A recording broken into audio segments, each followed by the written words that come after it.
Oh, hello, folks. Welcome on by.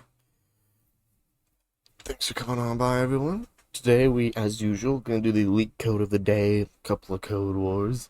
It's a tough leak code, so it's gonna take a full session probably. Hey, Micah, how's it going? Hope your Saturday's been well. After this leak code of the day, then we're gonna be jumping into our pairwise sorter, jumping on MVC, Cypress test, just a bunch of cool little things. And eventually, we're going to make it so that way people can add their own HTML. Ooh, very scary. But we're going to try to do it in a smart/secure way. If we got the time or the energy, I'm going to be working on my Express handler tracker, which makes debugging Express applications easier, and maybe some miscellaneous things. And hey, Car6, how's it going? And yeah, I'm glad you were able to catch one too, Micah. So, this leak code of the day. It's a hard one, folks, so let's, let's devote a full session. Nope, not 401 minutes. It's not that hard. There we go. That should suffice. Here is the link who wish to give it a shot themselves. So, minimum number of refueling stops. A car traveling from starting to destination, which is target miles east of starting, so it's that many miles away. There are gas stations along the way, represented in an array as an array, where each gas station is a tuple, basically an array of two numbers, the position and the fuel, indicating the distance as the first number, and how much fuel it can provide as the second number. So we're already getting into a matrix, so math is here. It starts with an infinite tank of gas, which initially has start fuel liters in it. Okay, I think that means a tank of gas with an infinite capacity. You're not wrong, Car 6, eh? Yeah, old vehicle gang, rise up.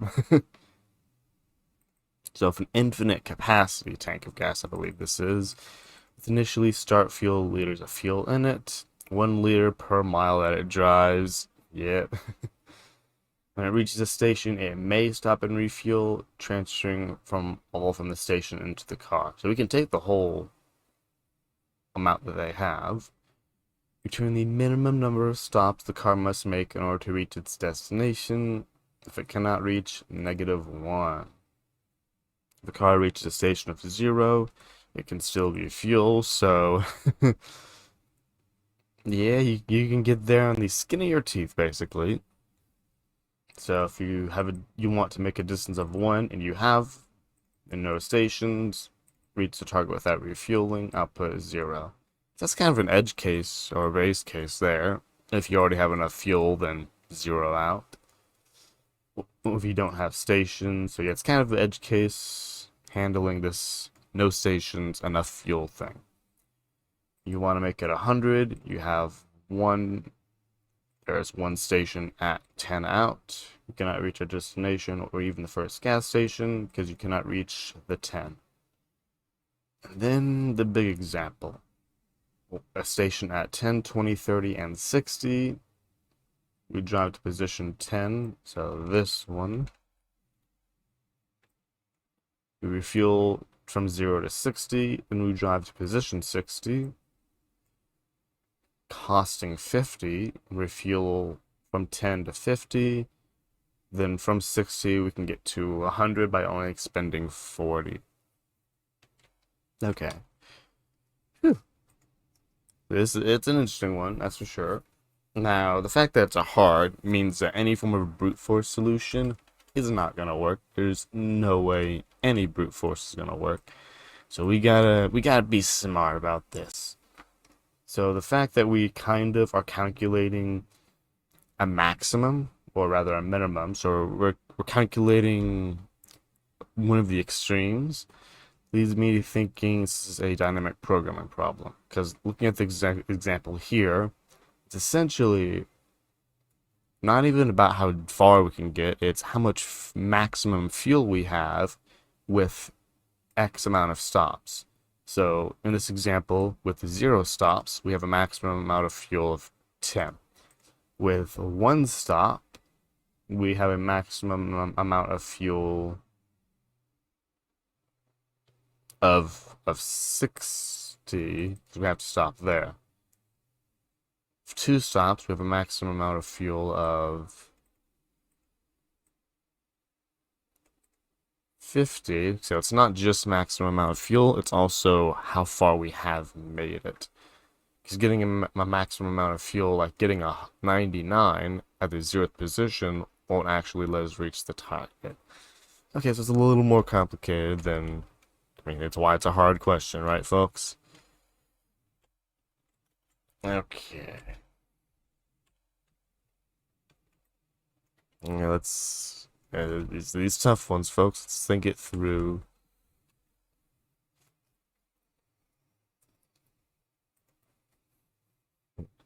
So what if we just... Wait, can we ever go backwards? I'm trying to think why that'd be useful, but that is one of the parameters, so to get our full prep out of the way. I guess there's nothing stopping us from going backwards. Is there anything making that advantageous, though? I don't think so. Hmm. Hmm.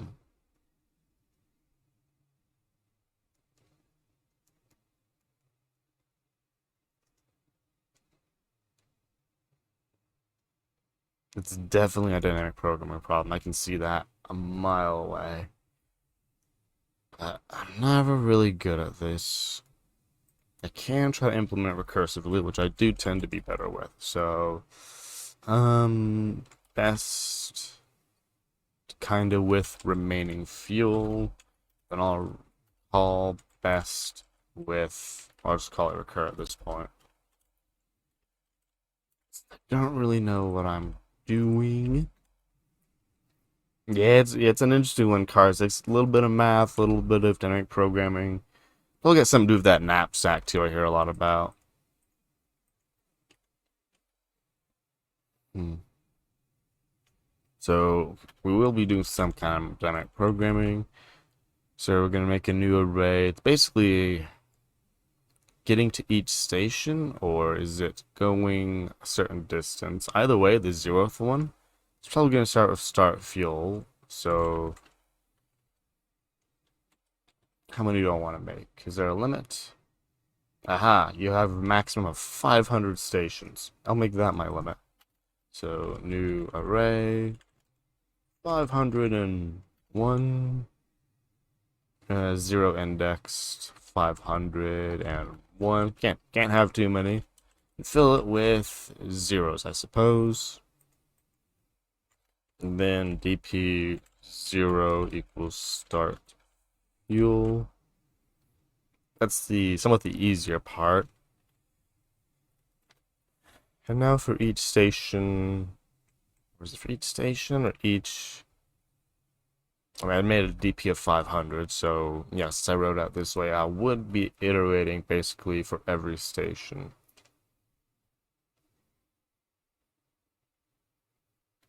Yeah, because I want the... Okay, yeah, I'm trying to think this out, because... Oh, there's a little bit of a math problem in here. I can see it. We can... So instead of tracking, so I initially went, oh, we only need to know how much fuel we have versus, oh, we only need to know how much distance we have. The math way of doing this is from whatever position we are, we say current position minus target equals the maximum closeness variable. We calculate for every station how close we are and if we can actually make it. So, for example, at station 10, we gain 60. So we are 10, it's like it's 100 minus 60 minus 10. It's some form of math using all three of those. That'll give us a closeness of, you know, I think I can't really just off-ball that because I need to do it 3 times to get this MVP off the ground. So let's see, 100 minus how far I am, which is 10, minus 60. So at station 1, I am technically 30 short. Now, station 2, if I go there, I would be, well, I gotta do the math on that. So we have 60, we spend 10, we go to 50, 50 plus 30, then we have 80, so that's 100 minus 20 minus 80. Ooh, 0. Wait a minute.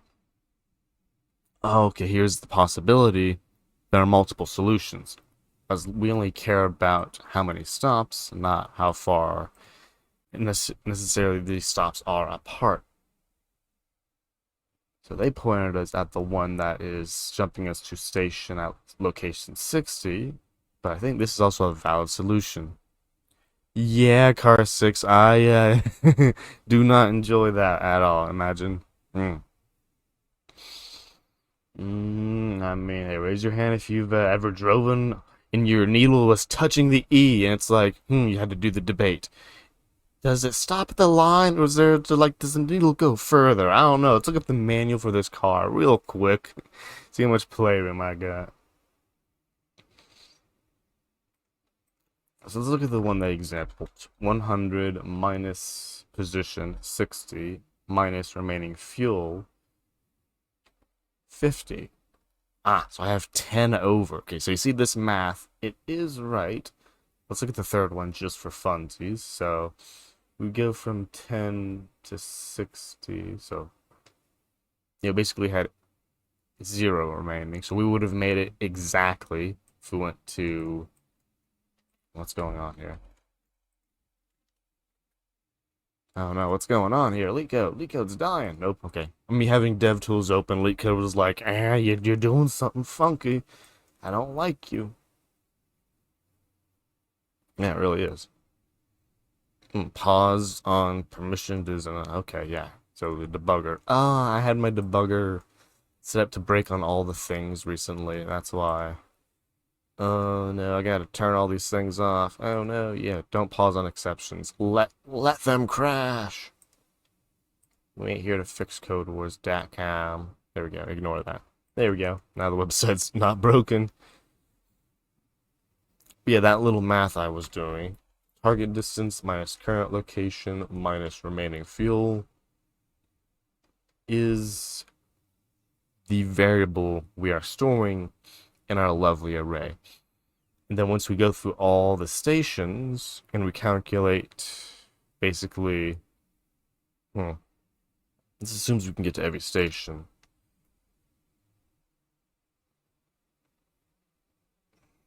Okay, here comes the demo part about it. We go to every station and we say, okay, so for station 0, or for this particular station, no, that's a bad example. For this station, what is the least amount of stops I can make to get to this station with the maximum amount of fuel? Then we do it for the next station and the next one. Then eventually we will find one in which, kind of like that example there, so 100 minus 60 minus 50, it flips over to negative. And then we go back through all of our dynamically programmed results and we return... These are indexes for station counts, not stop counts. Whatever it is, it's going to be the one that's 0 or less, because that indicates that we actually made it to our target. And if it's none, then we return -1. So that's kind of close. And as for the base case, if I write this perfectly enough, the base case will kind of resolve itself. So I just gotta write good code, right? That's easy.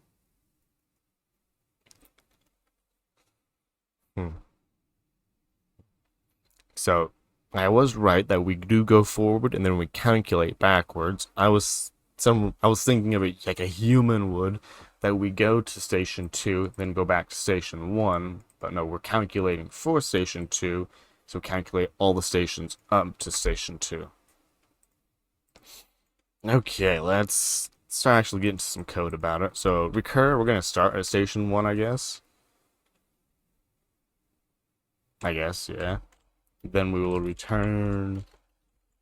So it depends on where it's going to end up in the... Actually, that's the loop, right? In which we get past the target. We can handle the base case, return -1, just for funsies, because we know I ain't going to do this right first time. Do some console logging. Okay, let's start figuring the actual code out. So I'm doing a recursive dynamic programming. It's all, I think, effectively the same, just better ways to write it. And I'm not really seeing the recursive. Let's go iterative, because we do need to iterate through all the stations. So I think I can do that part. So there we go. That's the beginning of it. A loop. Gotta start with the loops. And then I described going from 2 to 1, so that'll be going backwards. So for let j equals not 1, or not 0, so we start at the current station and we go back. So j equals I, j less than or equal, greater than or equal to 0. Just go all the way back to the first one. J decrement.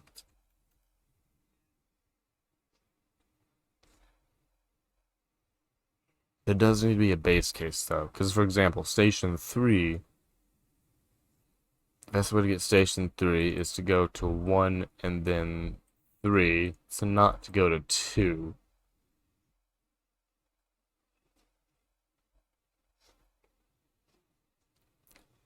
Yeah, so it's kind of the maximal thing. I need to calculate the maximum fuel, but for the least travel distances, so it's gonna be fun to figure out.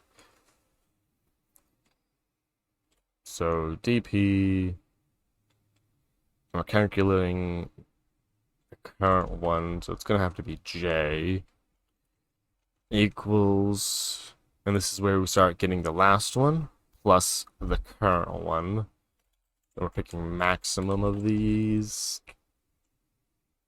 So it's going to only be 2, last and current. Not sure. Hey Ryan, how's it going? Hope your Saturday's been going well. We're over here taking on this hard leak code, but we're gonna get there. It's probably some dynamic programming, probably a knapsack in here somewhere. Who knows? Hey, there you are, DD. What that? You are first. You are consistently always first there. At work, yeah, gotta make that money. Appreciate it. Shit coming on by. Hope your Saturday is going well. Also, what that? Oh, we got the dad jokes. I mean, that does make sense. It is expected of you, so you've fulfilled your expectations there, Ryan.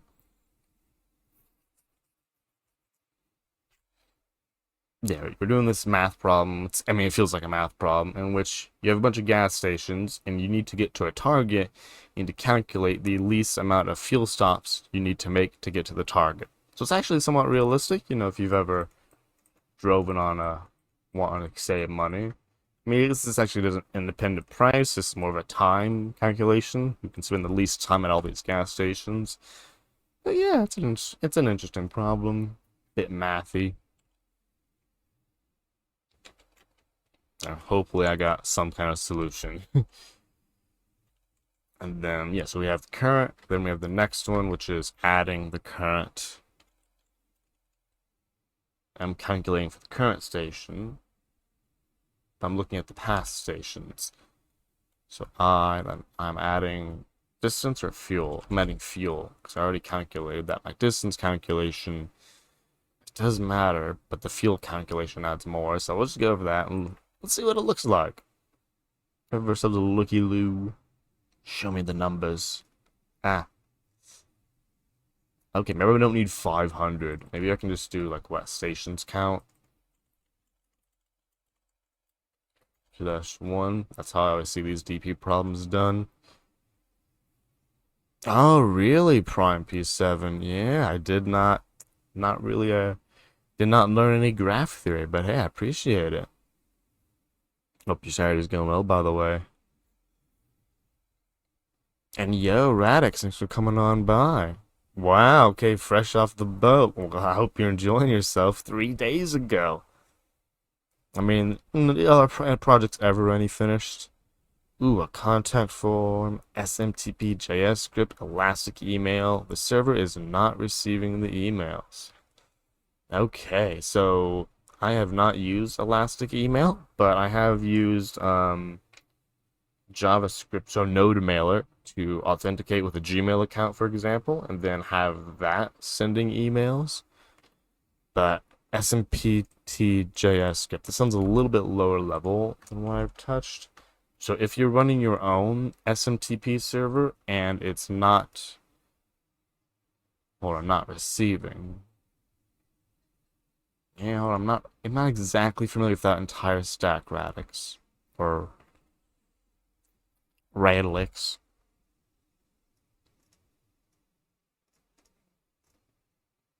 PowerPoint Nation, send via RESTful or SMP today. Okay, doesn't seem too bad. Oh, it provides the SMTP server for you. Oh, okay. Okay, yeah, so you're supposed to be sending it to this one and it's not showing up here. Well, I mean, my first step would be looking at all the logs, because if something's not happening, then there's an error somewhere. If you're in JavaScript, you can turn up the logs by enabling debug everything. So, like if you're running a script, for example, you're just like do npm run start. You get, your normal JavaScript thing, does the JavaScript, whatever it does.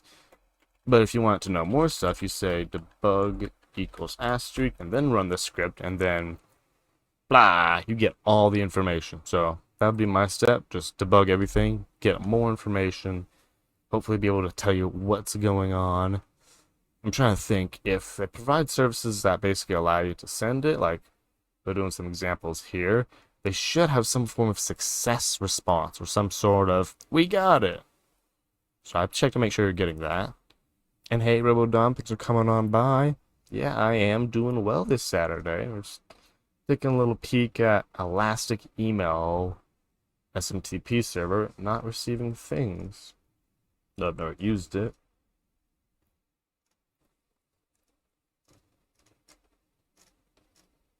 So let me see. System mail, no JS. Oh, RoboDom, I appreciate it as always. Thanks for the subscription. 2 months. It has been a time, hasn't it? And yeah, as I said, doing well. Your Saturday's going well too. I'm just distracting myself from this very hard looking leak code. Don't mind me. And then we'll jump on to going full MVC in my classic pairwise. Maybe working on this little express debugger script some of y'all might find useful. Oh, that's not a good sounding one there, Radix. Success, but not actually appearing. Yikes. Hey, whoa, dude. Thanks for coming on by too. I'll try, RoboDom. I will try. Hmm. Success conf. Yes, I can see it. Basically, this is the client. You have an error and you have a result. It's interesting. Rattlex. Huh.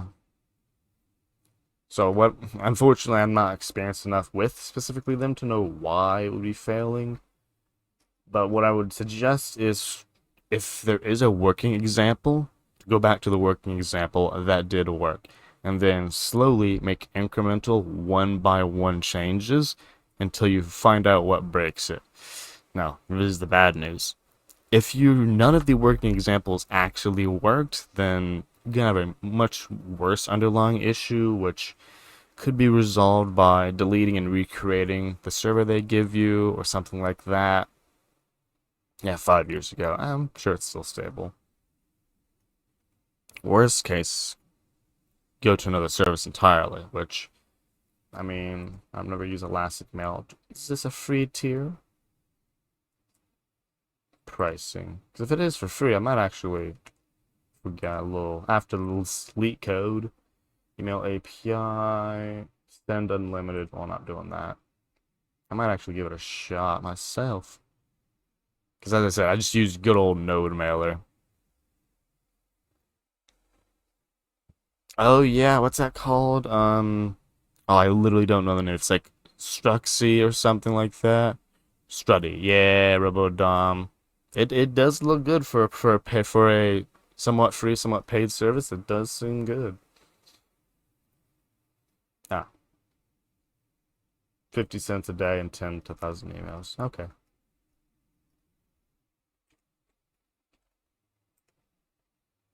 Mhm. But yeah, worthless. Yeah, so I obviously don't have your exact solution, but yeah. Ooh, always fun messing with DNS. Ooh, so it depends. How old is that tutorial, Rattlix, right? That tutorial's more than a year old. It's probably got something wrong with it. And for sure, Robodom, that's how most services go, right? You check out the free, see if it's worth it. Yeah, yeah, obviously I don't have all the answers to this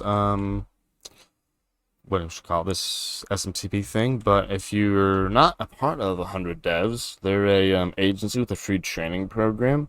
In addition, they have a whole bunch of help channels in there, so if you want, you can jump on there and it'll probably be in the node or general help channel. You can ask your question there, and I'm sure like there are people who have worked with similar services on there. Might get an answer there, Alex, because I do not have enough experience with it to know. Hey, Dean Bull, what is up? Your Saturday's going well. Those don't know. Dean Bull does some pretty cool streams himself. Yeah, man, next React forms, all the cool breaking, not breaking, cutting edge stuff.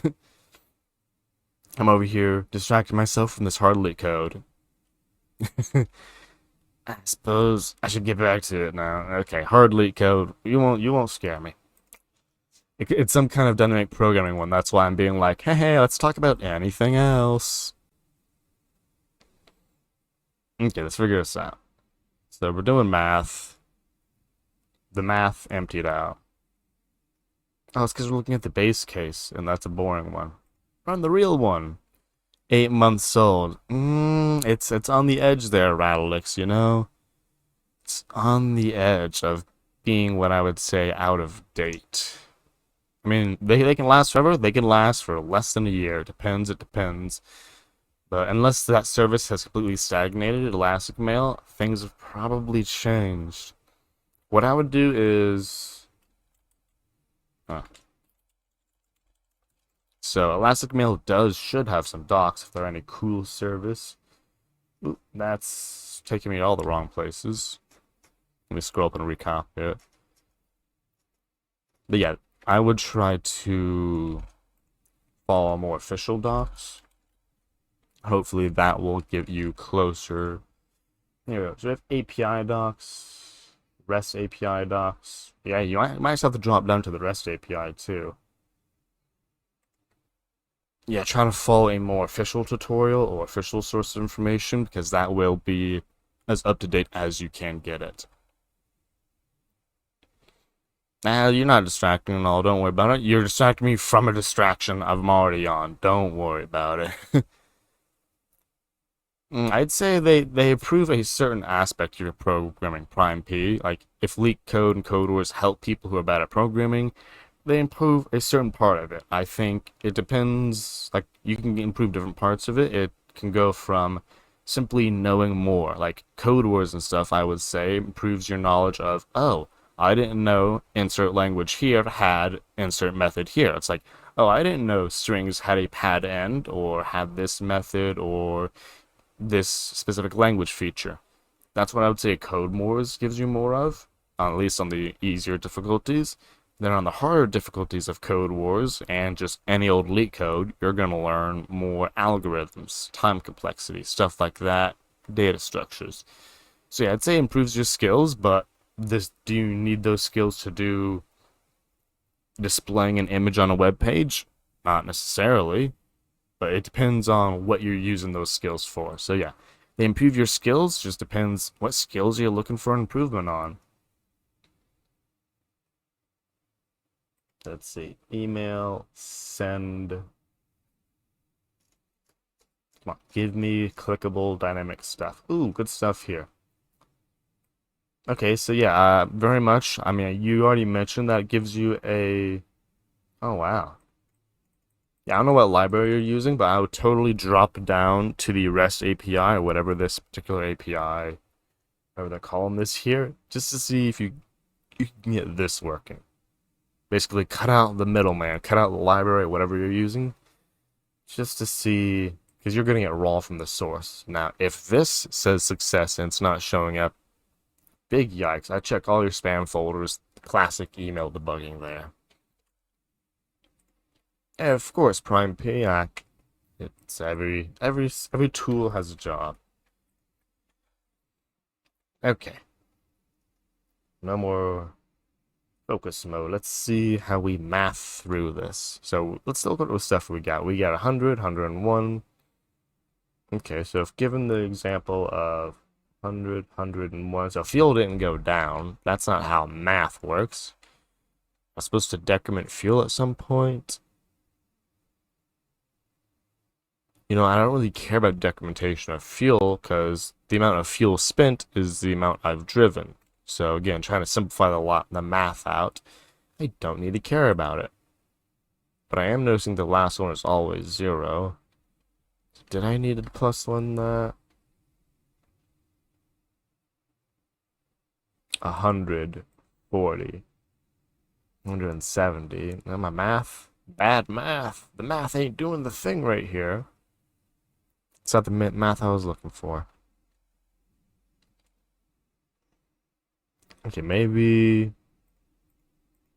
I did mention that I needed to do another check.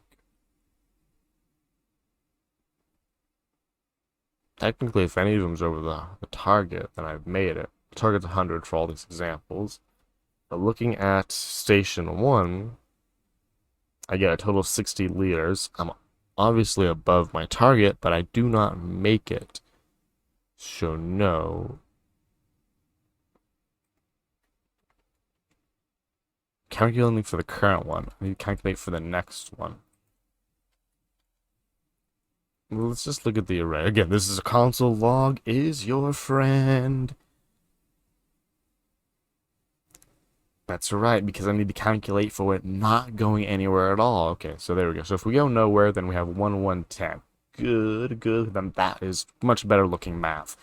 If we go here, then we'll have 101 minus the cost that I spent. It's 100. So if I go 0, 1, so station 1, I don't have enough. Station 2, I do have enough. Same for station 3 and station 4. Now I want the least amount. 0, 1, 2, 0, 1. Actually, it's a -1. Uh-oh. How did that go wrong? How much that went wrong here? This is... So you're reporting 101, but that is a lie.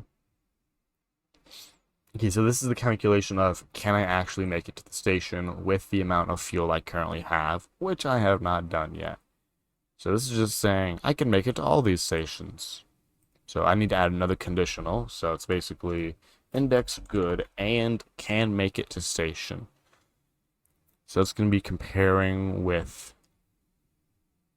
the amount of fuel, total fuel, which I have in the thing right here, versus distance.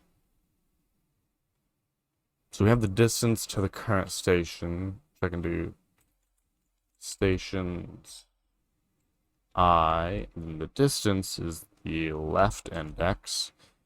So this is math.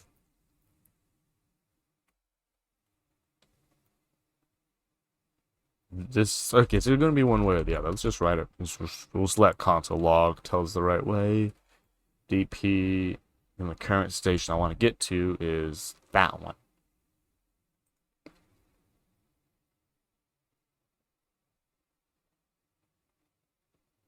Nothing changed. Let's go the other way.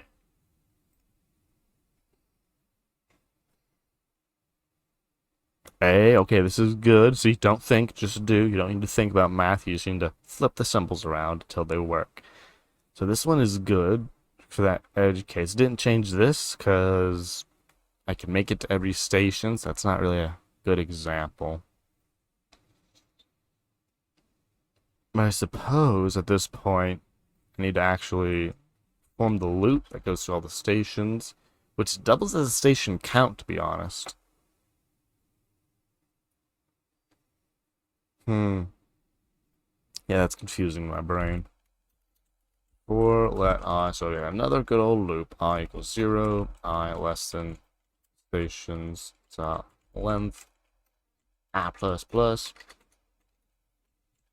Then if dp this index is greater than or equal to my target, basically I have enough fuel to get where I need to go, then I will return the index.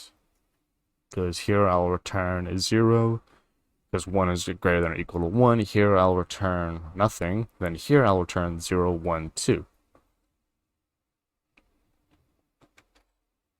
Oh, it's a tough one there.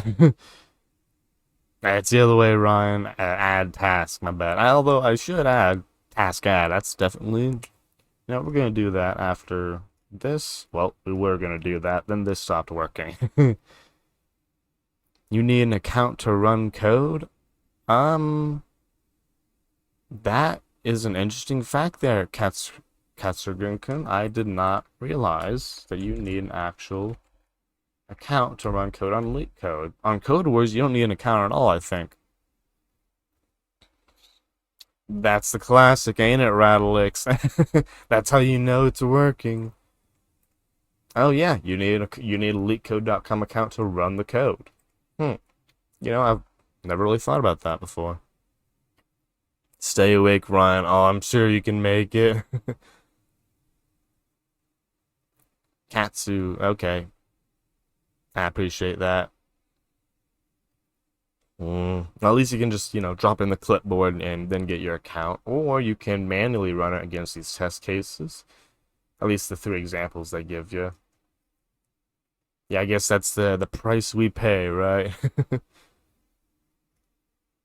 Gotta feed them data for us to run our cute little problems. Okay, so something went wrong here. We return -1, -1, 2. So our 2 is looking good. So our base case, maybe I do need to do weird base case stuff.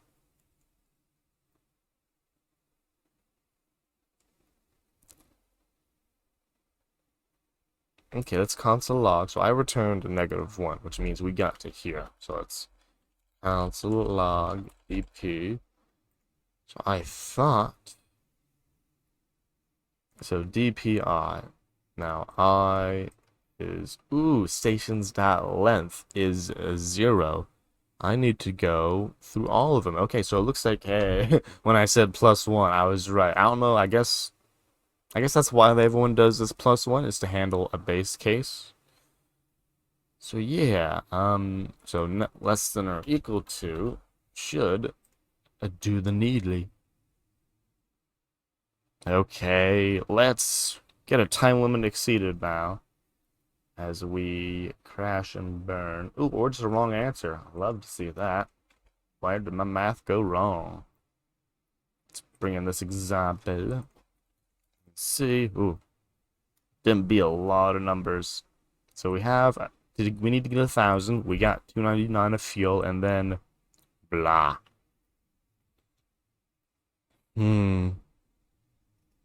Interesting.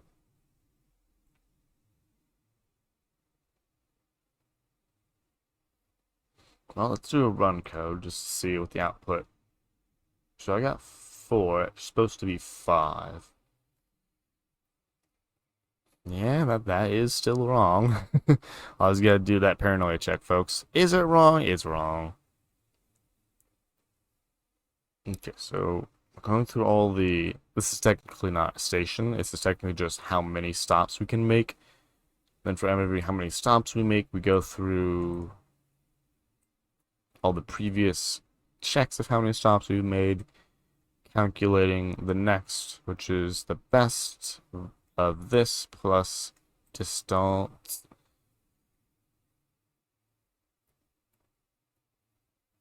This is I, yeah, for the current station. Previous plus the next. It's greater than target. Return I. Starting at the current station. Ah.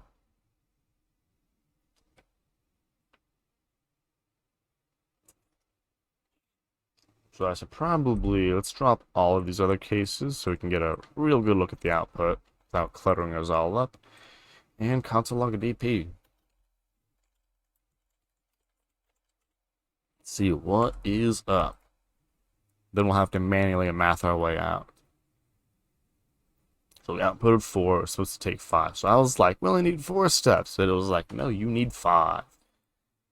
So let's see. So, man, they use non-round numbers too, just to make it really easy on us. So 0, 1, 2, 3, 4. So I was like, hey, you can make it 4 stops. So 0, 1, 2, 3, 4. It's supposed to be 5. So target of 1000. So 1040 versus 1163. So 1040 is not the correct one apparently.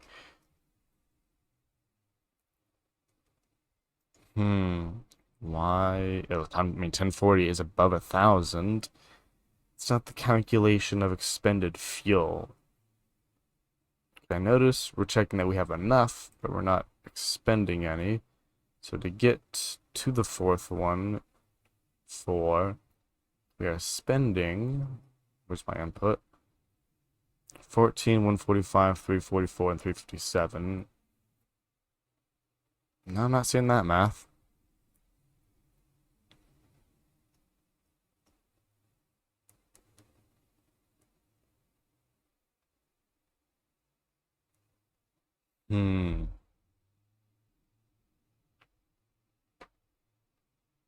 Oh, interesting to see films. The minivan community. Yeah, I mean, I hear that's pretty interesting if you know all the traveling you all do. Hey, beat me to it, Ryan. There you go. If those don't know, see films, TV, movie, and Seattle expert. Yeah, doing pretty good. See films. We were like this close to getting this leak code done before the timer ran out. Like, not feeling it. It's a tough one. It do be a tough one. Besides that, it's going well. Hey, Interplanet, how's it going? I'm slowly making progress on thinking thoughts about this code war, or the sleek code. If it was a code war, we'd be done by now. Yeah, see films, I saw it. Stations, maybe I'd swap this around. My brain's not smart enough to, maybe I did math wrong. DP, I greater than or equal to this. I mean, the math should be the same. This is, yeah, we're not skipping any indexes, we're including 0. Starting at I, the next one equals the next one, or the current one, plus I1, right? Yeah, I1. Then we're going through all of them, see if any are greater than or equal to target. Oh wait, I'm doing station's length. I should do DP length. Oh, if it's an off by 1. That doesn't make sense, though. That don't make sense. Nope, still failure. Ooh, -1 instead of 5 now. Oh, it's dp.length. Eh. TypeScript would have saved me. Great sadness.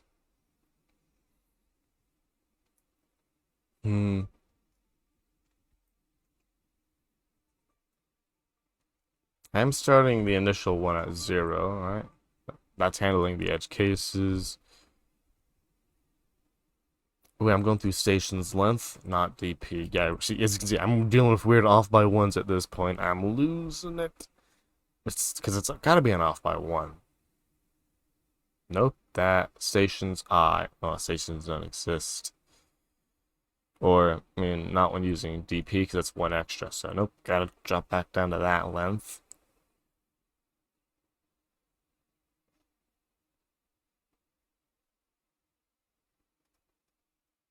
Hmm. An interesting edge case.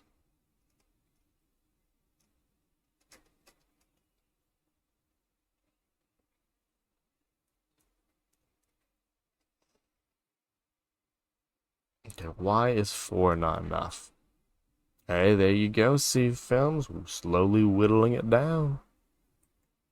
Okay, let's ditch some of these logs. I don't care about your bad CSS or any of that stuff, or your cores error. Goodbye.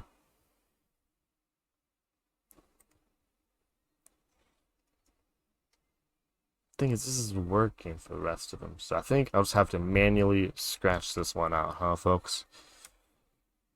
Okay, manual math, here we go. So, why does it take 5 instead of 4? Let us figure it out. So, love this tiny scroll bar. So the first one is 123.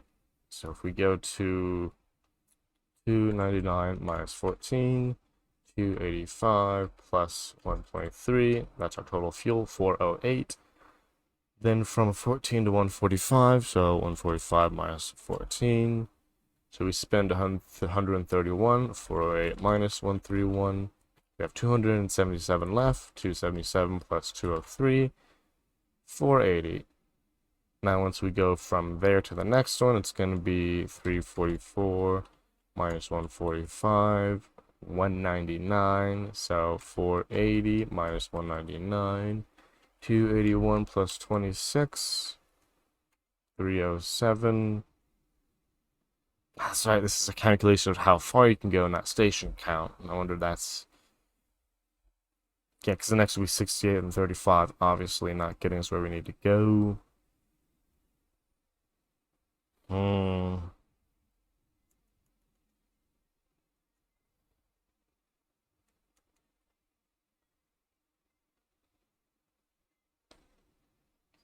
You know what?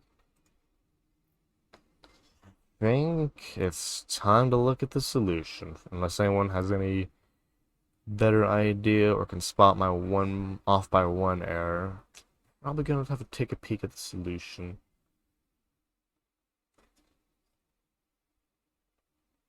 4, 5. I mean, I could just be like, hey, I plus 1, but that's not gonna solve it for the other ones. I'm trying to think. Do I calculate my spent cost? Spent cost is supposed to be already calculated in here.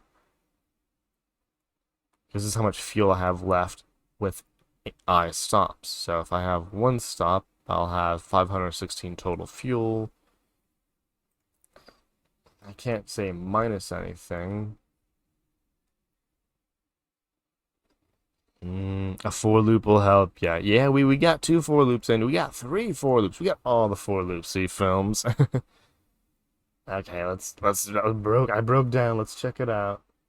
The determine DPI, the farthest we can get by I fuel accept. I have that. I have this. So I have, okay, I was pretty close. I have parts of it. Station I equals location capacity. Anytime we can reach, now reach capacity with T plus 1. My goodness, I had it. Okay, how am I wrong? Okay, so I have an array. Let's try to look at Python. That's a little more readable, folks.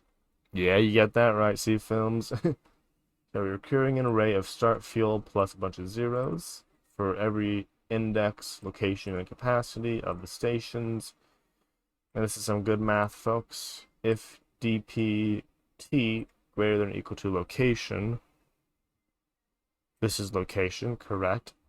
dpt plus 1, j plus 1 equals max dpj plus 1, j plus capacity. I'm doing this. But I'm doing this. I'm literally doing this. I've done all of these things. Okay, let's rewrite it to be exactly what they have. Now I'm just more confused. This has brought me no answers. This is only questions. So yeah, create a new array of this many things. Initial 0 plus that many. We'll loop location capacity. We'll go full out there. Yeah, right, see films, we gotta put the loops and conditionals in a function. We do got a function, it's just not a happy function. Location capacity equals stations I. Then for T, so we're using T instead of J. I'll try to survive on that. We do not have the conditional in here. Maybe that was my problem. I put conditional inside my loop-de-loop. That was the problem. My condition was inside the loop. It stopped the loop instead of skipping the thing. I think that was it, folks. So this is my conditional to update the thing, not run the loop. I'll watch this work.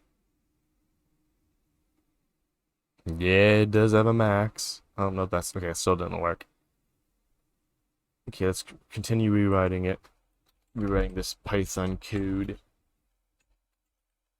Ooh, let's discussing indentation. What happened? What happened, code? There we go. So if dp is greater than location, I'll just copy that variable out to make this as close to the solution as possible. dp plus 1 equals max, dp plus 1, dp plus capacity.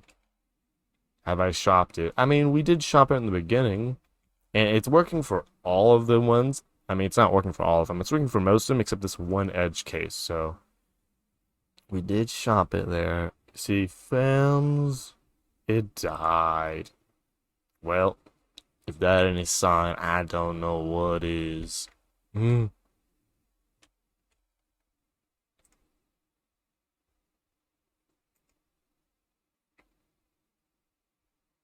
No, man, I think I just...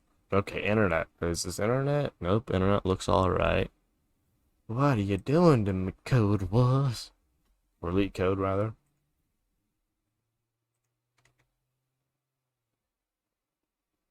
Okay, at least my code's still here. I like seeing that. Come on, leak code. Maybe now it's gonna work, huh? That would be nice. I was joking. Oh, that's for the base case. I was like, wait a minute. That wasn't supposed to happen. I gotta dig in the clipboard real quick. Eh.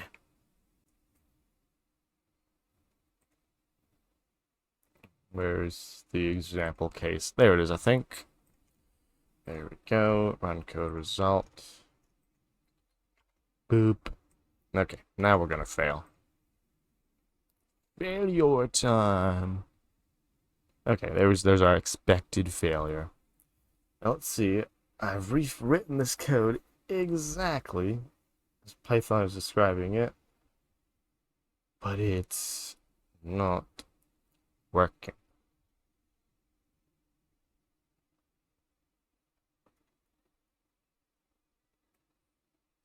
Let's go. So maybe there's a slight difference between Python and JavaScript that I'm missing. Let's find out.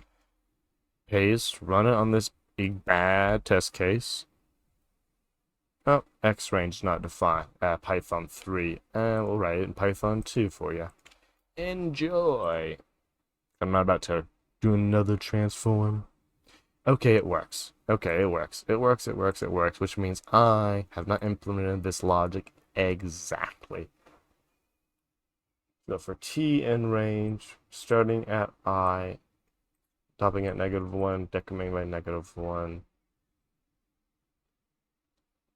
If okay, let's go full on the example. Change all our t's to i's or our j's to t's. Oh, there it is. There it is. That got it.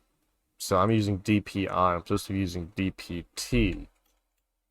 I think that was it, folks. One misplaced little one-letter variable.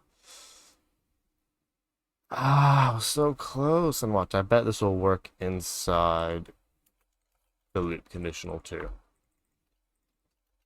It's all like I said, folks, all errors are just typos in disguise, and this one was a one character type. Don't you just love to see it? Let's put these back. Go back to the original code, basically. I mean, actually, I can go. This is why you keep comments around, folks. With that change from an I to a J, it works. Oh, dang.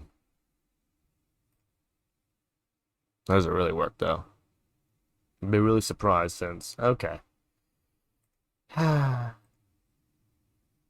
I had it right. I.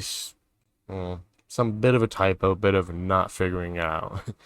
Did not blame a goldfish this time. Yeah, this wasn't much of a memory issue. I just didn't work through the problem enough, I'd say.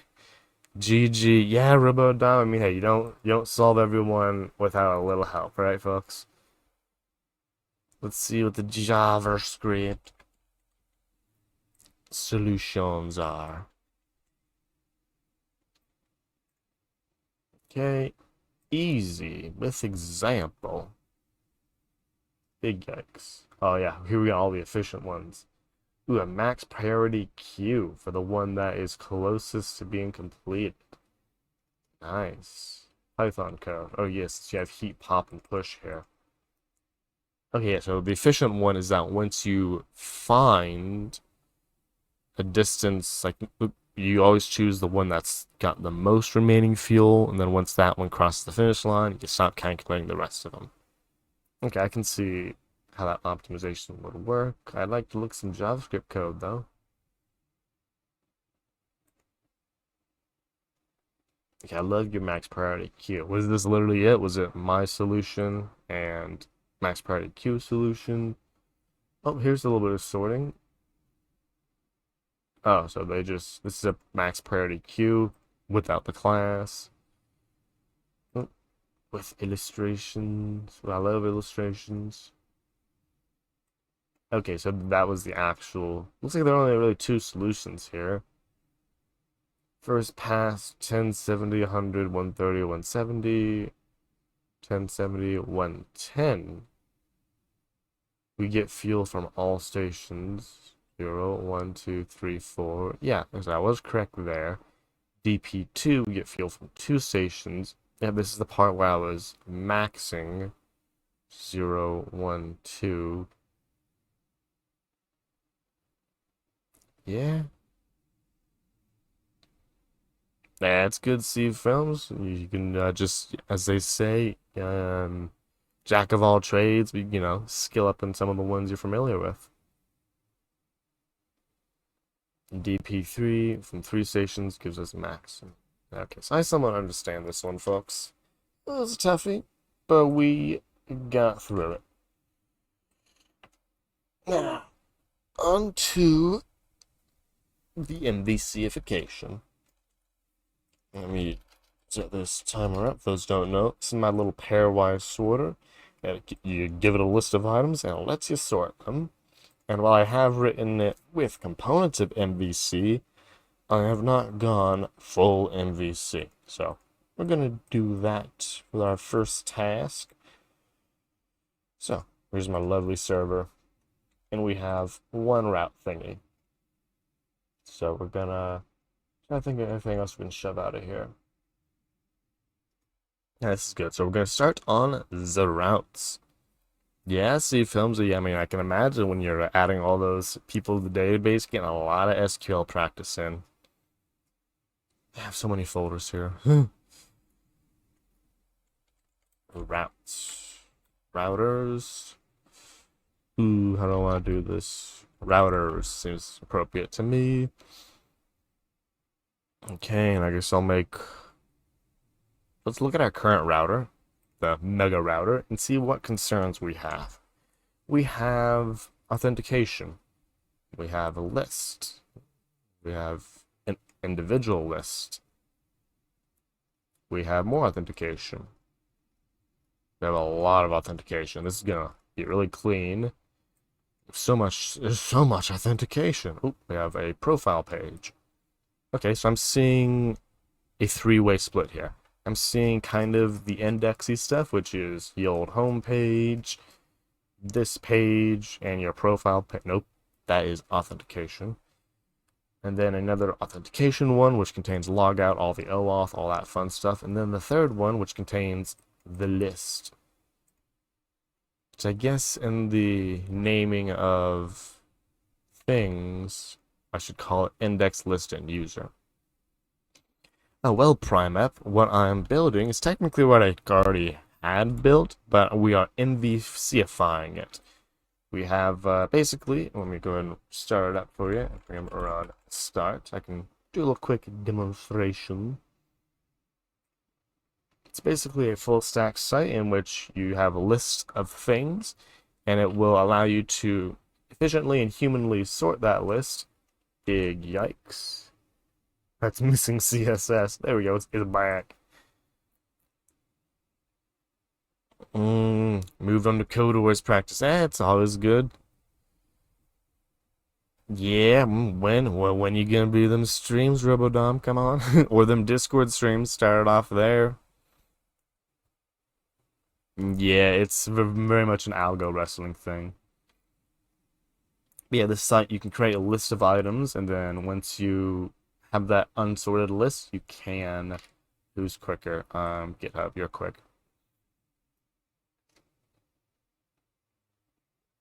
No, you're not that quick, apparently. Because I'm running on there. npm run dev. Yeah, slowly but surely, Robodom, right?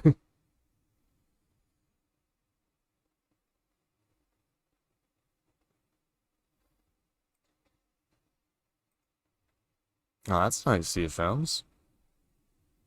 There you go, Robodom. One down, a million to go, right? It's all about consistency. One at a time, no matter how fast, how slow, or any of that. One by one. Rome wasn't built in a day, as they say. So here's the amazing listicle site. It has tons of lists. You create them yourself. And then once you're here, you can take an item and go into sorting mode, in which it will ask you, of these two items, which one goes before the other one. So if I just do a delete, a million. I don't think they have that many, Robodom, but that's only because you haven't written the other 900,000. Hurry up, complete them all, and write new code words for us. It's your destiny. Nah. Yeah, this is the site. Once you do sorting, it prevents you of two options, and you enter of which one goes higher on the list. And once you answer it fully, it sorts it. Okay, and last time we added this super amazing and not at all janky animation. Yeah, it's amazing.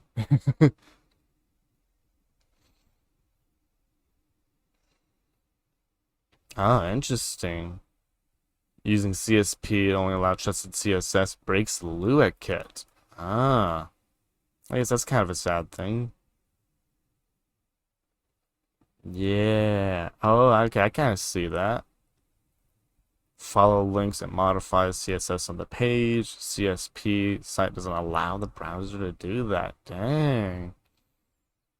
That's an interesting factor. I didn't realize, I mean, it makes complete sense. Never thought of CSP as affecting more than, the scary stuff, the JavaScript, stuff like that.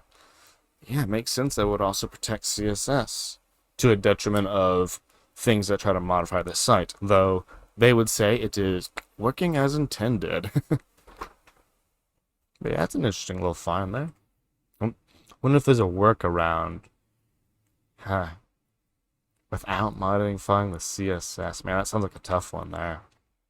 Yeah, if it's got CSP on the CSS, you know it's got on the JS, so...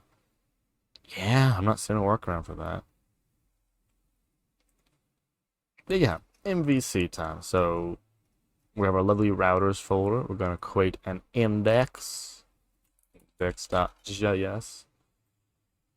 And just copy all this stuff. And this is how we do it. We just yoink everything, then we delete the stuff that does not belong on the index. The profile. Yeah, it's technically a user. Yep, go away. Yep, sign up, log in. Okay, everyone be gone. Poof, poof, poof, poof. Listicle, goodbye. Think list can handle this. What's this router doing? Okay, log out, that gets out of here. Hey, yeah, see films were all the cool student societies of life. I guess this is where I'm about to create a middlewares file too, because a lot of this kinda is... Okay, so this particular little middleware, what it does is if there's not a user, it creates one, so anonymous people can manage with this site. You can like don't have to sign up to create it. Like like Katsu expansive leak code. I'll let you use the site without creating an account. And since this is technically on everything, this middleware gets rise up middleware to the server. Technically, this probably end up in a file, but we'll do this later. App.use paste. Now, does this have any imports? It does not. So, boom, we got that out of there. Now, this special middleware, I kind of saw there was some logic about this happening after the logout endpoint. So this is supposed to happen on anything that's not a logout endpoint.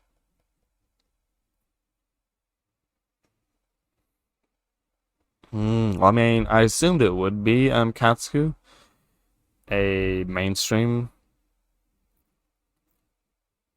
changing of stuff, but I guess it could be LuaKit. If that's the case, then if it's only LuaKit, then there's definitely a solution. But I would feel like it would be blocking all of them, not just LuaKit. But if it's just LuaKit, then there's obviously a way to get by it because the rest of them have.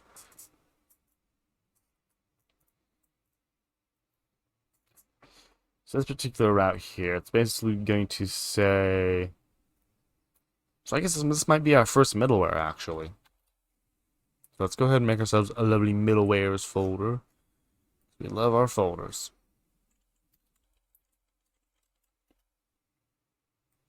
We'll call this one, we won't give it a good name yet. We'll just call it index.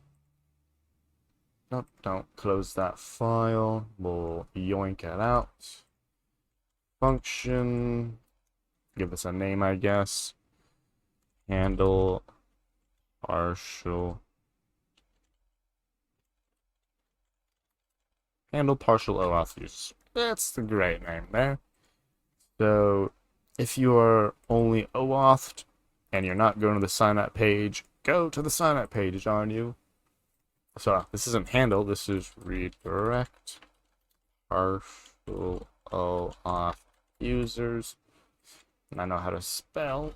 There we go. Now we do module exports. Don't emulate my typos, Copilot. There we go. Redirect partial. And I do love me a destructuring. Now I can bring that in here. Just saying const redirect. Write the rest for me. Thank you, Copilot. Then for this one, we do want to use this route.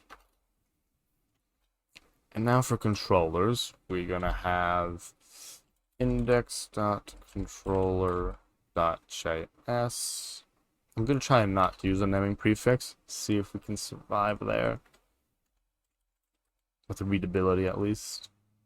There we go, so that is a new controller file. Or a new controller folder, first of all. Controllers, and then make sure I right click the right thing.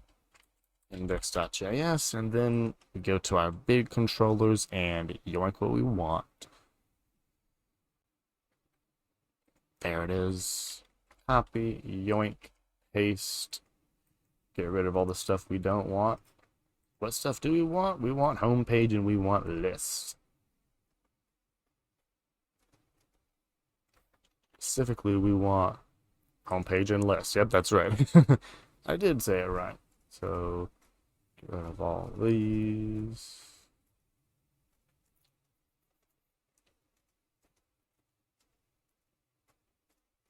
I've probably been quicker just to take what I need instead of delete what I don't. But we're here now. There's homepage. Boop. Let me a good homepage. And there's lists. There we go. So they were at the very top. Could have just got them quicker there. Then we can delete all these unused imports. You know what, we're going to order this a little better. Homepage is at the top because it is the more important one. Now for all this, I think we'll just delete and rewrite. Homepage and list. And not the best controller names, but it's what we got. That router looks done. Now it's time for auth, which to be properly named is going to be user dot or user.js, even though I feel like I should be calling it auth. I'll call it users. Now from the mega router, yoink, yoink. Then we keep all the user-related things. So all of our OAuths, goodbye to our listicles, get goodbye to those, and our logout page. So this is the one where we have a logout page, and then we use the make sure you're the only OAuth user here. Thankfully, we dropped that one.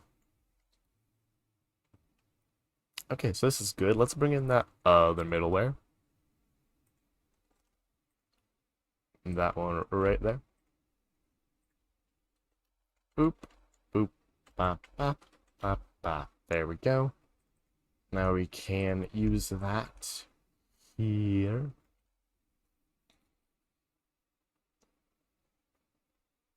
Okay, that's looking good to me.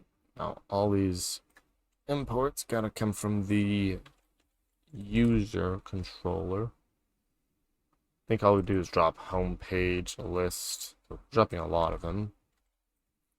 Oh, my import's confused because the file. Not sure exactly. Figure it out when we write it. User.js controller. Then to the mega controller. Copy. Paste. And we actually do have to figure out what it is we want, so start chopping this down. Log in, sign up, delete list. Nope. None of that. Don't want none of these. Yeah, here's we only want 3 little middlewares. Plus all of these environment variables. 3 controllers. And we're going to be writing a few more because a lot of this stuff does not belong here. Oh.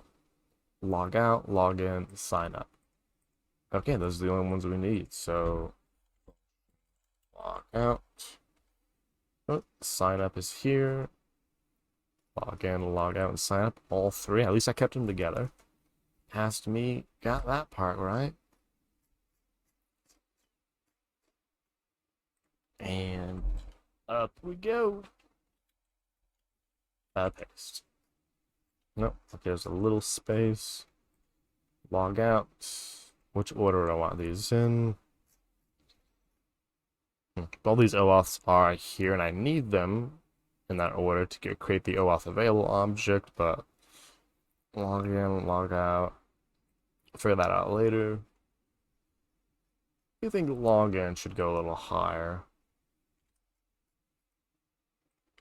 There we go. So we have log out, log in, and sign up. Paste. Someone does not like my highlighting. Okay. There it is. VS Code just took a minute. Delete that. And drop what we don't need.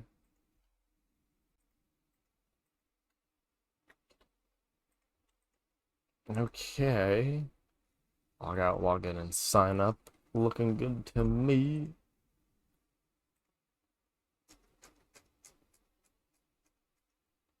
Log out, log in, sign up. There we go. Now the log out is the special one. You can access that no matter who you are. The rest of them, you got to redirect the partial OAuth users to the sign up endpoint.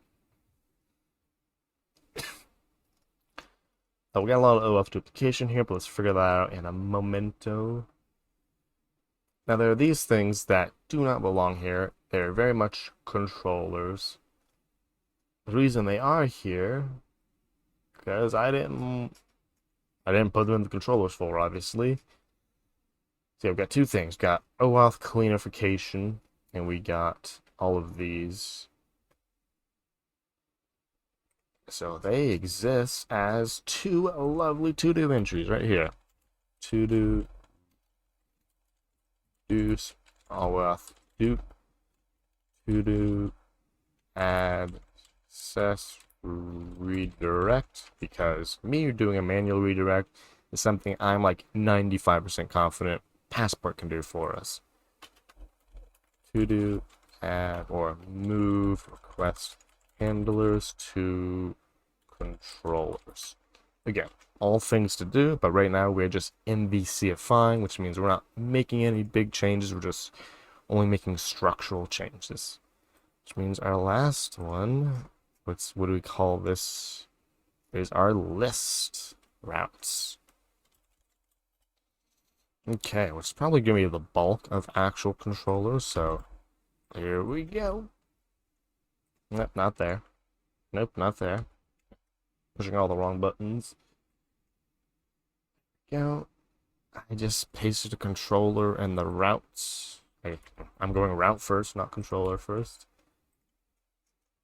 Come on, pushing all the wrong keys. Yeah, I just realized. Forgot to turn that on. Sorry, folks. You have to drop all this lovely OAuth stuff.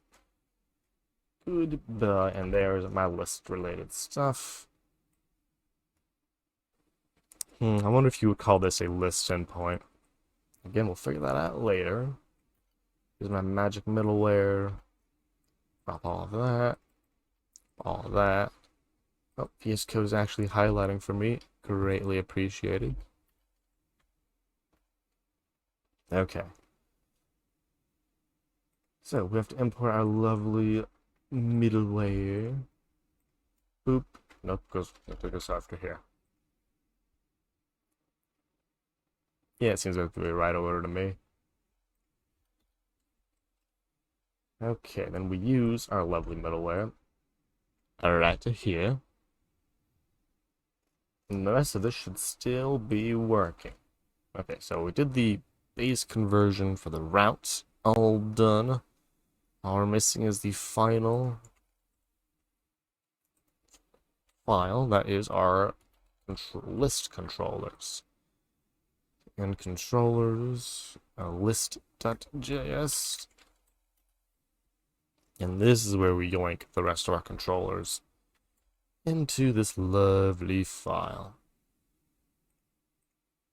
Paste. No, all the wrong buttons. There we go. This is where we start chopping away at things that do not belong. So list, goodbye. Homepage, goodbye. And then the three off ones, which is login, which is also our sign up, and log out, and log out. I'm glad I at least kept them beside each other, because that would have been a long search. And now our endpoints being extracted. Homepage and lists are the last one. There they are. Appreciate the highlight. Okay. I think the last part of it is actually in our server, so our main thing, hooking it all up. So now I have not changed the name scopes of it, so that's live here, but we'll figure that out next time. I think users is more important than list, so do an order of that. I think with that, we can start deleting old routes and old controllers. Now middlewares, what's this file? Now this is an old file when I was using these, now I am not. Server looks happy. And this happens to all of them, so you live here. You will go in a middleware folder eventually, but not right now. Let's see what errors we got. Love ourselves some errors. Routes. So I called them routers because the icon showed up, so I was like, it's a good enough name. Cannot find controllers index.js. Controllers, index.js. Okay. Require stack was the server. That's a lie. Routers. Okay, you're the one who required them. Ah, welcome to the pathing, folks. Since we are now in folders, we all gotta go up a path with a double dot instead of the single dot. Which is being done to all of them. Double dot. Go up a folder. I really typoed this word, by the way. Or is just C spell super confused? Nope. C spell super confused. So I will just be like, hey, don't worry about it. That is how it is spelled. There's a lot of lines there. Then got one more to go to. Yep. Yep. Well, we also got this const. There we go. Oh, still angry at something. So controllers. Ah, now all of our references to the models is broken. So every controller. Here we go. Nope, that one don't even need it. Okay, I'm a little terrified that this is unused now, but we're here, I guess. Something will throw an error. We'll go find and fix it. But yeah, let's point all these things to the right things. Go up, you go up, and then user get last modified. Ah, here it is. Okay, so you're the ones who needed get last modified list. I was like, someone's using you, I can tell. So let's time travel, copy, go back forward in time. Yoink. Now you. Is that the off one? See, this is why, like, the list.js. What is this file? Is this a middleware? Is this a controller? Is this a router? I can't tell until I open it. And then I see I'm in the controllers folder. But, like, I didn't want to click you. I wanted to know from reading you. So it's like, That's why I like, it's okay, start getting... Why is this thing in the way? Precious real estate, what are you? Get alive. Okay. I'm getting a little distracted. Don't worry about it. I'm just trying to save me some real estate. Yeah, please turn off. Get your icon out of my editor. Preview.js, you can all go. Get your icon out of my precious bar. Okay, back to where we were going. We got this thing in our clipboard. Somewhere in a user controller is creating this function. I appreciate it, Rattle. If nothing else, we can do, the body doubling thing, right? Just serve it as a co-working. Yeah, I've gotten that quite a few times, the voice thing. Hey, Aaron, how's it going?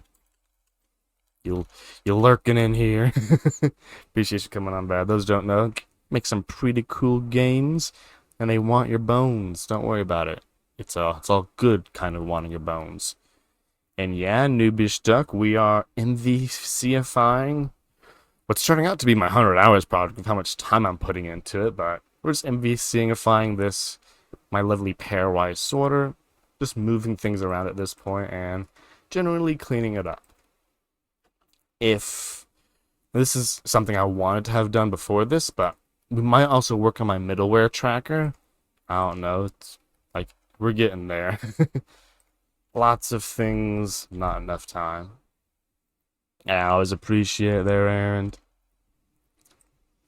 Petter of Bears. I do love these new errors. Like, they didn't have these back in Node 10 or 14. Like, when a require breaks, it tells you a nice little list of all the things that caused it. I like this. I don't know how it's been here. Ah. I mean, hey, Schrodinger's quality, right? It's not good, it's not bad until you observe it, right? Yeah, I mean, at least it's been going somewhat good for us. We completed the leak code of the day, but I was like one typo off, so I had to look at the solution, and then after looking at it for 5 minutes, I was like, it was one character. Yeah, we're getting there. Oop, another import fixie. Hey, slip that code. Thanks for coming on by. Those don't know, ship that code also does some pretty cool streams, working on their story project. Well, my bots are really thinking about you. Should I give them a shout out? Should I not give them a shout out? Hey, I see you got my goldfish. Yeah, goes good for the potato, right? You got all the orange theme going on. It's all good, yeah. That's the OG one. I think I'm gonna keep that one forever. But I did get that Dali E access for these funner, more polished ones. Hope your Saturday's been going well. We're over here just converting stuff to MVC, tracking down. Oh, well, this thing just got real angry about tracking down import errors. All the funness. Look, it doesn't work. Gotta love to see it. So this doesn't really fit in the MVC architecture, does it? The whole, I have functions that, we were so close to being MVC, folks, but these functions they don't exist in one controller. They're like helpers functions. How do we do that? MVC helper functions? I would just create a helpers file, but like, it doesn't feel like MVC way of doing this. I guess we'll figure it out one day, because it ain't a middleware, that's the problem. Yeah, the fire goldfish, it's never going anywhere. Oh, finite. Thanks for the raid. Hope your stream went well. Those don't know. I mean, I'm sure most of y'all around here do know. Finite Singing Elite does some pretty cool streams. They are the creator and maintainer of Tau, which somewhat partially powers us right here. So did you finally, were you able to get it working, no matter how much, you know, RAM with that Raspberry Pi you have? I'm glad to hear it fine, yeah. Thanks for coming on by, everyone. MCS Mike, Night Raid S90, and Techie Girl, thanks for all coming by. Man, that bot took a whole minute to get here, didn't there? Yeah, I'm glad to hear it. We're over here just working on MVCifying Lord Tau Raid. Yeah, we got all the Tau power. But Tau only does one thing on my stream. It does the, what's it do? It does the color changer. So, I only have one Tau powered thing yet. But eventually, with all that free time I'm never gonna get, I'll Tauify the rest of it. Yeah, glad to hear it's going well. We're just, well, I would show you it, but it's on fire right now. But basically, we got this pairwise sorter. Imagine you have like 10 places you want to go eat, but you don't know which one you want to go eat at. So you can either do the thing where, you know, fight about it and people say, oh, I don't know, you choose, or you implement this sorter, which will take one of the 10 items, and it'll take 2 of them randomly and ask, okay, of these 2, which do you prefer? And then it will sort them in a binary method. So if you say, I prefer A over B, and A goes before B, it's like, okay, it's obviously not going to be greater than any of these. Then you ask it again, it cuts your search area in half again. Before you know it, it slots it in exactly where it needs to go. So, it's not the craziest algorithm, but yeah, it's fun.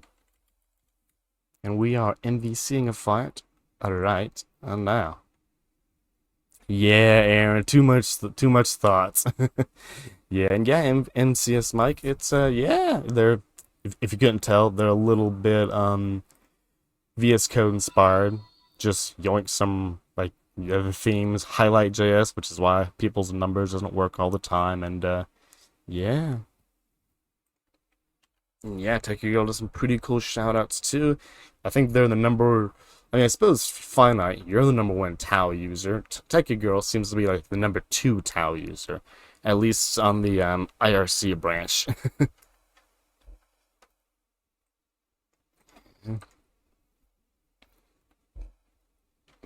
Yeah, let us see. So we just finished the final MVC conversion, but there's stuff missing because I need a little, like a helpers JS file or something.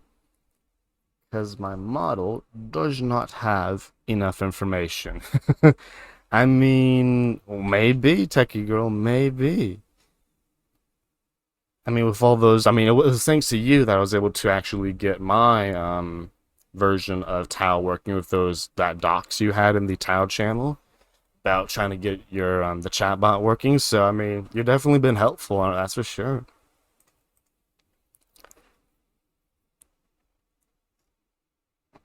Okay, so we have list to sorter is not defined. That's a cool function that exists over here. That technically can belong to the model. So that is how we will do it. So we'll go over to the model and be like, hey, list. Nope, I changed my mind. We're creating a little helpers file, and nothing's gonna stop us.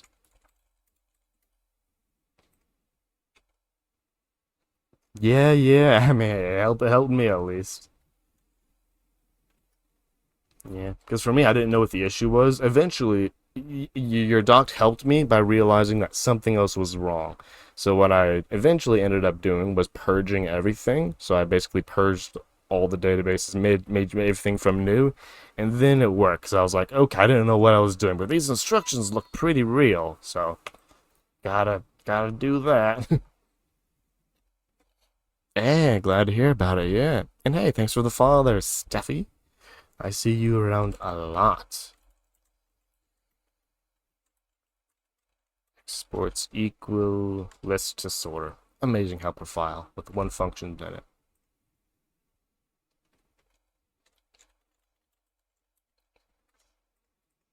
Yeah, I mean, I imagine there's a lot more too. I don't know. I barely just use it to do that one color changer thing. I don't know the rest. It looks like it's not in this file anymore. So now, go to helpers. Then it's called list to sorter. Hey, there you go, RoboDom. Although you switched to Code Wars, so did you actually get a full hour then there, or was the remaining of it on the Code Wars? Hey, it's all good, RoboDom. And hey, thanks for the follow there, Pushpan KD. Yeah, go ahead and yoink it, yeah. I mean, I don't have the full thing on GitHub because it's bad code, but I basically have like four. I'm trying to think of what I have. Wait, what do I have? Yeah, so I mean, if I play it again, we'll just get a different one, hopefully. Yeah, so some of them are word by word, so each word is an animated token that after word index times 100 milliseconds, it adds it. Hey, yeah, you count it. And then some of them are character by character, and then oh look, Techie Girl, you're gonna follow. Okay, you'll be the next one.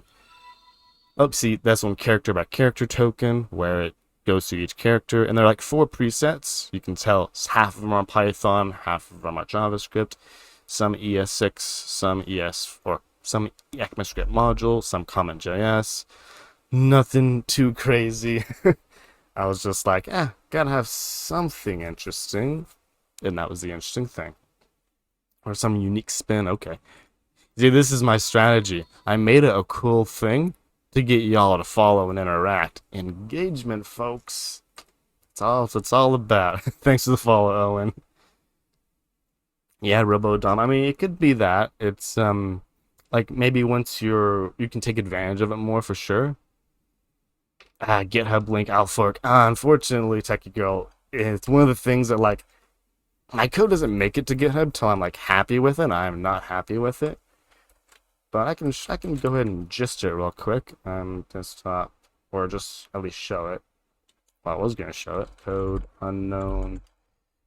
So technically, that part is still on Streamlabs. I know I shouldn't be on Streamlabs. Should be everything towed, but ain't made of time. Active Twitch live. So wait a minute. Where is that? See, Streamlabs Labs front end. Yeah, it's perfect. Okay, yeah. I mean, yeah, I'll put it up there so y'all can fiddle with it yourself. Make your fork of it. Now I have reactified it, but I haven't hooked it up to it. Yes, it is custom, and I'm about to actually share it for you all, for you all can poke around it yourself right now. So this is a Streamlabsy thing, but you can rip it apart, take it up yourself. It's basically, so here's the JavaScript part of it. VS Code's like, you open two of me, I'm not gonna load anything. Yeah, so here are the templates for new follower, donation, raid. Basically for everything, you gotta handle it and stuff. Yeah, I appreciate that, Techie Girl. I mean, I'll get there eventually. I don't really need to see the fork though. It's good. Um, base Dutch. How does this work? Oh yeah, I appreciate it. Like I said, I have a more React version that eventually will be all good, but it's good. I don't like it's not in the repo. It's just not up to quality yet. So one day, not today though. Not to list. I know how to spell things. Yeah, I understand the intention. Wow, look at me type today. Where's my keys? There they are. Well, Robodom, right now I'm just, dropping this. Oh, that's not how it works. There we go. HTML and CSS. Base.html. Streamlabs. Notification. Overlay. Away. There we go. I think that's a pretty good thing. And yeah, Mariah, you got it. There it is. So there is the gist for y'all to fiddle around with yourself. Like I said, it's made for Streamlabs, so but it wasn't too hard for me to convert it to React. The main power of it is that it picks a random one of these code variations. It only supports one username. The newer version is going to support multiple, but yeah, it spawns one of these from whatever the information's pulled in. That's yoinked from the DOM. Swap that to another data source, however you want. And the animation is for every part, we basically add to the HTML and then random delay, a little highlight JS, which is why the colors do not look exact. But yeah, if y'all feel free to mess around with it, expand it yourself. If you want, you can link back. Otherwise, it's all good. It's the internet, folks. Yeah, I appreciate it, yeah. Again, really bad about getting stuff that's not complete in my mind onto the GitHubs. But yeah, Robodom, we are working on our pairwise sorter. We are MVCifying it. I'm trying to think about what's wrong with this. What's wrong with it is that it's not working. Why isn't it working? Well, let's just save it and let's watch it yell at us. Looks fine to me. Ah, this is the thing that's not working. The imports are all wrong. But that actually looks right. The list disorder is not controller index line 10. So I need to copy that import over there. Ta-da! No, Xmetrics. We kind of had one routes file, one controllers file, and we kind of, we didn't go all the way. We were just like, it's good enough. Hold on. But yeah, we're fully going MVC to, be proper and all. Yeah, MVC is model view controller, and VP is most valuable. Oh, yeah, also minimum viable product. Lots of abbreviations. Owen codes. How do you get the link for this? Hold on. How do you get the link for this inserting in the browser as an overlay? Oh, if you're referring to that, hold on, let me think of thoughts. To the base thing that I shared. So you go to streamlabs.com And on your notifications alert, there's a URL there. I think I might be actually go there. Oh, you're actually gonna. We have the one and only inspiration for this particular overlay. So yeah, for those who want to know, yeah, Techie Girl, this is, you should recognize this little style. I yoinked this from you. Ah, Streamlabs isn't loading. But yeah, it's on the Streamlabs site. Just logging in real quick. I want to log in, please. Again, lots of better ways to do this. With Tau, you can listen to the events and all that stuff, but I have not invested the time to do said conversion. Ah, fancy. I mean, yeah, Xmetrics, feel free. I'm sure someone will find it useful. Allow. It happens. It definitely happens. Yeah, I had to put some text on the screen, technical, because every time I did this, everyone was like, "Stream dead, F in the chat, it's not working." So I was like, "No, no, it is working." Yeah, I did. Usually when Perfectly asks, I drop a link in the thing, that blog post he made. Yeah, it's extremely like simple on the mind, but it's like, huh, you would never thought to do that. Yeah, let me look here. Alert bot. Yeah, I mean, I'm doing this because I don't think the stream. Okay, here it is, folks. And let me depixelate. There you go. So this is where you go. You go to alert box, and then this is your URL for it. Owen codes, and then you scroll on down to, wait, where is it? Oh, you scroll on down to, you have to do this for all pages, which is like just a limitation. And that code I had, this is where you do it. You paste HTML, CSS, JS, you just paste it in here and it'll work. Yeah, Techie Girl. I mean, I got tired. I was like, okay, I'll answer the question before it's even asked. Yeah, and what I did, I don't remember how you did it, but I added a little checkerboard pattern to mine. Man, why do I have two different ones? I think I broke something. I broke something. Oh yeah, one of them's soft, one of them's hard. Yeah,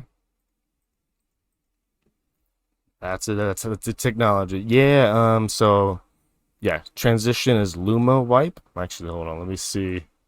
We get real meta. No, I'm not flexing. People are asking. I'm answering questions, Ryan. Actually, I think I can. I'm debating about putting this on screen. Yeah, I can safely do that. So here comes real behind the scenes work, folks. Don't look in the wall. So yeah, I just went with a Luma wipe. I think the softness is 1. I don't know which it is. But this is how mine works. Ooh. Oh, and it's gonna be real meta now because it's gonna blur the blur. There you go. So that's how I did mine. I just added a transition of Luma wipe checkerboard 2.5 seconds. Oh, that's an interesting one there, metrics. Yeah. Yeah, I was just like, well, there's got to be something here. And when I saw a checkerboard, it's like, ah, it matches exactly what we're looking for. Forget to turn it off. Yeah, I know. You can all see the secret. That's why I spent like a good 20 seconds being like, can I drag this on screen? Hey, Iris John Games is coming on by. Hope your Saturday is going well. Those don't know. They actually got a game jam coming on in like next month sometime. Here, it's be pretty cool.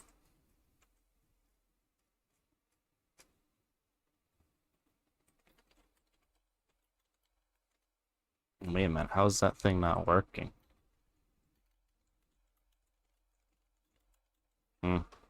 Okay, we're just gonna hope I typed it right, because the autocomplete was like, haha, you want autocomplete? No.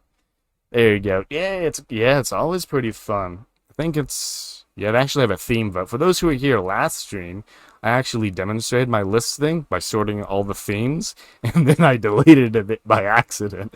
So they won 140 comparisons or something. Yeah, hackathons are pretty great too. I think this page works now. Hey, it does not work. So helpers needs another import. So if we were in TypeScript land, I would be done by now, but we're here. No whoops. What whoops? I don't think there's a whoops. Well, good. Shut that code. Ah. Okay, we gotta look at all these files. We gotta find where we're going.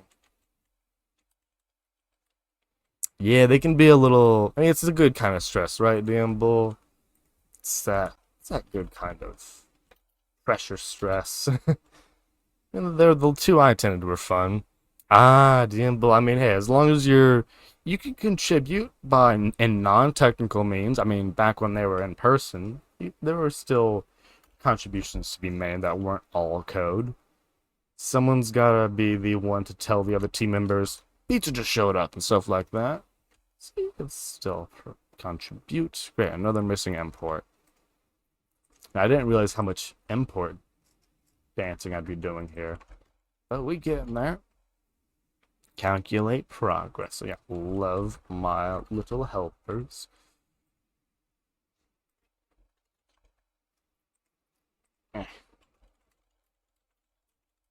Yeah, that's right, RoboDom. Even the readmes can be worked on too. Worked on. Man, where are my words today? Well, that's because no one wants to work on them, DM Bull. That's where you can contribute if you don't wanna, don't want to jump in the code, or maybe they shot over your head a little bit. There's always something to do. Worst case, you just stand there and serve as a rubber duck. People need rubber ducks. Can't see if that's what I want. Nope, I didn't need to do that because now I need to do an import. Controllers, index.js, calculate progress. There we go. Calculate progress. Yeah, I mean, it's not for everyone, I suppose. I mean, the ones I went to were fun. They were in person, so before the whole everything's virtual days. But yeah, these in person ones are somewhat fun. Yeah, we're making sure everything works. It's looking good. It's not looking that great. Da da da. So to the list controller. Just need to go drag that import in.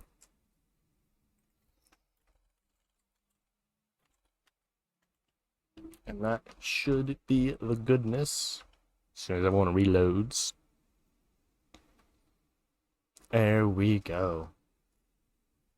There we go. I mean, yeah, we have 100 devs hackathon, right? Or a finite hackathon. I mean, that's kind of what the Irish John game jam's going to be, It's just a game-themed hackathon. That's all hackathons usually are. I mean, sometimes some of them aren't even themed, but there are, sponsors there. There you go, DM Bolt. See, everyone's got a spot.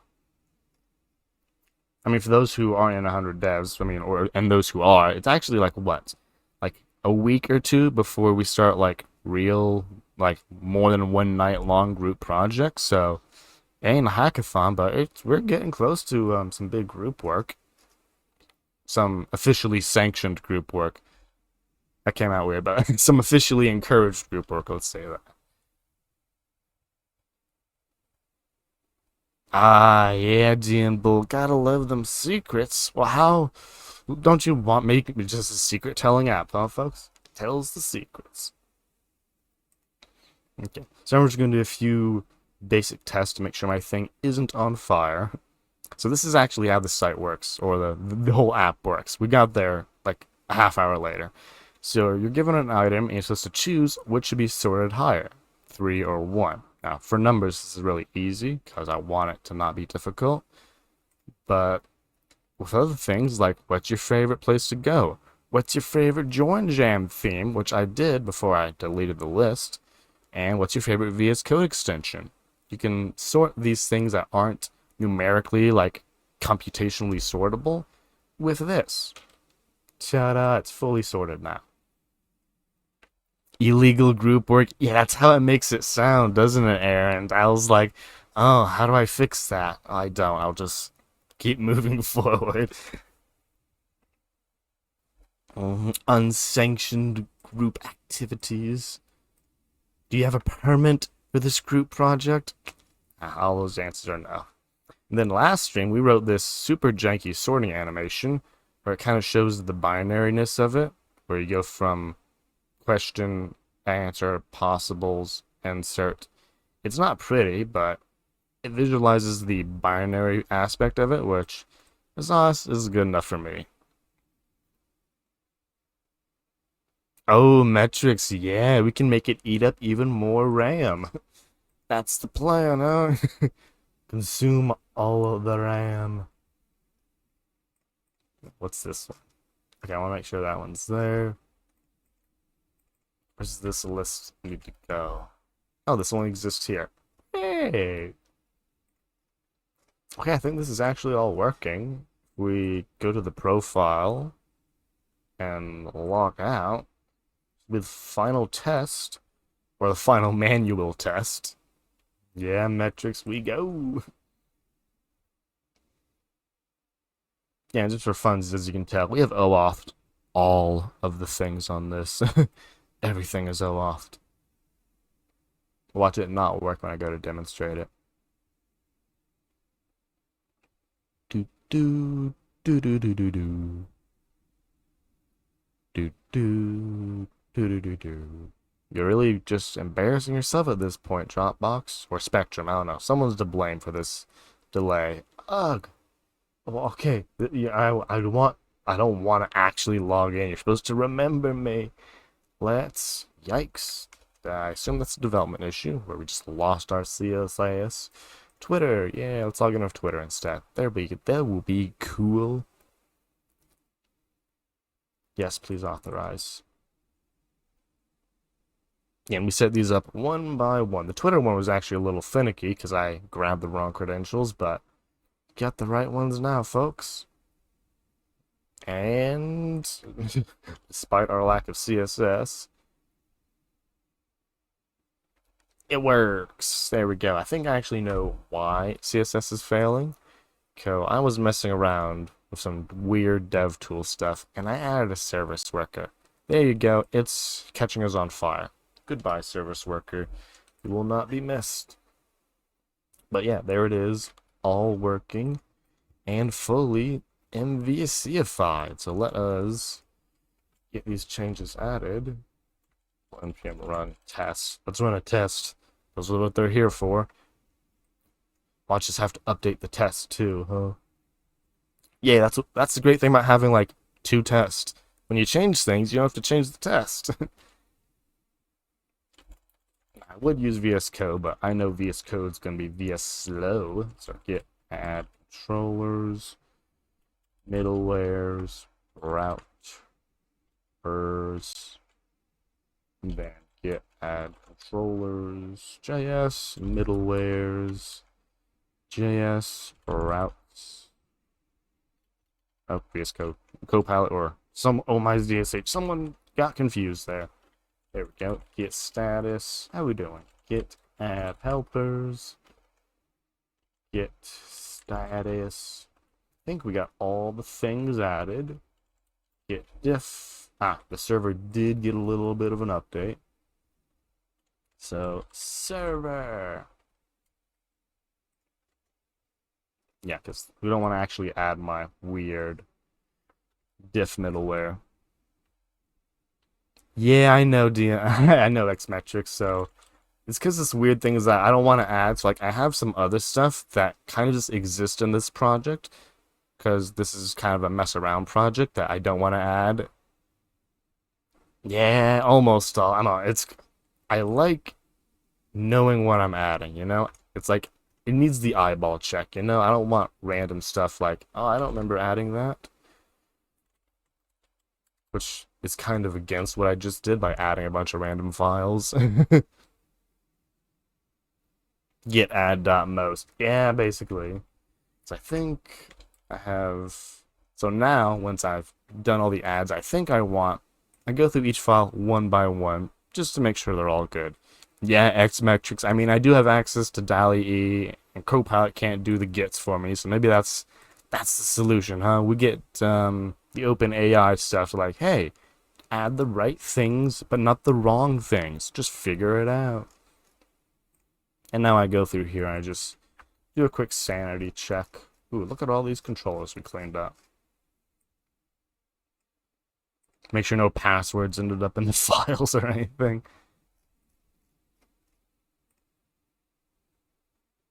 Always gotta do an eyeball check, folks.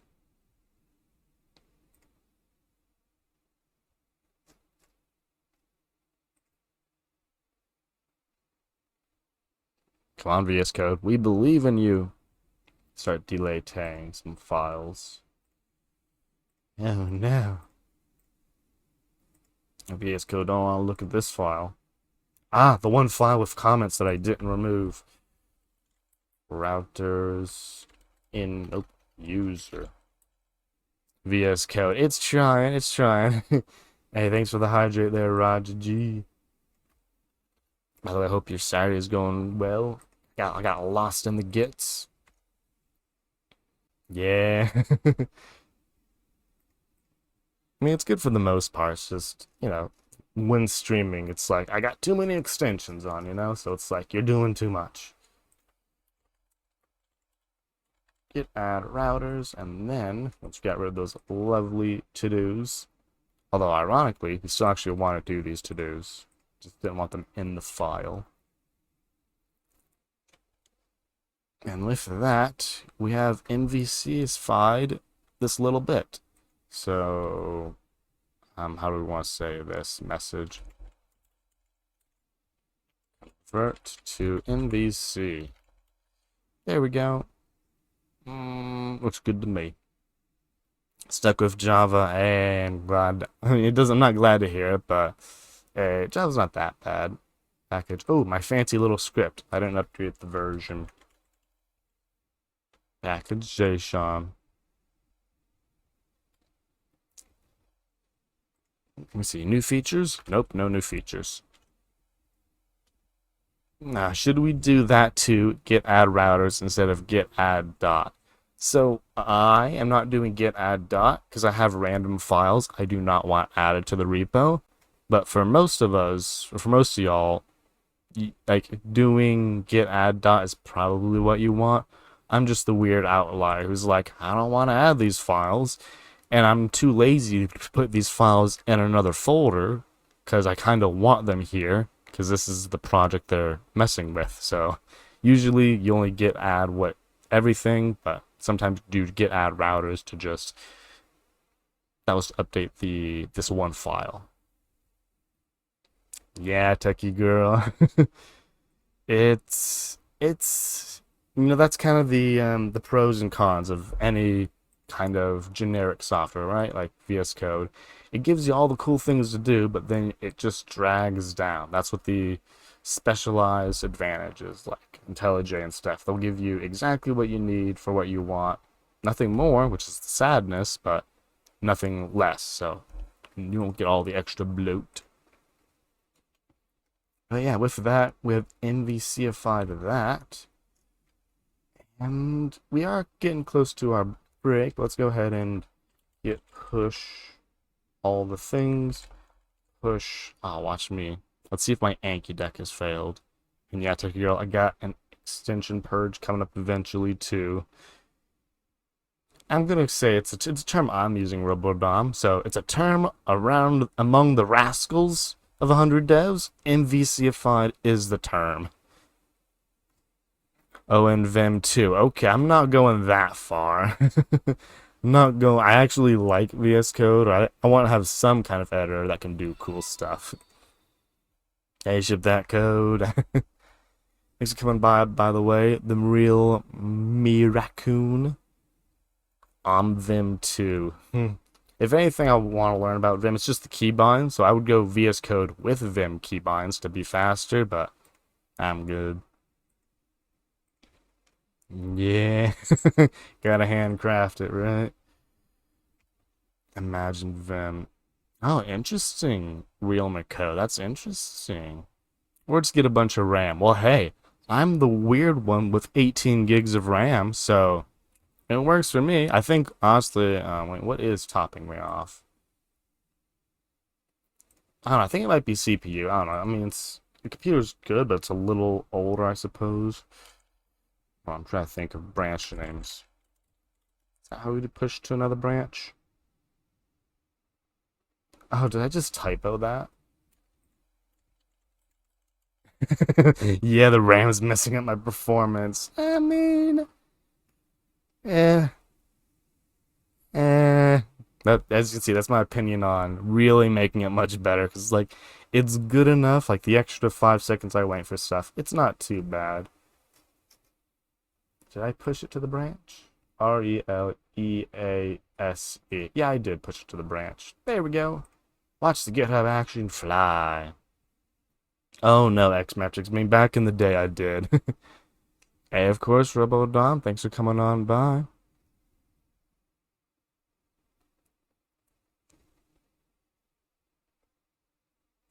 Nah, you're not wrong with that. Their opinion. 64. Oh, only poor Cyrus Scapper. We all should donate RAM to them. They need more RAM. Only 64.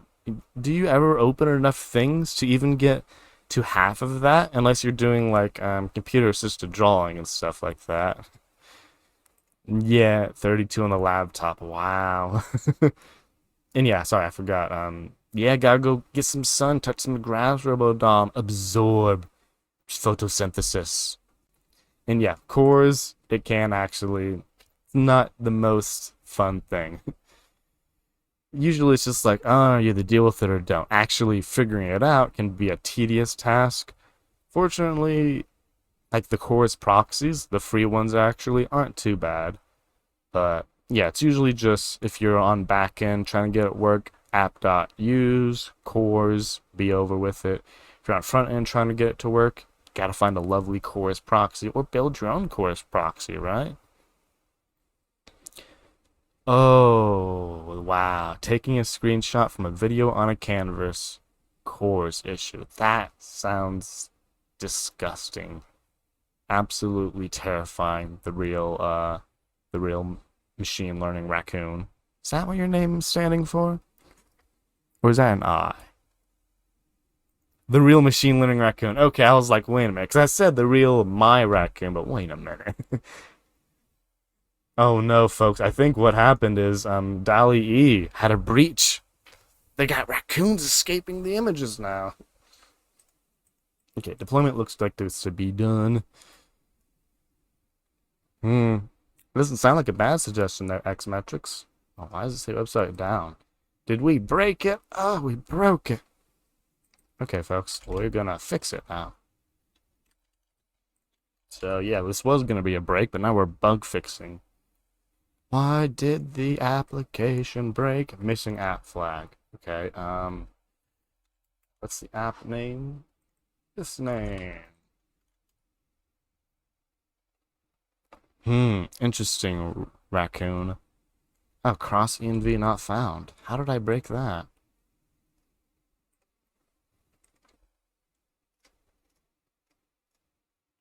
What? Past idiotic version of me removed cross env from a dependency when it's required for the start thing. Man, past me. Can't ever trust past you. They always messing things up. Don't know why they did that though. Oh, it needs to be as a real dependency, and it's not gonna fix that until I remove it. Remove cross env and then reinstall it. Dang, real ML raccoon. Unfortunately, I think I have too much experience. Try to bypass that.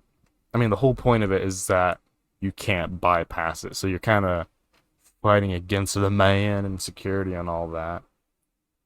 Sure, there might be a workaround, but dang. I'm trying to think. Ooh, setting. So taking a screenshot of a video in the canvas. Okay, I didn't do that, but I did have to do some weird stuff to, on my overlay, link a Twitch, grab a video from Twitch and put it in my canvas. So I can go look at that real quick. Actually, it's already CD desktop, Twitch live, stream overlay. It might not be the solution, but I think I was able to like tell it to be anonymous or something. Or I didn't. I don't know. Don't get your hopes up. Do not get your hopes up. I don't remember what I did. Ask me. Who knows what they did. Yeah, because I was taking a real image and I need to convert it to a canvas data object for. I'll actually show you exactly what it's for. Flip, flop, flippity flop. So for this screen right here, you see all those little circles of people's user icons? Those are real images that I've datafied and shoved on a canvas. Now, I don't know, I had to do something. I don't know if it was difficult or not, but I'll figure out what I did in 20 seconds. Oh, maybe I didn't. Here it is, cross-origin anonymous. Give this a try. So here's what I did. I created a new image, gave it a cross-origin of anonymous, and then once it loaded, I created a canvas. I drew the image, and then I to data URL'd the image, and that was for me to use other stuff. Yeah, you're right, Xmetrics. That is just the Twitch API that I use to get the avatar images. But then I need those images as canvas objects for Matter.js to... Where do I do this? Where do I do this? Here it is. Sprite texture. So they don't use images, they use actual other stuff, so I needed to do that. Maybe I didn't need to do that, but that's what past me ended up doing, so I trust past me. Yeah, Raccoon. If you can cross ornament on a video screenshot. Yeah. That might be, it's... I think. If it's the video itself being a cross-origin issue, yeah,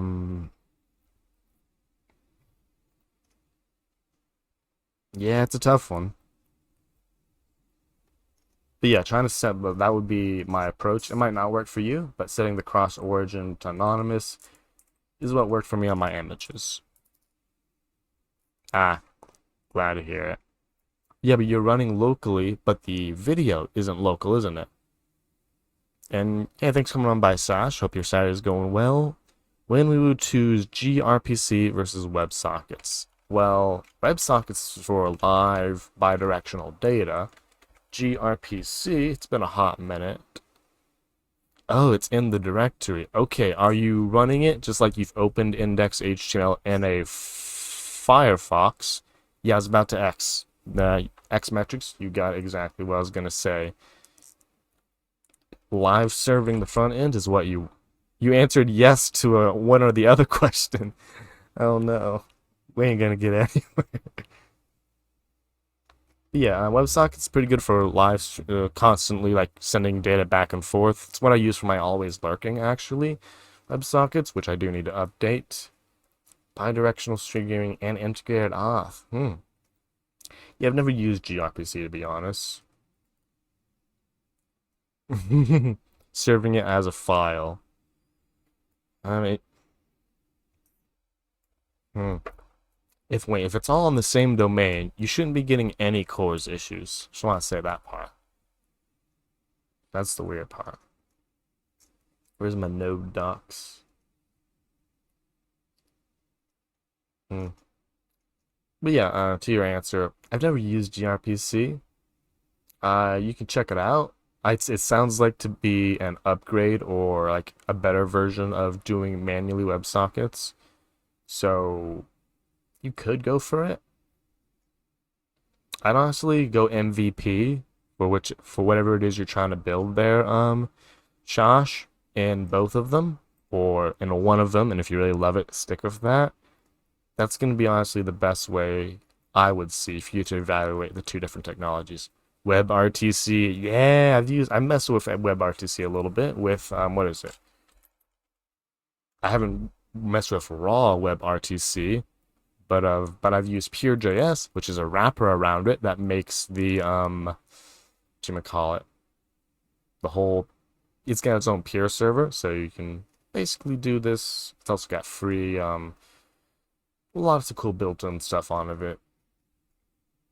It is for witty video, but it's also for bi-directional, just peer-to-peer, I believe, browser connections. So yeah, the example, you got video, you got data, but you can just do normal arbitrary data, which is what I made my other stuff for.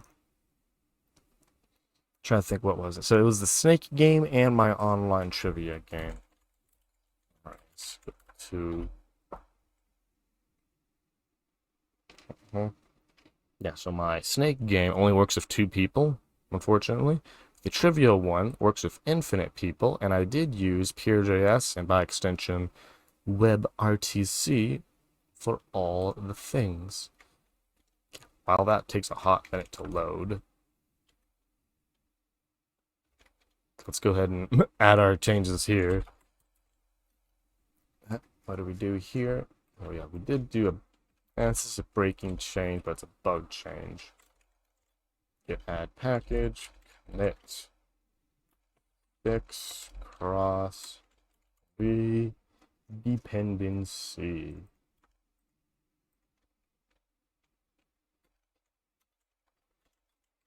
There we go. And then we can do push all the places. And that should, oh no. Oh no. Did I do the install? Okay, I do. Whew, I thought I didn't do the install. Did I do the snake game live? Yes, I did, though. It was quite a while ago. I haven't gotten to whole Vodify, but it is here on GitHub.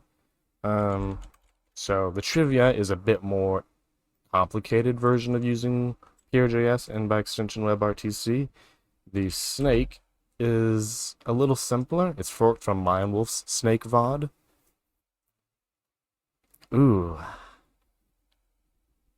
Yeah, as you can see, Techie Girl, from my code, I didn't do that at all.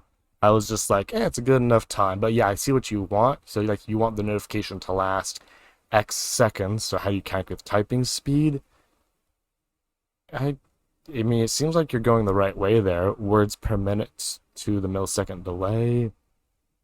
So for every character, you would calculate how many characters there are, and then divide that by how long you want it to go.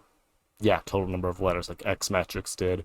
Or if you're doing the token-based one, which each different token, it would be that divided by total number of letters. Hey, Mavi, how's it going? Hope your Saturday's going well. But yeah, this is the trivia I made using WebRTC. Again, different technologies for different solutions. The goal here was to have no backend server, so that's why I went with it. The code's it's a little steep, to be honest, because there's a lot of management, because it is technically, what do you call, multi to multi, so there's no host like it was back in Call of Duty. Characters per something, though, not words. Yeah, WebRTC specifically, I believe the whole advantage of it is that it is peer-to-peer, aka browser to browser. The disadvantage is that you do need to tell them to communicate with each other somehow. So there is a backend server somewhere in the universe, but it's only used for the initial connection, I believe. And after that, it's done. So yeah, this part here, a lot of logic here in this one, where you have other peers and you talk to them, and I basically implemented a protocol on top of this so they are friendly. It's basically a lot of overkill. But the snake game might be a little simpler to understand. This is the one forked from Mindwolf, in which you create a new peer, if you can run servers, if you want to manage your own peers and create a list of peers and stuff like that. But if you don't, then you just open and then you communicate with them just by listening to data. And then somewhere around here, there's a send data. Where is it? There you go, client.send data. So you can use it just for data, or you can use it for the fancy video and audio. It's up to y'all. Ooh, you found it. I'm glad to hear something has been found because of security. Well, we know it's about security, Raccoon. Can we just ignore the security?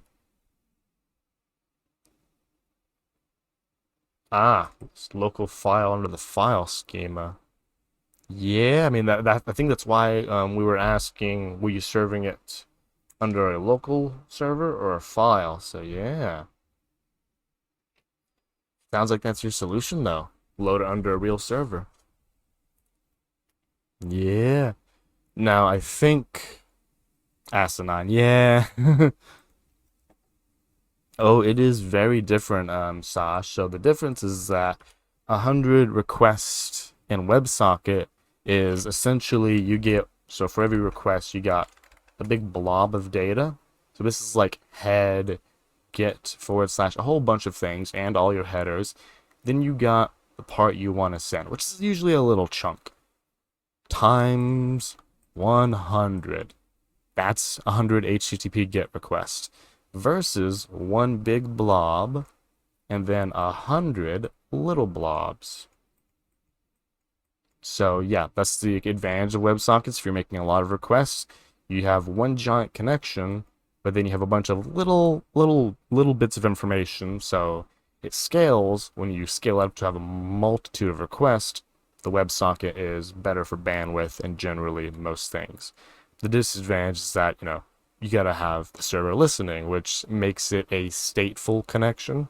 So it's not really that compatible with serverless architecture, but I don't think any of us are really there yet. Yeah, that's right. 100 AP GET requests on the rest is 100 separate requests of the whole thing. Here, you just do 100 of these. That's right. It's one connection that stays open and then updates with information. I think I have an example I can load up. I'm gonna watch my internet be like, stop, it's too much. Yeah, I think, yeah, because mine always lurking does use a WebSocket. I'm gonna turn all these things off because fire is about to happen. Oh, I hope Firefox can like load the WebSocket. Hope not that WebSocket. There's my, nope, that's not the WebSocket. Okay, so this thing's loaded. Let's just click here. There we go. So here's my WebSocket, and we can see there was one request. And over here, we can see in the messages, we got information. But if I add another thing, oh, that's kind of sad. Really bad example because my thing's super broken. So we have one request, and then as I click things, we have different subsequent pieces of data, but there's still only one request. Exactly, kind of Sash. So stateful means that if the server were to turn off and turn back on, or if you were to scale up your thing and have multiple servers, and your request went to a different server, it would not, well, it could, but that server we need to it wouldn't have the information basically to know who that user is if it's never seen them before. So that's kind of how, I'm trying to think of a way to say that. So the way sessions works, here's an example. We have sessions right here. The way that sessions work is that the server remembers a little bit of information based on a key the user provides via cookie. When you are using a database, that stateful information is synced to the database. But when you're using a file store, like I have right here, that means if I have two servers running, which you'll do if you scale up or something like that, if the load balancer sends a request to server A will recognize you, but if traffic builds up, you get your next request goes to server B. Server B stops recognizing you because it's never physically seen you before. They are stateful. They contain state within them that isn't essentially synchronized, I believe, with the entirety of the application. Versus stateless, which is the information is not on the server. You send the information every time with a new request. And yeah, real Macoon. I appreciate that. What you could do, I mean, what's the trick I do? Python 3.8, http.server 8080. Yeah, I mean, if you got Python, this is the trick I used to do to start up a local server. Or there's stuff like npx serve g or other. There's a bunch of like little utilities to spin up quick servers. But I assume by that the response, it's a little bit more complicated than that. Of course, Josh. Yeah, that's like 80% accurate. I say my answer was. Yeah, always down to answer a question. As we celebrate, my website's no longer crashed. So yay for that.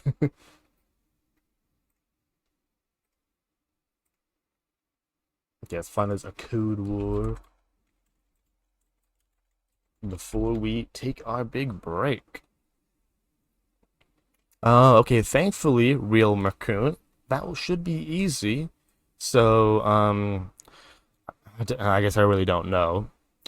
Either way, no matter what technology you're going to be doing it with, it's going to be serving static assets. So if you know how to serve a HTML file or a CSS file or a JavaScript file, it should be exactly the same. So I don't have a video file around here. I can go find one. Copy dot dot dot dot. What file am I in? Twitch chat poll. I'm trying to find a video. QOTD. Question of the day. Yeah, I have lots of questions of the days here. I'm gonna bring one here to my public folder. Then I will create a video in my thing. So I just dropped in my public. My public's being auto served with Express Static. I'm trying to think thoughts. I have to actually write some HTML at this point. Oh no. VS Code's like, what are you doing?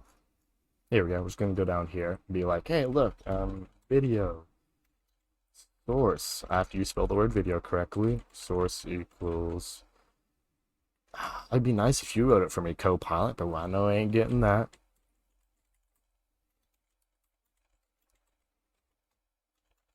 I don't know if video self-closing. We'll find out.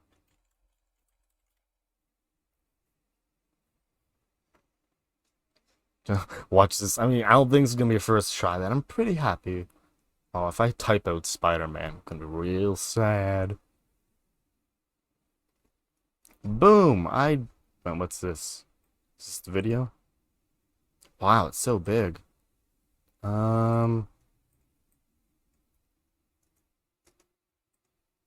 Play show controls. That would help. There it is. Play video.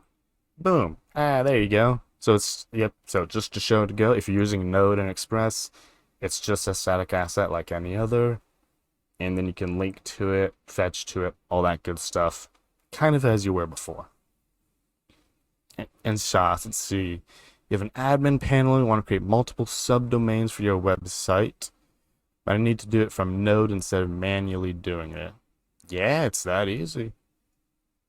It's just another static asset. You don't need to deal with the streaming or any of that stuff. As far as the browser sees it, it's essentially effectively the same as linking an image. That's a good question there, Shosh. So basically creating multiple subdomains from Node.js instead of manually doing it. So like I have multiple subdomains, so I have a little experience with that. But that's it. From Node.js. I don't know if you can do that, at least it's not what I did. Each subdomain for me is another process running. Okay, so I guess we're taking the DNS and directing part out of the equation, because I don't think something real has to do the subdomain IP pointing all that magic stuff there. But once you do, oh, so what I'm thinking what you could do, Shosh, is what's it called? It's called the referrer or the origin. Those are headers that you will be able to receive in your request, and those should contain the full domain. Wildcard subdomains. Oh, okay, yeah, so that's a little bit more, I see what you mean now. When I type sales.shosh, you should create it as a subdomain. Wildcard subdomains. Yeah, so it sounds like you know the exact term you want.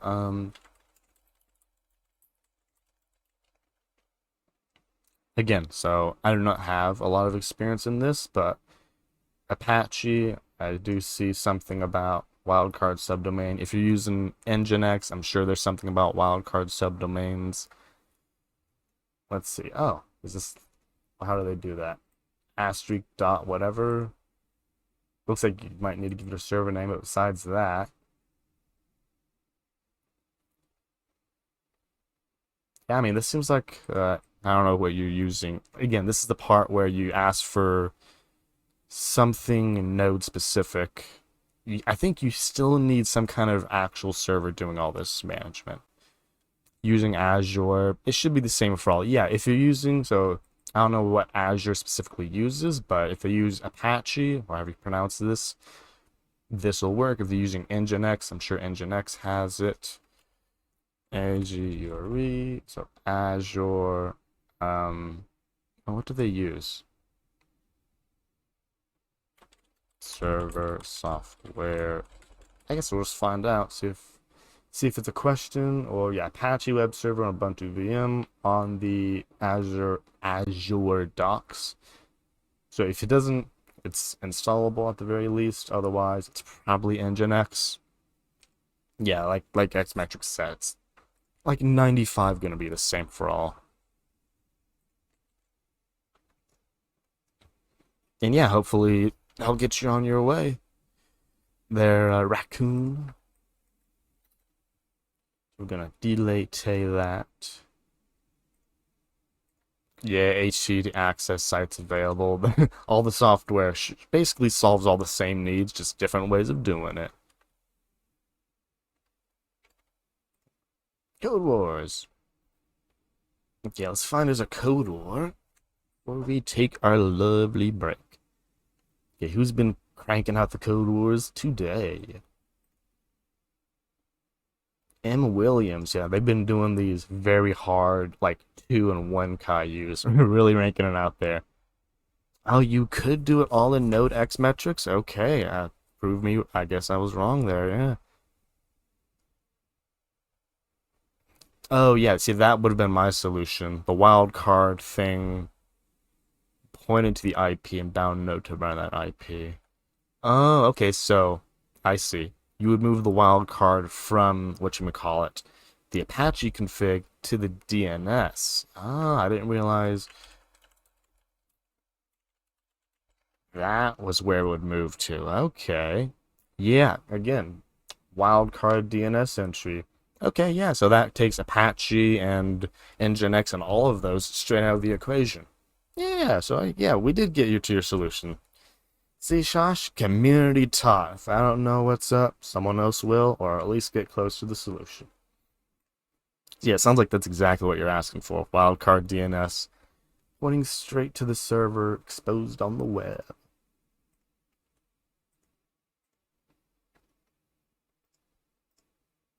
Okay, one of y'all had to have done a cool Code Wars recently. Show me your Code Wars.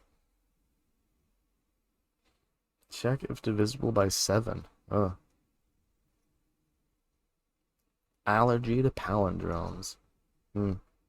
Yeah, lots of tough ones. I can imagine.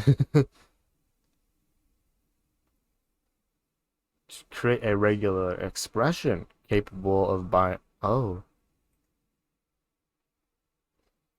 Oh. Okay, I'll do a quick peek at this one. Dominoes always throws them out, or Dominoes. Ah. I see, I see. So 14 by 2. Ring 2, of course, this is a number, so. Is there any special? Okay, I have no idea what the regex for that. We're not doing that.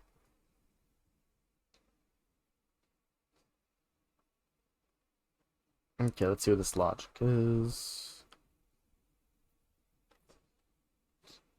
Oh, not looking at that. That's math. It's a math problem under disguise.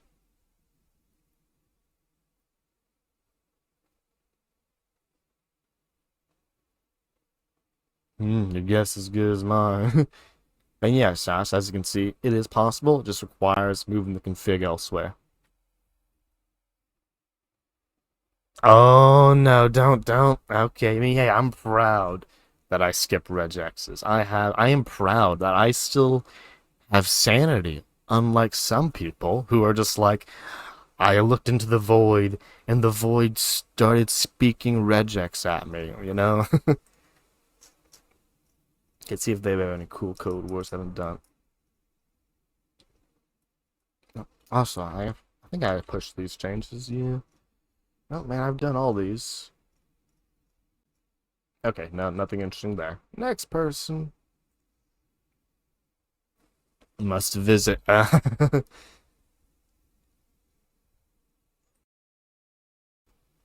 Wars style ranking system.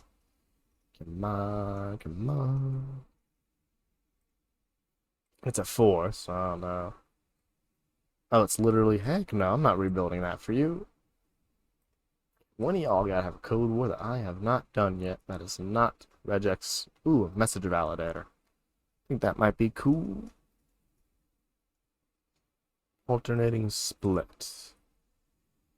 Should be split into 3 hey. True, because hey is 3, hello is 5, and hi is 2.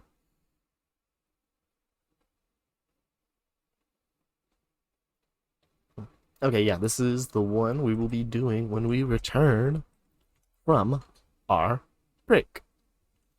And with that, folks, we are 48 minutes past our break, so we made it there eventually. Be sure to stretch, hydrate, and relax if you can. Let me check. Yeah, no fellow 100 Devers on, so I will catch you the end of the break. You know what? We're gonna, since we are so far over, we're gonna go a little longer break. Free extra 2 minutes. Nope, not that long. Um, there we go. Extra 2 minutes for free, folks. Catch you on the other side.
And feel free to come on back, folks. Break is coming to an end. And yes, X metrics, I do see that.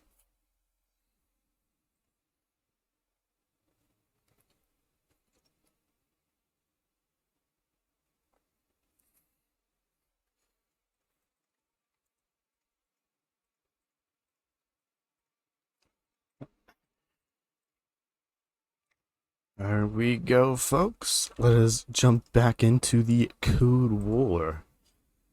So, going full prep as always, folks, we have this code word called Message Validator, brought to us by Satusk.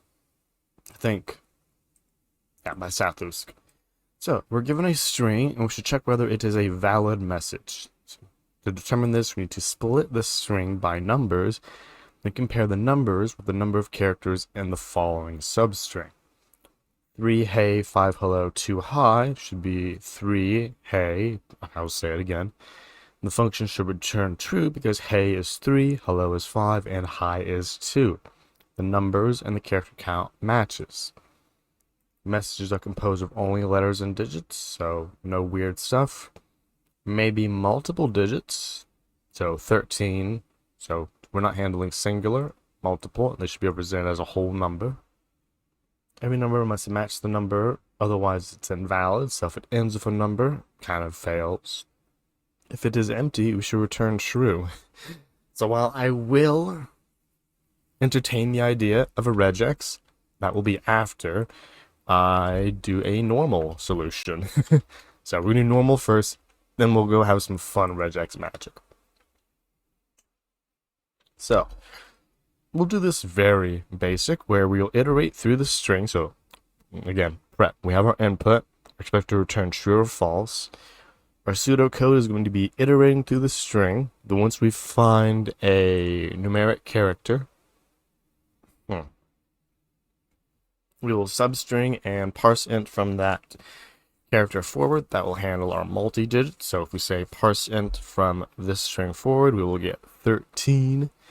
And then from there, we will substring the number of digits plus the current index, then the number forward, and if the length of this equals the number and it does not contain numbers, continue, otherwise false. So that's the brute force non-regex way of doing it. Let us give it a shot. So here we go for let I equals 0, I less than message length I plus plus. Then we're going to say, okay, if not is not a number, message I. And then what we'll do is we'll get the number, so constant number, or count rather, we'll say count equals message dot slice I forward. Hopefully that's good. We'll figure the off by one later. And then we will const checking equals I plus count dot to string dot length, basically the character count of our lovely count. And we'll be checking this message dot slice from this index to this index plus the count. So put this in a variable called ci, const ci equals there, because remember it is start and end, not start and length. So ci, I know, got lots of off by ones here. Then we're gonna check, hey, if checking, oh, we're doing the break and stuff. I know, we're doing bad. We're checking if it contains a number for regex. So if there's a 0 through 9 in here, turn false. Also, we're going to check if it's not the correct lem. So if there's a number, or checking the length not equal to count, fail. Otherwise, success. Now this ain't gonna work because I have 5 off by 1 errors. But it's time to do some counter logging. So I think this is enough information to figure things out. Console log. I'm going to use object shorthand syntax so we can get free labels for free. So index, count, checking. You know it, CI just for funness. Love things failing. I didn't spell out the word count. I was like, the letter C. Right, for me, Copilot. That's supposed to be a number. Well, that didn't work. There's a lot of errors in here. Count is not a nan. Because I use the unary plus instead of parse int, which is much more forgiving. Oh, did I really have this on first try and I forgot to call parse int? Ah, now that is utterly shocking. I forgot parse int. Besides that, it passes all of our lovely tests. So I guess we might as well do this in review. We're iterating through all the characters. Again, this is inefficient because we should be updating our index after we check something. Now we're going to do that. We're going to say I equals ci minus 1, because I will automatically increment. Let's see if that maths out. There we go, that still maths out. So let's take our example 3, hey, 5, hello. So index is 0, looking at the letter 3. It is a number. The way that isNaN works is that since this is the global version, this will coerce it. So if you pass it a string 3, it'll try its best to check if it's a number. So it'll coerce it to a number, giving us actual 3. So if it's a number, that works. Then we pass it to parse int, this part of the string. What this will do is if there are any additional characters, it will get the 3, all is good. Get the 5, all is good. Once it finds something it cannot parse for the current base, it will stop, but it won't fail and say, well, that's not a number. It'll take what it was able to parse up to that point and give it back. That's why we use parse int and not the number constructor or the unary plus operator. So that's the trick for getting that. And then CI is the current index. Basically, in this case, it's I plus... It's the index of all text after the letter, or the number rather. And since that is... Okay, as much as I love that, hold on.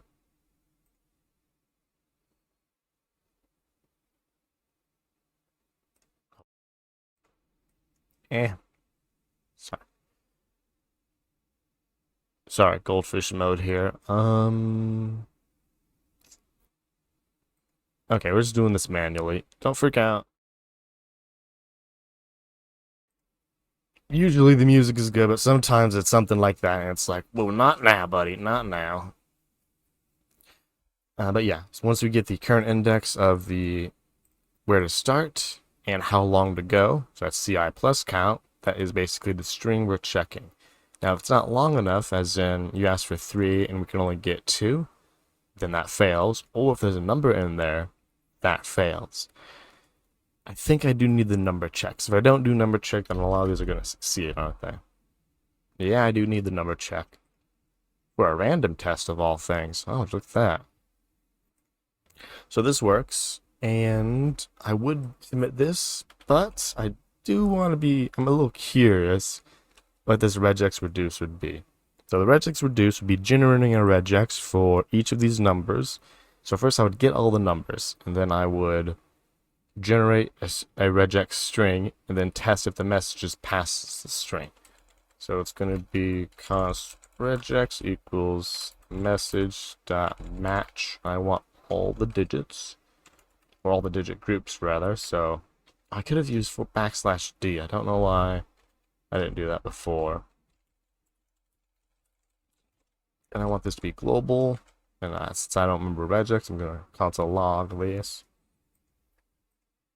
There we go, 352. Let's show me an example of multi-characters. There it is. That's all we got to do to get all the groupings. So then here comes the reduce str count.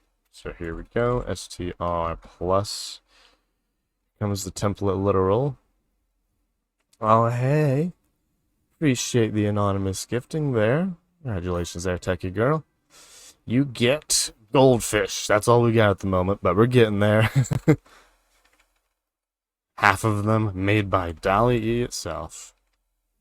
Then we got classic wavy one. Yeah, I appreciate that anonymous gift there. Yeah.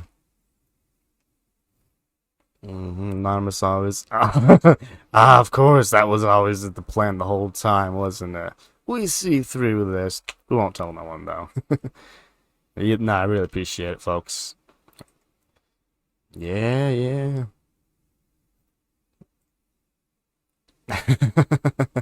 Yeah, and it's not too surprising there, metrics, because who would wanna?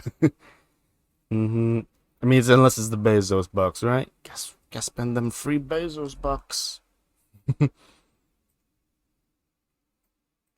Yeah.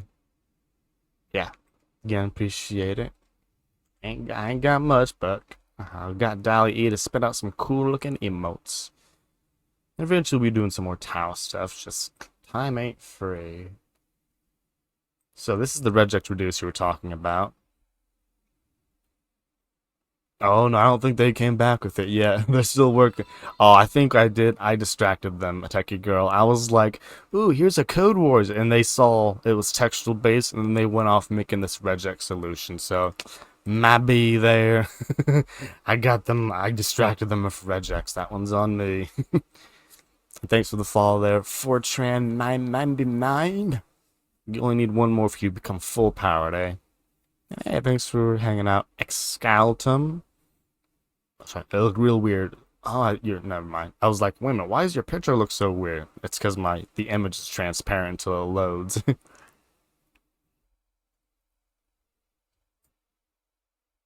Yeah, rough estimate. I was thinking about that. I never went around to it myself. I don't think. I might have been the new one. Yeah, they be trolling. So what I want to do is I want to take the number D, so /D this many times, repeated, followed by an alphanumeric character this many times.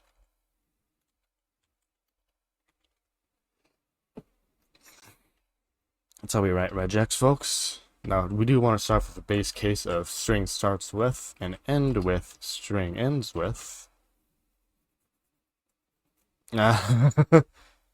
Yeah. Wait, the AVI shows up. Oh, the avatar shows up. Yeah, yeah, it's not too crazy. I just grab the user's avatar and I'm like, show it here once it shows up. Because I don't want to attack Twitch's API too much, so they're debalanced by like 15 seconds. You're not wrong, Excalibur. You're not wrong.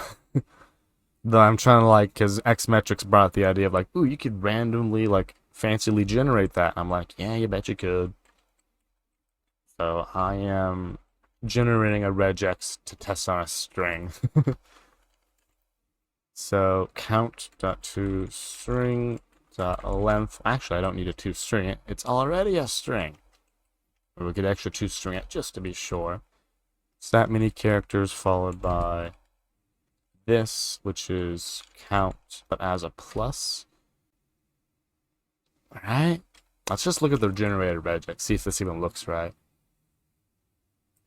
Cannot reduce null. Okay, so 1 digit, 3 characters, 1 digit. Oh, my backslash. No, I need to generate a backslash. And it's angry because I reduce on a null value. Oh, because there are none. Or empty doohickey. There you go. I wonder if regex works on empty strings. Oh, so we didn't break it. So, yep, it starts with 1 digit, 3 characters, 1 digit, 5 characters, 1 digit, 2 characters, and that's the end of the string. Love to see it, folks. Turn regex. Well, I have to actually create a regex now, don't I? Regular expression. think that's it, yeah. Dot test, is that how we do it? Or is it match? I always get it wrong. Oh, there it is. So here's the regex solution and then the normal one. You know, I actually like this pretty well. So I'm actually going to submit both. Why not both? And then you use a while loop to regex through it. Okay, so I see a little bit of hybrid here. Yeah, I do like this regex. As cursed as regex can be, it's pretty neat sometimes. Yeah. Absolute madness. Let's go full screen to break through this. So what we're doing is we're building a string, converting that string to a regular expression, and then we're testing if that string matches, or that regular expression matches the text. So first we're matching all of our digit groupings, or if there aren't any, empty. Then we are building our string, which is concatenation of the digit matcher. So we've got a double backslash. Then in parentheses, the number of digits in the current number, followed by a character, A to Z matcher, so matching any lowercase character, followed by making sure that matcher, it matches that token, the number of count times. I don't think I need the plus. And just for funsies, we're starting the string off with a caret to make sure it's in the middle of the thing. Oh yeah, it is, isn't it? Ooh, it's because it's so long. How do I get this thing to go away? Oh, that's not it. Okay, I just add new lines. I don't think I made this thing movable. Yeah, it don't move. It stays in one place. Yeah, new lines works. Yeah, genius solutions. Yeah, I think I got to most of it there. So yeah, count length and then the character matcher for that many characters. Starting off with a upper caret to note it's just the beginning of the string and ending with a dollar sign to say max is the end of the string. And then dot test and passing it the actual message. Again, not the craziest of regex, I'm sure. Metrics has a more refined one in there somewhere. Well, it fails some of these tests.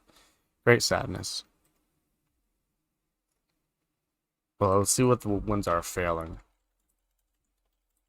Probably not handling the empty strings or something. So 83, and then all these characters expected false to equal true. Hey, it's good. Hey, I was joking, metrics, don't worry. That the typewriter thing is arguably much more productive than random code works. Don't worry about it. 83 expected false to equal true. Okay, let's see the regular expression that we did generate. Cost R equals this. Then we'll shove that to here. Console log R. Oh, and now it's passing. So we get for random tests, folks. So 3 characters followed by 189 alphanumerics. Should false to equal true. So I said fail, but it said pass. Okay, let's do some manual peekabooing around. So if I'm just like, this is a long string, how long is this string? It is 189. So my regex is like totally failing. So new regex passing my lovely string that is accurate. Saying test on, get the full string in here. Now contains a break. Fix false. Add another character. Remove a character. No. Let's remove the beginning and ending line matcher thingy. False. Okay, let's use a website that's made for regex. Regex 101. And see why it is angry. No, something else. I forgot my beginning and ending thingies.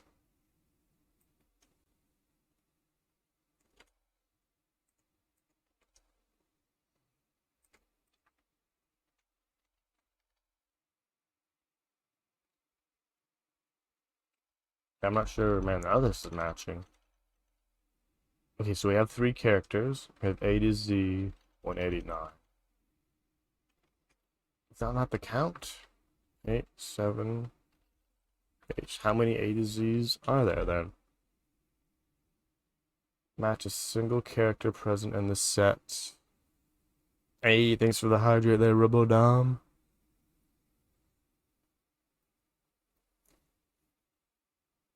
Oh, first I'm not in JavaScript land. Let's fix that. 0 and unlimited times. A single character present in the set. Oh, have I messed this up? How does...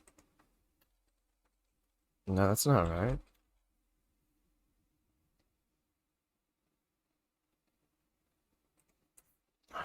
How have I messed this up? How goes the project? It's going good, Robodom. We're doing our code wars at the moment, but we did fully MVC-atize good old pairwise sorter over here. So we're fully MVC'd out. We got a few things to polish, but after that, we're going to add one Cypress test, a little user info, and then make it possible for users to generate their own HTML, which is either going to go really good or really bad. After I fight with regex, which I know I shouldn't be doing, but we're here now. Why isn't this working? Matches the previous token 2 times. Do I have to put this in a group? It is MVCified. There are a few things that could be better. For example, Robodom. Whatchamacallit? My users, for example. You see, all this is good, but you see the fact that I have a request handler and my routes, that's like violating the rules, you know? I mean, it is. I did ship it, though. I did ship it. So, like, the fact that we have a handler in here, it breaks the separation of concerns rules. We also have a few down here. So, the full MVCification, like, it's been 95%. The last bit is shoving all of these into the controllers file. And that's mainly it. And improving some names. That's about it, what we have left to MVCify it. So it's not too bad. It's definitely easier than this regex, which I am losing my mind on. Oh, case insensitive. It's case insensitive. There are capital letters in here. When did those show up? I don't remember them showing up. No, who invited the capital letters to this party? Ah, how do I do flags on this? Capital I, lowercase I, that'll do it, right? Them darn up different cased letters. I thought that was all lowercase. I was a fool. There we go. Here's our one-line regex abomination. We did do this normally, though. Don't worry, folks. Ta-da! Oh, I already voted, which means I just double voted. Big yanks. Oh, please close tab. Thank you.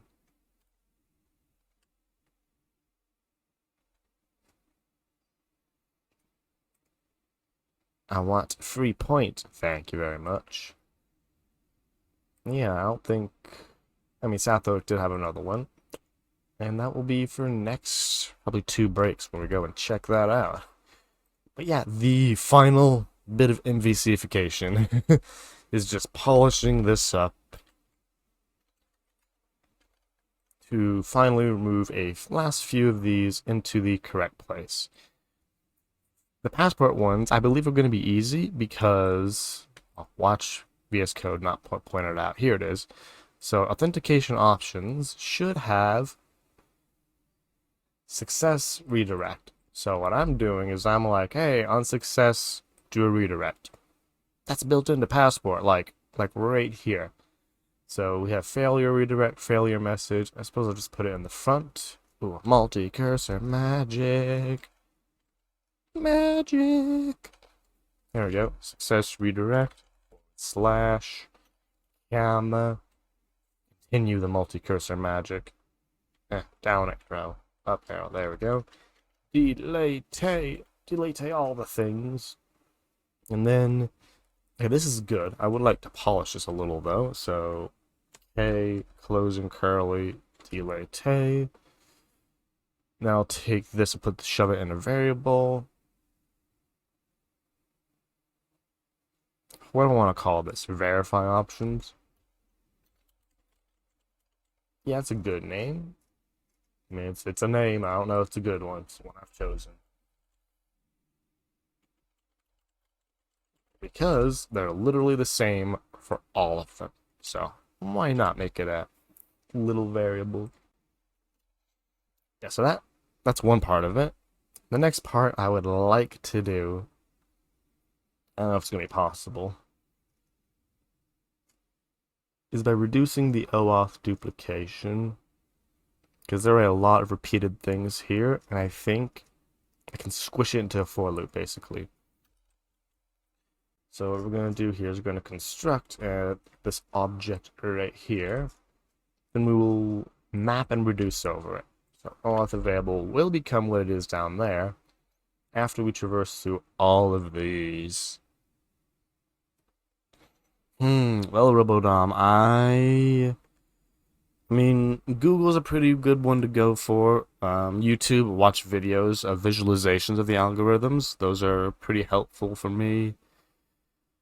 I don't really, I know what you're asking for. You're asking for like a site like Structy or something. I don't really use any particular site in question for learning data structures and algorithms. Again, visualizations, really good one. Ooh, VisAlgo. I've used that one in the past, I believe. Yeah, VisAlgo. Well, I think this is the one. They do kind of a mix of both structures and algorithms. Oh, is this the right one? Yeah, this one's pretty cool. I've used this one for visualizing sorting and trees and stuff like that. Yeah, so this one's been a pretty cool site. Yeah, to be honest, I haven't done that much. Like I said, for me, it's mostly I just had more time to do it. But VisAlgo is a pretty good one.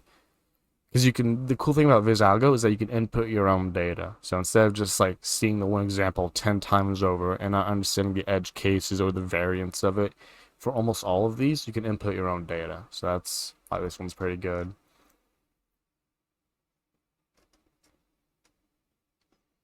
Yeah, I guess VisAlgo is the only actual individual resource then, yeah.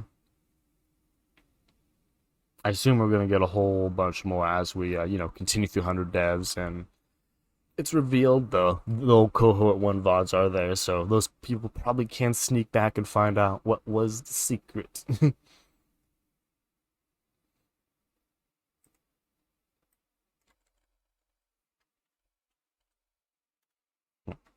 Okay, for this,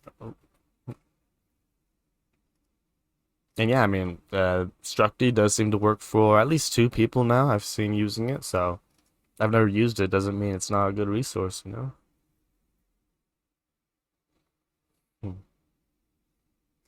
Okay, so I'm gonna do some multi-cursor magic here, in which I want to yoink. Basically, I want to do this programmatically in a fancy dancy loop. So it's gonna be Google client ID. So name underscore client underscore ID. Twitter's the weird one. So it's this one underscore client underscore ID.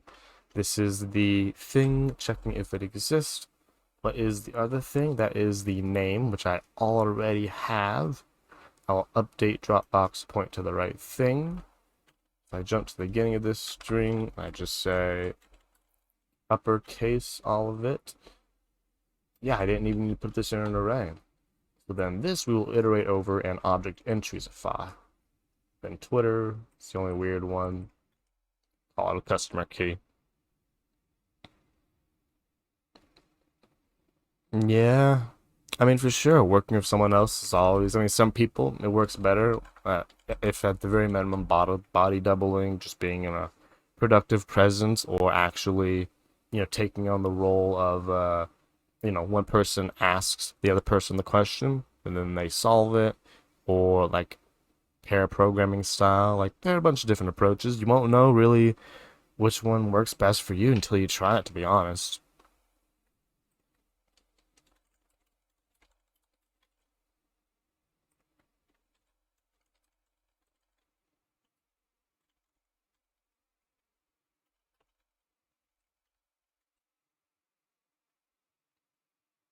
Yeah, it's fun. I mean, that's what the Discord's for. It's you could just ask someone or just jump into a what you call it. Jump into one of the voice channel gang, VCG, right? And just start streaming eventually. It's like moths to a flame. Someone will show up, curious about what's going on, and being 100 devs, they'll know either as much or less than or more than, and you start pair programming together.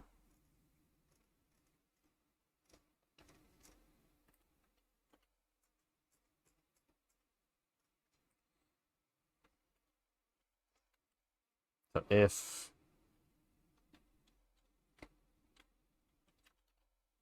obviously want to run this code here, right? But not with the word Google. Yeah, I mean, I don't know if you're sorry, I don't recognize your name exactly, but I'm referring specifically to the 100 Devs Discord, but technically any community will work. Slack, Google Plus, that's still alive, right? Just find a good community of people, and that really makes it better than going it alone. At least for most people. Maybe you're better going it alone. You won't know. It's like not liking a food. If you've never tasted it, then how do you know if you really don't like it?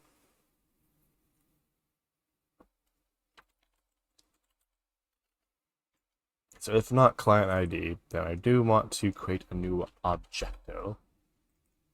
Or I say, and I know this is the bad code, don't worry about it. Auth available, provider false. Bada boom, bada bing, loving that.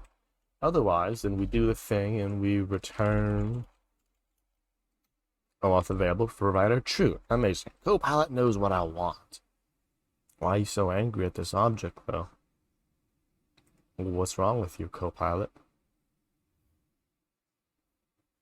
Hey, Craft Code here. How's it going? We are just at the tail end, like the last 5% of our MVC conversion. Because we just had a few, what do you call it, route handlers in our routes. We have a few request handlers in our routes file, which belong in our controller file. After that, we're gonna, polish up a Cypress test, and then you can see some user provided custom HTML. Right now, VS Code's just yelling at us though, so we're gonna figure that out. Yeah, right now, we're turning our basically 6 calls into 1 call in a loop. I don't know why this thing's so angry. I did it right. Oh, it needs to return the object though. Oh yeah, of course. Craft Code here. Welcome on by. Hope your Saturday's been going super well. Yeah, so I guess this project, is it ever really complete? If you aren't familiar with code, you can check the code out there in the actual deployed version. Basically, what this does is it's a project, a full stack MERN application, which means MongoDB, Express.js, React, although we're not really using React, we're using JSX, part of React, and Node.js. So basically, this is a little website that you can add a list of items to. So like items of random things, and then once you add those items, you can sort them by comparisons. So for example, I have 0, 1, 2, 3, 4, and 5, but the original insert order was kind of random. So if I reset the comparisons, you can see the list is partially sorted. Then I can go into sort mode. In sort mode, what that does is it presents 2 of them. This is an algorithmically kind of the least amount of questions it can ask you. And you're supposed to return with which of them is higher on the list. Now I'm choosing numbers because it's easy not to mess up on.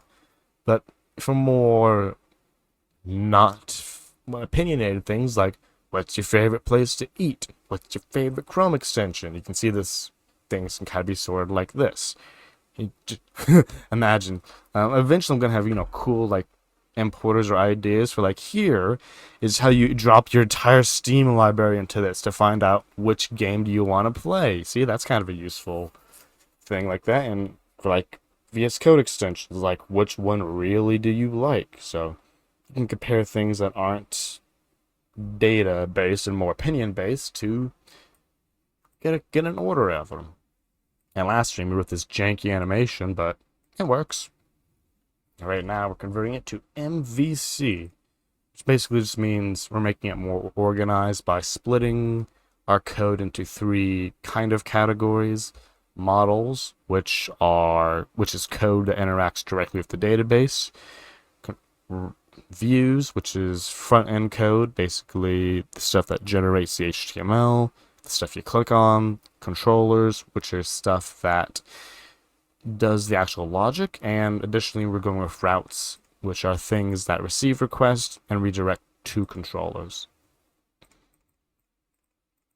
Just to make this a little more organized, specifically right now we are reducing duplication with our OAuth stuff.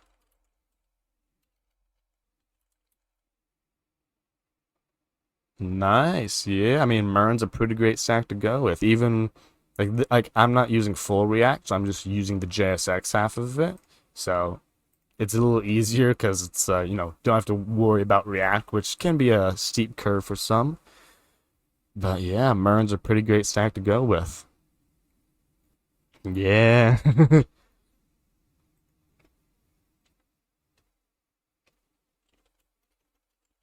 I don't know if you're a professional or you're just learning, but if you are learning, then there's this 100 devs. It's an agency with a free training program right here on Twitch. They're mainly focused on the Mern stack and, getting an actual job with this stuff. So if you're learning, feel free to jump on there. Or if you're not learning, you got some questions, there's some help channels. It's a pretty cool community, if I do say so myself. I think this is the code I want. Now I gotta go over to the Discord. Not the Discord, Discord.js. 10 months into tech. Nice. Yeah, getting your first job. Well, hey, that's kind of the whole thing of 100 devs. It's called 100 devs because the original goal is to get 100 people developer jobs. Now, they're not renaming it, but they did, spoiler alert, they passed 100 people in tech jobs. So you want to check them out. They're the best ones to get you into a job. Teach you all the networking strategies, all that such. So I think this is how we rename passport strategies. Just pass the name as the first argument. We're gonna find out though. Find out real quick. Yeah, Robodom, congratulations. One job for over 100 peeps. Yeah, that's right. That's right. Hey, Intelligence, thanks for coming in here for all the bits. Hope your day's been going well. Those who don't know, Intelligence, fellow 100 devs member, they also do some pretty cool streams.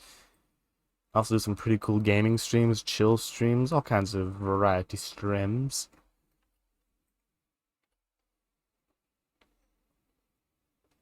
Hope your Saturday's been going well there, Intelligence. We're over here just getting like the last 5% of our MVCification of our project. Monka. Yeah. I think I got this. Oh, this thing's very angry. Oh, so yeah, rest has to be the last parameter apparently. Who would have thought? Someone who knows what they're doing would have, but that ain't me. Family duties. I mean, hey, some people ain't got family duties at all, Can, gotta do it.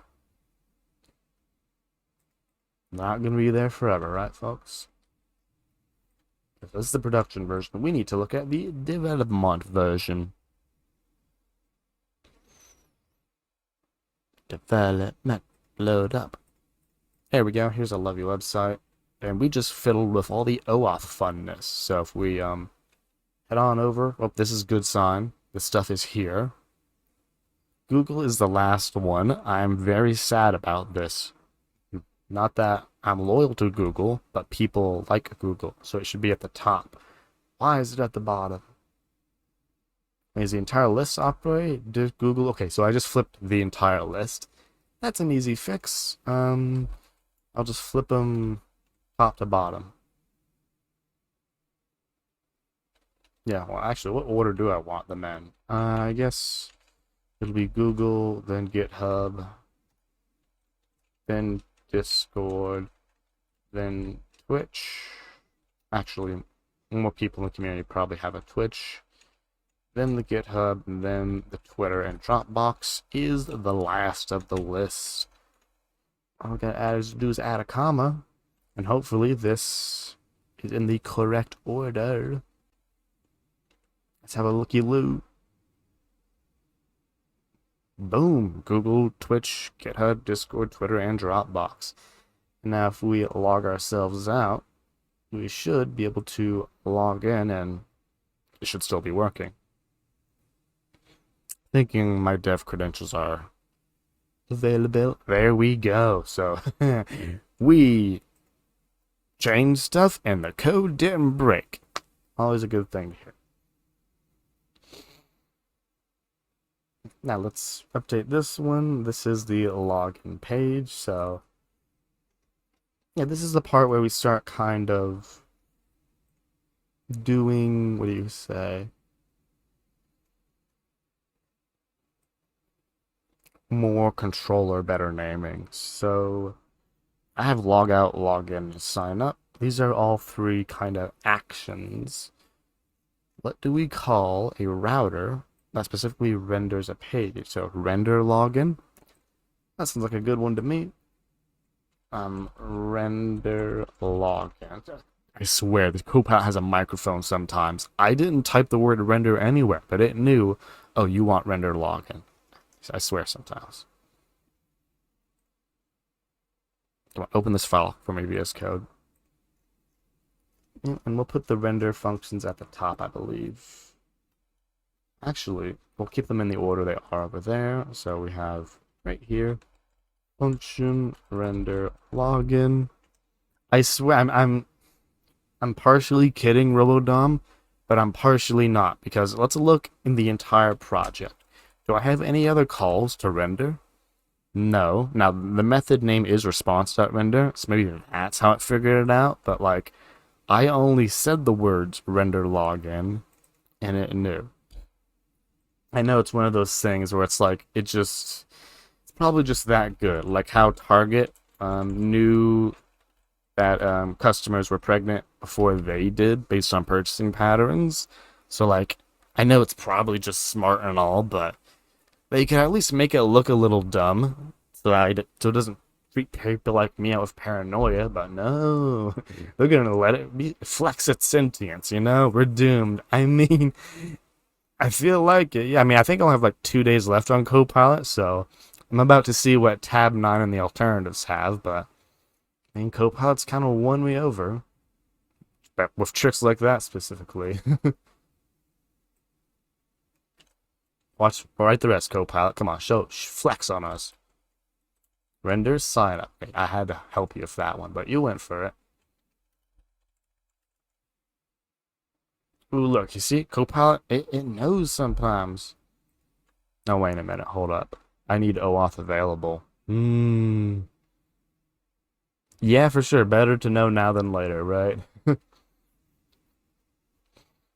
Hmm. Okay, so I'm gonna do a thing. So I'm gonna do a whole lots of things here. I'm trying to think. If a middleware isn't used anywhere, like what are the rules, huh? So I want to use a little router middleware to inject the OAuth availability into the things. So the way we do that is a router.use. Specifically, it's all on the get routes, but I can't do an all get thing. Request response next. Let's see if Copilot knows what I want. No, I don't want that. Okay, let's make Copilot work for it. Add OAuth available to. Nope, that's not it. Add OAuth available to the locals for the views. That is what I want. Okay, that's actually what I wanted. You see, like it can be pretty powerful. Once it gets familiar enough, it can do cool stuff. It didn't realize that I like to call my things full, but that's okay. And now, thanks to that, I can drop my call here, making it just a little less injecting. And technically, all this is going to be put in the views too, but we ain't there yet. What's this page called, huh? Render profile.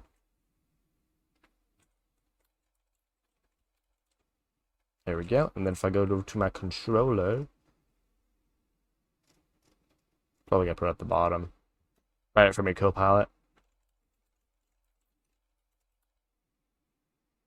There we go. Request response, render profile. Exactly. See, it's really good at this repetitive structure stuff.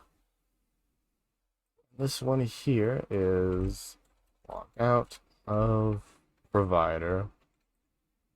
And I suppose, we'll just keep it chronological.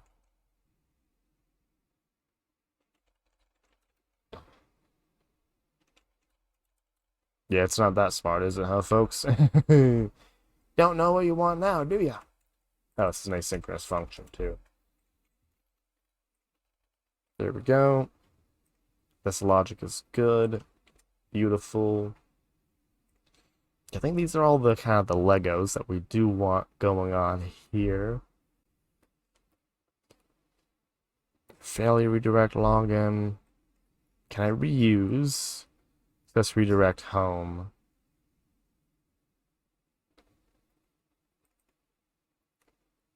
Hold on. What's this do? So this is successful. I'm going to the login page. That doesn't seem right. What things are broken right now? Okay, all the things are broken.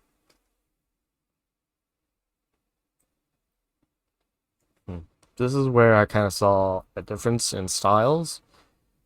Some people destructure all the things out. Some people don't. I'm not sure which I prefer. Because right now I need to know everything I'm entering in, and it's kind of hard to tell which is and isn't profile controller. So I'll go ahead and do this. So user controller. Now for all of these, where is it? Yeah. There we go. It's clicky, clicky, clicky, clicky, and paste. Then for sign up and log in, paste. Again, really confused about this particular login controller. Let's go have a look at it.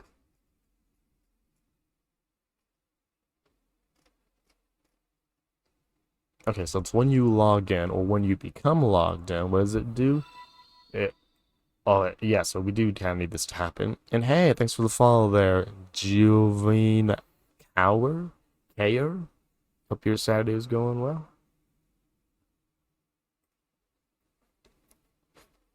So yeah, all we're missing here is our exporting of all these.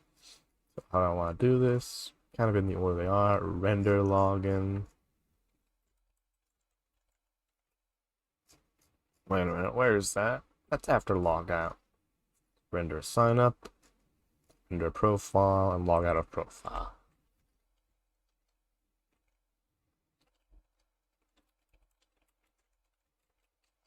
Sign up, render profile, log out of provider. Okay, that should be good. And over here, so I'm using the single object. Should be. You see like the ability of this highlighting? I like this highlighting. I don't know. It's a gamble, huh? RoboDom. Actually doing both is, the tough part. I don't know. I mean, for Twitch usernames, it's like either you do it right or you don't. But for the MVC, it never ends, does it? It never ends.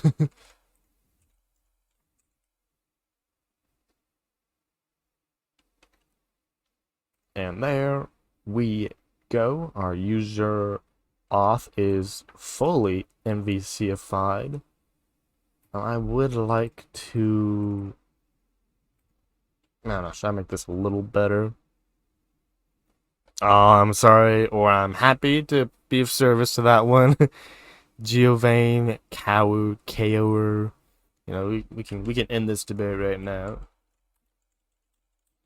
Because Google Translate is always accurate. And if you say Google Translate is inaccurate, then obviously you're wrong. Because Google's never wrong. So let's see what Google says how your name is pronounced. I guess put a space in between these. Because Google's obviously correct all the time. Huh. That's an interesting one. Giovanni Cower.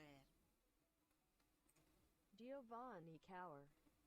Okay, so in English, that was actually right. But this thing thinks it's Spanish, so. Giovanni Cower. So I was kind of right on the I said Giovanni, though. Giovanni. Giovanni Cower. Giovanni, huh. Choose Portuguese. Okay, so no, you're not telling me that Google Translate was wrong. Nah, Google Translate wouldn't be wrong. Giovanni Cower. I don't know if my tongue makes those shapes. Giovanni Cower. Oh, you think it's Italian? Ah, Portuguese. We're close. It's Giovanni Cower. Giovanni Caver. Giovanni Cower. Giovanni Cower. Giovanni Caver. Okay, there's an L in that last one. I don't see it. May Google be with you. Yep, this is how your name is said now. Don't worry about it. You cannot correct the great Google. Yeah, Giovanni. I got that part somewhat right. But yeah, thanks for coming on by the way. Your Saturday has been going well. I thought about making it a thing where it's like it automatically, because I have access to chat, so like when people jump in or follow, it would actually say their name, like the power of Google Translate. But I was like, I don't know, that's an interesting thought. So it's on the list, just not that high on my list. Rob O'Dom. Hmm. I mean, this is the thing. You got capitalization in your name, so it kind of misses the It kind of points out where you're supposed to say things differently. Even without the capitalized D, I think I would be able to figure it out. Rob of Dom. You're the Rob of Dom.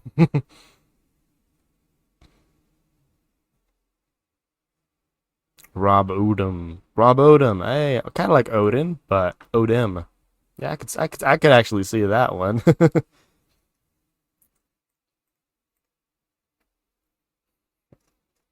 Okay, I think this middleware thing is doing good. So yeah, we have.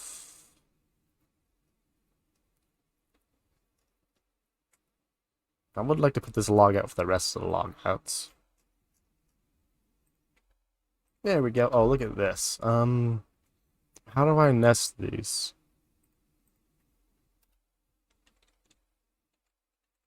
Can I subroute? I don't know if we can do this. Come on, Copilot, write the rest for me. Router.route. Nah, I want to like subroute. Express. What is the way to tell this an express? Oh boy. Can't go wrong with just dumb. Yeah, I suppose so.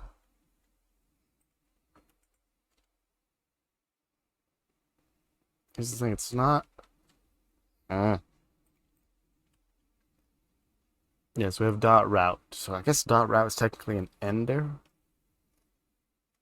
Route dot get route. That's creating a specific router. I already have a router though. Yeah. Okay, I guess that's too much to go. Hey Leah, how's it going? Hope your Saturday has been well. Those who don't know, most of you probably do. Leah is also a streamer, streaming some cool things that it would have told us about, but the bot was like, too much work for today. But I think they were last doing what? Or was it Oh, what's this site? Yeah, Structy, right? React, Scrimba, or Structy algorithms. I don't know. Whatever it is, it's always good over there.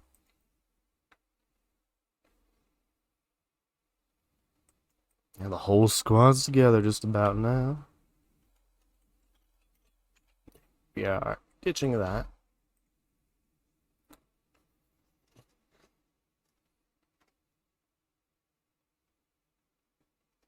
Okay, now we're breaking all the rules here. Failure redirect login. Correcto, I think. Yeah, so I guess I'll make another middlewares just to be fully MVC compliant. I don't feel like I need to, but the pressure is here. Here it is. What do I want to see? Add off.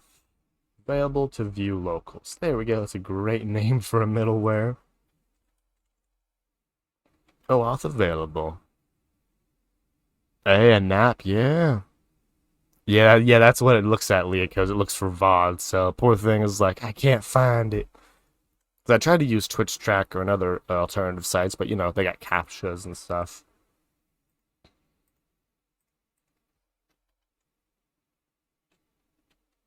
Oh, thank you, Copilot. Look at Copilot writing all this great code for me. There we go. Okay, so oh, there's no next. Why is this angry? Why are you so angry? No idea. Okay, it was just confused. Now it's happy. But yeah, we are OAuthing our way to victory.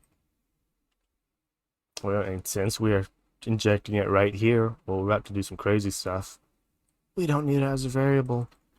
Absolute insanity. Hey, look at that. Verify options. Do we need verify options everywhere? We don't.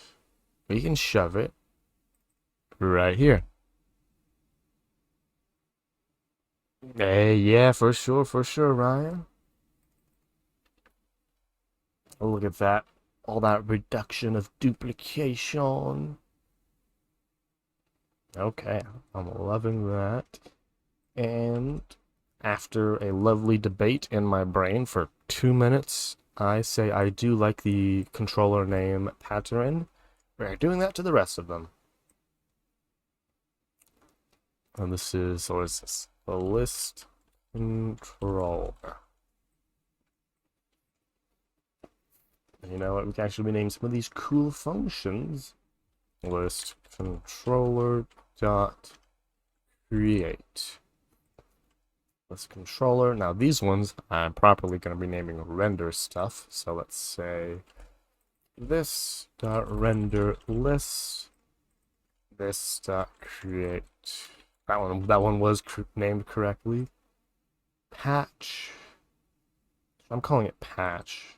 It's correct, but it's technically update list. Delete.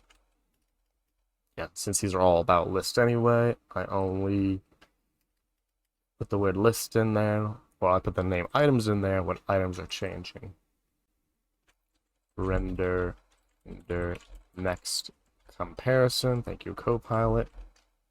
Then will be reset comparisons. Thank you, Copilot. Render item rename page. Render. I mean, that's actually correct. This will be update item. I can kind of see where a second controller would be useful for items, but we're here now. Delete item. And very much I can see second controller being useful. Reset comparison.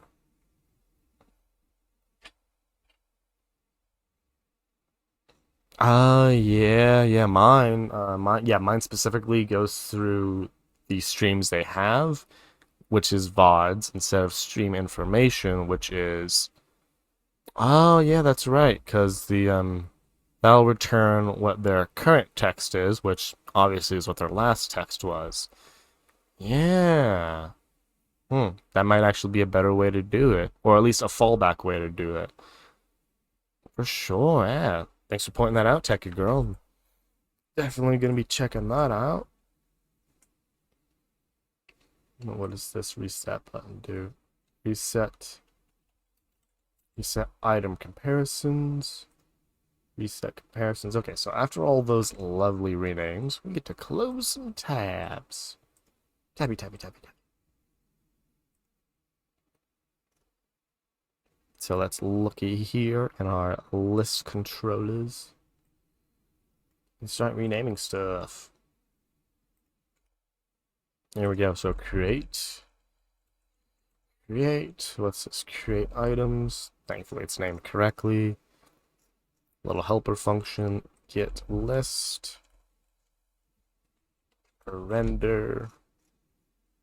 Compare items. Still correct. Get next comparison. It's called render next comparison. Getting all that verbiage up here. Delete list is just delete. Is that? Oh, that's not a valid keyword though. Del. We're going for the short delete. Del. Yeah, just to maintain consistency, I suppose. Del item. Reset item. Is that correct? Reset comparisons. Reset item comparison.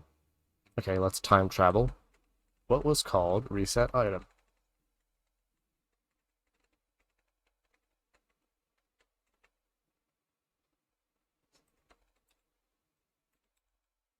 Ah, there it is. It's down on line 27, which is off the scroll. So it is called reset item. Gotta love Control Z time traveling, folks. Reset comparison.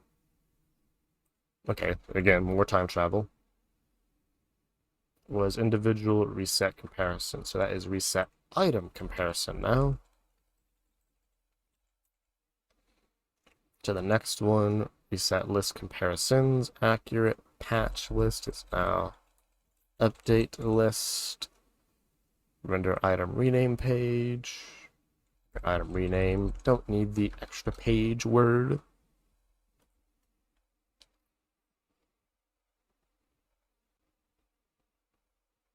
Yeah, I assume so, Techie Girl. It's like how they, I believe that's probably where the exact same information where it gets, oh, was last streaming insert category name here? That's how I believe most of those work, is by accessing the current information, which coincidentally 90% of the time matches last.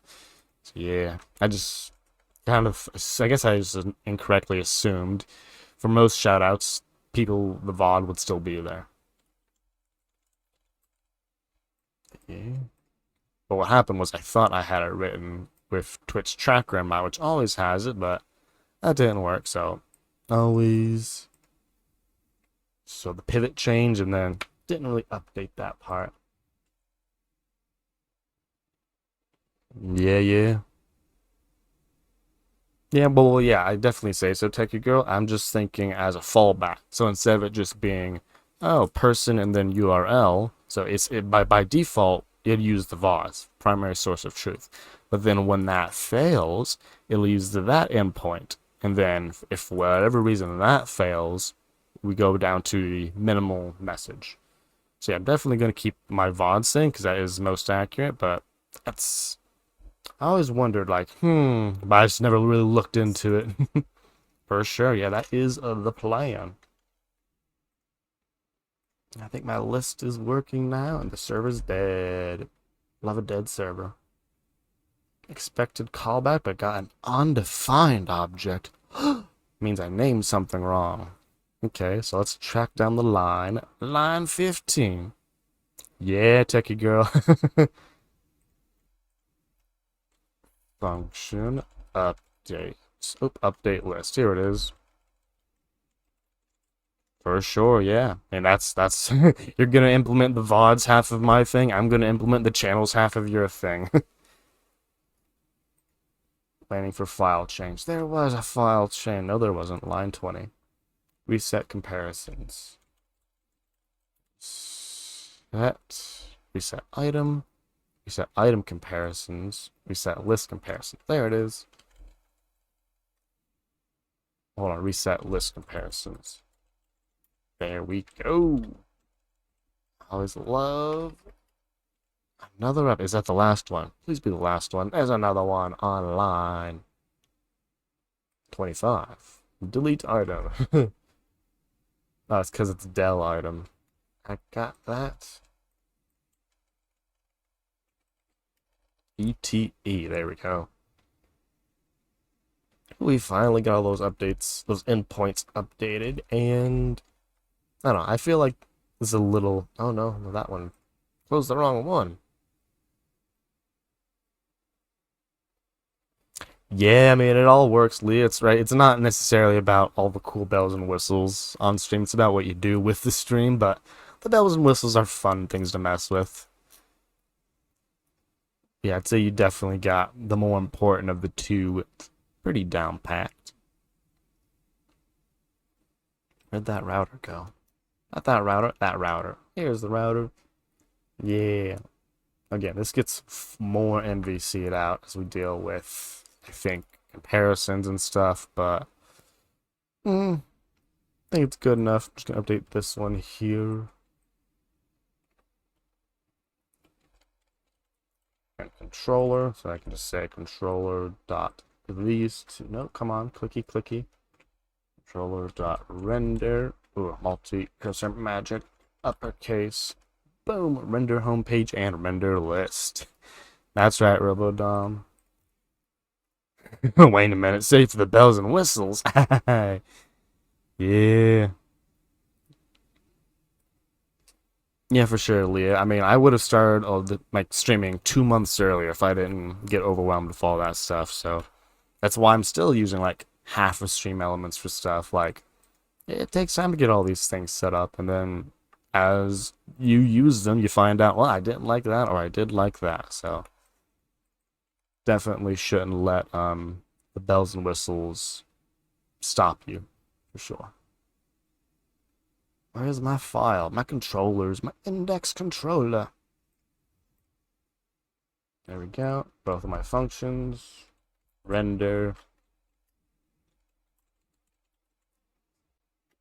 Yeah, it's eventually there, techie girl. I mean, even Finites is like a hodgepodge of different technologies all stacked on each other. I've yet to meet a streamer who's like, I guess it's like if you're doing it professionally, all the things are correct and like congruent and consistent and stuff, but I don't know, it feels like most of us are kind of just like a very carefully placed tower of cards away from it all not working. There we go, we have went even further MVC. You didn't think it was possible. It was possible, folks. This technically is in the model, but I'm calling, no, this is all routing setup, so this does belong in the routes. Ooh, fancy, that is nice. I only have unit tests for my chat bot. That's the only part that's actually unit tested, and that's like partially unit tested, not fully. That is kind of like why I am loving Tau, because one of my unit tests actually relies on triggering a Tau thing to trigger the listening for a channel point redemption. So that's kind of like, ooh, once I fully get that all over, then the whole thing will be tested. Yeah, that's super professional there, RoboDom. Super profesh. Ain't there yet though. Yeah, that'd be next, Leah. I mean, hey, this project has 2 unit tests. They just make sure that values equal things, but yeah, I didn't really get that far on these ones. Integration test. I suppose so. Yeah, I mean, we can judge a character. We can judge it for ourselves. CD server. You tell me. I guess, yeah, it's definitely not end to, well, I mean, I guess it could be end to end if you consider tau part of the end to end goal. Yeah, so over here, it's like, yeah, we got basic, no, where is it? Where is it? Okay, the VS Code is going to be like, hey, you don't want to see files. There it is. So the one that tau specifically uses is somewhere around here. Where is it? Yeah, color cursor. Cypress. Yeah, I do get a little Cypress in the front end project. We we're gonna write the rest of them in Cypress, but for the bot one, this is, basic listening to tau message, and it changes my cursor based on whatever y'all input. So that's the only tau integration I have so far, but the testing of it is right here. I just fake a redemption by sending a thing there, fill in all the blah blah data, then assert the TMI stuff comes back correctly. So yeah, I'm not using tau for the chat thing. I know it's just I haven't figured that part out yet. And yeah, basically if you enter certain things, you get certain messages, and it just checks the whole loop-de-loop. Hey, there it is. Look at that pink cursor. It's working. Pink. Ta-da. Okay, I'm looking at a lot. There it is. You can see the finger. It's pink. Yeah, it mainly works on the colors because that's figured the more interesting part, but technically it works on any cursor I have installed / listed. But yeah, so I guess this could be more integration test because it relies on an external service. But yeah, it's not too. Yes, I guess actually most of these are integration tests. Yeah, because even with because like what I did, because I don't know the right way to do it or the easy way to do it. I don't know if even Tau supports like the way that we do. Actually, you probably know, because I don't want Finite to go make it for me. But basically, the way we make a request that generates a channel redemption event, I'm like 99% sure that's not implemented for chats, so I can't be like, ooh, add a chat message, something like this. So for chat, what I do is I create a fake version of Twitch. So I create a whole WebSocket server, and I send the exact packets that TMI needs to listen, and then boom, once that's working, then I assert that certain responses are received with certain text. So again, I know it's probably more than what's needed, but I figured out like it's the easiest way to probably do it. Yeah, if, like someone starts to follow themselves. Twitch can't follow themselves, all them edge cases. Wrap everything in a function and call off the raw message as an argument. Huh.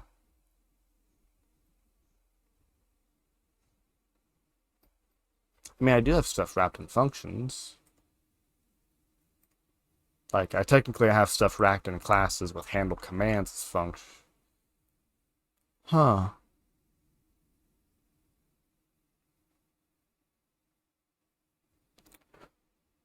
Well, it's already written now, so it's not like I can't do anything. I've already written it, so yeah, that makes a lot of sense though, because I already have the handle command for every thing. Yeah, I guess that would have been simpler. Well, if I had a time machine, right, folks? If I had a time machine, but I don't. I do not. But it was fun, fiddling around, looking at the raw IRC to be like, huh, how does that work? So it was fun. I suppose it was a bit of extra to work on. It was fun. But yeah, to the answer, you're right. This probably is an integration test, not a unit test. I'd say the other ones are unit tests though, because they don't actually rely on the third party thing. They mock them. Yeah, these little things, these are units. And eventually, actually probably after next break, we're gonna write a few Cypress tests. Not for the bot though. Yeah, I think we finally are 100% MVC. Let's do our git add. Git add all the things.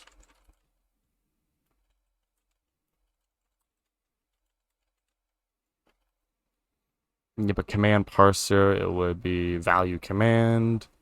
I check for command values, serialize an object, but yeah, for sure, yeah.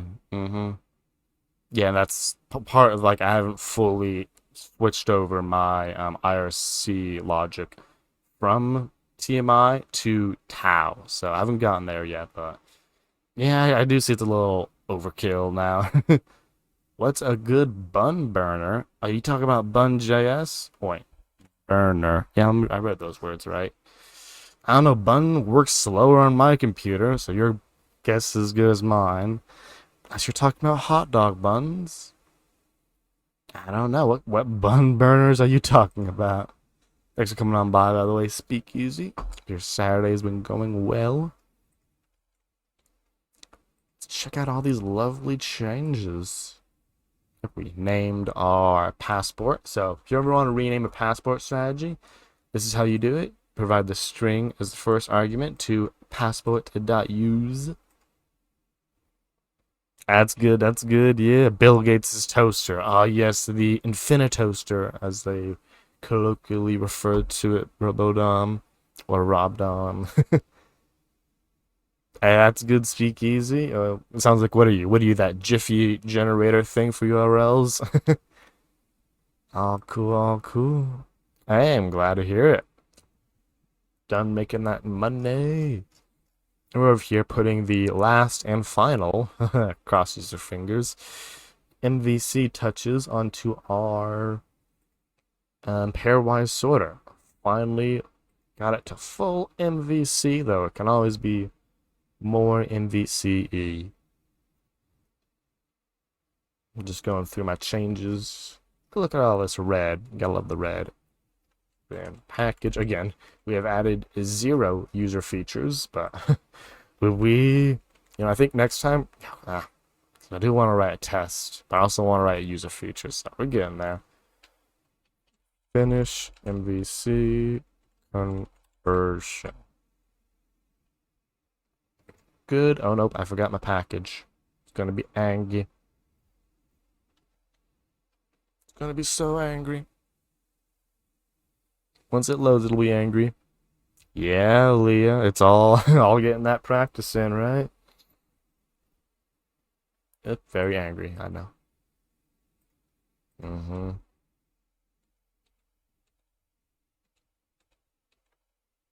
It's all about that space repetition. Or VS Code. Oh, okay, it did finish. I'll commit it myself. VS Code, step aside.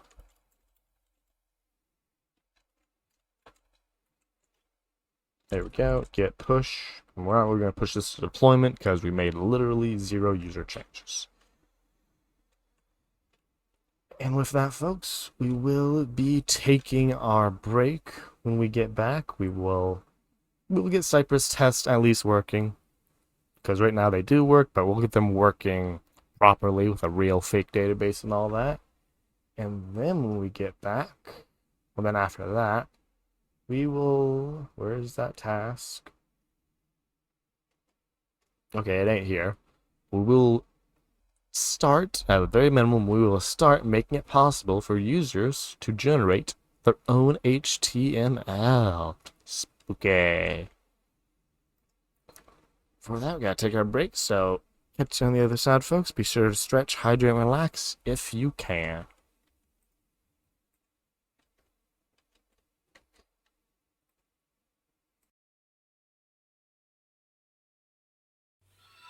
Hey, thanks for the follow there, BossCon. Hope your Saturday's been going well.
Feel free to come on back, folks. The break is coming to an end.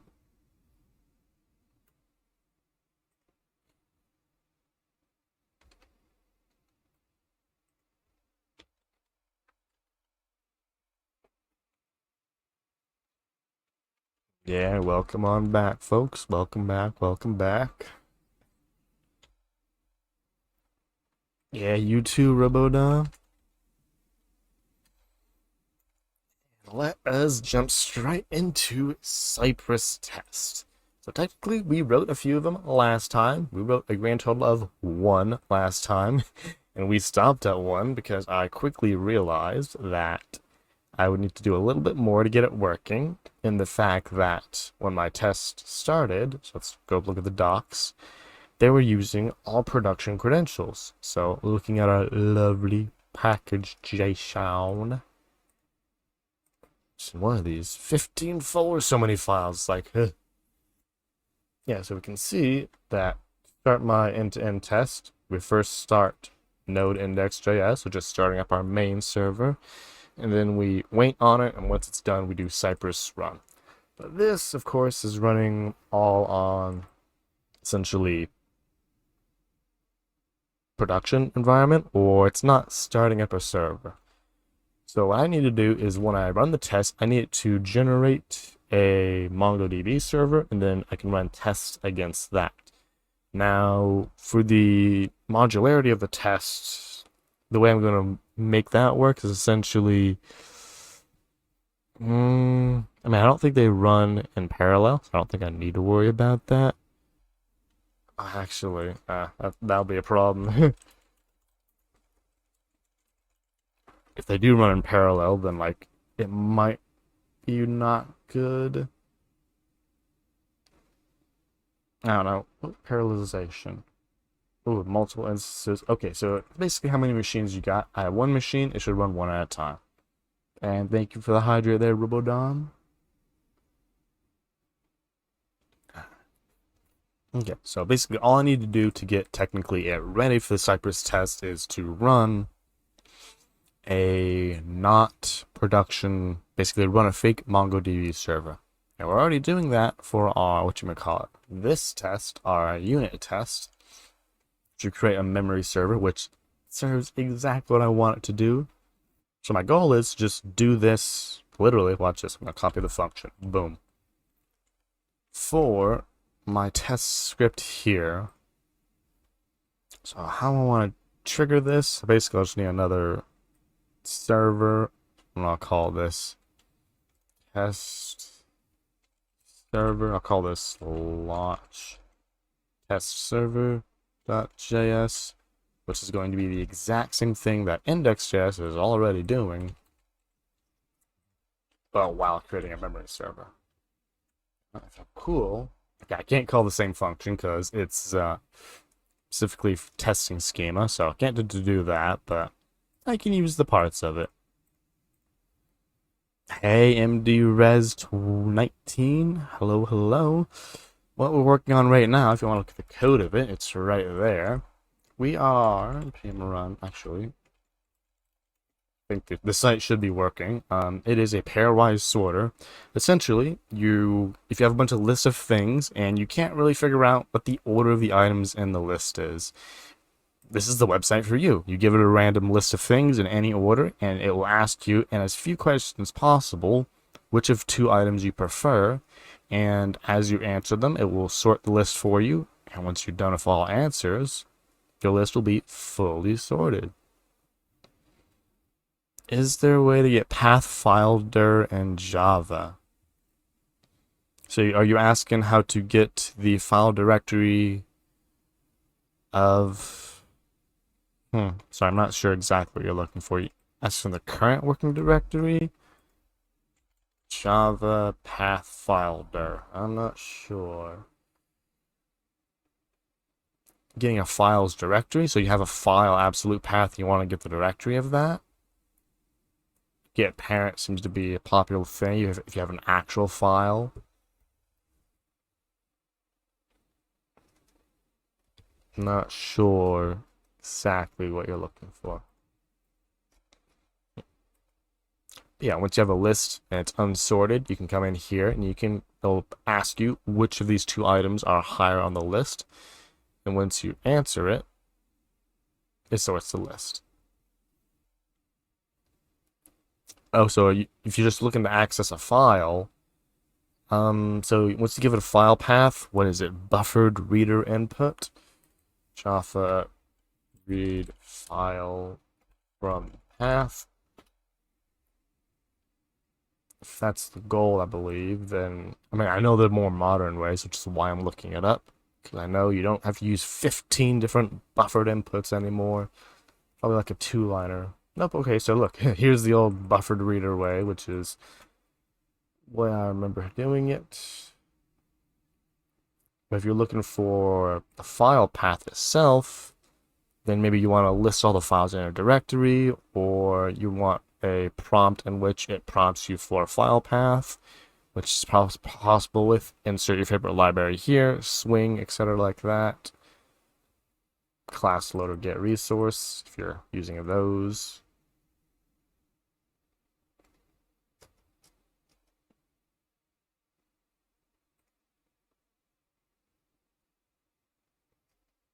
Yeah, these are, I mean, I know you've already seen this, but it'd be what I would go for, Rajaji. Yeah, I'm glad you kind of think so, MD Res. I'm using numbers because it's easy, but it's obviously more impactful. For example, if you were like, oh, what's my favorite VS Code extension? Or what are the cooler Twitch streams I'm following? Which ones would I show up to the most? Stuff like that. Anything you can order, technically, use this cool little list for. Right now, we're running tests to it. So what we're doing here is we are creating a Mongo server.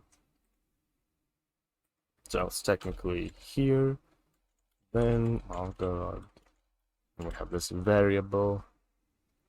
And we want to update the constant to be this. So I'll need to import constants instead of destructuring. Constants.port. Enjoy your day. There we go. And then after, I'll need to stop it, which I never stop it because there is no after. It stops when it's turned off. Then for funsies, we need to actually get the client. And change that then to this then.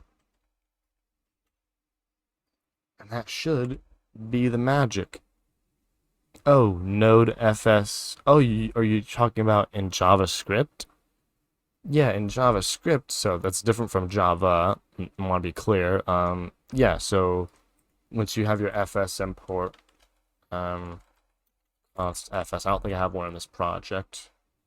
Oh, I do have one in this project. So yeah, you can import the file system, and then if you want to read a file, it's fs.readFileSync. If you want to be a baddie and just give it a file name, toString, then you have your file name as a string. Java is pathetic. Yeah. So yeah, in Java, it's definitely, so if you want to read specifically, so yeah, as you can see, all the string buffer stuff for Java. Java read files in directory. I have not had to do this too much myself.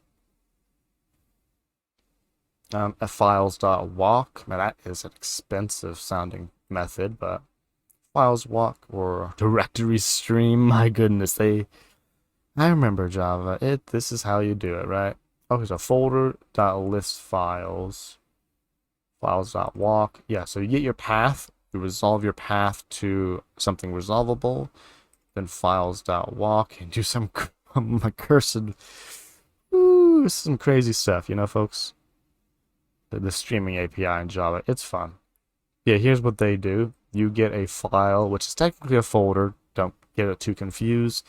Create .list files, which gives you an array of file objects. Each of those you can check if it's a file. Then you do with that as you see fit. If that's what you're looking for, kind of comparison. Ooh, we want to access a database file, which is ACDB. I assume access DB. Okay, yeah. Okay, this shouldn't be a surprise to you at this point. So yeah, once you get the file path, you should be able to feed it to this thing. Ooh, JBDC. So I'm seeing two examples here. We'll have one for stack and one for real.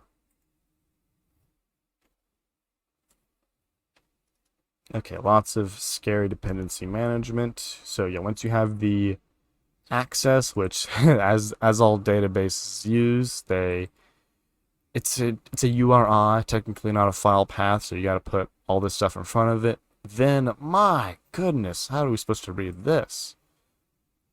Okay, we gotta go light theme. Sorry, folks. Then, if you take an actual connection to it, so you don't read the file as a file, at least I guess you're not supposed to. You're supposed to use the JDBC driver for it, and then you make your connections to it. Otherwise, let's see what this one example is. Ooh, my goodness. Yeah, encoding it like that. Okay, yeah, it appears all of them are always get connection and you're passing the URI, and then that URI contains what's looking to be an absolute file path. I'm not seeing any relative file paths. That might be your problem. Using a relative file path does not seem to be the norm here. So what you can do is, if you have a relative and you want to use a relative, you need to use the path package to get the absolute of that relative path. And then you can feed that to your connection of driver manager, which appears to be straight out of Java SQL, so should be built in. Don't quote me on it, but I'm pretty sure that's built in-esque. Want to provide dynamic path, static might not work. Understandable. So if you are receiving it as a string arg, that might be the easiest way to do it. So basically, if args 0, or if args dot length or dot size, whatever it is on Java, if it's 0, then use your hard-coded default, which is relative to the current location. Otherwise, use args 0. So when they execute it, it'll be like, Java, your cool code, my URL to db.accdb. It'll be like that when the teacher executes it. So they can, if they do provide it, this is how they'll provide it, as a command line argument. Otherwise, if you don't provide it, you can use a default, which will be, I guess it'll look for a given file name around here. But yeah, usually those assignments, they tell you, although you probably already figured this out, but usually they tell you exactly what the teacher's going to do, or some kind of credentials to use, or a default thing to look. But it sounds like it's one of those courses that kind of just helps you figure it out. Those aren't the funnest ones, but that does happen on the job, You're not always given all the requirements, and you usually can ask for more, but that's not an option. Then you gotta do what you gotta do.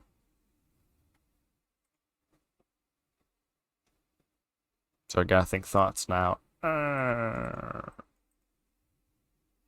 Helpers. There we go. We need an import right here.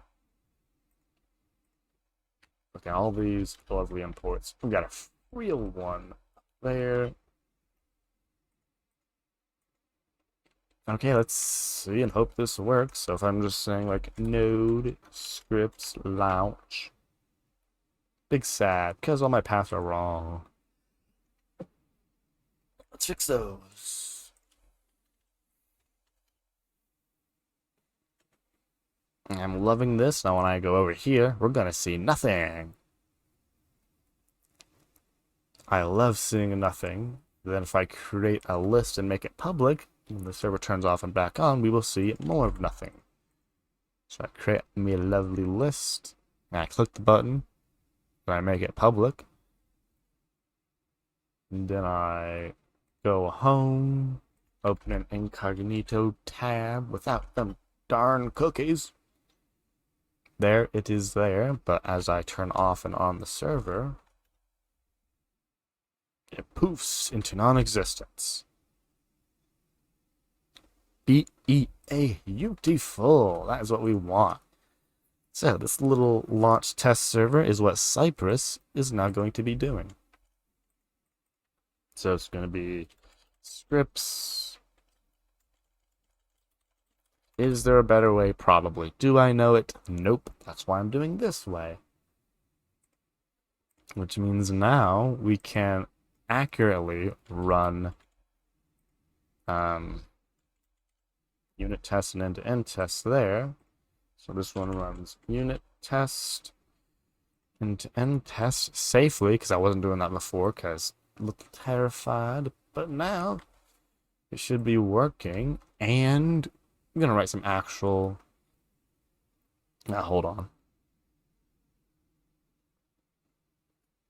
I mean, this is good. Okay, we're gonna write one Cypress test for logging in and for signing up. So, because the pause there, folks, because I would like test coverage, but I know how much that's probably going to be an investment. So, Cypress end-to-end homepage. Let's create a new one, which is called login or sign up.cy.js. And what do we write in here? We just copy the old stuff. Go. So, requires username and password. So, it's been a hot minute since I've used Cypress. So long that the docs don't even look the same anymore. So, end-to-end testing. There's probably a log out here. So I can demonstrate. And we click the sign up text. So, how do locators work in Cypress? Okay, I love all this. I'd like some code. Probably shouldn't delete all of them examples. Here we go. So we want to get. I'd like to click the button. It's the thing. I probably should look at getting started and end concepts. Okay, lots of strategies, components, guides. Okay. Ooh, code coverage. Interesting. It'd be nice if. Okay, let's see if VS Code can be all cool. Oh, okay, there you go. You want to get username, but I want to get something as a href equal to. Like I want to get something with the text. So where's my get? Oh, wow, read some clipboard. Ain't that nice? Get within, getting started. So maybe I'm looking for text. Get an element's text contents. This theming did not go too well. Select by text content. Querying by text content. There it is. Oh, so it's literally contains. Okay, that's it. So contains sign up. Get clicky clicky. And then we want to find my username. And so it's probably get user will sign in. Sign up specifically. Sign up. Look at the auth form. ID username, ID password. There we go.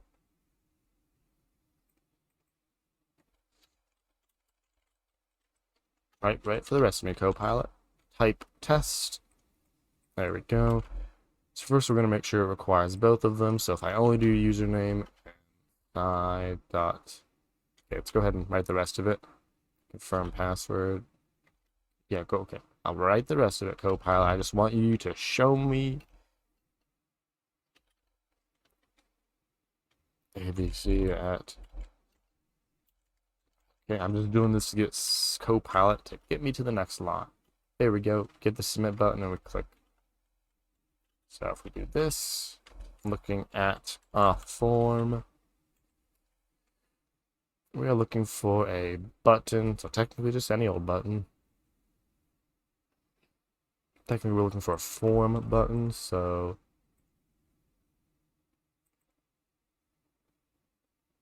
get form button, click, and then we kind of want to stop here. So this is where you're supposed to be able to take advantage of the cool Cypress funness. So open new tab, npx Cypress open, in which the user interface can kind of guide us to write our test.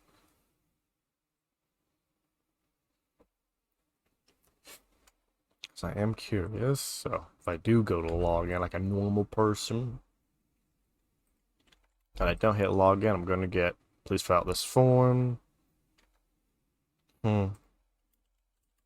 Test for form validation or required or something like that.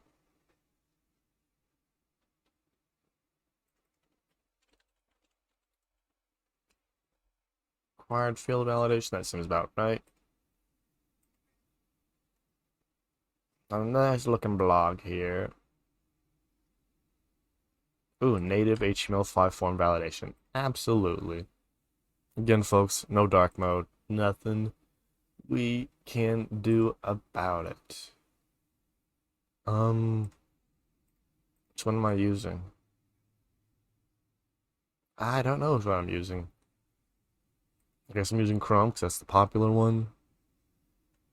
Because I already went through this once, so I'm just not sure what it was on. Ah, here we go. Then input validation message. On it. Oop, adds to an FAQ. So there's an FAQ that I didn't read. FAQ. That's the wrong FAQ.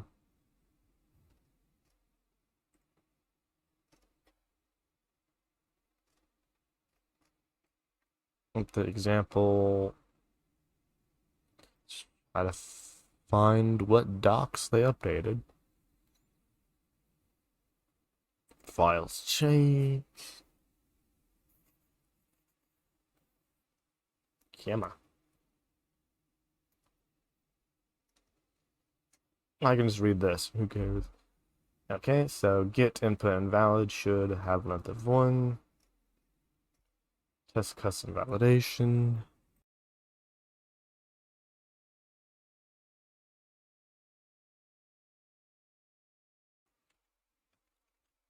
Ah, my bad. Oops, something went. Tabs went crazy. Come on, overlay. There it is. Okay, so what are we doing? We are doing that. So we get the thing. Once we do the click, we should check if there's an invalid. Then we get the thing that's invalid, and we do this. Okay, first let's go ahead and check up our sign up thing. See if that works, at least this far. Oh, I did not mean to close that. Come on, Cypress, we believe in you. Now look at that, it puts things in the box, and then we get this message. We want to validate that that message appeared. So we're like, hey, yoink. Then we, oh, come on, indent, please. Yeah, so should have that length 1. Again, it's some weird logic. You just get used to it. Then we ask for our password.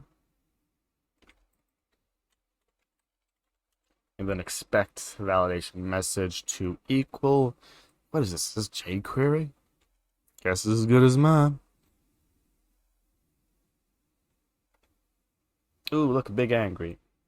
Expected, please fill out this field to equal I expect an email. Hey! Nah, Robo-Dumb. I don't really, I just kind of skip dinner on, Saturday, Don't really need it, per se. It's definitely a good late night snack, though. It's been late night meal almost when the stream's over. But yeah, this is one of the cool things, like, maybe last time you didn't really see what Cypress was good for, because it was at the end of stream. But here's the advantage of Cypress, folks. So I wrote an end-to-end test, and we can hover over the state of each thing it looked at, and it does highlights of what the query selectors were linking to. So this is the advantage specifically of Cypress and other things, but Cypress specifically. When you say click, it shows where it clicked.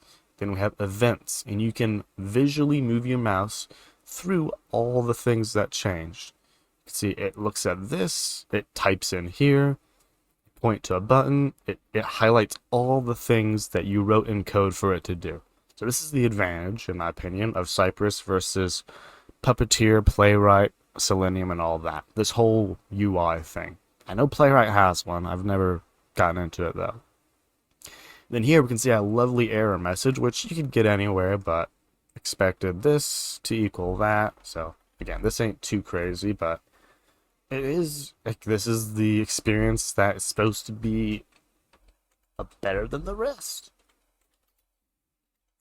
I don't know what input 0 is, but I'm gonna console log it.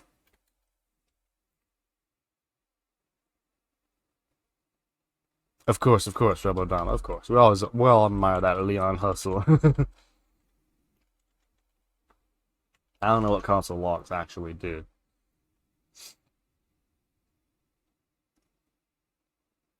Did console log do anything, or do I have to open up DevTools to see the console log? Oh, look, it is using jQuery. Aha! It's all jQuery under the hood. Who would have thought? This does go show the importance of, following the convention. It's like the convention of jQuery is that when you store an element or get a jQuery reference to an element or a jQuery handle, you name it with the $ prefix. So thanks to that convention, I was able to assume, and correctly assume, just by looking at this code, oh, this is a jQuery handle. Then once I actually looked at it, it was in fact a jQuery handle. Ta-da! Hey, Xcal turn. Let's play some Type Racer. Sure thing, pal. I'm down for Type Racer. If you want to go prefer a different one, Monkey Typer, another platform, I'm down for that too. But yeah, if it's Type Racer, then or if it's one of those that do the multiplayer thing, you want to be in a room together, or you want to send me out into the wilds, have me compete about with the wolves out there. It's up to you, Scalstum. Let me go check Type Racer. Mine got me logged out.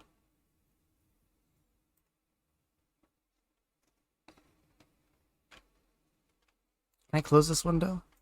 Oh, that closes both windows. Great sadness. Oh, it has logged me out. Okay, so I'm logging back in.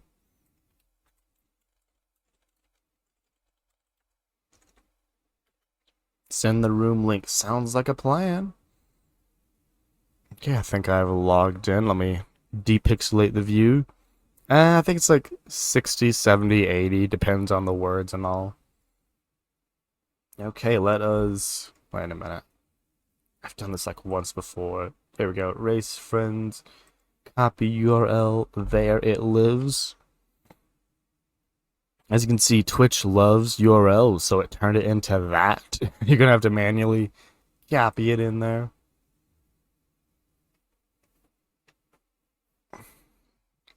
In the meantime, we can see what my actual WPM standard is over here. This is what I actually type on. Is it loading? It's not loaded yet. So profile. My consistent WPM is a grand. Da da da da da da da. Da da.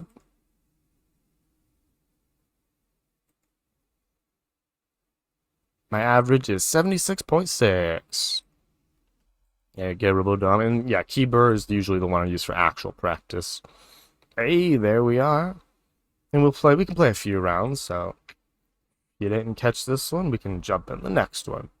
Monkey type. Yeah, I mean, it's the one I started on, so like my data is stuck in there. It's kind of like I'm trapped.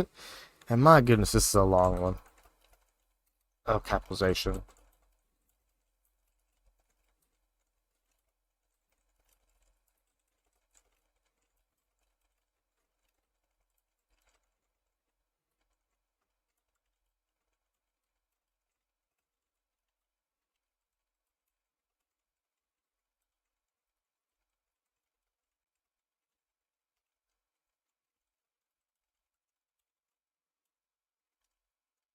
Ah, all those symbols.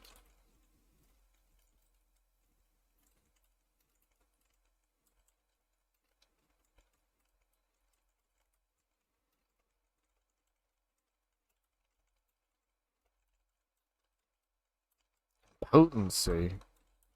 What a word.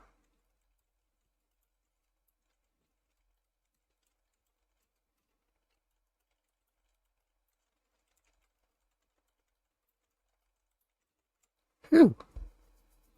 That was a tough one. Lots of symbols in there, but yeah, I guess 80 was the thing for. Yeah, maybe there were settings, and I didn't realize there were settings to set the prompt length.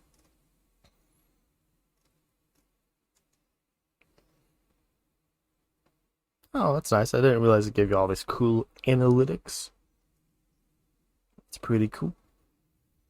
And yeah, it was a pretty long one. I don't remember setting it to that long. I don't think there were any settings. It was just create a room and poof, there we go, right?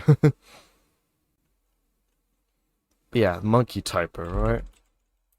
And I think that's single player though, right? Or it's not single player. Oh no, it's just yeah. I think Dean Bull and a couple other folks like this one. Phew, marathon. Yeah, Excalibur. It was a long prompt. I don't think there's any settings for me to that. Ah, yes, it's monkey type. I remember that one.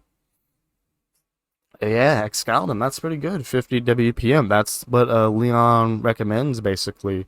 If you're 50, then you're basically it's all you need. And it's kind of like I did think I don't know if Leon said it or someone said it, but people generally what do you call it?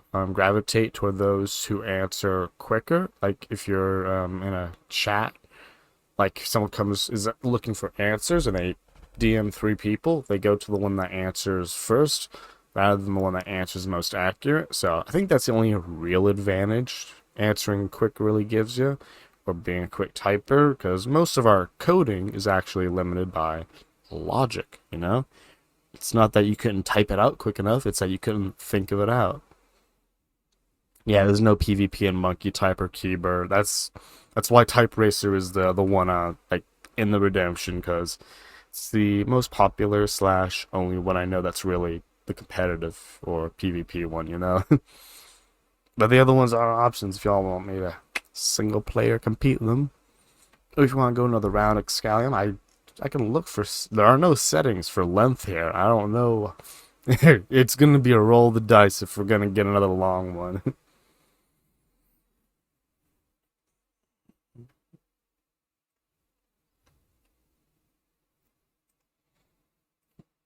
Otherwise, I appreciate the practice. Hope it was worth 500.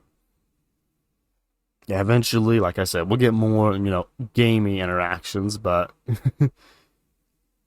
yeah, it's nice. It's a nice skill to have. Like answering people quickly and such. It's useful. Sounds good. Yeah. Oh, it's another long one. I swear there are no settings for this, folks. We're just getting it real good, giving us those super workouts. There we go. Well, that was a great start.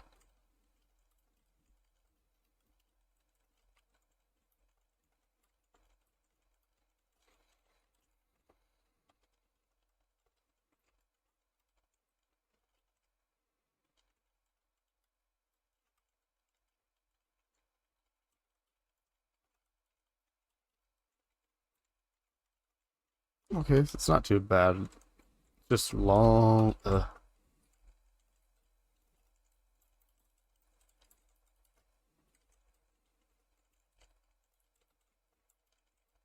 Interesting prompt though.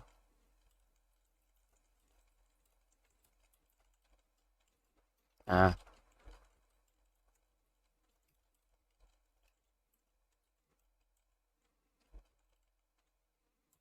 ooh, that was a tough one. Oops.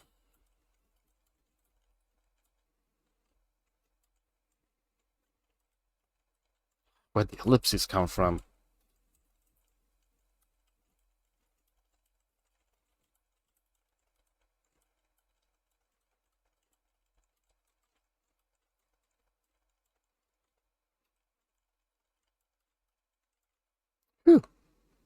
Where's the dot? What? Oh, I forgot the dot. I was like, we're done. One character short. That's just classic programming right there. Typo off by one character.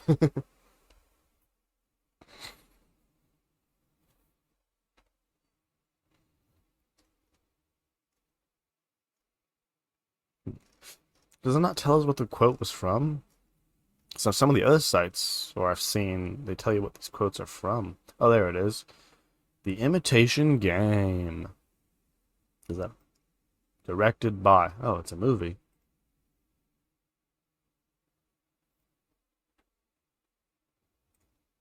Okay, it's really hold on, Alexa wants to advertise to me. Oh, nope, I guess we're not seeing that particular view at all.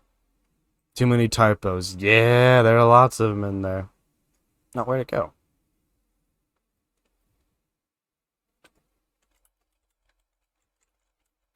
Yeah, it did. I just wasn't reading it. Excalium. Oh, interesting. Sounded like an epilogue quote. Yeah, that was a good one for sure. Yeah, it's all them symbols that usually get me because I practice on keyboard and I don't know how it is to monkey type, but it doesn't throw in punctuation unless you ask it, so it's not what I get my practice on at all. Let's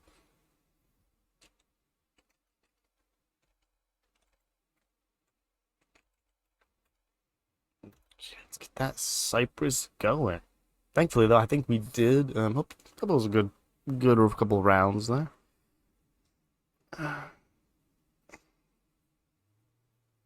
we gotta click through this thing every time. Much as I love this dashboard, would love it if I had a dark theme. Would love a dark theme. But yeah, let's look at our sign up page one more time. The cool magical testing. Do the magic. There's another restart for whatever reason. There we go. We visit the web page, we click the things, all that stuff. Yeah, for sure. We all are, aren't we? I mean, I practice without punctuation most of the time. And capitalization. That's what I mean, I feel like the capitalization throws me off more than the punctuation. Because the punctuation, it's an easy correct. Go back one character off. Capitalization, you gotta hit shift within the character. So, fingers got more work to do. Okay. Yeah, here is the Cypress test doing the magic. So it requires password. Now again, Cypress test is supposed to be explicit rather than implicit, so requires password, requires username.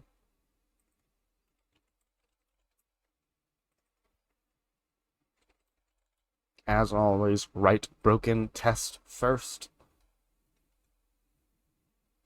Oh, it runs as two different tests. I didn't realize that. There we go. As always, write your tests broken, then fix them. Ah, so because it's the same file, it runs them as two different tests. I suppose that's accurate. What else would I expect?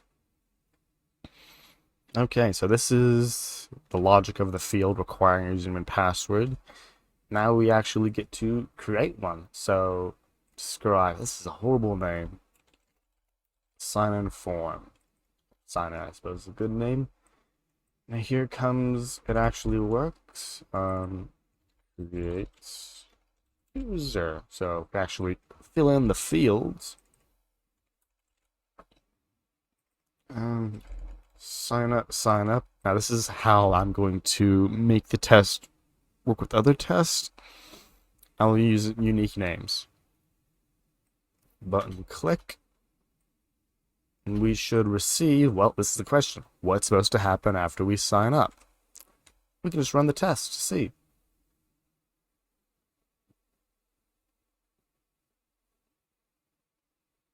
So we should be redirected to the home page and see the text log out of sign up. So that is our testable thing. We see the text that says log out. So once I find this, so our test is we're going to see log out of, and this is where the thing kind of goes off the rails. Since these tests aren't resetting the database every time, I'm trying to think, can I do that? So it's setting it as an environment variable. The environment variable is specifically being set in the server. Hey, thanks for the follow there, hams, handy hams. I do like me some ham. Hope your Saturday's been going well. Const UID or username was date.now. So this is what I'm going to do for usernames. I'm just going to create date.now. It's not the best, but it will allow it to always be unique no matter how many times it runs. So technically, for every run of all the tests, we can create hundreds of users. But the fact that it's a memory database means it's all going to be poofed away once the test is done, which is why I'm basically fine with this happening.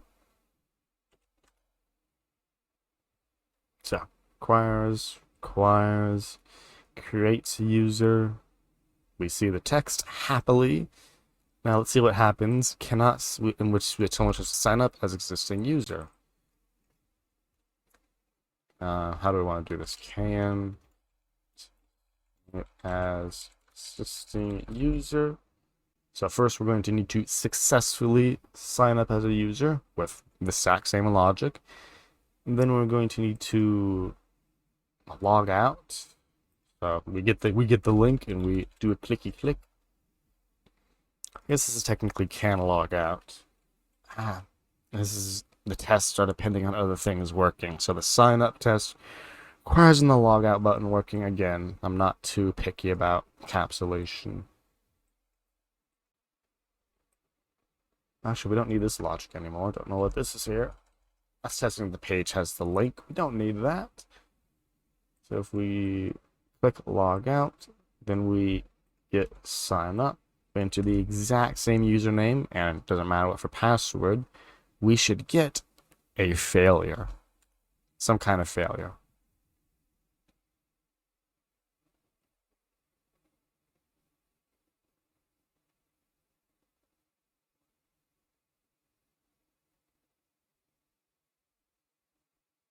Okay, we didn't get a failure. Oh, we didn't click the button. Huh. So this is the great thing about Cypress also. This is a real web page. You can just click this to do the cool stuff you wanted to do, or maybe you forgot to wrote. Hey, thanks for the follow there, Doff20. And for the follow there, Liam Runny. Wait, hold on. Let me wait for your name to load. Liam Rumpy Pumpy. That's a funny name there. Hope your 2 Saturdays are going well. Over here writing some Cypress test, finally getting into the flow of it. We're looking for the text username already exists. After we do a clicky on the button. So sci.contains. Oh.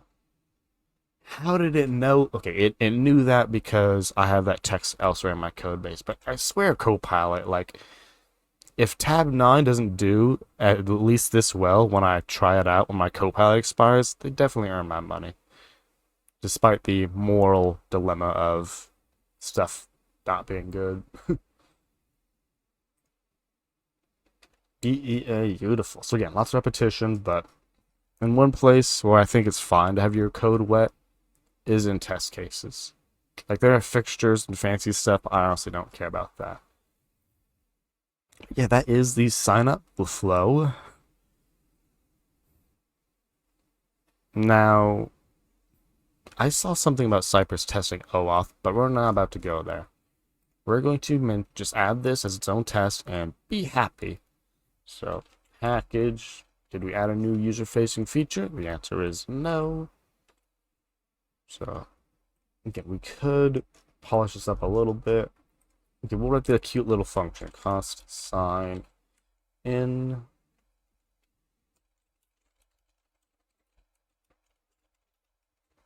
But I know there are Cypressy ways to do this. Or sign up, actually. Oh, exactly. Thank you for writing for that for me, Copilot. So we have to go to the page first. And then do the thing. That's actually not right. Okay, go back. We're not doing that function. There's not enough usage of it for me to warrant it's all the TP typing. I'll add a line between there, just for separation, and one before the variable. Out of format?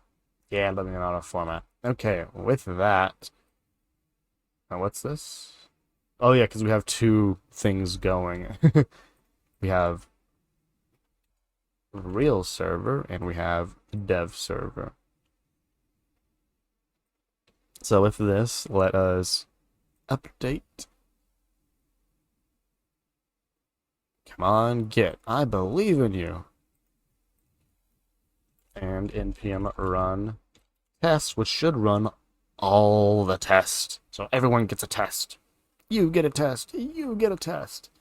And the reason these unit tests are still here and we're not completely removing them is because eventually, sometime this year, this will have an actual API. Well, this isn't working. Maybe it is. It doesn't look like it's working, folks. There we go. It's just slow. And it does not like my formatting. Poof. Look at that pretty line. Yeah, for sure. I mean, yeah, I know it's not exciting, RoboDom, but it proves that things are still working, which the bigger your project is, the more useful. What is wrong here? Oh, there are two different tests. The more useful it is, like, because like when you change something, you've seen me do it, or maybe if you haven't, but I've done it like a few times during stream. I've had to click through all the features to make sure I haven't broken it. So that's basically what the tests are doing for us.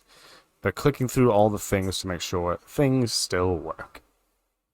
Yeah, don't worry. We will be going on to an actual feature after this test, which... Oh, it's writing a video.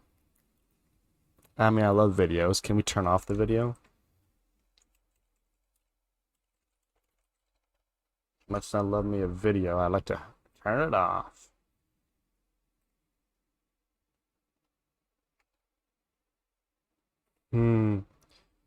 This is hard. It's not stopping the thing.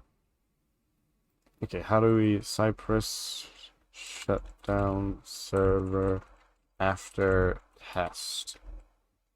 Because I'm about to push this to GitHub, and if this thing spins forever, it ain't gonna work. There we go. The server will also shut down when the test is complete. No, it didn't.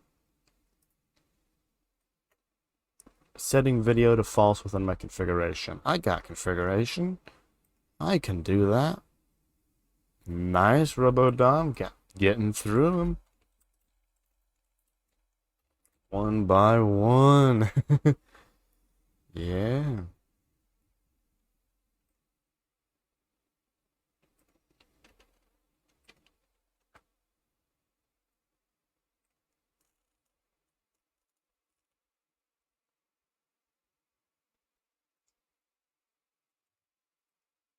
Without looking at the solution. I mean, hey, it's incremental, right? You're not gonna instantly be able to solve it without looking at the solution on one problem after looking at the last one. But yeah, you did a problem similar to it. So you recognized the pattern. Now the pattern may have been one to one super similar, but that's part of the skill. You recognized the pattern and was able to implement the solution. While it wasn't exact, it was similar, something you did before. So it's paying off, RoboDon. It's paying off.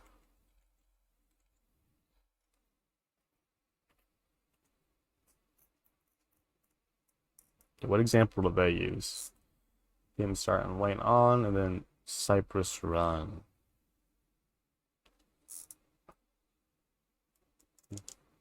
Oh, okay, so here's the logic. So look, they provide a little disclaimer. Ain't this great if I could read? CI providers wanna kill background processes. If you're running the script locally, you have to do extra more work. So let's see what what this amazingly named package called start server and test. Let's see how this thing works. Here we go.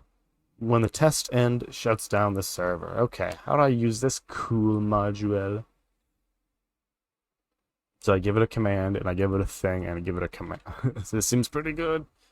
PMI save dev start server and test. I put that in my clipboard. Paste. Let us update my package JSON. Let's see what this dev script is doing. So this does need to be there. Let's do for this.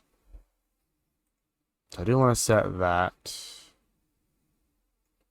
Start server and test. Can I give you a directly executable, or do you need... so in quotes goes all the things. Understandable. Quotes it is. So quotes goes there. And then goes the URL I'm listening on. HTTP localhost. Favorite number. So we listen for that. And then after we run Cypress run.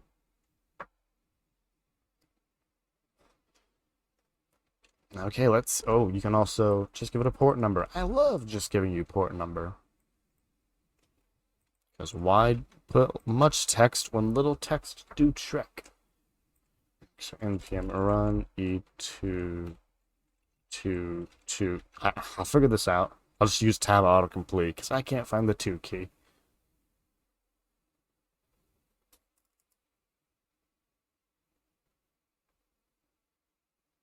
Okay, yeah, I guess the Cypress run takes a hot minute to load, which is cool. I ain't in no rush.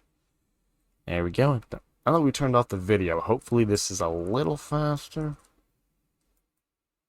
I mean, it is running a whole browser, so I'm not impatient. I'm just liking it to be quicker.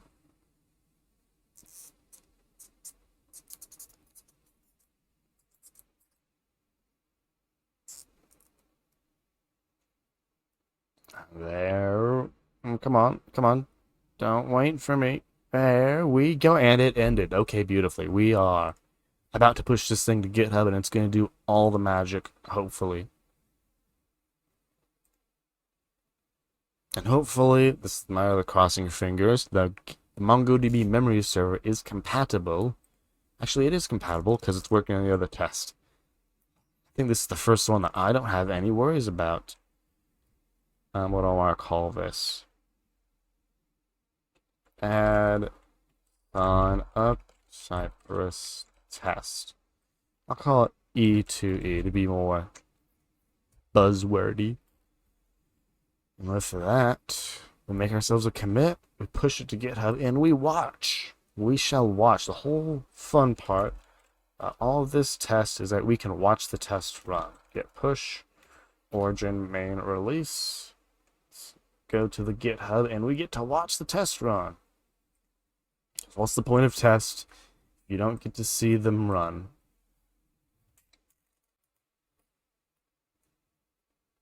By the time we get their spectrum, I might not see anything. Come on. There we go. Now, I know this is going to be a little longer because we have a lot of things to install. That should be cool. Why are we not seeing the logs for this? I want keeping... Show me the magic.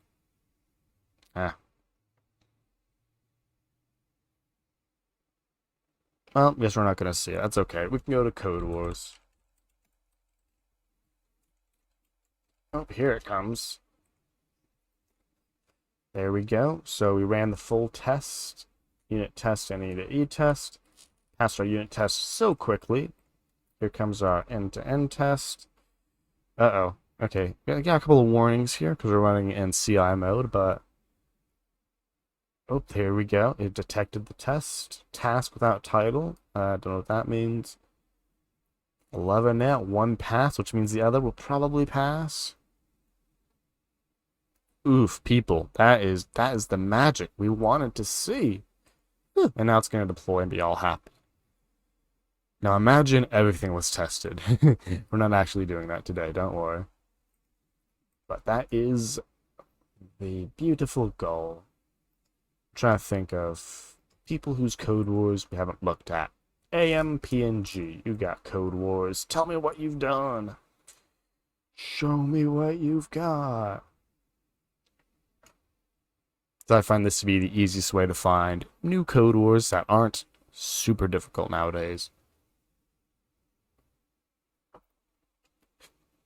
Come on. And now the user script has to load. That's why I'm sitting here waiting. Hurry it up, user script. Come on, user script. Come on. Okay, the user script has obviously had a malfunction. So we're just gonna look at this person.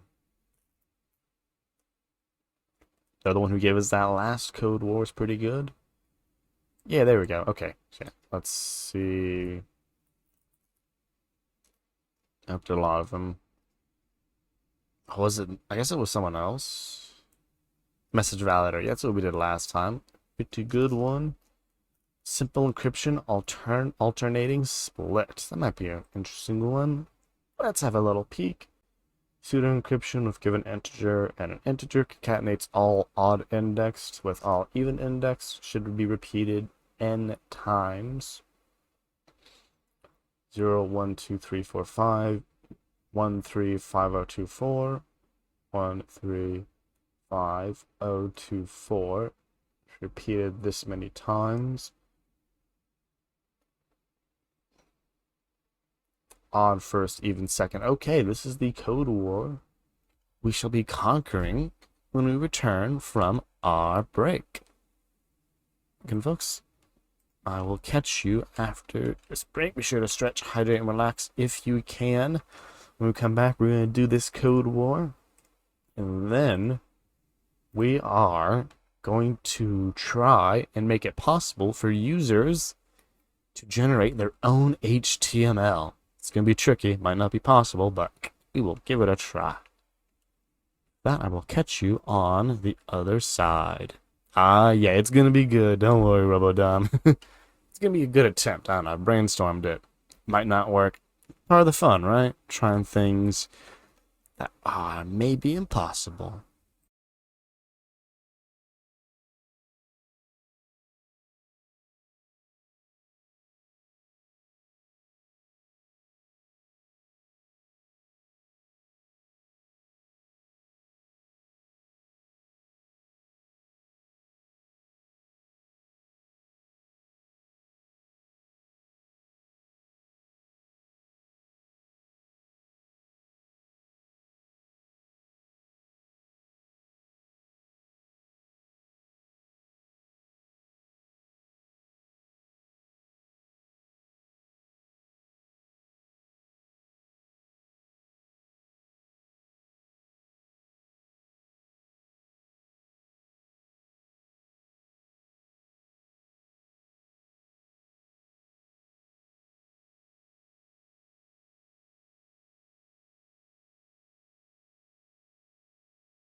Welcome on back, folks. That concludes the end of our break.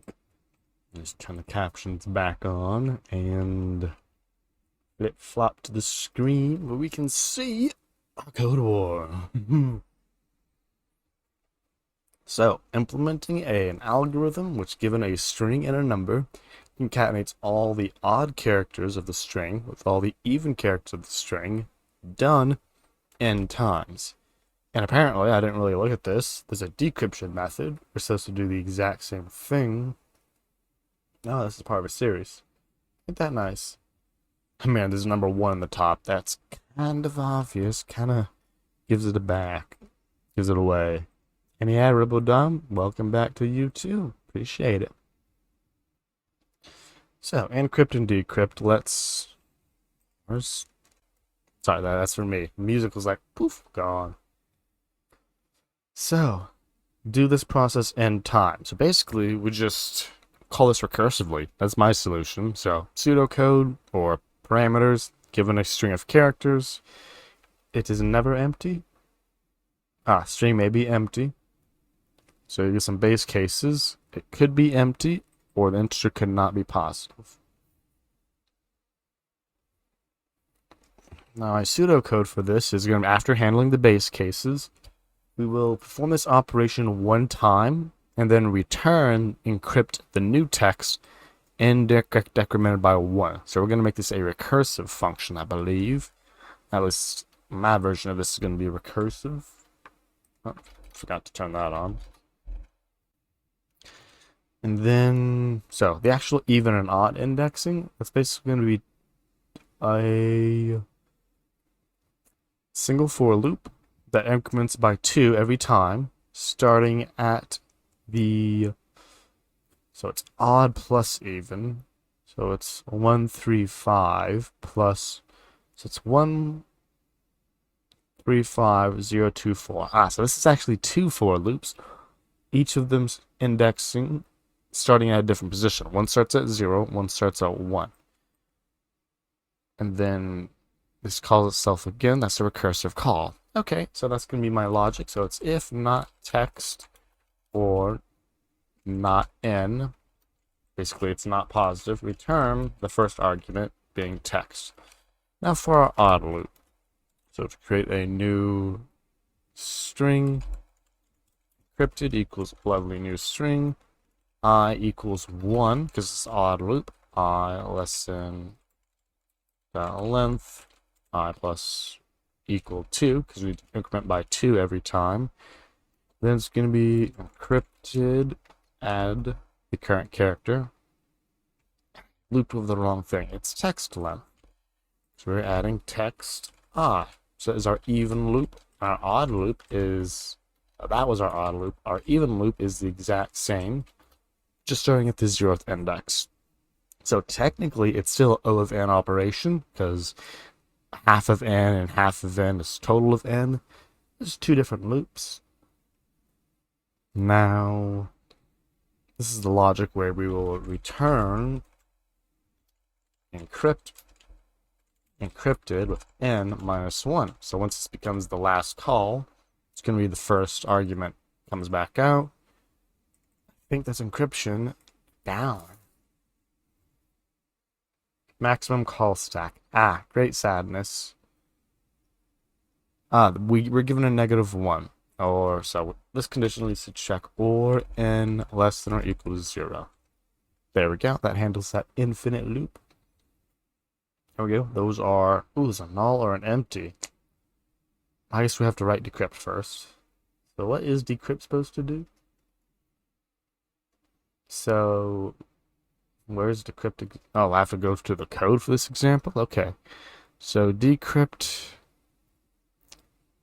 Oh no, this is a little complicated. Is this not just... Hold on.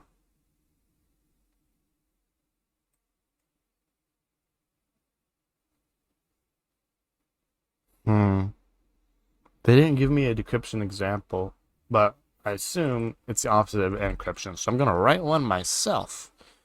Wow, they didn't give me any of my cool examples. They're like, here are some examples, and we'll put none of them in the code for you. Cool. So let's copy, paste above. Want decrypt of this number to 1 to turn back into original number. Now this is something I can follow through. So we have 135024.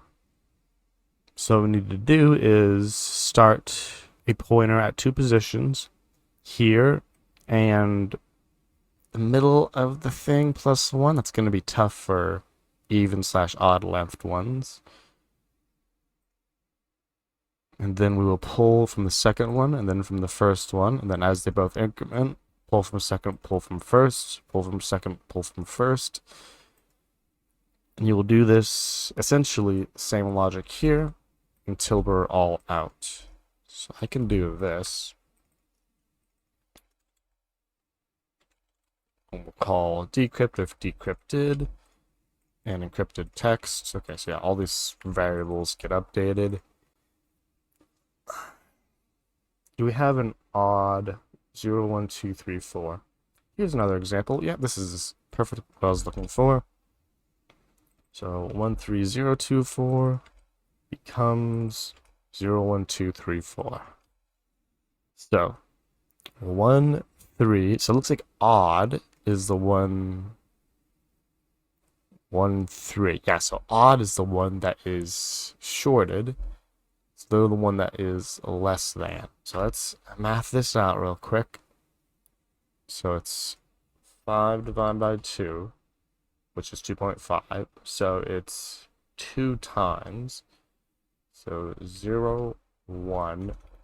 And once you go to 2, so it's floored to 2. And then the even one is 0, 1, 2 versus 6 divided 2, which is 3. 0, 1, 2, 3. Yeah, it looks like it's just kind of going to work. So if I say constant middle equals math.floor, I know how to spell floor. Encrypted text dot length divide by 2. This is where we keep let I equals 0 while so technically we have 2 indexes, so let O equals 0 and E equals middle.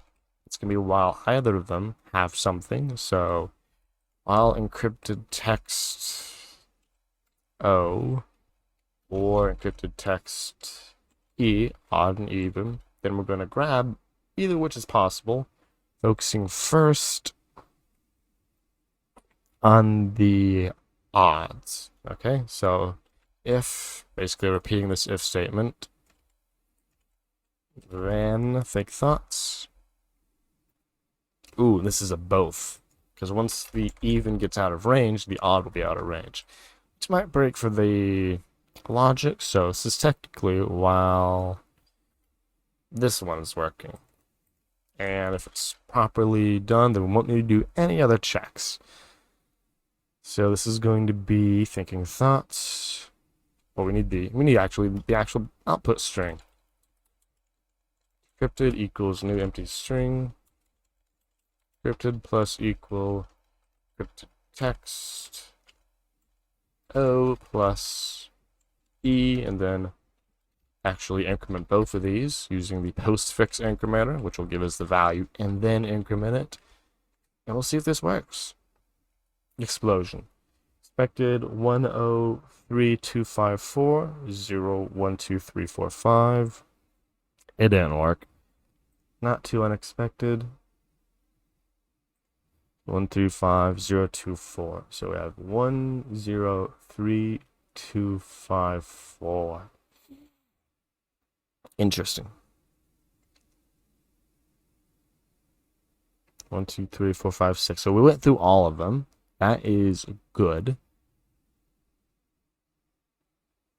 So decrypted plus equal odd. Oh, wait, we need to consume all the odds first, don't we? 0. Oh, wait, we have 135.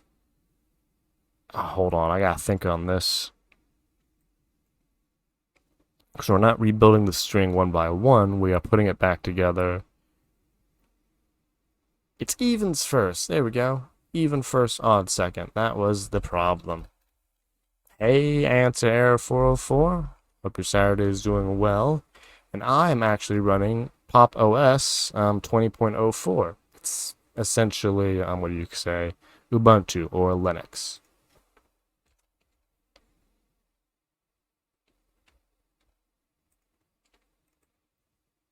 I do have Windows 11 or 10, I believe, on my computer. I just don't really use it that often. Very not often, now that I don't really got time for the games, though. That's basically why I did use it before. Yeah, we're going for sure. Just figuring out math. Gonna watch that spooky math. 0, 1, 2, 3, 4. Math got me wrong. Yeah, coding, it's pretty great, ain't it? Yeah. We're just back from a break, so I'm doing a Code Wars to warm back up. But then we're going to jump back to our Pairwise Sorter application, which we just added tests to. But once I figure this out, we're going to add user-generated HTML. So yeah. You know, I always come back from break with the Code Wars to warm the brain up. Well, sometimes it squishes the brain. They can be tough. 0, 1, 2, 3, 4. 4. Nope, don't want that. So this is to be a for loop. For let I equal 0, I less than middle, I plus plus. Yeah, you're right. It is MongoDB. So the whole code is actually here if you want to look specifically. But yeah, it's basically the MERN stack. I have MongoDB using Mongo Atlas for free, Express.js. I'm not using React, but I am using JSX and Node.js because it's on Express server.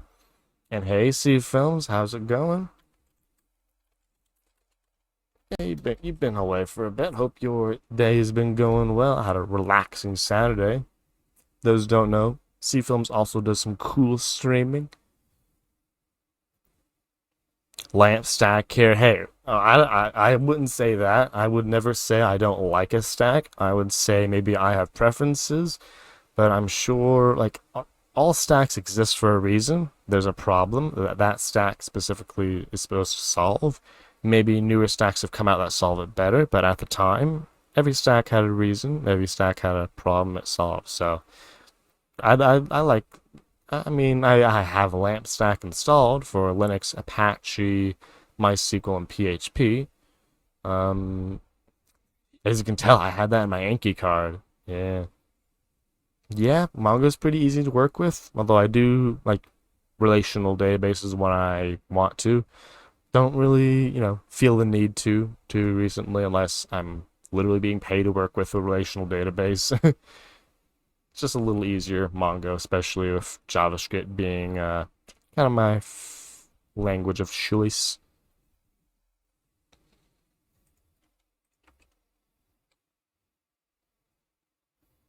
Zero, 1, 2, 3, less than or equal to. That's where it is. 5 undefined. So we're just going too far. Because it's 1 too far or 2 1 far. So this is what I want. 3 4 0. Yeah, see films, you are PHP, a pretty happy person, are you not? 0 1 2 3 4. So basically I want this O to stop. If so here's my logic where we always add the even. If O greater than or equal to middle, so basically the option would be saying less than, then encrypted plus equal encrypted text O plus plus. That's not where the semicolon goes. It goes over there. There we go. That was the jankiest way. It probably ain't gonna work. Ooh, we got it. Okay, so it's janky, but we got it working. See if I can use this variable again. Yeah, you're right, C-films. Those are technically part of MERN.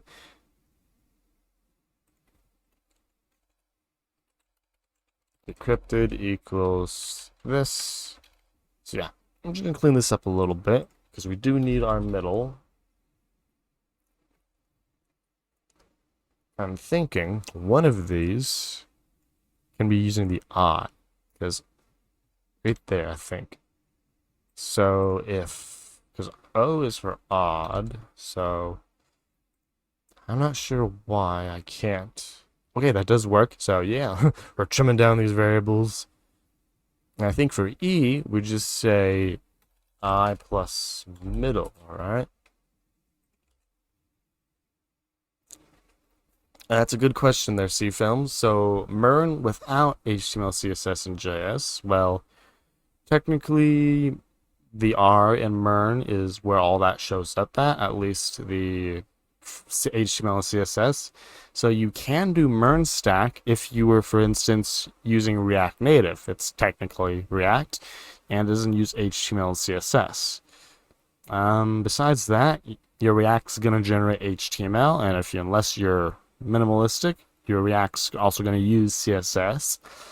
I don't think you can get away from JavaScript on the MERN stack at all, though, because you got Mongo, which you could use without JavaScript, but then you get Express and Node.js, which you're not writing that without writing JavaScript C-films. So I think they're pretty tightly coupled. HTML and CSS, you can get away with it if you go on mobile-only development.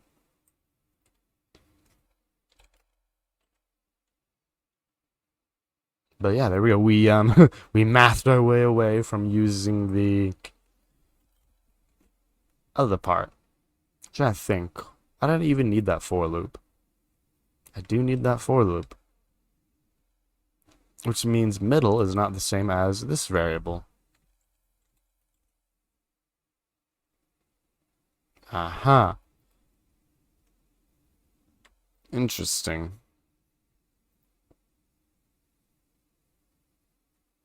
So what if I less than or equal to on that? And code with internet's being like, haha, no. So I plus middle. Hmm.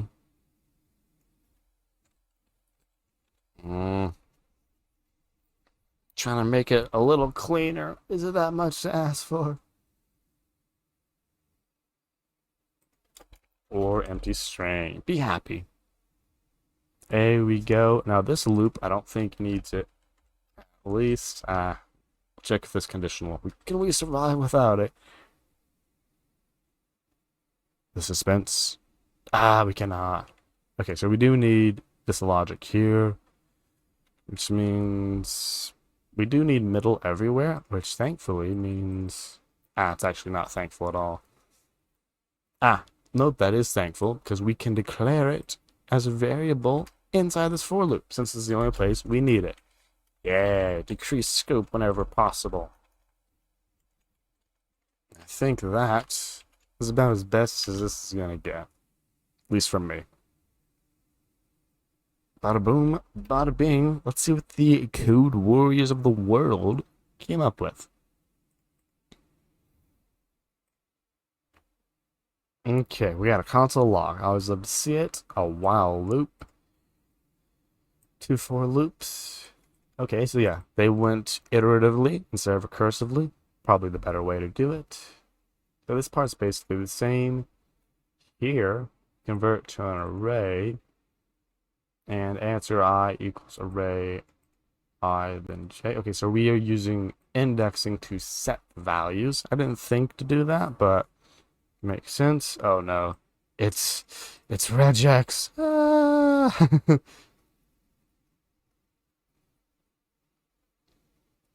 Second and then first. Okay, basically checking if the current character is odd or even. Pull from odd or even. Okay, yeah, it's a pretty good solution, I'd say. I'm liking it. Now, with that, let us jump into the project. Now, first, we're going to see. So, this is a very much an experimental one. So, the goal is to use this thing so this library I found to execute user-provided JavaScript that is expected to return HTML that yours truly will shove in an iframe. Now, as for how possible this is going to be, we're about to find out, but we're going to see right here. Now, this does not work specifically on Node.js, but we're not running in Node.js, so I believe that security vulnerability is not to be of concern. Yeah, you see, Node.js, not secure. But the non-Node.js, it is secure. Where's the examples? Or the demos? Yeah, here we go. Demo! I probably have to actually look at the demo, because it's been a hot minute since I looked at this web.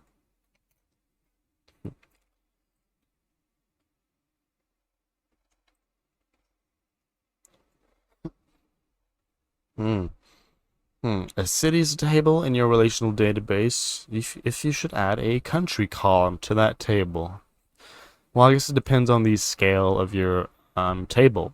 Is it only going to be for United States entities? If so, then the country is kind of already assumed. They're all United States.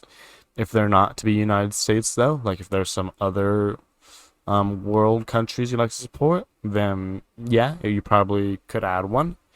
I do like there are some places that, like the whole country, state, city structure isn't the same in other countries. Like sometimes just country, state, or country, city, they don't have a concept of state.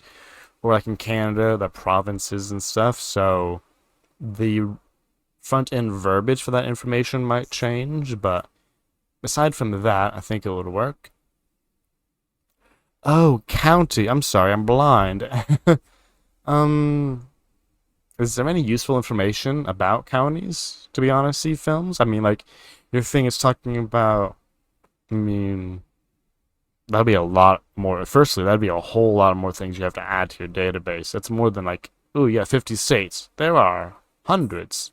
I mean, even more, hundreds of thousands of counties, I feel like. But like, what additional information will the user gain about that county? Will you have like pages about like informational events about a county? Because if you will, that's basically just going to be a page of like 5 cities on one page. So, I mean, you can. I'm just not seeing the user benefit. I mean, maybe it would be interesting to say, like, oh, this is the county I live in, or something like that, and see like it'd basically be a combined, what you call it, page of all the city pages, to be honest. But I could definitely see it being, once you generate the data, you could auto-generate those. You just have to input a fair amount of data, it looks like, in my opinion. But yeah, it could be cool. County would be put in the city table. Oh, okay, so it's just an extra piece of information about the city. Okay, if that's all it is, then yeah. 3,000 counties. That's it? Dang. I don't know why I thought there were so many more. So yeah, maybe it actually is achievable then. See films. And yeah, thanks for coming in with that hot Google and math there. So let's look at that.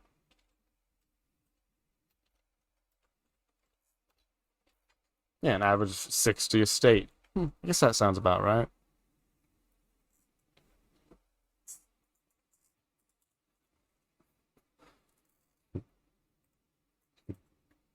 Hmm, hmm, hmm, hmm, hmm. Yeah, I'm looking. So yeah, I go ahead and add it if it's only just an extra field, basically. So this is basically the program. You're gonna give it. How does this work? So what we do is we create a plugin providing the interface. So we give it a plugin, we give it a file name, then we pass it an API. An API being a bunch of functions that it can call, but it cannot mutate as far as I can tell. So this is the plan. Now, first we're going to do some hard code, because we ain't about to develop the entire world off of that. Technically, this task is never done. So npm run dev. We're going to hard code some of this information to basically be like, hey, it comes back as what you call it, a SPAD or an H1. It's going to be our little example. Hey, 3143 as of 2020. I mean, that's about 62 or 63 then. Not too much more, but yeah. A new county is being made every day, apparently, or every year or so.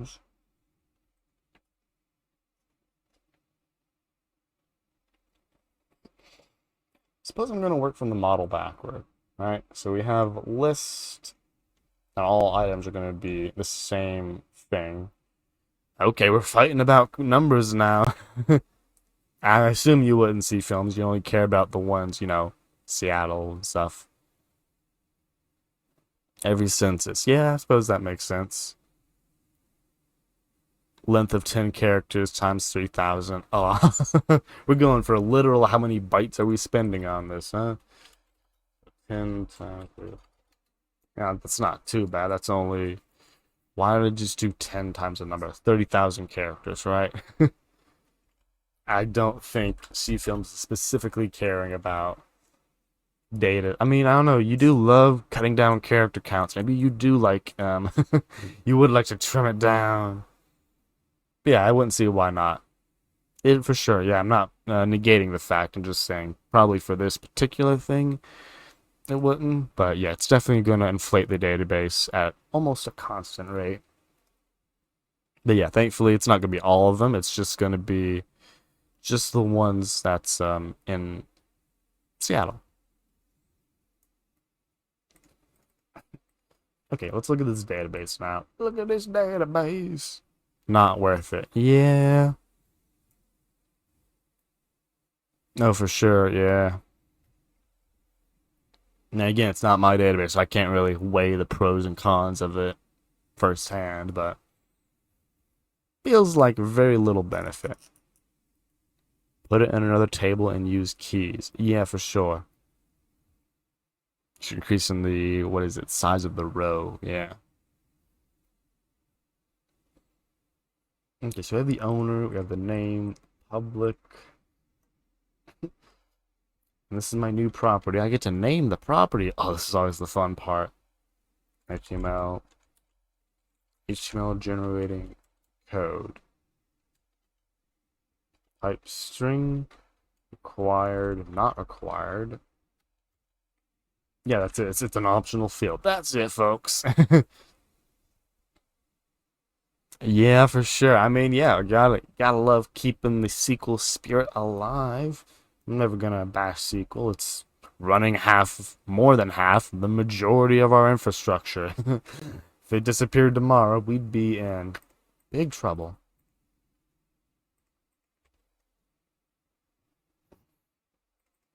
Okay, lovely HTML generating code. Gotta love it there.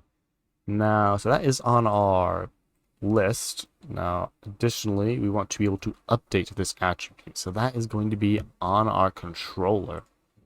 One of them, we have a list updating thing called, not create, no. Update, there we go. What's this do? This takes, if you don't have a name, then you fail. This updates public. Yeah, this is kind of a generic one, so this would probably work. So if your body name is blank, actually, the other thing can be empty. So let's see this. If public in request body, if, okay, let's see if Copilot can write this for me. Copilot, it fails. It's okay, we look at our model and we look for HTML generating code. Again, I'm very good at naming this, so if it's in there and request body is blank, then we are unsetting it. So I'm not booleanizing it. I'm just like, hey, if you didn't include it, then we're unsetting it. Then we're delaying it. Invalid public, that ain't what happens. So this can be chained together. Boop. Boop. Ain't don't you love that? Again, manual validation. Not the best, but it's gonna work. Okay, so that is the controller for handling it. The route for handling it should be the same. Now where's my view that calls insert calls update? So I gotta track it back down through the routers. So this is the one that calls update. So it's something that calls a patch. So somewhere we got a patch going on. I could thankfully just search for that, and we got like 2 of them. 150 cities, nice. It's a pretty good amount, Seafoams. What's this rename form? This is our public toggling form. Trying to think thoughts now. List actions. Make public, make private. Rename form. Where am I using the rename form? You're not going to tell me. Sadness.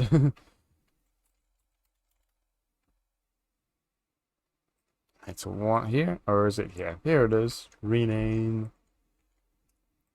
Update. Yeah, I assumed it was. I didn't assume Seafoams. You were the mayor of 150 cities. I assume they were in the database. Thank you for that pasting VS Code. There we go. So we have an action. That's not a new item though. We're making technically a patch. So what is this? What's post? I do need to look at my rename form just to yoink this thing from it. Yoink. Let's look at the action to make sure that's the same. Oh, I have no action change. So, I mean, we're going to assume, if rename form works, I'm using that here, then surely this will work. Then I have a return. Wait, why is... Hold up. Wait a minute. Okay, gotta log in real quick. Yeah, why am I using a rename form when I'm not renaming anything? Or I am renaming, but rename form contains a cancel button, but this cancel button would do nothing on the home page of view. So I'm really confused about what's this going on. There, we're logged in. Let's look at our lovely list and look at our rename form. Seeing what in tarnation. Okay, rename form. There's a cancel button. What's this button do? Button doesn't do anything here. Okay, can we make this conditional? Cancel button.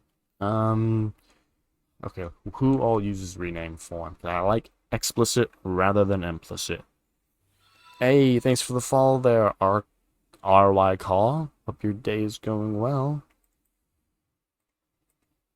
It's has cancel button.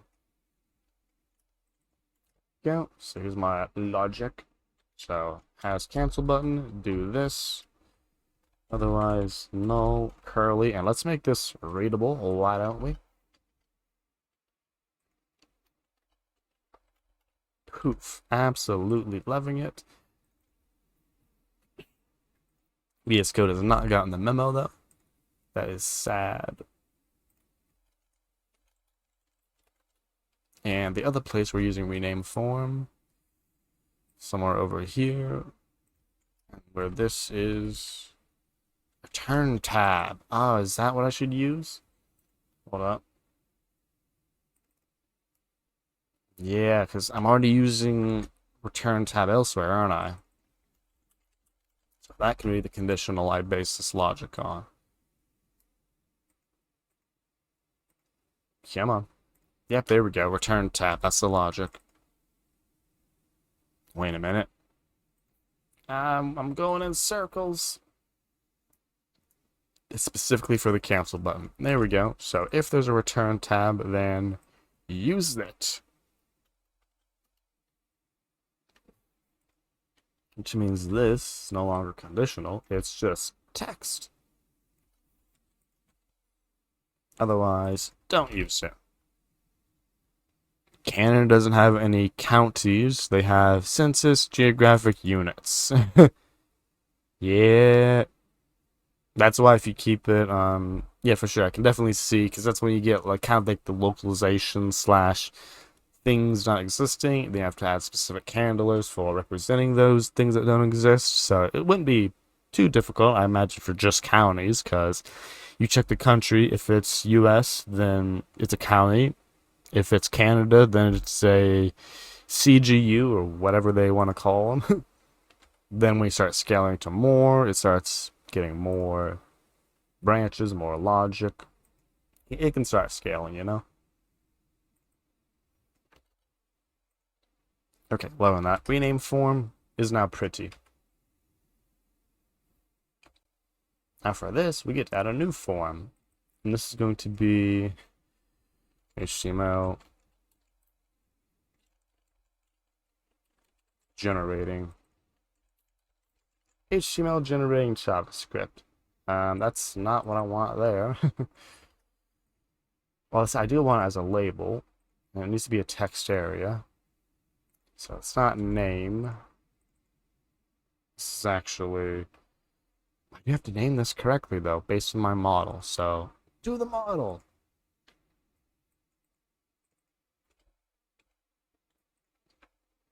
Come on, paste, paste, paste.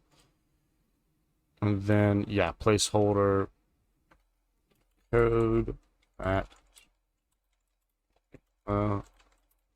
representing item. There we go. Required is true. I will give this a default value in a hot minute. Update. And I guess this is good enough. It's not required because I can make it empty, so not required. However, default value is about to be filled in there. So list.html generating code. The longest line you have ever seen in your life, folks. At the very minimum, this is just gonna be another field that can have stuff on it. So a new post on the same method with a patch. Since I'm overriding it, I'm trying to think. I'm using an override. Do I need to be already setting? Yeah, those are all those. I want the name or value equals. Oh, great.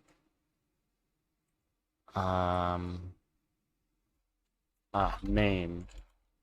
So I'm doing this from forms, and I only have 2 forms. Great. So what's this one? This one does a post, and it turns into a patch. Okay, I might as well maintain consistency. Method is post, which will be turned into a patch. At the very least, this should be in the front end. We'll figure out what to do with it once we get that far. I would like this in this one too, so boop, bop, bop, bop, bop, bop. I would like some extra spacing there. Real sad that browser sync isn't doing its job, but it's okay, we here. Oh, it is, it's the, I forgot, this hash thing up there that's being angry. Oh no, this button bouncing around is painful, but we won't care about it now. And if you heard it, I just slammed on the keyboard. That's all I cared about. Hey, there it is. There's the text. That's part of it. Now we will need to... So it's in the database. I can tell because I got it back. I don't even need to look at the database. That's how confident I am. I do want to test what happens if I delay it. Aha. Updating the path would create a conflict. Hold up. So let's look at the code. Pew pew pew pew pew. Oh, you're not showing any of my code. You're showing all of your code. I'm very disappointed by this error. I mean, I know where it is. It's in the update method or update function, but very disappointing. Have to go there myself. Ah, here it is. I deleted the wrong thing. So what happened is we created a set and a unset, so two different MongoDB operations targeting the same column. That's why it got confused. Like, wait a minute. I can't set and unset something. You obviously made a mistake. And I did make a mistake.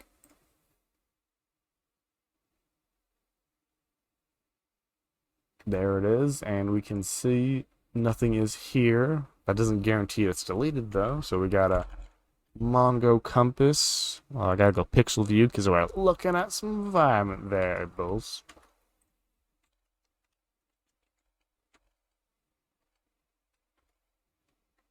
As you can see, it's a little highlighted from last time I copied it from here. Almost there, folks. We're just gonna wait for Mongo to load. Mongo load. There we go. It's done. We're looking at our sorter. We're looking at our listicles. We should see it with missing its HTML generated whatchamacallit, and it is gone. Love to see it. I don't think I'm gonna need the database again, so goodbye. Now at this point we need to actually get this module working, so this is the one I've chosen because there ain't no way in check I am implementing my own sandboxed JavaScript code executing thing, because I know I'll be bypassed 10 different ways before I even run git push. How do I do this? For a web-based environment, download and unpack the distribution. Thank you for amazing instructions. You're linking me to a thing. I'll go to your releases tab. 0.3.1. Hold on, I think I might have something in here. Let me gotta close it real quick. 0.3.1. Okay, that is the correcto version. In your cities column, in your cities tables, I put cities, town, or villages in it. Huh. I guess this is one thing that you're going to have to either make it an option for each one, in which they have an option of what type they are, or you just assume they're all one. How would you do that? So they're all like different forms. Okay, I'm about to embarrass myself with government knowledge. Their difference in population, right? Or something like that. Good as mine.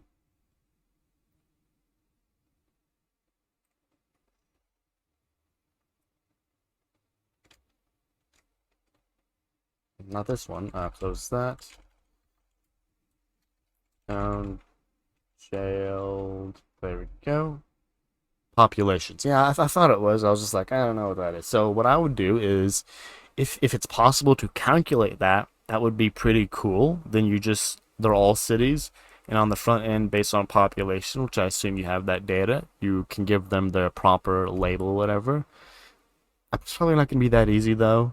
Like there's probably an actual thing that they represent themselves as to what they call, so you have to bring in the type of label as an optional column, something like that.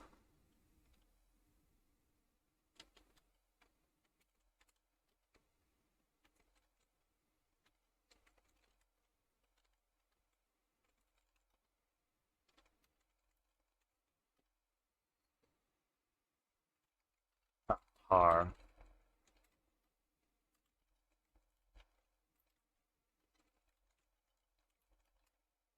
Does this need the other ones? I'm trying to think. Is node otherwise scripts. Trying to think, does this load the other ones? Ah, so it does write the other ones. Okay, so I'll create you a little folder. There you go. Congratulations. A state province in which I have states or provinces in it. Ah, okay, yeah, so it does sound like you already have one of them for a state or province. Again, this is a. I know Xmax is probably like, you're making so much extra data, but it does work, for at least for your scale. The next thing would be, what do you call that? City type? Because I guess they are all called cities, it's just the type of city it is. Is it a town, population, or village? I mean, I know. I know. It's bad data again.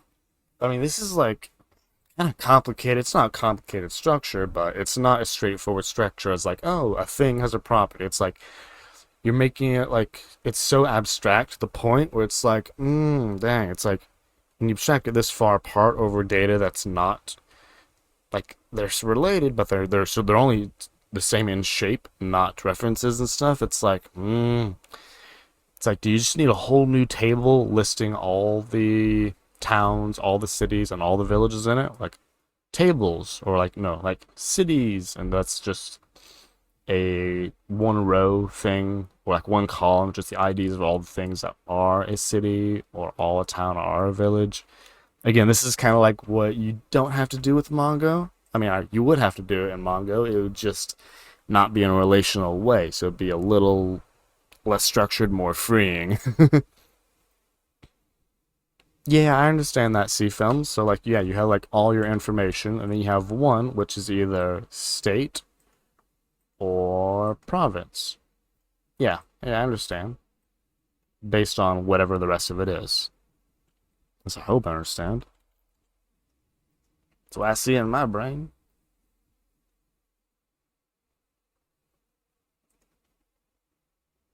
Yeah, it's a single column. And that would be the exact same thing you would do for, I guess you could just name it the same. You name the column city, town, village, and then whatever it is, city, town, or village is the content of it. Yeah, I think I understand that part of your current data.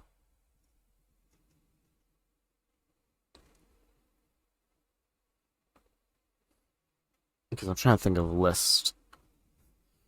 This is technically everywhere a list is rendered, so it's technically everywhere. So, yeah, we're loading this code everywhere. Main. Here we go.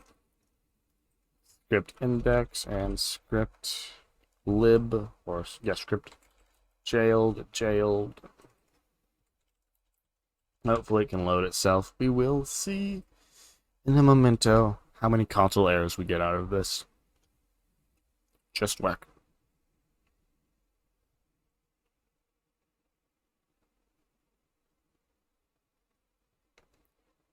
Hey, only a fab icon. Love to see it. Okay, now let's look at the examples again. What we do is we create a new jail.plugin, file path, and code. I'm giving you a file path. Can you just run user provided code? Let's look at the other demo. Like if I had a box and I put stuff in the box, I want you to run the code in the box. A console, here it is. Application.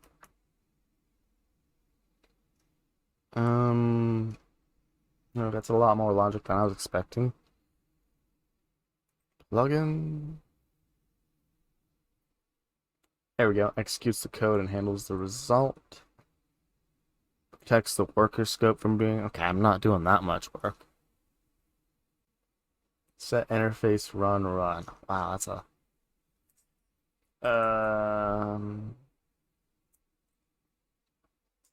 I just want to run code, people. Not get it too fancy. Okay, here's submit. So plugin when connected. Plugin remote run code. Okay, that seems like the code we want. That's completely up to you, C Films, if you want to provide that information to your users or not. It's completely up to you.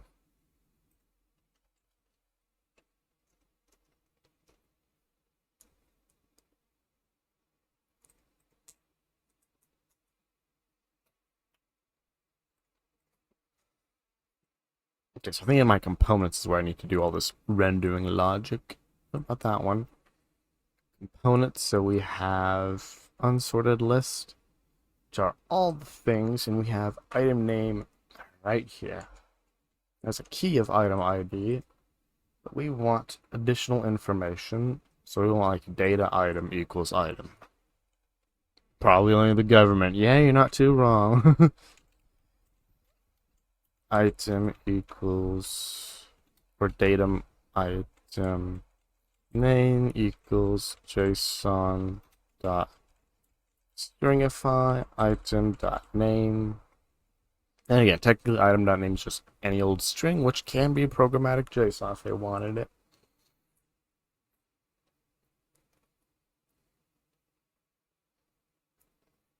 Yeah, so that part is there. How does the children go? I'm not really understanding.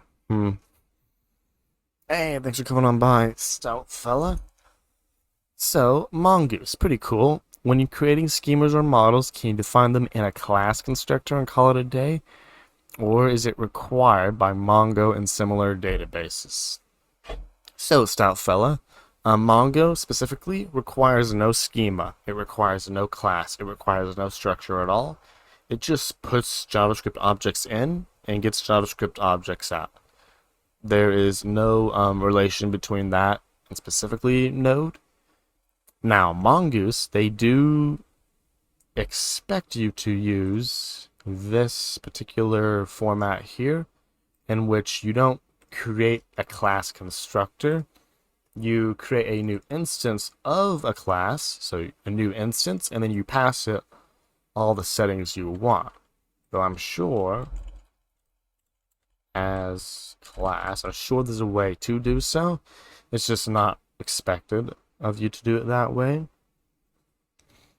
As for other databases, so other NoSQL databases, that's the kind of database MongoDB is, they will follow this similar pattern in which you can do whatever you want, but if you use an ORM, which is what Mongoose essentially is, an object relational manager, in which it allows you to interact with things in the database in an OOP manner, which generally requires a schema or some kind of shape, then it will require this kind of defining of them.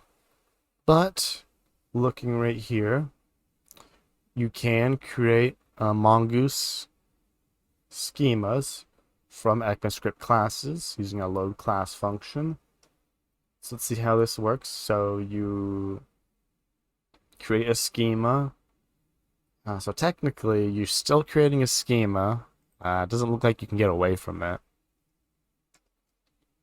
Yeah, so you're still going to be creating an instance of a schema, which is non-class created. But once you do so, you can do all the other cool stuff, virtual getters, setters, validators, other virtuals, static methods, with a class by passing it to the load class method of this schema you created, which is then whatever you returned. So I hope that answers a bit of your question, stout fella. Basically, you can't really do them in a class constructor the way you want them. You got to do a schema. And this is required by all NoSQL databases. If you're using a SQL database like MySQL, Postgres, Oracle DB, then the schema is defined differently. But it is defined. And I believe in Mongoose, while you don't have to define a schema, you will still be defining it. You'll just be defining it as mixed, which is basically throwing away all the Mongoose power. So like if you're not using a schema in Mongoose, you're not really taking advantage of it. I guess you could be with collections, but It's really meant to be made of schemas. Let's see if there are any other class docs on here for you, stout fella. Nah. Yeah, you're not gonna get a full class-based approach, I don't think.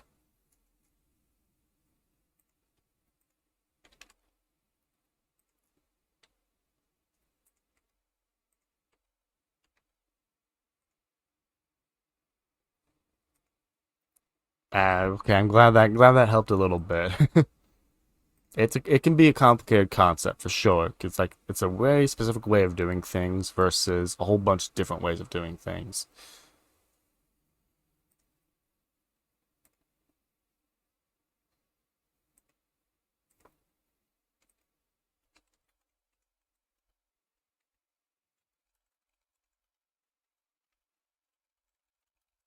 Oh, child nodes. Oh, we ain't about to do child nodes again. Heck nah.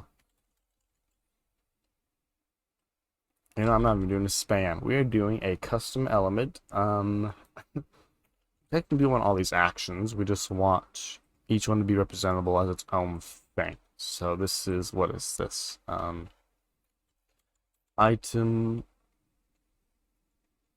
content. And then how do we fill this in? We want to pass the item. And this is where we kind of leave it on its own, and we will, oh no, why are you doing this extension? I just want to delete this. Just make self-closing. Item content equals item. And this is the new component that gets to do all the fun stuff.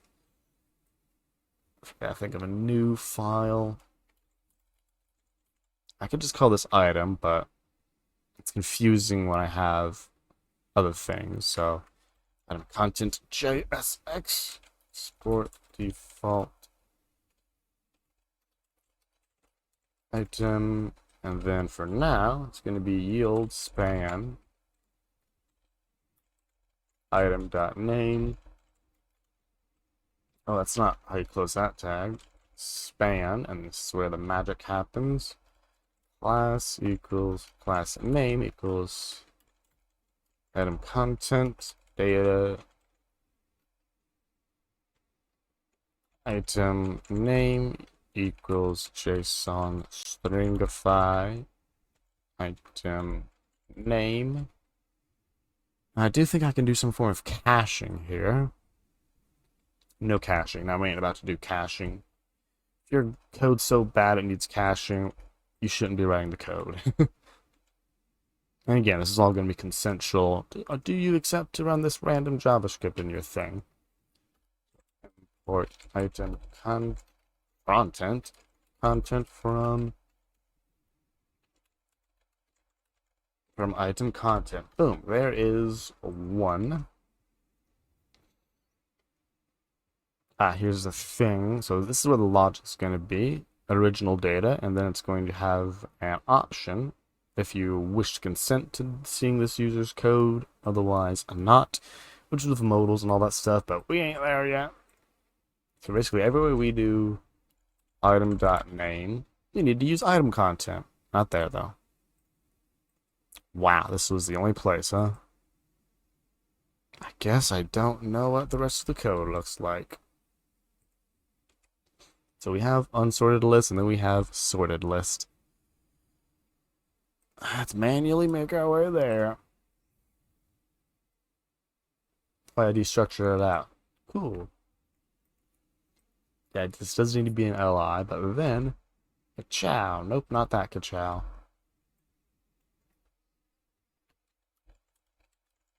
Item content.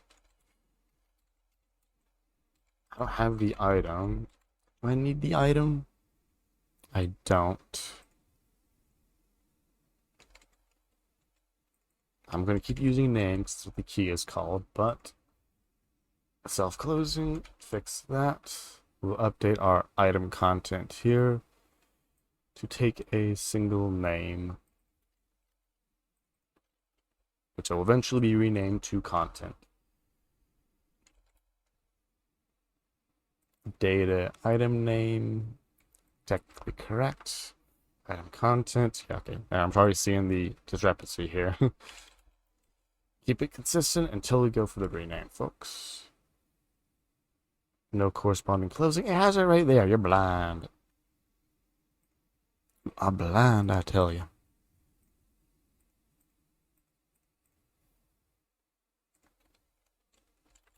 Name equals item dot name. And then finally, for the last usage of it, which is in our home page, right here, where we get 3 of them, and we're like, hey, here's some stuff. And we have it truncated. This is going to be interesting how we render this. Content name equals name. Yeah, and the tooltip is going to be the raw text. So it's going to be fun. What does that import? Is that a new line after that? For some breathing room. And gotta import that from components. Okay, I think these are all the little things I need. There are 15 reloads going on browser sync. But no, nothing should have changed. Great, something changed. I didn't add my React import to item content. Let's start closing a couple of these tabs.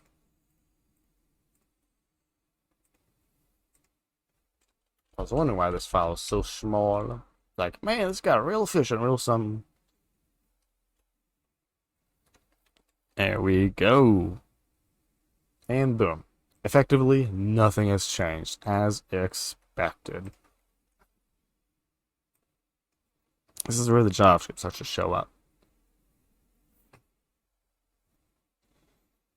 Where we will list.js essentially. How do I want to do this? So I have to get the code from the front end.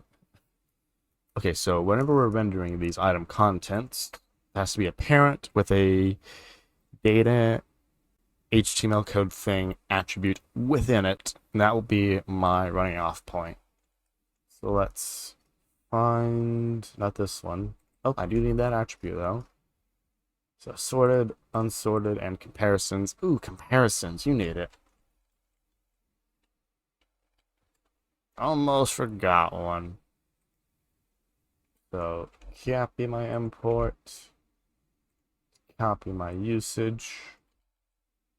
There we go. We have left, we have right. Ah, come on, clicky clicky. The item content name equals name. Multi-cursor magic to grab it from there and shove it into there. We got a lot of curlies here though. Let's drop one of them down from JSX, because I already had JSX. This is exactly what we need. Okay, here we go. Now we start going up our parent tree. So, fortunately for lists, I can do this for all of them, or I can do it for one of them. We have a common parent. We have a main, which I can shove any attributes I want onto.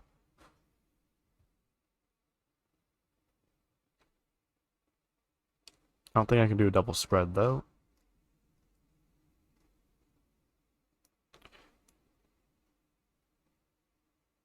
Yeah, this is really kind of up to me. I'm not really finding a good place to do it. Oh yeah, this sorting thing. We're not visualizing iframes on that. Maybe we could, but it should be a toggle on and off. So, somewhere, okay, I gotta put it somewhere. It needs to be consistent, accessible parent. Can't be on main. But when I have rendering of lists, it's gonna be multiple. So I guess it's going to be on all 3 of these. So sorted, unsorted, and comparisons. Although I can make a common wrapper and just span have them all. You know, yeah, we're going to do a common wrapper, span, you get them all. I would have loved a closing tag there. Oh, there you went. That's too fast. Yep, so everyone gets an indent, or you get 3 indents, whichever floats your boat. Ah, okay, so this is gonna be data. Then I have it in clipboard. Nope, it's okay. I have it. Oh, I gotta go look at my clipboard, folks. Hold up.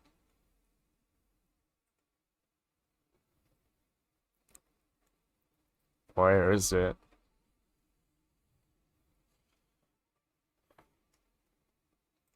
Well, I guess it's not there.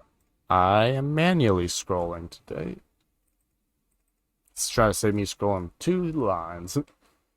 Data, HTML, generating code. It will camel case later equals JSON stringify list dot. There we go. And that's either going to be real or it'll be null, and that will determine how this thing gets generated. Now for this, we'll also be doing this for every list on our home page.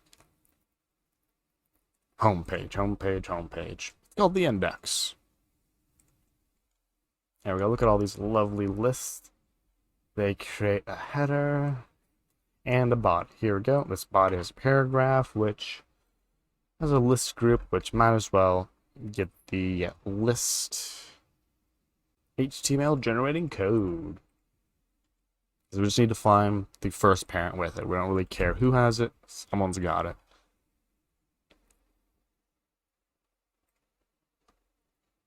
Okay. This is where start front end starts showing up. So this is on my index. Well, this is a dependency. So once I go to main,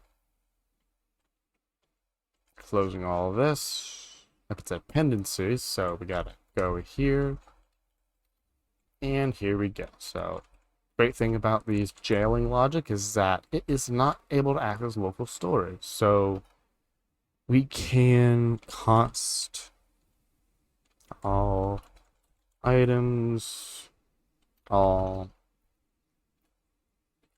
dynamic HTML items equals query selector all. Almost there. So this is why we made it a singular component, folks, so we can directly target this. So all of things. So with a class of this that are descendant, here comes the reason we just added that data attribute to all of the things. Let's drop this tar out of the way, by the way. Goodbye, tar.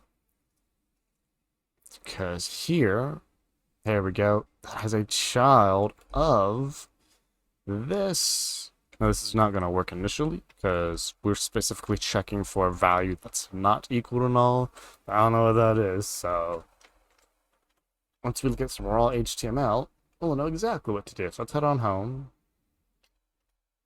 Have ourselves a looky-loo at our HTML to differentiate the difference between raw and dynamically magically generated.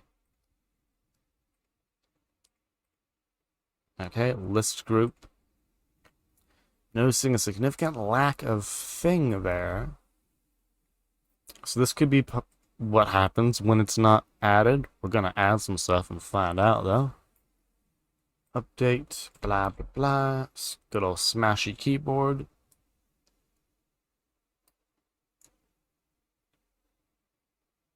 I suppose we can look on this page too. Since we're here. Ah, here it is. So it's not there. Now when I clear this out, it's going to be undefined. And I believe the JSON stringification of undefined is an empty string, which is why it's not there. Okay, so this actually makes it real easy. We literally just check this right there and kaboom. These are all the dynamic HTML items. Now for each of these, we need to execute the code on it, but only if the user has consented to viewing that code. This is where we kinda we'll start working on it. So for each name element item, so we need to check const has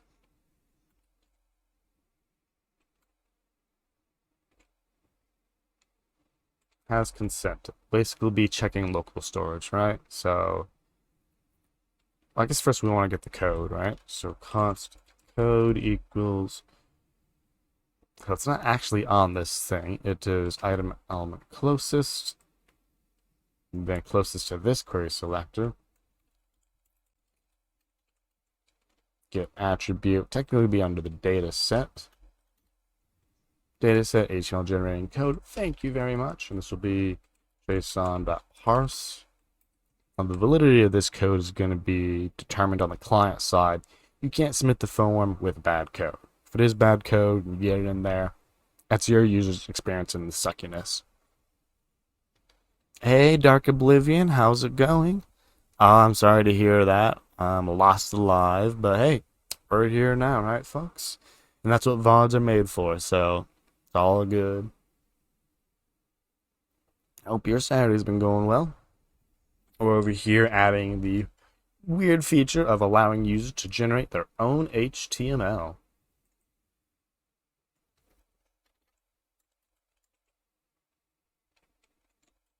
Local storage, get item consented. This is the thing that we're not just gonna say, so we want to like hash this code. So JS browser generate MD5. I know there are collisions with it. Ah, you know what? Maybe I shouldn't use collisions. So I do want to kind of iffy this. So I do want to have some scope here. So, there we go. Const, oh, come on. Consented code. That'll be from the JSON. Yeah, so do I, by the use, create React app to start the project? So that is what was recommended for a long time, stout fella, for creating React applications, using create React app to start. Definitely you don't want to do it from scratch. So there are a few of them, like, because there are more modern alternatives. That's the reason it's not recommended. And kind of because it's taught in, like, it's kind of monolithic. So the modern alternatives is Next.js. I believe that's one of them. The disadvantage is that it's more than React. You're also learning Next. I believe the most modern bare bones alternative is Vite or Vite. That one. That's the most more modern without all the bells and whistles alternative. Gets you all the features without all the blur. So yeah, you can still use Create React App. It's not going anywhere, and the modern versions of it have gotten better than their past versions, which spawned those videos of them not being as good. But yeah, there are more modern alternatives. It would be nice to, just familiarize yourself with them at least. I personally like Next.js. Even if you don't use any of the Next specific features, it's just a better experience overall. So even if you just use the React only things of Next, it's better. Just get all your free server-side generation optimizations out of the box.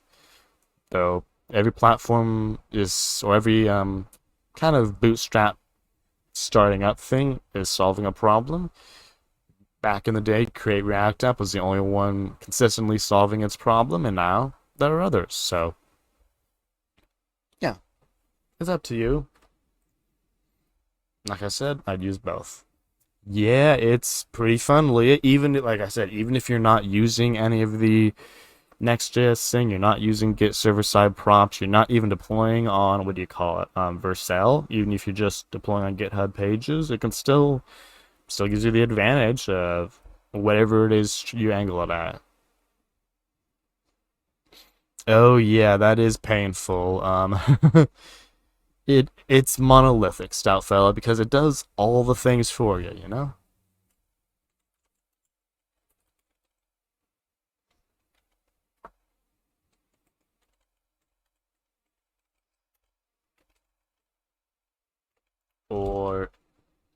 the object.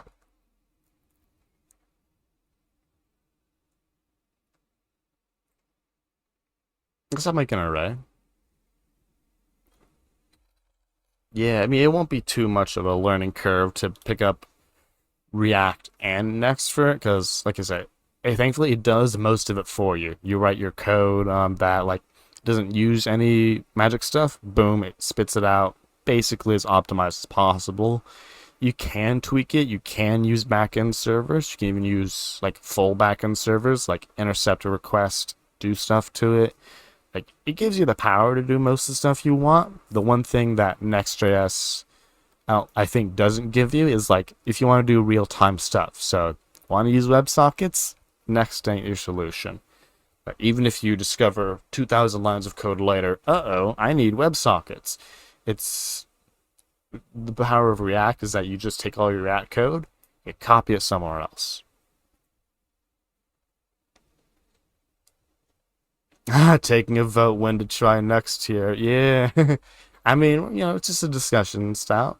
We're just seeing what the options are, what the needs they solve. I do technically use Next.js. Like my always lurking is in Create React app, my Code Wars in Next.js, so I'm I'm good with all of them to me.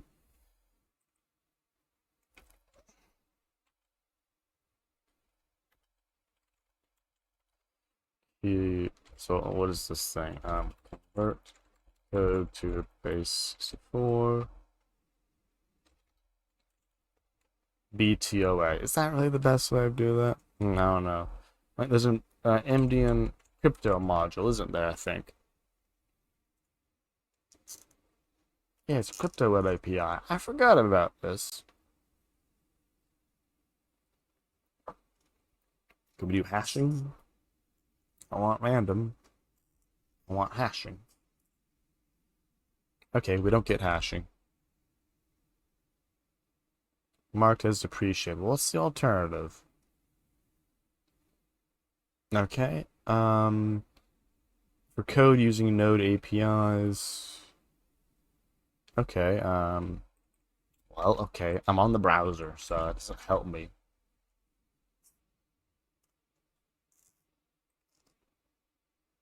Tell me the modern alternative. What should I use instead of this, huh? Huh? I'm not seeing any depreciation warnings here. I guess that's VS Code thinking I'm running on Node.js, so it's good enough for me. Key, there we go. So it's going to be has consented, triple equals true. If consented, then we start adding stuff to that and we execute all of the things. So this is where we're going to start up a kind of a queue, not necessarily a queue, but we want to create a plugin with this code and execute this content once for each. So const queue or const executions, or yeah, const executions, I suppose, and it's a new map. Can be from what to what. So if it's not there, then it's going to be adding it to this map. Executions.set key, and things we need to keep track of this. So it's going to be an array of elements, item name L that we're executing on. But it's not just the code that we need to keep track of. We need to additionally keep track of the data item name.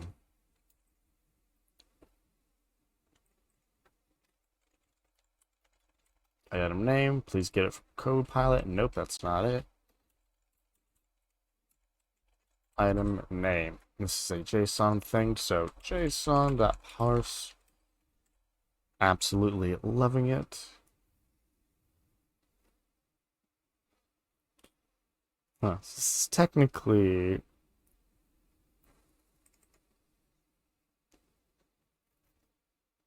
is we want to take all the ones that are of the same name and same code and same key, put them in the same thing. So this is technically JSON stringify key name. So that's a string, that'll work. We add this to here. So this is const key equals base 64. I'll rename that to that. So I can just decode that in a moment. Thankfully, I'm trying to think. Do I want to keep this encoded, or I suppose it doesn't matter. But put the key in there. Then we will pull out executions.get key. Nope, not that. Key or empty array. And this array will be spread into a new array. And then we have the new item for item name element. So basically we have all of these things. Once this executes, it'll fill all of these things with the one thing. This is what we want to look at. So once we go through all of them, I'll just have code, get base 64. I think that is good.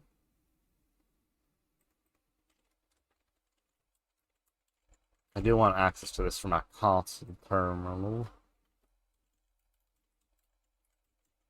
So I should be able to look in my lovely console for executions and see 3 for each one.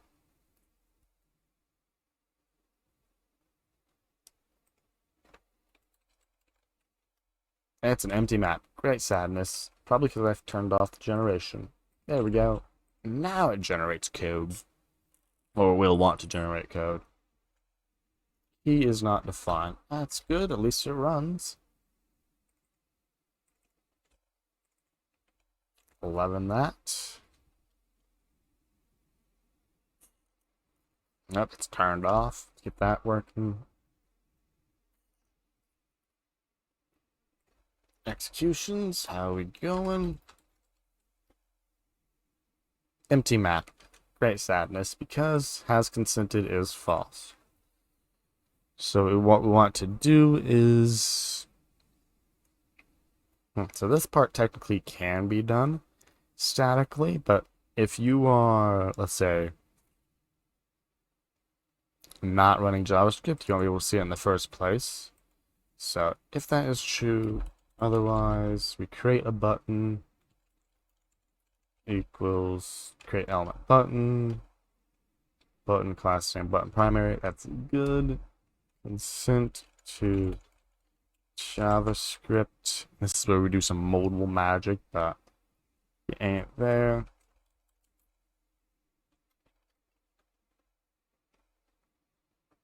It's good enough for me. Want to now add this button. Also want to add an event listener. Sure. Yeah, do all this cool stuff. Add it to the page. There we go. So insert before item name element. So technically for the item name, we want to append it as a child. So technically item name L append node button. Let's look at this code I wrote. So consented code, base64 equals true.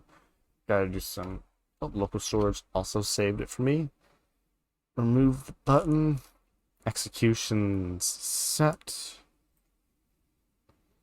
And executions will also need to be cleared at one point, but we'll figure that out. Is that key consistent? Where's this key coming from? Let's go up here. Define ourselves a key. Let's say one-time use variable. Congratulations. Name goes inside there. Apparently you weren't useful anywhere, or you weren't needed anywhere else. Base 64 does go a lot of places, so keep you around. Now this will also trigger the executions, but we're in a loop, so we want those to be done once. So this will be at the end of the loop. Which makes me wonder, why am I using for each? For const.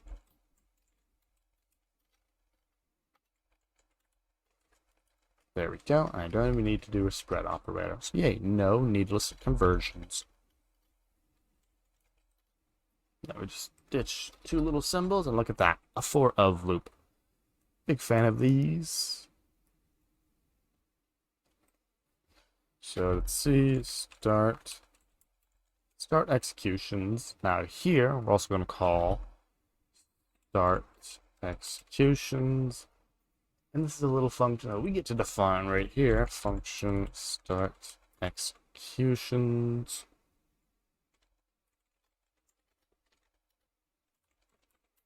Executing equals false. If, hold on. Come on. If, so basically, if they're already executing when you click that little button, don't worry about it. Oh, hey, Cardiac HS. Well, thanks for that subscription with Prime. Spend them Bezos bucks. Yeah, I really appreciate it. Glad you've been enjoying the stream. Hope your Saturday's been going well. Yeah, as you can see, we're working on generating allowing users to generate their own content. So for example, like if you had a bunch of things, but maybe like you had a bunch of images and you wanted to sort images, this doesn't allow that to work. So instead of having a bunch of names, you can post a bunch of URLs. And then after someone consents to running your JavaScript code, your code can turn your text into actual image tags, so you can compare images or videos or anything you want. That's the plan there. And hey, C Films, The Little Rascals. I did a while ago, C Films. That is, I guess that's kind of partial or majority inspiration for Rascal 2. At least the Rascal part of it. A Little Rascal.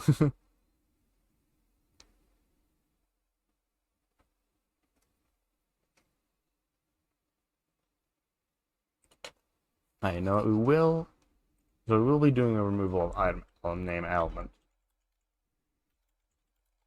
Dot remove. I am happy you caught me live too. That's okay. I mean, that's what VODs are for, though, right? Well, I'll eventually get them to YouTube, but that's what the 30 or 60-day ones are for, at least. Yeah, it's going well. Slowly chugging on all kinds of cool features to this. Do I need this? Hold on, do I need this? I do not need this. Yeah, because I shove it straight into base 64. Poof. There we go. I'm going to write this as a separate function. Well, I do need access to the key, though, don't I? I do need access to the key. Okay, so I'm going to call this handle. Come on. Handle consent button. There we go. Right there's this cute little function.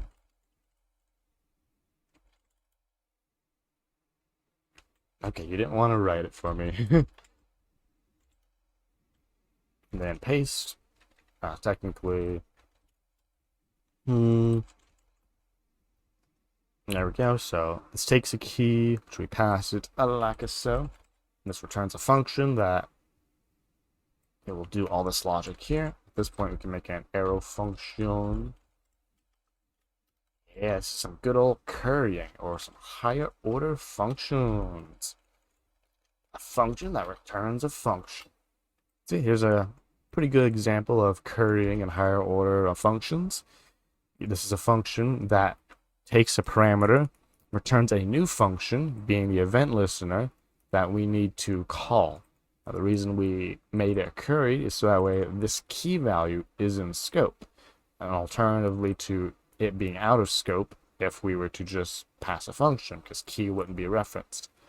Could I have just used a single function and just been like, oh, just bind the key? Sure. But this works too. Now that I think about it, we need something else to be bound. Item name element. Fortunately, this can be accessed via this dot parent node. Yeah, that's right. Which means all I gotta do here is make this a function. Ooh, that is the weirdest looking syntax I've ever seen. We have an arrow function that returns a normal function. Oof. Gives me the heebie-jeebies. That is weird looking, folks, to me at least. But it works, because now we have the this, which can get us parent node. We have all this execution logic and consenting and all that good stuff. Actually, do we? Let's see if the buttons appear. Great sadness. Append node is not a function because it's append child. Oh, I do want the tooltip logic. Where did that go? There we go. Shrink this. Oh, come on. Cookie, and then zoom to the right. Yeah. All of these things are attributes needed for a bootstrap tooltip, which we're about to add to this lovely button. See if Copilot knows what I want.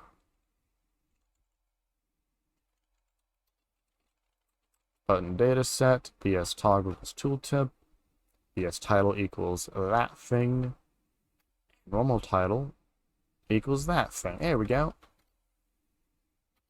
Item element dataset item name. Oh, both of these are technically JSON right now. Why am I accessing item name?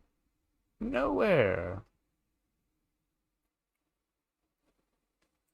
Ooh, I also lost scope to consented code. Nope, I haven't. Okay, so we need more information to be passed to this little... We do have it. I just didn't keep it. Okay, so I'll just do that in here. Item name equals JSON.parse. There we go, because it is technically JSON at the moment. Poof. There we go. And with that, that is looking good, so we should be able to see that after the server restarts.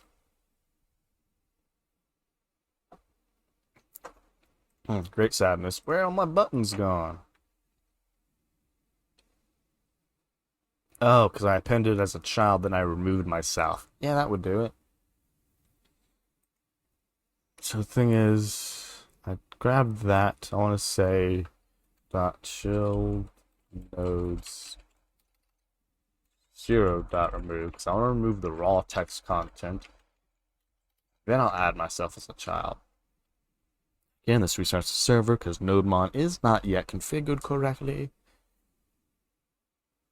There we go. Consent to JavaScript. And if you hover, you get the original. So my logic for turning all the query selectors on is after, or before rather. So all the way down here, this needs to be the very last thing that happens. All of this is synchronous, so all of that will be done after. Ace Devil Services, how's it going? Long time no see. Hope your Saturday's been going well.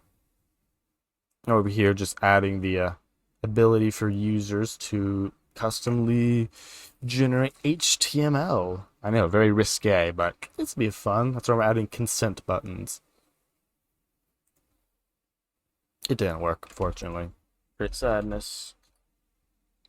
Hope your Saturday's been going well. Day 64, we need that.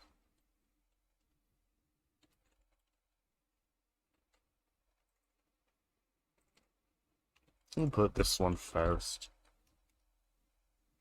Key is technically a stringified version of it, so...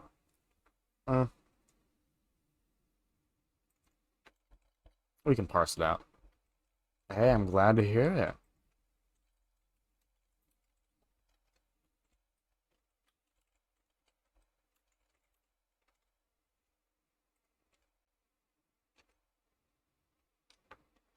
Ooh, some satisfactory. You mean like Factory IO or not Factorio, you mean? Or is this a whole new game I have yet to hear about? Oh, it's Satisfactory. It's literally called ooh, a factory simulation 3D. Sounds a lot like Factorio. I kind of think that's a little nod, maybe. Hmm. 8 gig of RAM. Hey, I might be able to actually run that. First person version of exploration and combat. Oh, it's like 3 years old. I have obviously not been keeping up on the games. Yeah. I mean, 4.8, that's a pretty high. 10 out of 10. Wow, seems really highly rated. Sounds good. Hmm. Kind of, what's the one? Astrometer? The one that you go, astronomer? Hmm. Kind of seems like the one that you went in space and you were messing around with stuff, kind of in a resource generation fashion. Yeah, sounds cool. Services.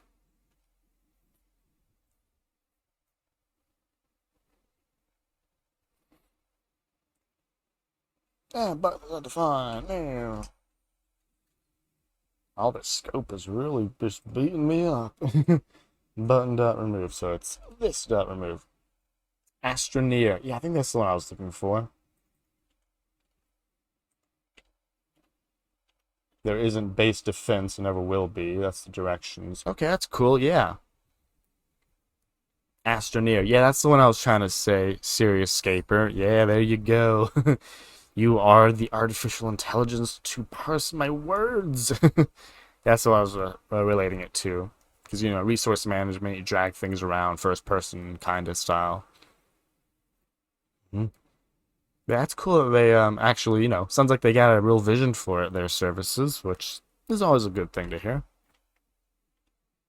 It's always good to hear that there's an actual plan in the book somewhere.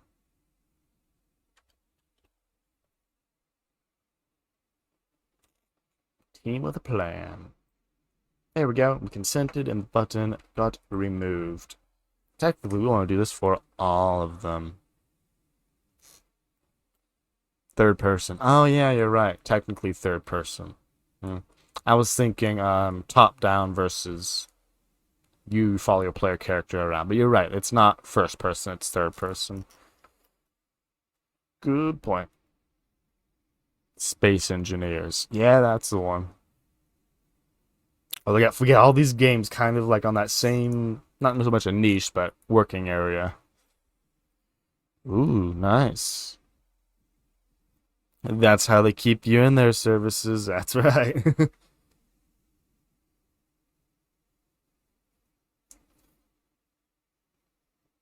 Because what I do is I grab this. I have the JSON parsed out of the code.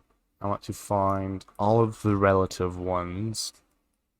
Yeah, services. Just nothing too crazy. Just a little bit of HTML, CSS, JS. It's inspired by the the task overlay. I yoinked some animations from that. I just got the badges on there. You can't see it there. Use your thing. Yeah, just a little bit of custom stuff. Yeah, I haven't made too much progress as it seems if every stream I'm like, okay, we got this planned, and then like, whoop, we got a tenth of what I wanted done, but it's slowly but steadily. Also, I made this the privacy view a little less confusing because every time I turned it on, everyone was like, "The stream's dying." I'm like, "Don't worry, it's not dying." So I've resolved the panic that I caused from that, and yeah, I appreciate it. I'm glad it's looking better than before. Whew, that is that's how those games get you, right? It's either you spent like 5 hours or it's 500 hours. There's rarely an in between with those style of games in my experience.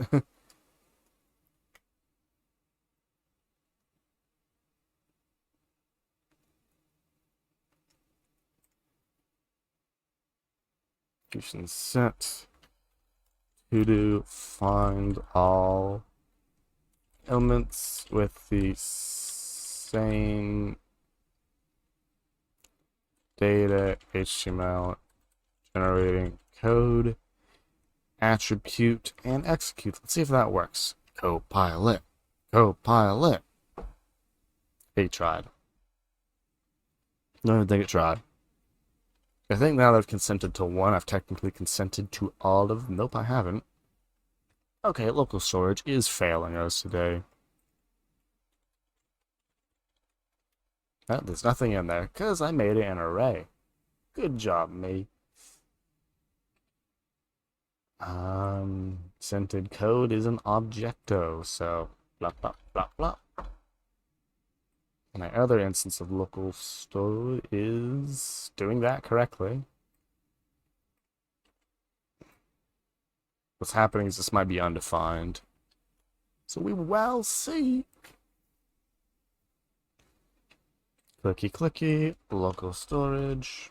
Yep, it failed. Oh, I gotta actually clear local storage now that I've broken it. And now refresh.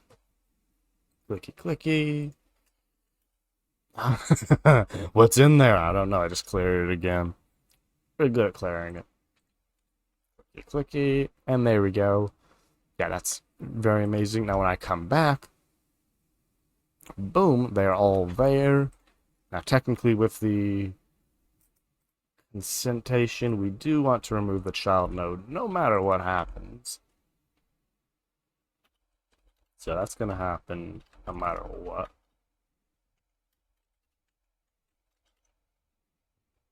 Correcto, correcto.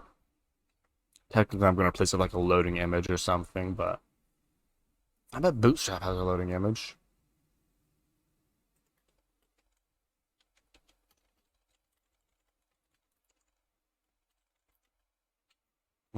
Now, while I could do all this server side, that would mean running user-generated code on the server, which is a line I am not crossing, especially with some random library that says it has node vulnerabilities.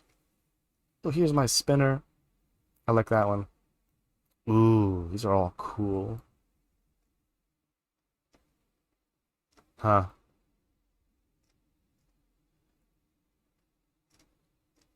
Ah, so I guess spinners are all fine. I guess I don't really have a preference. It's pretty simple spinners. I do like the spinner one because people know what that one is. SR only. We'll figure it out. So while I do the removal, it's going to be item name L and or insert. Where is it? Insert adjacent HTML before end. There you go. Except we're not using this one. We're using some fancy Bootstrap. I think I can use single quotes. We'll find out. Oh wow, yeah. I mean, I guess it depends on the style of game. Having multiple saves of relatively equal, what do you say, time spent. But yeah, it's usually just the one, right? Whoa, look at this. This is exactly what I wanted, isn't it? The spinning loading. Hey, what is this? You know, we're gonna change this to. This is gonna look really funny. Oh, it's dead. Come on back to us. There we go. Exactly what everyone ordered.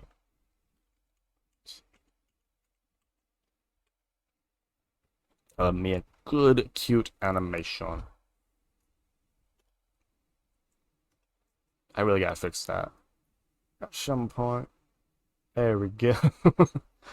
Ah. Why do they even have that text thing inside here if I can't? Like, am I missing some JavaScript that makes this do stuff or what? Bootstrap in 2022, I know materializes the new hotness and stuff, but I haven't used Bootstrap in years, so I was like, I might as well use this project as an excuse to get familiar with it. I mean, yeah, like what the modern is materialized, right? That's what everyone uses. I believe that's what I used on my last third React project. Or Tailwind, right? Everyone loves Tailwind. For component library, materialized is the thing I'm aware of. I mean, it works. Technically, I'm using a Bootstrap knockoff, so someone took like Bootstrap and dark themed it, so I'm not using exactly Bootstrap, but yeah, Bootstrap in 2022. It's kind of like jQuery. It's not going anywhere, and although unlike jQuery, there aren't like you know there are better versions of it, but it's still got a look to it. Oh yeah, services. I am saving time. If someone were to pay me, like sure, I would CSS everything myself, but I just don't have the time, honestly.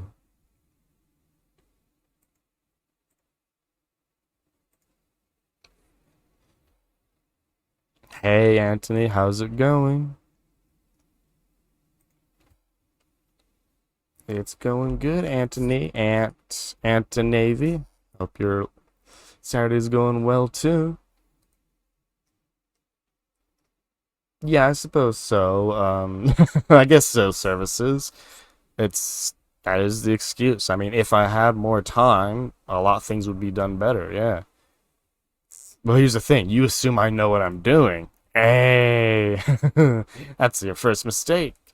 Bulma. Bulma. Isn't that... It's another CSS framework, right? Tailwind with headless UI. Never heard of that one. And yeah, and Navy, I'm working on my Pairwise Sorter. Basically making it so users can supply their own HTML and it gets automatically generated right here. I just add the loading icon. Yeah, services. I'm very much a CSS noob when it comes to that. No longer interesting in CSS. Yeah, I guess that's my fault. My bad. I appeared too competent, right? What a foolish mistake on my end. Ah, Bulma CSS. Yeah, I've heard of them. They look cool. Someone said Bootstrap in the chat when I was like, I have to style this thing, so that's why I went with Bootstrap. Teach me how to center a div. It's either use the flex and then the align and then the justify, boom, it's centered, or position absolute, top 50%, left 50%, translate X, Y, both negative 50%.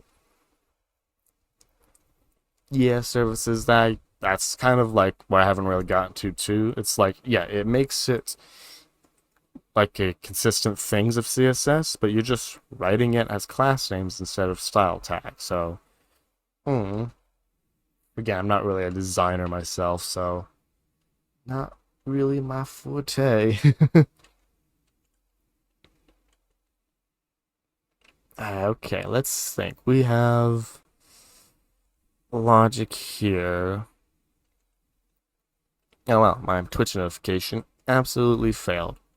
Hey, for those who want to check out some other stuff, so Dazzly, let me see what is that.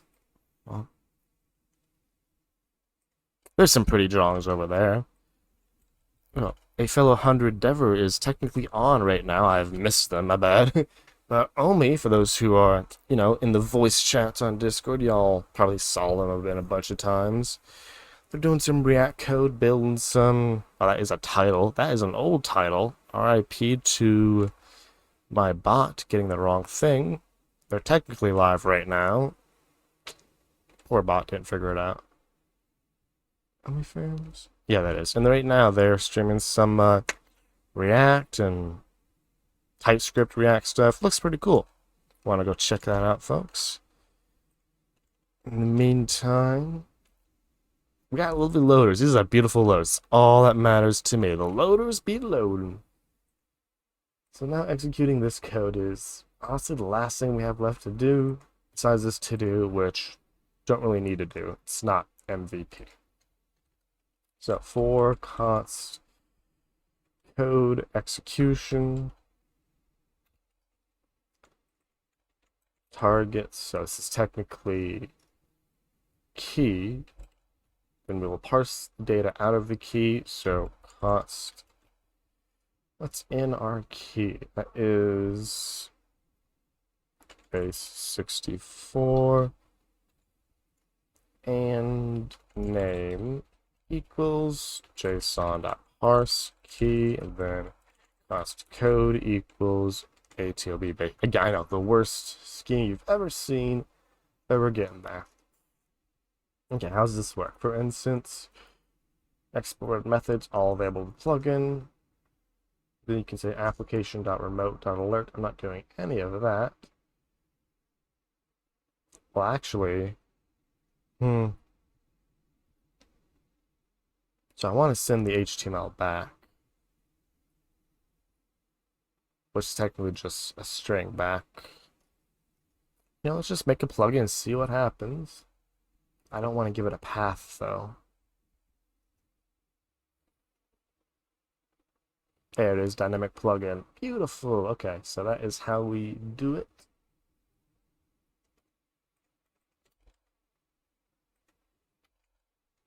I don't want to do one of these because none of this is working yet.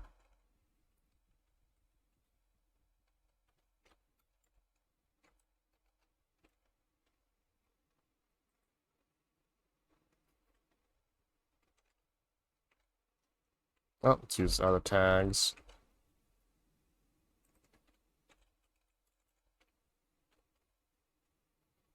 Yep, and we'll use window alert because that'll be easy to do. Now, this should actually run instantly, so yeah, let's go ahead and run instantly. We don't really care. Run that code. Probably do this from the home page.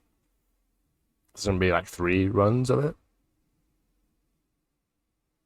Ah, so that didn't work. Oh, there it is. Hello from the plugin.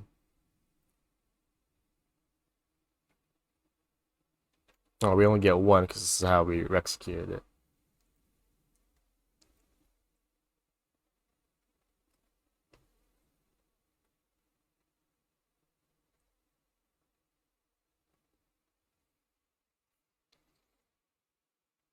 Hmm.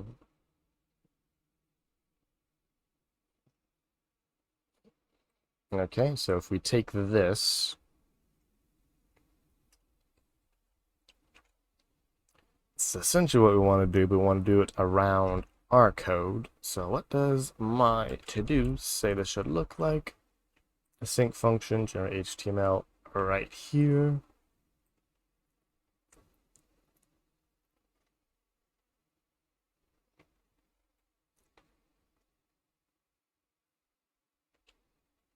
So this is what the code's going to look like, and how does it want this thing executed? Basically, I just need to call this with the content of generate HTML. So this gets generate HTML. So how do I provide data to the plugin? I want to give you data. Ah, here we go. Name. Bingo bango. And then I will call this with name, which has been brought to me. Receive HTML, and this little function here will take, let's call this HTML, and it will do some stuff with it, just console logging at the moment. And with that, this should be the scaffolding.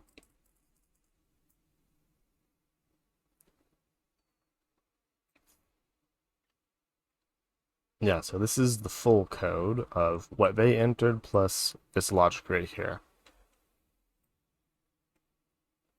So for the dynamic plugin, we're executing their code. plus new line, my code.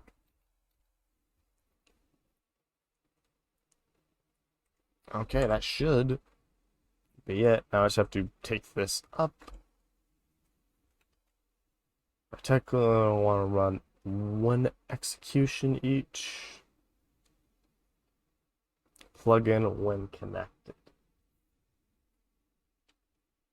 Probably should look a little more, see what things we expose. New dynamic plugin. See what we get out of this. We get remote, so all the cool things. What other things do we get? When connected, when disconnected, when failed. What about when success? Well, I could just listen for when the call was made. And this can be an asynchronous loop. There we go. So we have their code. Drop this here. Const plugin. Lovely. Oh, auto format. Thank you very much. And I think I have this still here. Good. Delete that. Take their code, shove it in here, and then await your promise. So resolve. I suppose we'll capture the reject too, because I do see an error.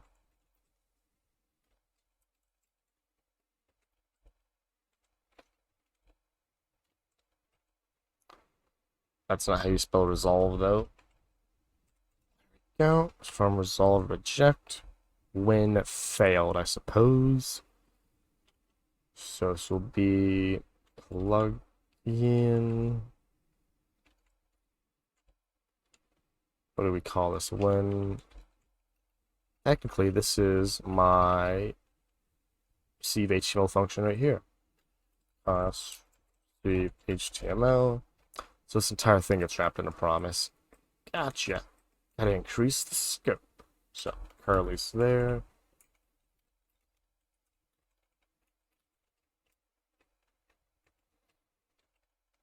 Then, so this is essentially just a resolve.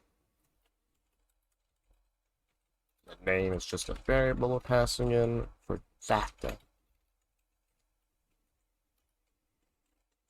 Plugin.start. I didn't need to call start. Just say when disconnected. How do we do errors?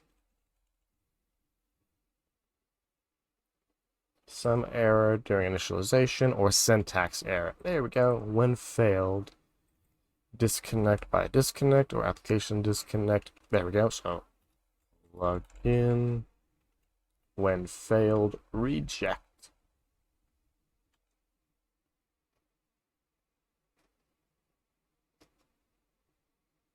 Okay, loving that. Technically, I can chain it, but that really gives me anything extra. Except the reduction of a few curlies. Always appreciate that. Then now we have const HTML equals this. Console log HTML.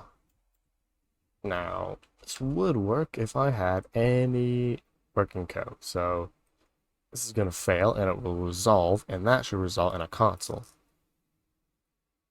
Await is only valid in async functions, async, of course. So start executions needs to be asynchronous.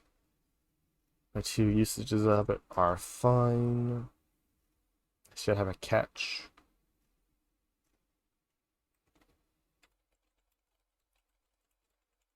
These technically could be alerts or some equivalents, but we're good.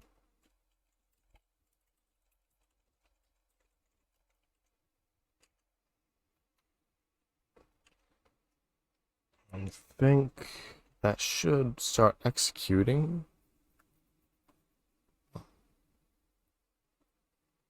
Null is not a valid URL as expected. Undefined. Okay, so it didn't fail, it just didn't execute. 1, 2, 3, 4, 5, 6. 3, 4, 5, and I guess 6 is here. Okay, so it worked. let's give it some real HTML now, or some real JavaScript. So my template right here.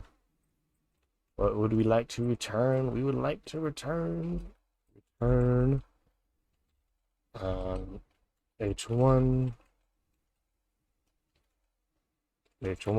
just plain old HTML, nothing too crazy. And that passes a parameter that should be updated. That should actually work. Ooh, that's not right. It's very much not right. Well, let's see what happened there. Oh, my code just changed. We're going from, so spinner is supposed to be one of the states. I have spinner as both of states. There we go. So yeah, we always remove. If there's consented, then we enter this. Otherwise, we don't.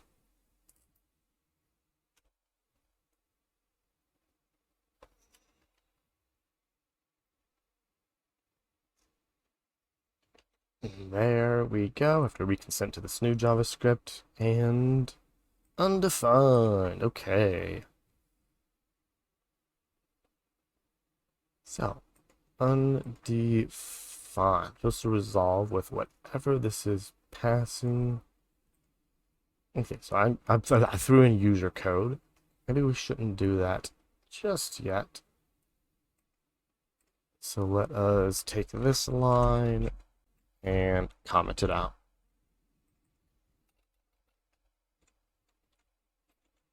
Generate HTML is a promise, so that's not gonna work. Then HTML, no, it didn't work. It was my problem, not this problem. Don't want to take that extra new line character. You deserve it. There we go. Then chop that off. Pass it straight to receive HTML. Like so, which I believe will actually fix our issue. Copy and paste. And there we go.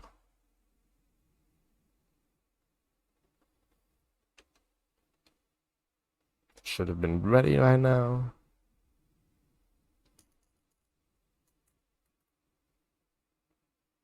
Just looking for a console at this point. There we go. We have...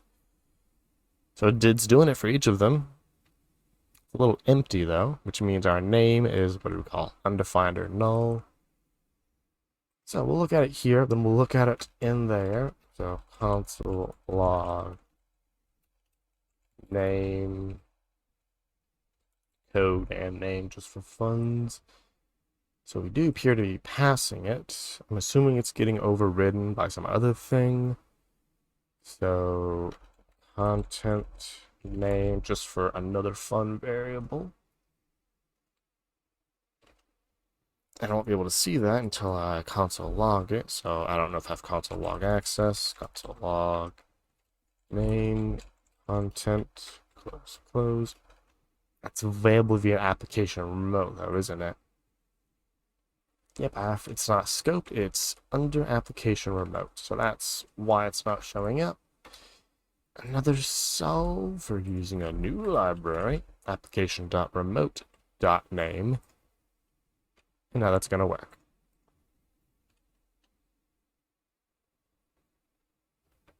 There we go.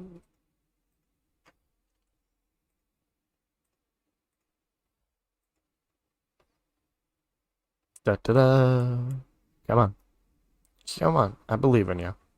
Oh.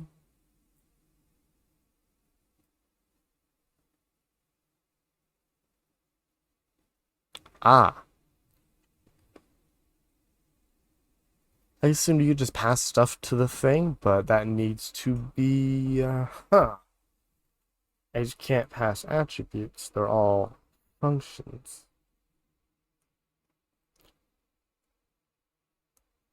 Yeah, how do I pass stuff to this? I have data. I want to give you data. Yeah, RoboDom, it's a spinning circle for each one that, generate this gobbledygook. So we're getting there. We have generated stuff. We're gonna put that stuff right here. we're almost there. Almost there. Just didn't do what I thought it would. I don't think this is a function, but we'll put parentheses on it. Fun times. Yeah, it's slowly but surely, Robodom. Rome was not built in a day. Ah, yeah, Ryan. I mean, come on, it was a line. Come on. A line can't be good or bad. I mean, I guess the arrow wasn't too well. Maybe that was it. Method apply is not a function. Okay, so name. So we have to write ourselves a custom getter. So get name. Lovely. Get name is a cute little function that returns the name. Surprise. Once more into the HTML. Hey, look at, nope, don't look at that. Okay, which means I did bad when I decoded this. It's gotta be the reason. Okay, so where is key? Key is JSON parse dataset item name. It's console log key. Actually, I can literally look at it. I have the access. Data item name. It's there. It's console log it up here. So we get to see both of them now. Gonna flood this console with logs.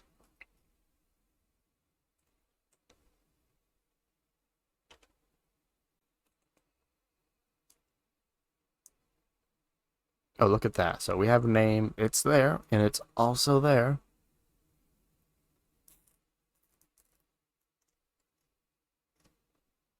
And it's not there. It is undefined. Great sadness. Yeah. Remote.getName. It returns the thing.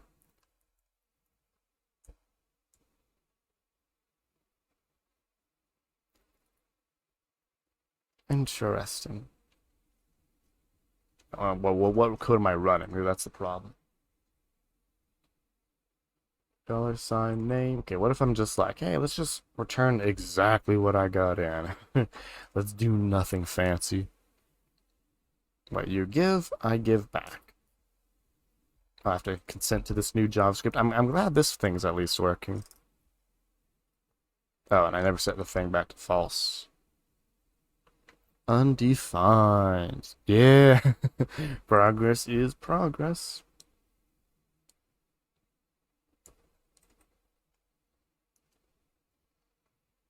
Interesting. How very interesting. So this is, I think this is a little less on me, a little more on how in tarnation I use this library.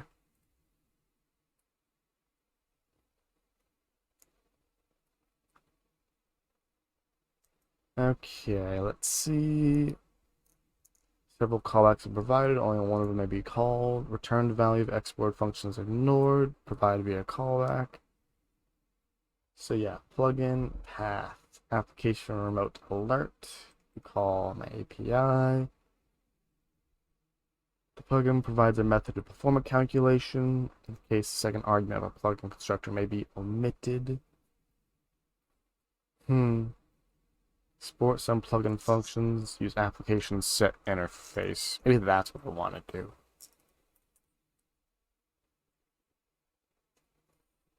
Exports the API to the application environment. Yeah, let's try that. So I've been trying to give stuff to it. Maybe it needs to give stuff to me. So once more, we are slowly getting there, folks. We will figure this out. So they have code as that, 2 new lines, and we will say, nope, not that. Application set interface. Generate HTML. Looks good enough to me. Const plugin equals this. back to curly since we're multi-line now. Okay.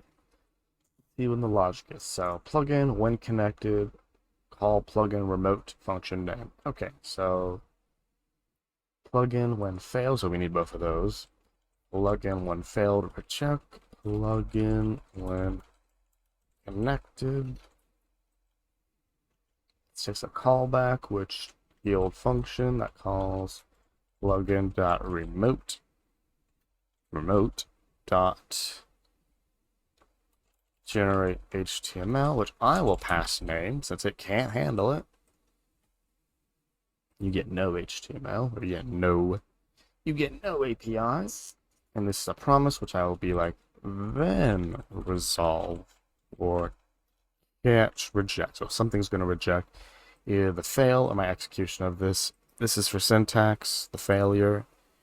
This catch is for the actual function being bad. And that should give us something. I'll keep that one up there. Just for some good console logging.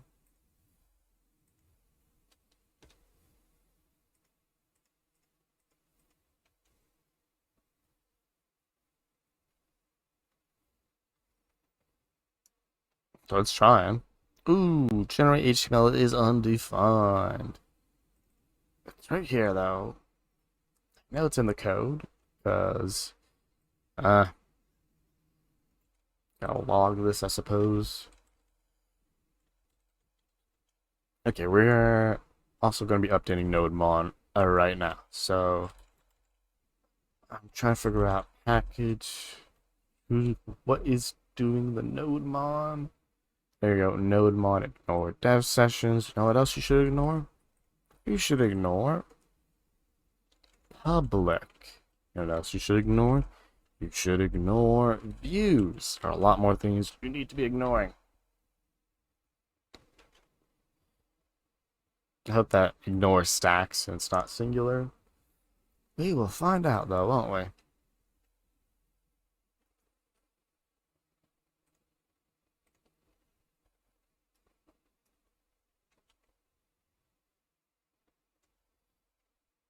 Okay, so yeah, at least we got a consent page there. That is a progresso. Let's jump onto this page, and I guess local storage may have gotten cleared. I don't know.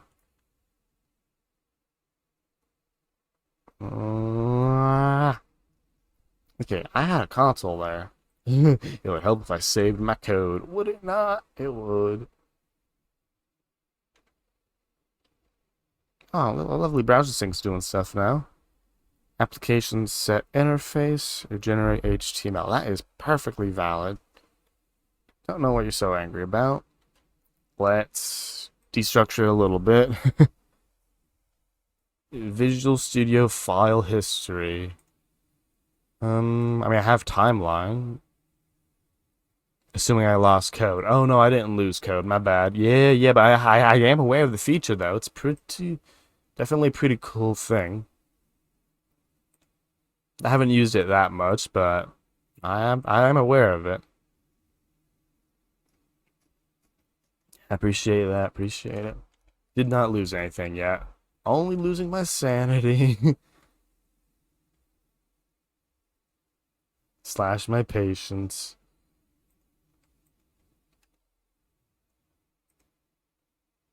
Let's see what this thing wants. So const API equals this thing, and then set interface API. Okay.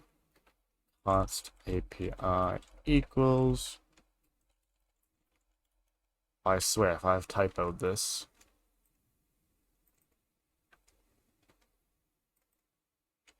Okay, I didn't typo. I was about to be really worried.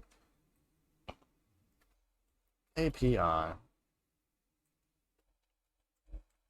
And the next line, set the interface to the API. Okay, it looks good to me. Pasta.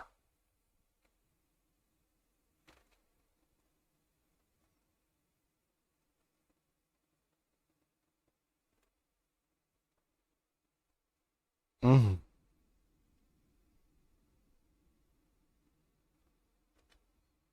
Okay, we're going straight to the example at this point, folks. We are doing exactly what the example gives to us. Now, wait a minute. Callback. Result reported to the callback. So let's just use callbacks. Okay, that's fine. We will go ahead and use callback. Literally going to use example code at this point. That's not the example code. This is the example code. Copy, paste. There we go. So now when I connect, we're going to do something else. We're going to call.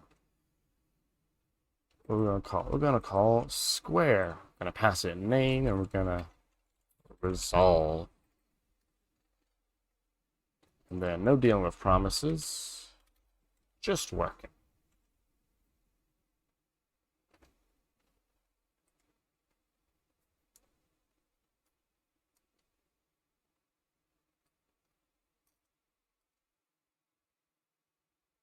Yeah, okay, there it is. Okay, so the example does work. I'm just trying to do too much with it.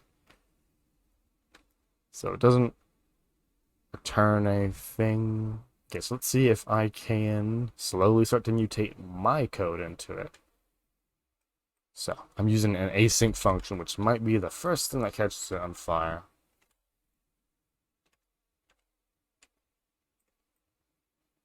I want all my code. Thank you very much.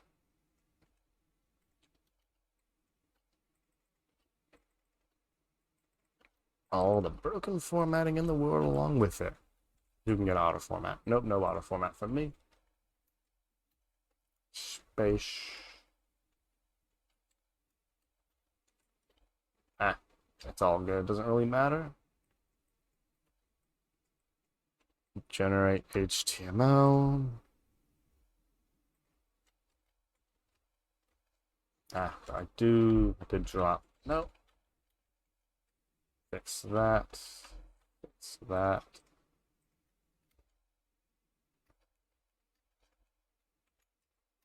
Ah.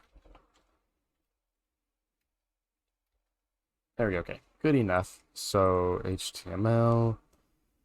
So what Square does is it calls generate HTML with num, then CB or catch CB, and both of them will handle whatever it is.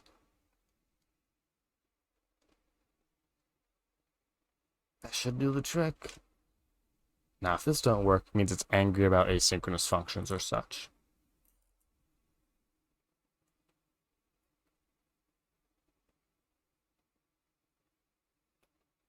10, 10. Oh yeah, since I'm literally just returning it back. Okay, that is good. That's progress right there. Which means it sounds like it was the callback logic. So I'm gonna call this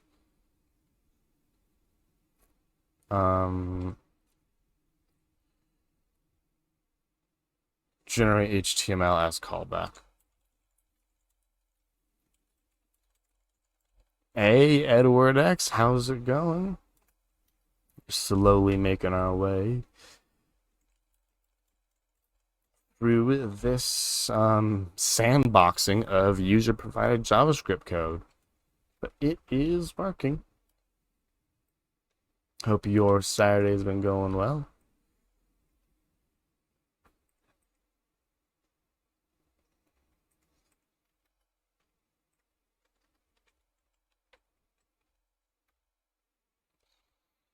We're about to see if this final version works, and if so, we cracked the code.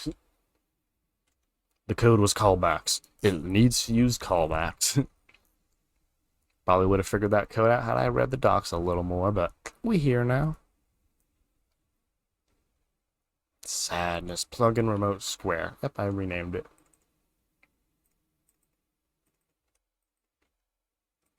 Might as well pass on that name while we here.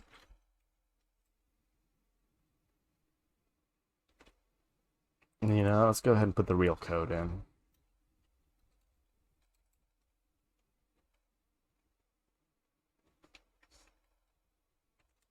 There we go. Probably should be a console log on the real stuff, but we're here. Plugin remote generate HTML, of course, because it is called this function. I can close some of these now too. Bye, goodbye, goodbye.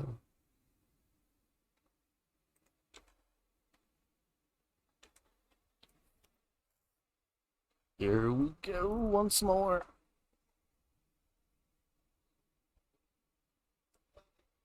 Hey, look at that. It's returning the exact same stuff back, folks, which means it's working. Now, all I gotta do is render this, and as far as MVP this feature, basically done. I would like some readability on this, so let's bump that up a little bit. Second argument there, last closing it there, just a little separation. Now, once we have this HTML, what we will do is we'll generate an iframe for each of these and have it somewhat all security-fied up. So let's go through each of these. For cost target targets, target and our HTML. Yeah, we're just going to do this part first now. After I update this to be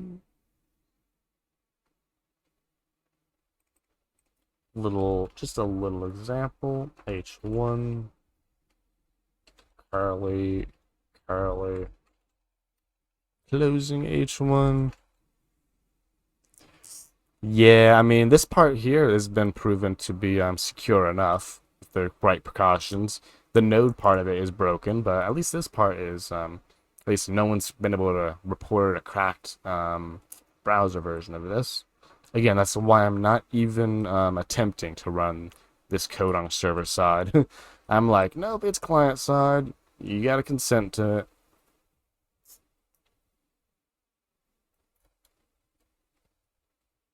Yeah, this is just gonna be a super lockdown of like, well, you consented to it. Target is null. Love to see that. Const target of targets. Okay. Targets is an array. Was an array.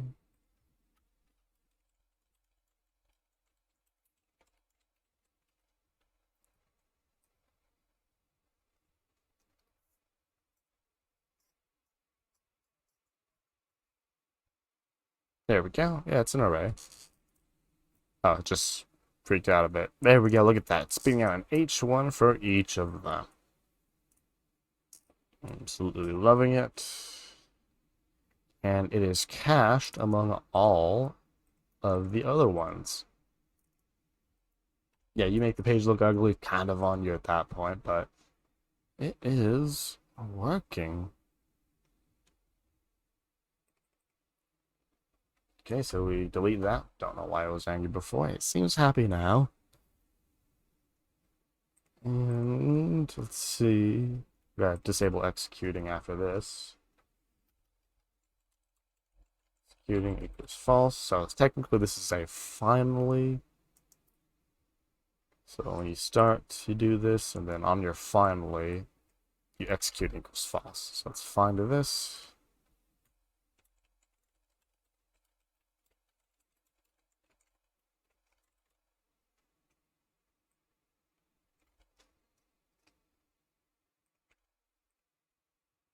Don't want all them semicolons.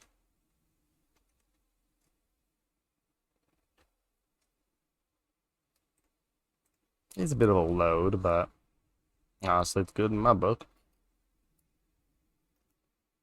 They are, yeah, they're being synchronous, so they are not synchronous, sequential, so that's fine. Boop. I'm gonna say rows 10 for this thing. That is my list JSX.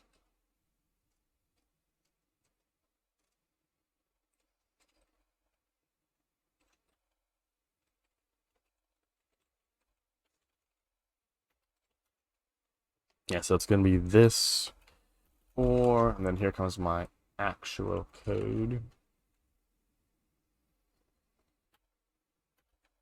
Paste. See if I can do a little tabination. Oh, gotta drop these with escapes. And then I have to escape that. Backslash. There we go.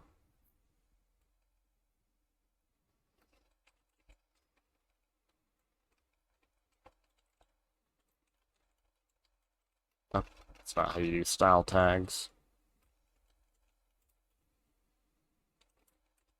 There we go. That should be enough for the example.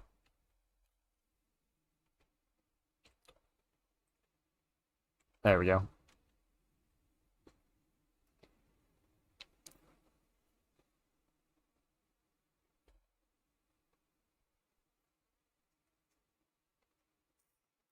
Then I'll have a different link for actually clearing it. Yep. Goodbye. We clear. It's down. Then we look here, and here's our example, all with tabs. So let's do a little string cleanup here. Split new line dot map l dot trim. Hope that's correct. Dot filter boolean dot join back to new line characters.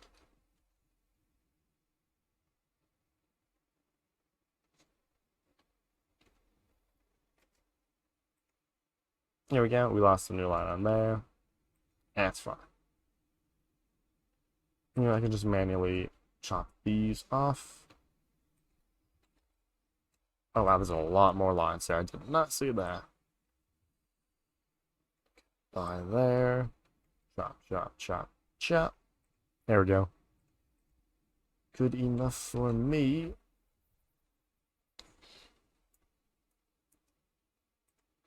And then let's go ahead and do one more dot trim.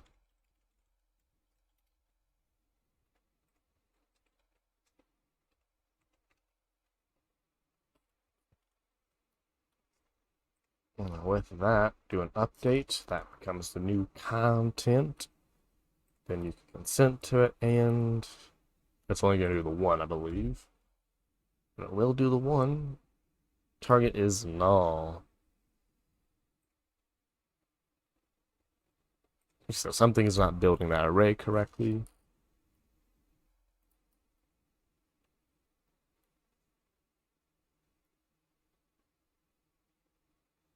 Yep, red text, love to see it. So target, oh, wrong page. There we go. Executions get key or empty array. This parent node. Since I'm calling remove, that's going to be null. There we go. Come on back in. Then I can local storage clear. Get me back my button. There we go. We consent. Boom, it's done. The last part is getting all the other ones for the same lists that are also with the same H generating code and execute. Okay, so this will be finding actually this query here.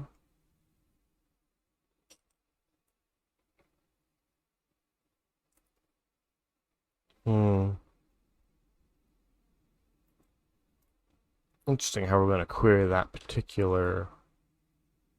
Let's just see how it's done in the console. Always a good place to start. Okay, we're not getting a zoom in. Yamma, zoom me in there. Okay, this appears it will be possible. So we're asking for all the ones of item name that I suppose this will include the parent node. So yeah, I don't even need to add this. I can add all of them. Since one piece of code isn't already going to be and one's not going to be, this is going to be setting to a whole new array.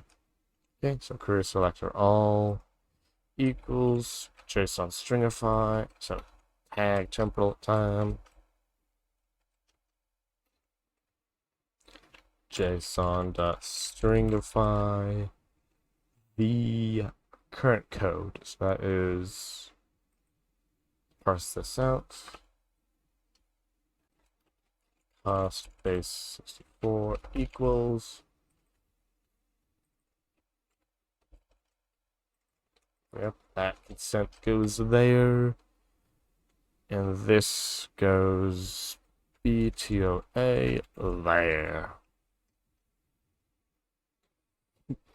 Hey, Edward X. So with this project, I guess this project's just for me, you know, messing around, exploring MVC, space repetition of the basics and stuff. What it does, though, is you provide a list of items, and it will then present you an option to sort between them, so you can choose which is higher on a list.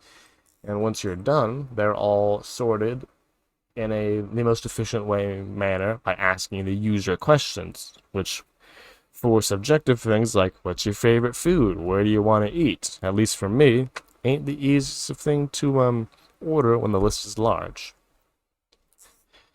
Yeah, that doesn't sound good, stout fella. Webpack can be a whole kerfuffle of thing, you know, shoulders of giants. So once one thing messes up, everything below it can mess up. Blah blah blah undefined. Yeah. Ah. Your guess is as good as mine, to be honest, because there are so many things that could be making that error, stout fella. I wish you luck though. That's why, like, I messed with custom Webpack a few times. Generally, just use something someone else made nowadays. If you want to go real old, create React app. Otherwise, you know, Next.js. What are the other ones? Vite. Oh, that's not really using Webpack much nowadays, I believe.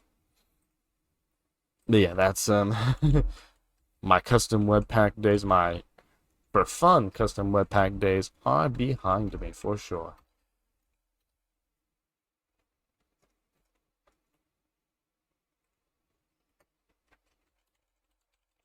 So now I need entries, so I can iterate over this. So then I can be like, when we're all done, executions delete key. So I don't know if I can delete while I'm iterating over something. Now I'm pretty sure we good. No, I do need to clear my consent again.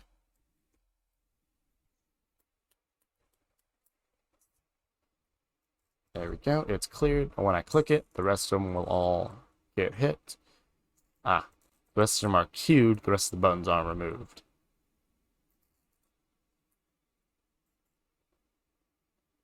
Come on.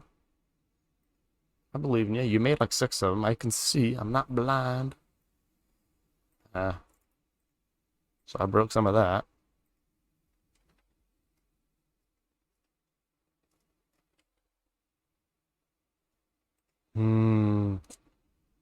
Very sad. Sad to see it. Okay. Let's not do the deletion anymore. I imagine the target selector failed. So it finished, but there was nothing to add to. Okay. So we're going to generate your query string and then see what you are not finding.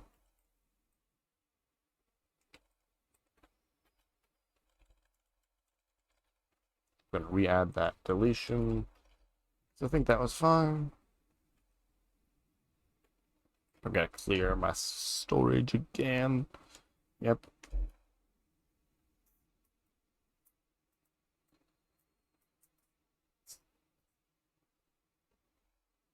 Here we go.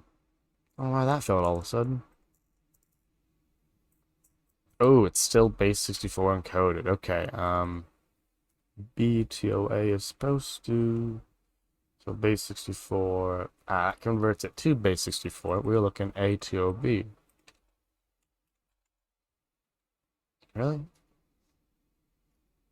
Let's look at the actual code. Yep, A to B. That would help. Why is it not doing the thing? It went the wrong way.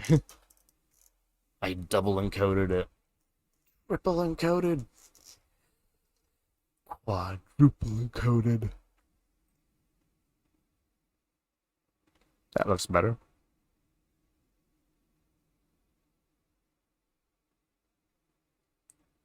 Probably console log this is returning at this point. But I do have it right here, so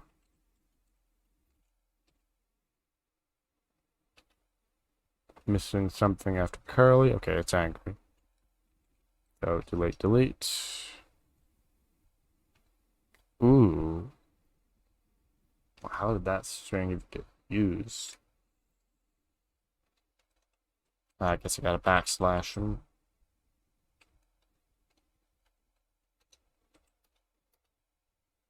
Is not a valid selector. Understandable. I guess I need the base 64 encoded version of it, which means we're going back onto the view. And everywhere where we do this. Oh, I might be able to actually just whip out a replace real quick.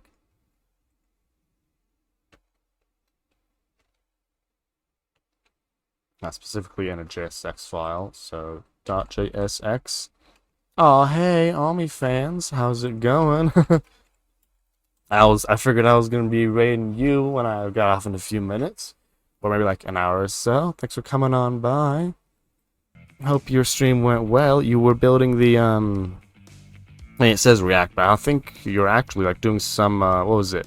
Kerfuffle, Dazzler thing.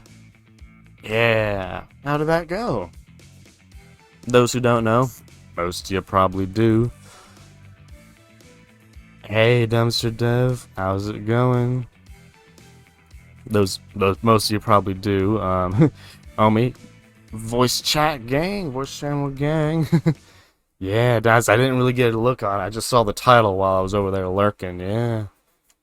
Sounds good. Yeah, I mean, I saw some art there. I was like, ooh, that looks neat, folks. Saw some TypeScript, some I don't know. I don't know if it was a Next app. It was some kind of React app. VCG, yeah, one of us. I don't usually sync up on the right time as y'all, but I see him there. Yeah. hmm Yeah. I'm glad to hear you're streaming too. You and Mario, everyone VCG. I mean, we ain't leaving VCG, but yeah, it's always it's pretty good practice for sure.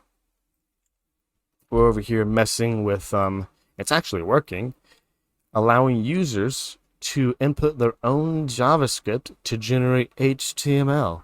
I know, the scariest combination of words you've probably ever heard of, but it's going pretty smooth, honestly. They can consent to it, and then once it generates, it spits it out. Yeah, OBS can be a tricky one. It's a delicate tower of cards, right? Yeah, so what we're working on is, so we have this whole pairwise sorter. Basically, you have a list of items. You can sort them based on user choices. That's the, I'll delete one real quick.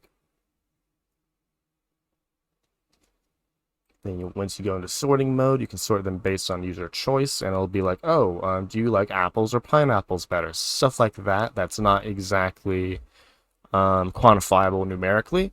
Now I'm using numbers because that's easy. But then once you answer the questions about which is greater than which, it asks as few of these as possible for binary, like a binary search way. It then shows you your list sorted. Now right now it's loading because we're doing generation of stuff. There we go. Red. It's how we generate it.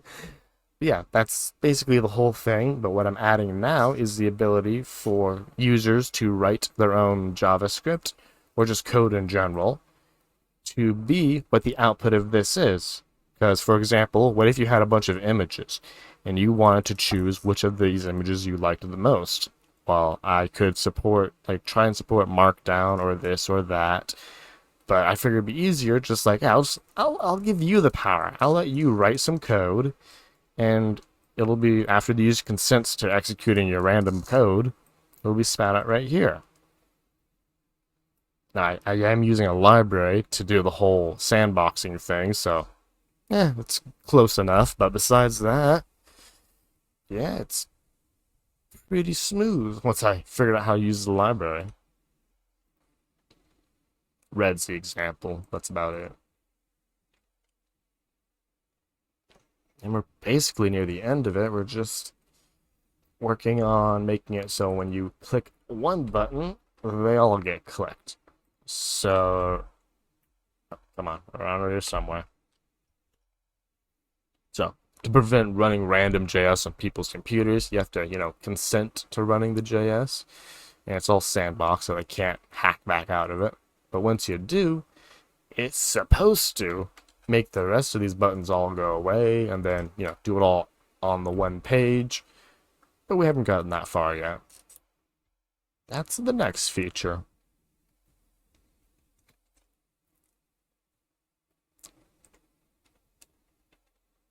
I'm trying to think. Node.js string to base 64. Because that's how I'm shoving it in the data attribute.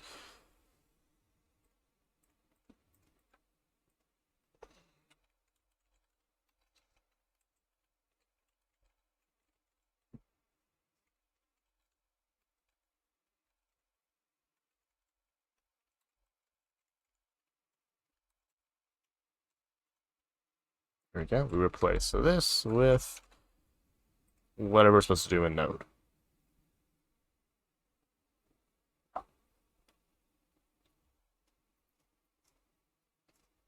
Because I want to do the Node way. What is it?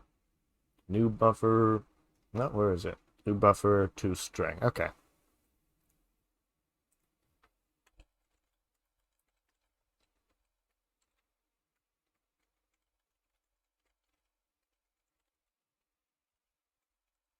And that looks correcto to me.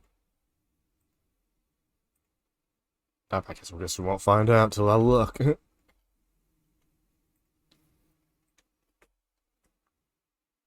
Yeah, it looks great. Okay, and with that, we should... Oh, look, something worked here. Don't know what that is. Not gonna question that. Oh yeah, because all this code has been broken. That is cool in my book because now the HTML is actually queryable. Look at that. Yeah, code is queryable. Okay. Now my front end code needs to get on the bandwagon. So base 64, convert back to code. Good. And then in every element we have base 64. So we don't need to convert that now. Yep, that was just the only one we didn't need. Okay, this should now execute. Hope they really tried. Unexpected character, line 56. So we're trying to parse this code. Because it was JSON stringification of it. I don't need that anymore.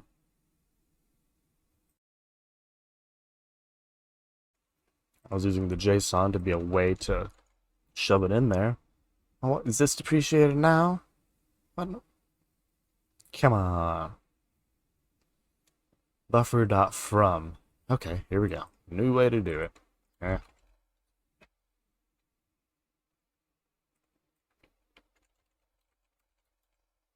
Is that what we want, Node?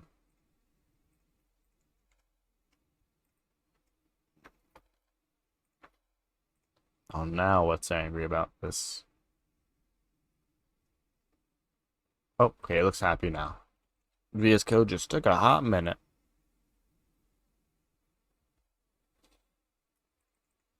So I need the other buffer instance.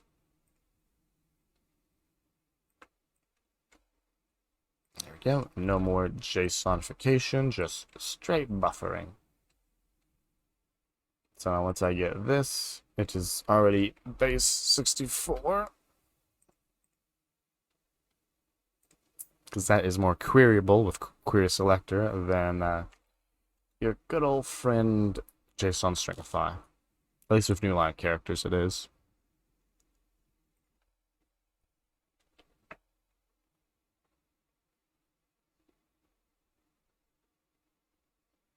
Glad to hear that's working. Let's clear consent and click the button. Click time. Here we go. I think that's an old query selector. Yeah, it looks like an old query selector. Here's my click. Yeah, we're not supposed to stringify that anymore. We're supposed to say it's also supposed to have quotes here. So all the things are wrong. It's supposed to be just the base 64. So that might have worked before. I don't know, we're too late now. Gotta clear and refresh. There we go.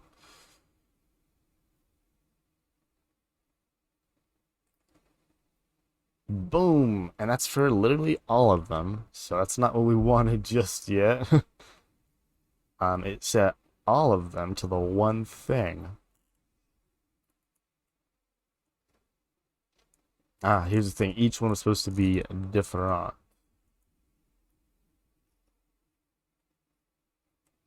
So essentially, I do need to perform an iteration on this, which means for this code,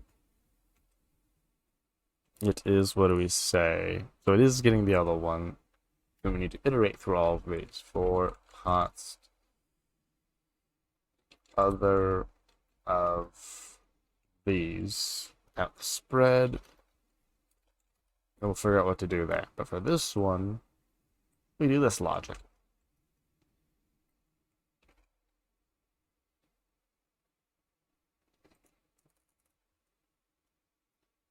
Again, the data structure, I can already tell the data structure could be done a little better.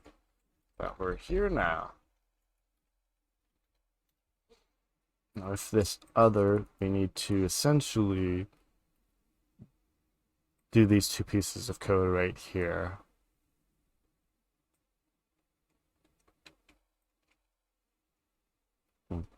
First, we'll get the button and we'll remove it.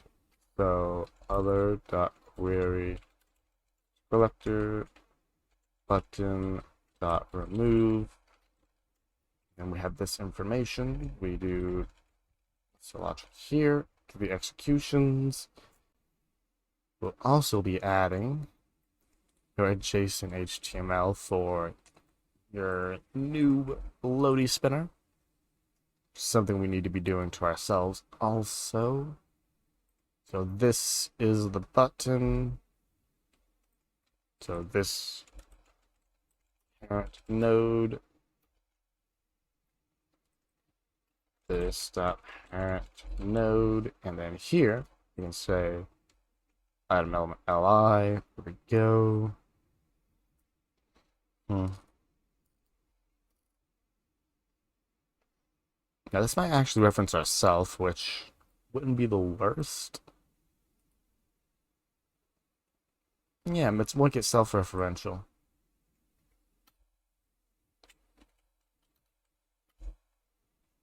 Okay, execution set the new key, which is base 64, and the item name.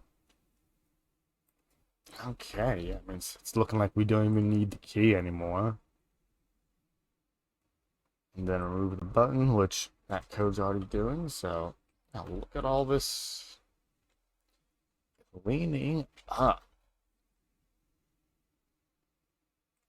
Bam. Oh, that's looking good. Each of them should get their own thing.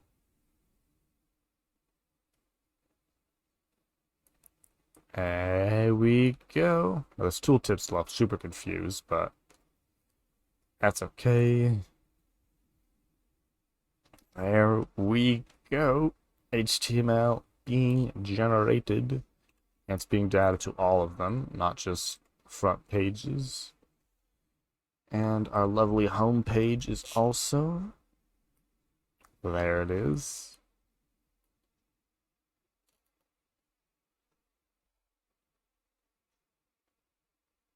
Okay, this is going well. I'm not liking this error. It's really annoying, but slowly but surely, folks. We're almost not built in a day. So get the code out. Do we really need that? We can endline that variable.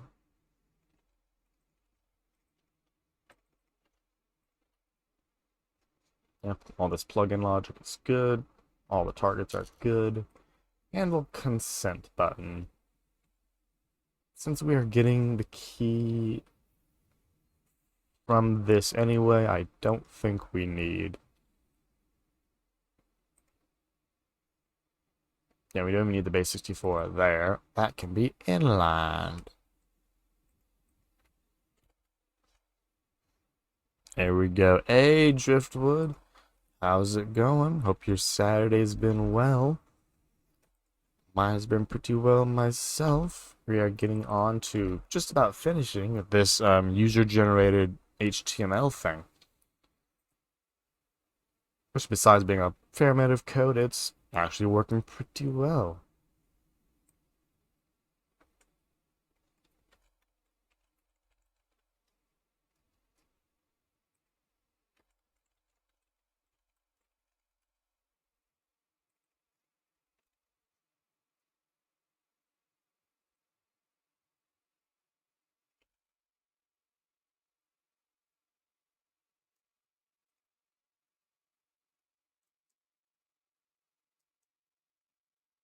Oh, we only need the base 64, I just realized, so it is technically of this right here.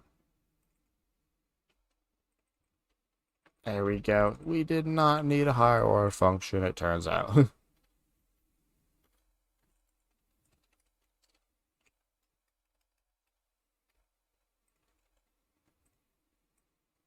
Poof. There we go. Nice and clean.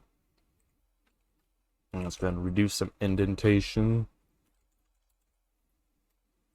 by dropping our else block. Continue of the previous state.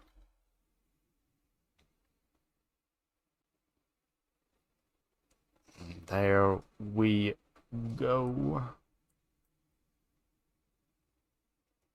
Okay, for every execution, we do stuff. What does the app do now? Well, now what it does is, so it still does all the cool stuff it did before, but now users can write their own code to generate HTML. So this HTML is a red text, obviously, very bland, very boring, but that's, imagine you have a bunch of pictures, or you have a bunch of websites, or you have a bunch of literally whatever you can write with JavaScript, and you want to compare them. Now, instead of just comparing words, you can compare whatever you want to generate. And it's all done securely and with people's consent. So like if they don't want to run your random HTML, they won't have to, but if they consent to doing so, it runs. This is the HTML generated, by the way. A span of a color of red. This is just the example. Ooh, a backwards interview or a back end interview. There was 1,000 records from a database at once in 1 second. Currently it was 8 minutes. Wow. Okay, wow. If something for 8 minutes is failing, or something's taking 8 minutes, that is not your simple select things from table query.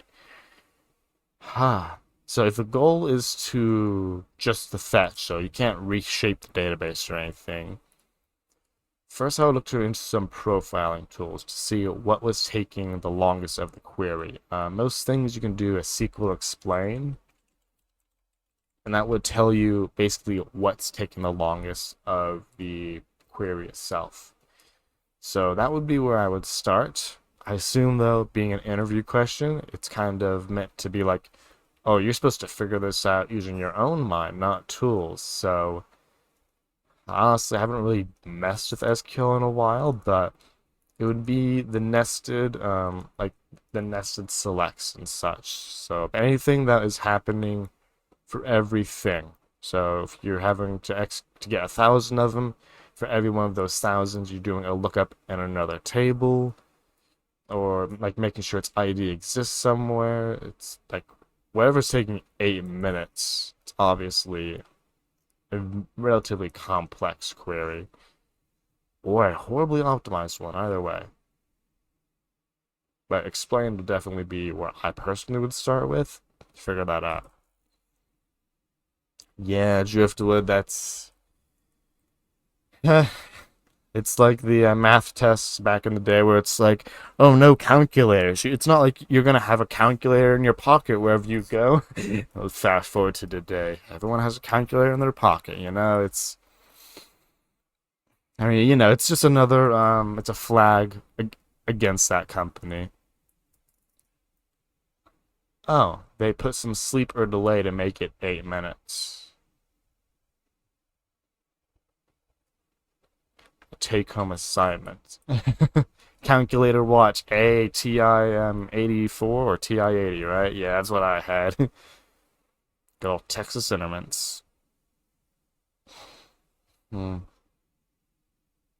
I mean, yeah, I guess I'm not optimizing. So for a take home, use 1,000 threads. Huh. I mean, you're not. Okay, I guess if they were asking for out of the box thinking, that is out of the box, yeah. Just make 1,000 different basically hits on the database for each for one record. Huh. Yeah, I mean that's technically solving the problem, so I wouldn't have thought of that that quickly for sure.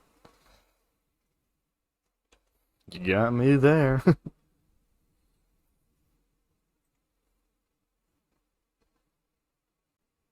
Wait, do I even need this key? I do need this key.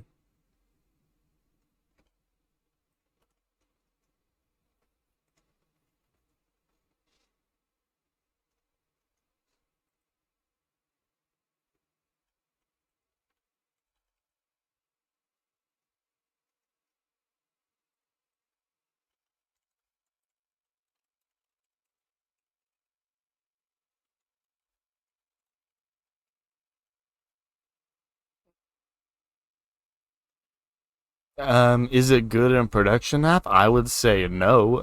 Shash, that doesn't sound like a good thing to do in production app at all. I mean, okay, it's not good. First, it's not good for the database. Your poor database is getting just beat, very sadly. RIPR database. Secondly, you can only open a maximum of so many connections, like outbound and inbound. So if you get a lot of those in, you're gonna literally gonna like you have a lot of like what 64,000, but those are used by other processes. You can start drying them out really quick. So I wouldn't say that's good. Although I don't know. I'm not familiar enough. Maybe that is good. It doesn't sound good. And usually it's like if it doesn't pass the taste test or the smell test, probably a better solution. And yeah, I'm glad to hear you making progress there, Driftwood. Yeah, I mean, that's what I've done, right? I just went like bootstrap. That'll work.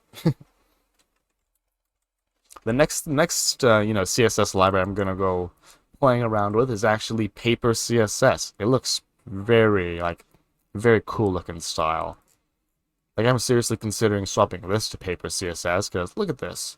It's like paper version of Bootstrap. So, pretty cool. Little components, accordions, cards. For sure, Sauce. Yeah, I mean, there's no doubt about that. Mine would know probably exactly the answer to that. And Paper CSS even has dark mode built in, which is something I had to go find myself. So I know Materialize is the popular one, but I already know Material, so this is the next one I'm gonna use on something. Just haven't figured out what yet. But yeah, Shas, goldfish memory in me didn't realize to ask the SQL expert in the disk in the 100 devs the answer the question. They would know better than all of us probably. Dealing with that, what is it, 7 million record database? I think they got some experience getting lots of records.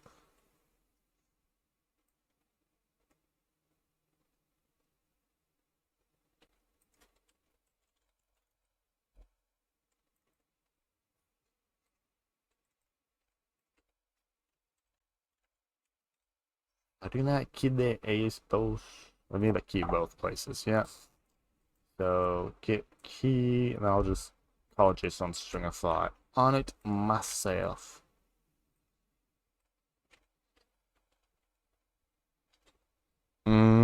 Yeah, it's pretty good. And those 100 were just like badly formatted HTML. I think the goal was to like it was some kind of sanitation to like sanitize out some symbols. I think it was HTML that they mentioned. And yeah, the 100 were literally because the HTML is incomplete, like span, IBC, closest span, like missing a closing tag or stuff like that. Those are the only ones that actually knocked it off, which is like, can't really explain for that.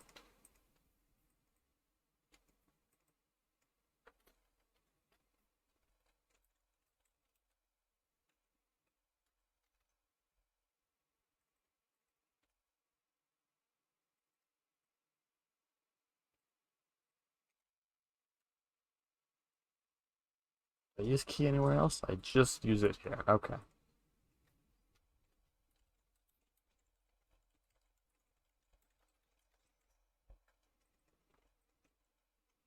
Oop, there we go. With that, that duplicated code is no longer duplicated.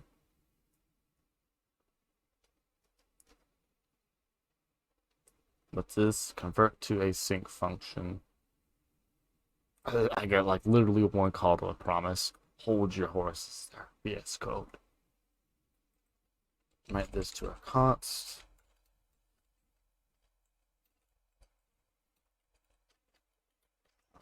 That parentheses. Indent that. Up to there. There we go.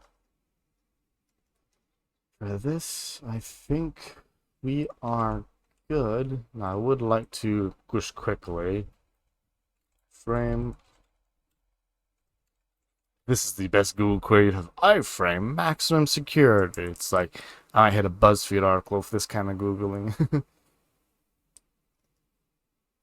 Okay, let's see.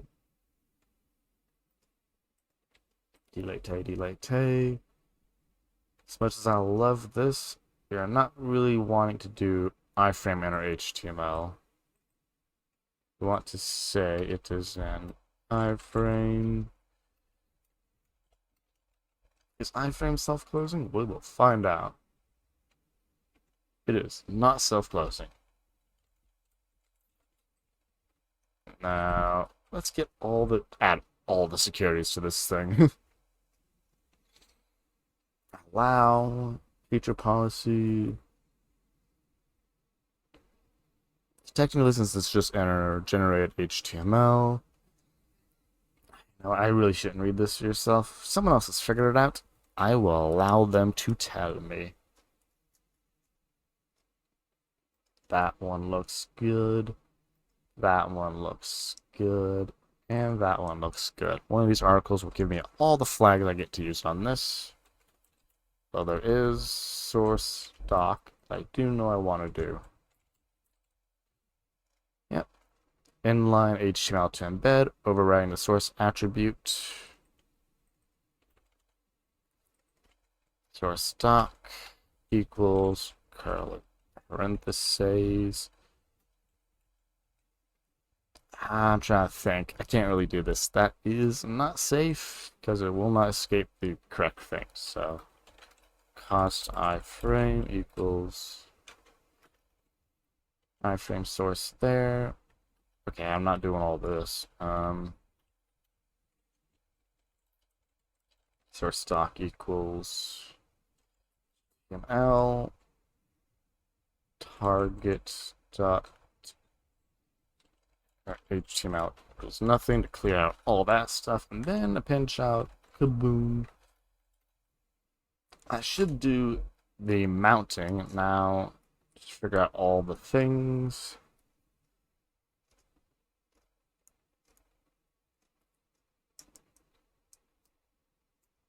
Okay, so lots of different things.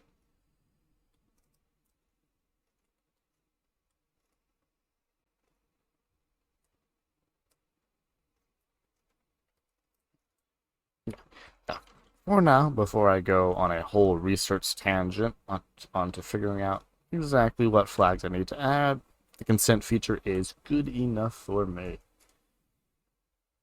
Now, one thing the consent feature isn't showing is the HTML or the JavaScript that is being generated or executed conditionally, which I have to explicitly list right here. So this is, if you're the owner, you get all this stuff. Otherwise, you're not the owner, and you have to do this little thing, which details summary. Okay, so we are doing this conditional logic. So remove that. How many details? Ah, it's right there. Okay, so there's always going to be a details. The conditional is this bit right here. So if you're the owner, you get yourself a new form. Congratulations. Let's drop this off. Dedent this. And nope, it's different. I was about to we can combine it. No, we can't. Things are too different. What am I changing? There we go. Bye. Otherwise, you are not the owner. Then we have some logic based on if we got any HTML to run or any JavaScript to run. So, some tabs out there.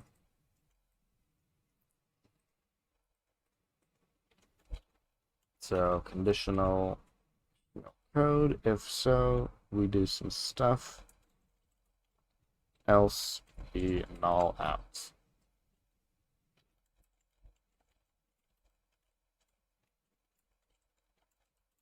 Your JavaScript code, and here it comes. I think I'll just use a read-only text area. Right here. Plamo.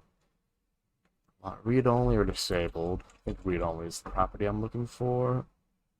We are not doing a default because we know it contains the stuff.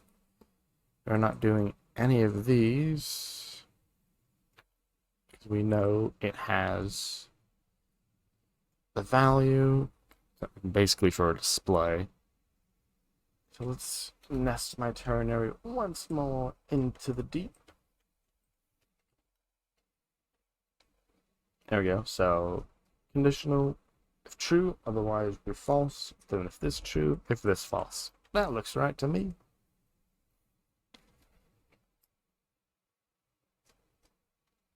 Probably should bring up a not that keybind. This keybind for a private. Nope, that's not private browser. This is a private browser.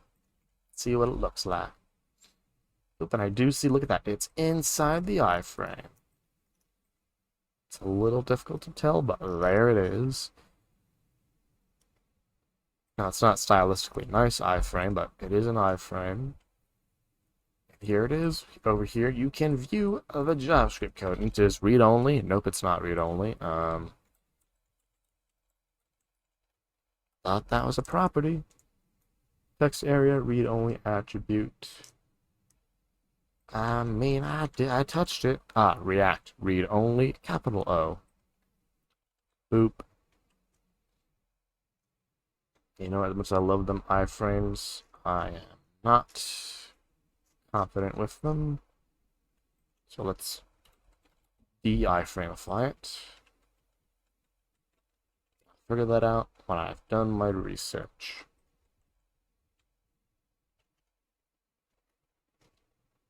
Oh, I want my anonymous page. There it is. And now, Genie. Oops, something went wrong here. Hot refresh. There we go. We cannot make any changes to this lovely code. Since, I would like to see some stuff here. So I'm not being presented with the option for a reason. Interesting. Is the element even having the code attended. Okay, it is having the code attended, so it's a console error. Expected expression got this for line 35. Line 35. Oh, that's some old broken code I didn't finish. Eh. There we go. Oh, whoops-a-daisy on my part. Not found. Well, I don't see why the backend server would have restarted just now. Is it private?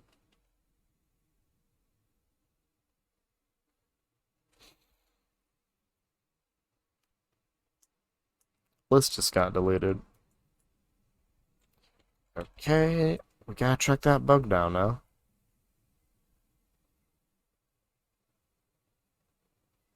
First argument must be type string or buffer, received undefined. Okay, loving all this. So, because we are trying to buffer.from both of these things, so we're going to basically make this a conditional.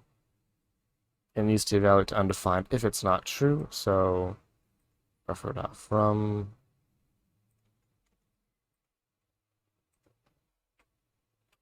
It's basically if it is something here, then we do this.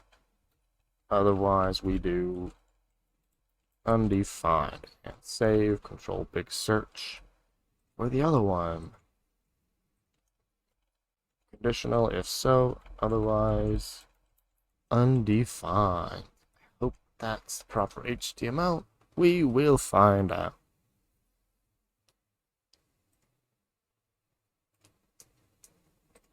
Come on, selector. Select my future. Come on, selector. These are all the nav links. Where's the content? It did not get added as expected. Now, when I do turn some JavaScript on,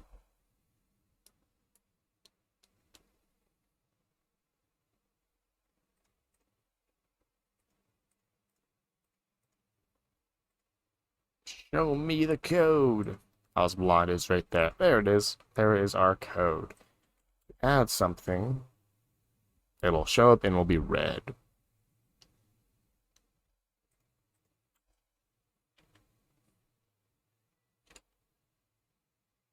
It's not asking me for consent because I've already consented to this particular code. So I'm glad to see that is working. Take those to our private tab. Forbidden. Ah, gotta make it public. Public. There we go. Now you can go.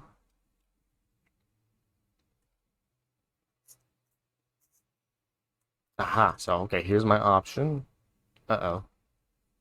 Consent. Oh, I don't have access comparisons. That's expected. It's kind of shoved up there, though. Oh, no. That is not right. So, rendering of this needs a couple of line breaks. And it just... Where did it go?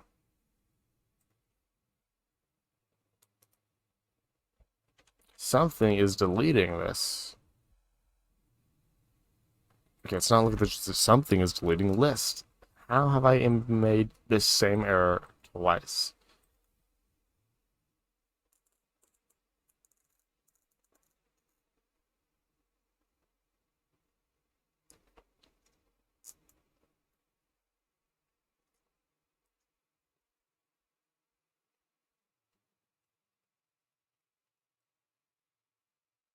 Time to look at Mongo. See if it's actually deleted or it just changed ownership for whatever reason. So I think that might have been what just happened.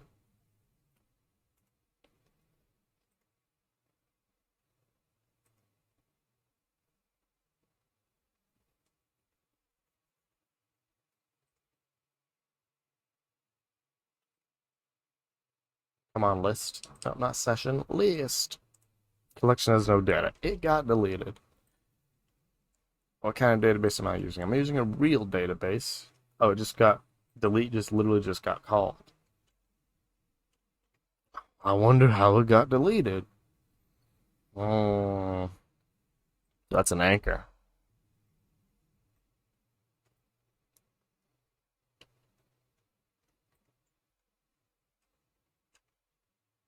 And push the delete button, folks.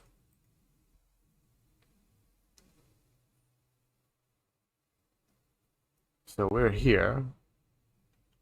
Oh, I think I see. I'm kind of seeing what's happening. You created that. It's doing a layering.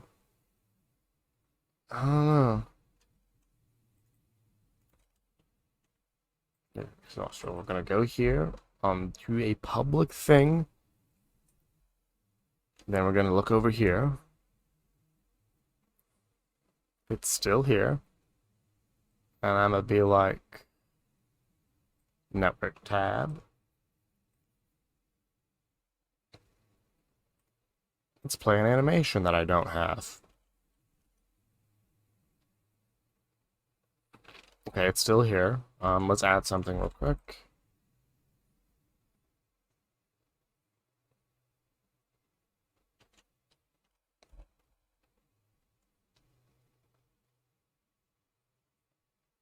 So it's still here. Good. Is it specifically when I'm running JavaScript? Because that is kind of the opposite that I would like. Yeah, let's turn on JavaScript for this list.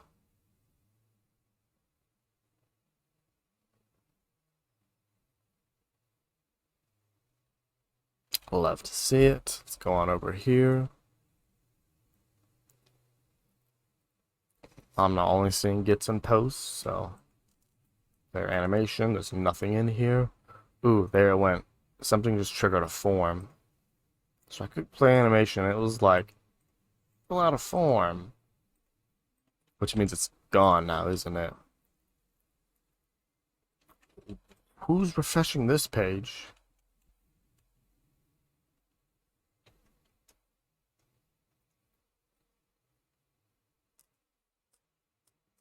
Patch.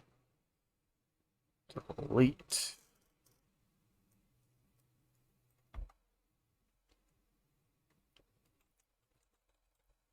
This is why you need tests, folks. Delete one that I... How are you able to delete anything if you don't own it? My word.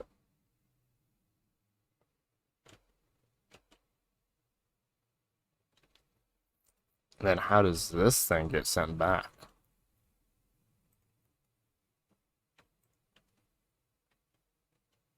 Okay, one way, either way. Eh. Okay, this feature is done. Bug aside. Let's at least look at that part. Get status or get diff. Slowly start adding to this. Hey, of course, RoboDom. Appreciate you hanging out.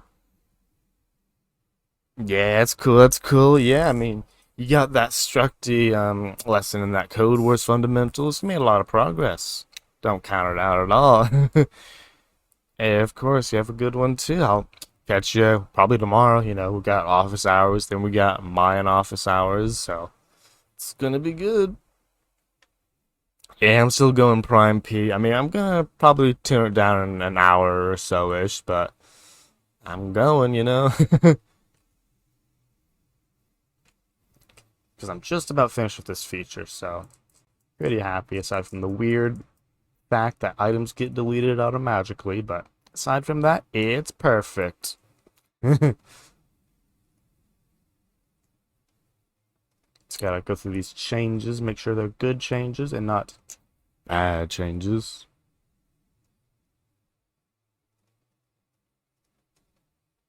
Yeah, they all look like good changes to me.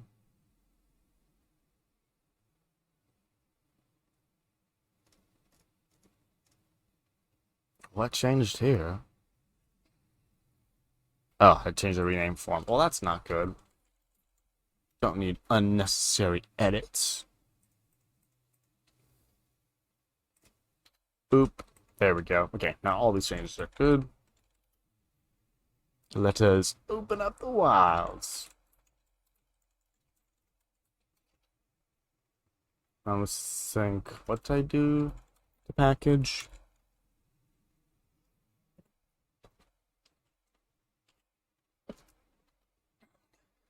Not that package. Oh, so I added some good old requires or some more ignores. Gotta love all the ignores, folks. Okay, let's think of thoughts to do. Uh, almost done with this. Where is it? Yeah, add controllers, models. Do get status, get add package. I do need to add that anyway. Add public package JSON. Got to update that version because we had a brand new user feature. So get to 1.22 now. Absolutely loving that. Now let us once more test how the deletion is happening. So let's go to controllers. VS Code's like, I can't do that. It's too much. We manually make our way with controllers. For the list, and we look at the deletion thing, where we're like just deleting stuff all willy-nilly. Yep, so we're gonna be like, who you think you are to delete stuff?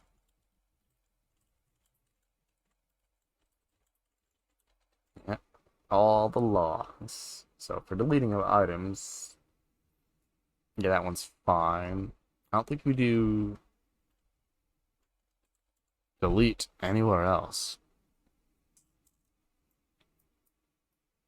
Yeah, that's it. It's just that one delete. So, don't know who, don't know how, but it's happening. It's turned to a horror story all of a sudden. The delete, it's coming from within the code base. Let's open up our private tab because you're the one who's being all weird. This is only pushing more and more for the ability to export and import your list. So it's just all these accidental deletions just skyrocketing that particular feature.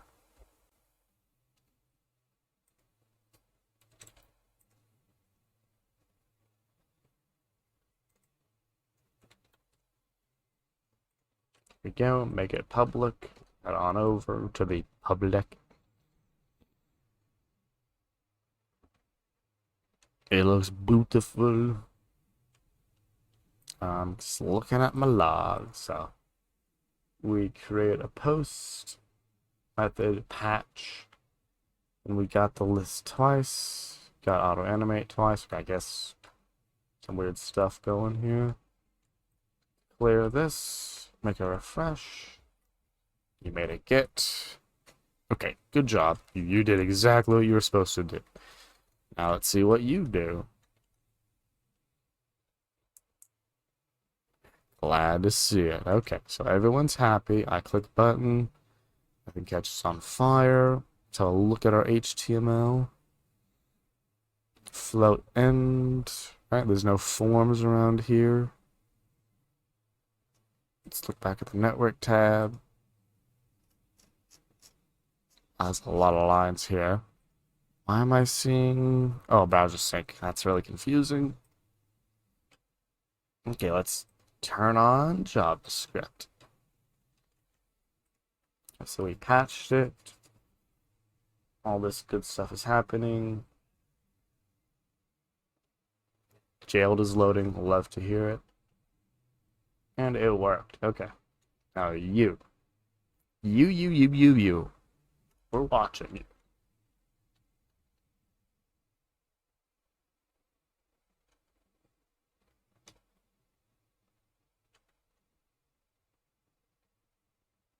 I'm watching you.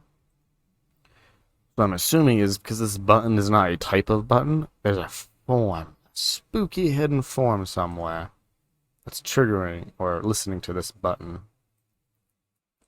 Let's go up the chain.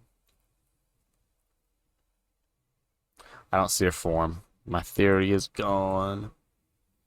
So we're gonna consent to the JavaScript. And we just made a patch. How did we do that?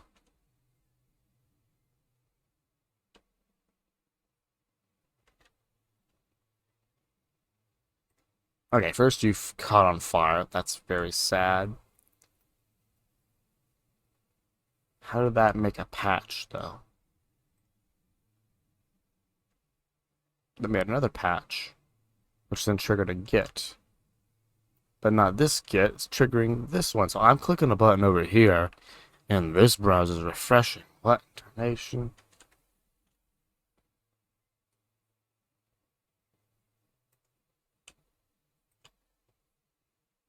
How the heck?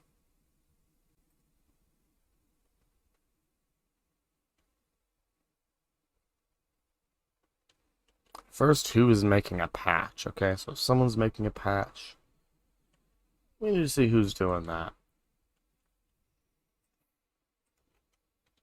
It's something to do with iframes. I know that much at least. Only got two things making a patch: update and update item. So make the list private public and rename the form. Let's just literally look in the HTML for patch.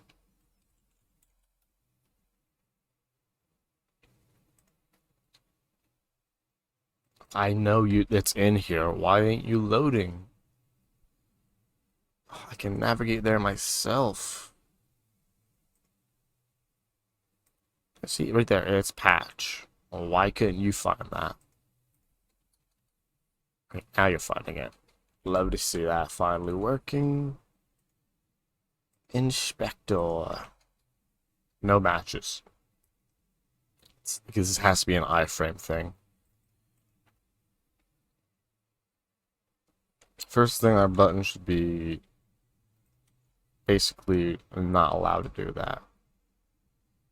Secondly, we have to fix this code now that I just added all the things for. So, line 46. Make it a little readable for me. Handle consent button. Oh, I broke that.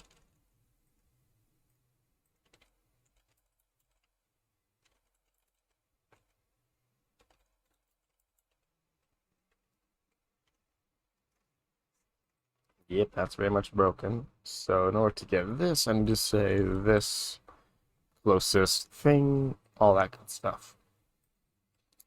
That's that problem. Oh, here comes the delete. Nope, we didn't get it. Okay, we're safe.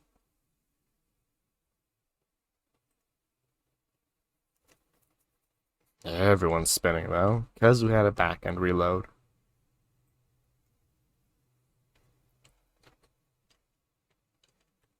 Too many tabs, too many tabs.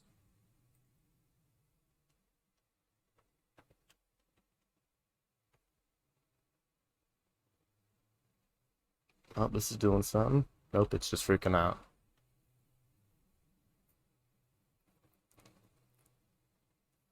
There we go, it ran.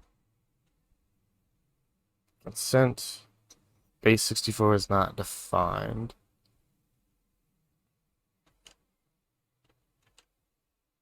I'm very interested to see what form is this triggering. Click on network tab. Something is happening here.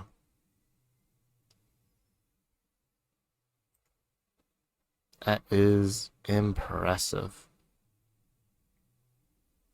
Okay, another thing not defined. 49.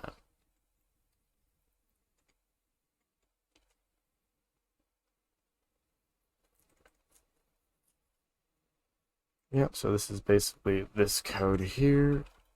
Const base 64 equals. We say that is good, and that is good. Okay, all this lovely stuff.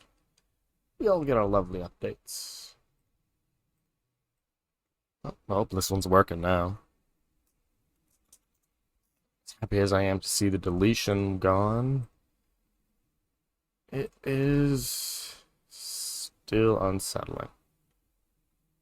But does appear to be working. Poof, there it is. Oh, and the other one also loaded, so poof, there it is. This one's not angry about nulls, though, which is cool, I guess. Unsorted comparisons. Oh, there it is. I found it. So what I did was I clicked on random stuff. So I had a list of this, a user of Raskutu, and this one got clicked. So I imagine it's iframe logic, in which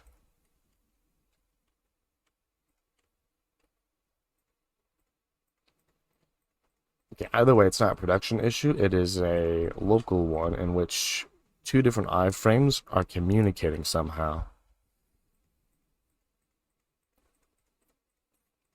We can test this though in production. So it is, because this one is not authenticated with anyone. Yeah, no auth. So first thing is making this button a real button and not a submission button. And second thing is, what are these? These are anchors, which just take places, so they're not buttons anyway.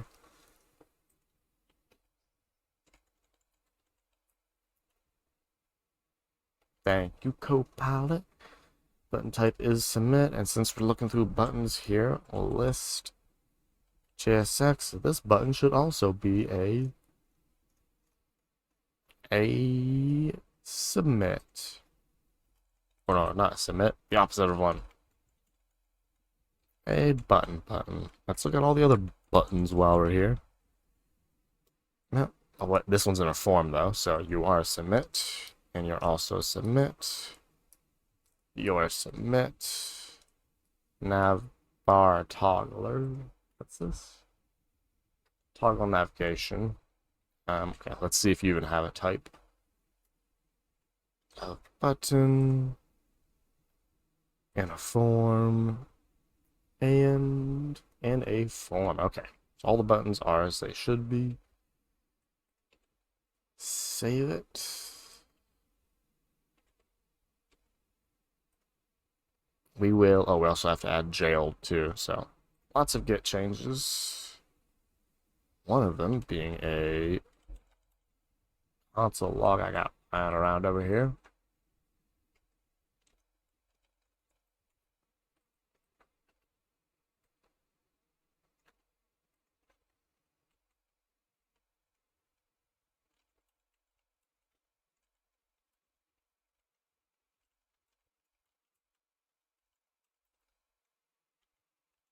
A more diff? Nope, just the one. Okay. Git commit.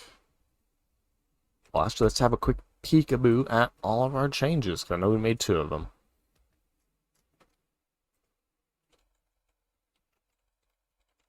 Commit. And user generated.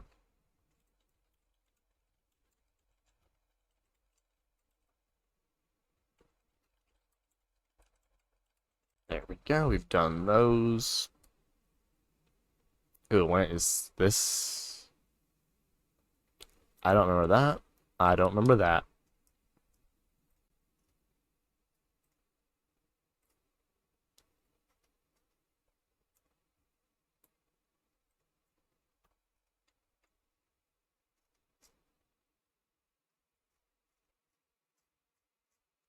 I don't remember that. Let's re-download that. I do not remember those two files. I think they may be some form of generated assets. Wouldn't make sense though, to be honest, so that don't make sense. I'm saying all the weird stuff now. Let's just look just to be safe. Just want to take a peeky peek. Hello, hello. Oh, great. Doesn't want to open it. Well, I trust it. Let's see what we did here. We added item content. Good. Rendering and displaying of HTML. JavaScripty code, loving it. Fixing our buttons. Do not need that big of a sidebar. Yep, adding jail, comparisons list, probably adding the content. Content being the actual content, rename form, button, nope, optional return tab. Sorted list, adding the item, unsorted list, adding the item. Yeah, and public JS. All this code to do the rendering of that. And a deleted line. Oop, let's not do that. Add one new line to index public. Models. Come on, models. Come on, models. Nope, we're skipping models. To the controllers. Oh, VS Code's having a tizzy.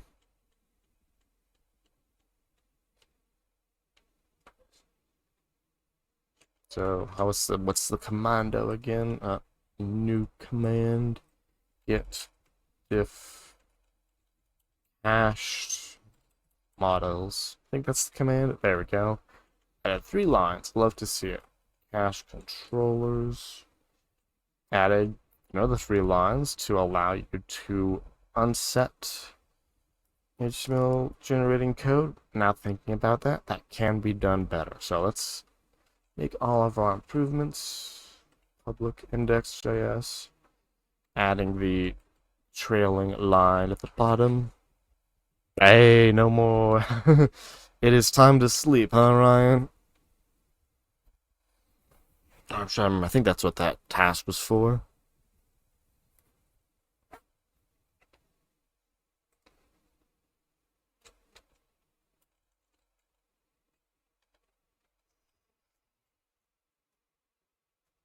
Where is it?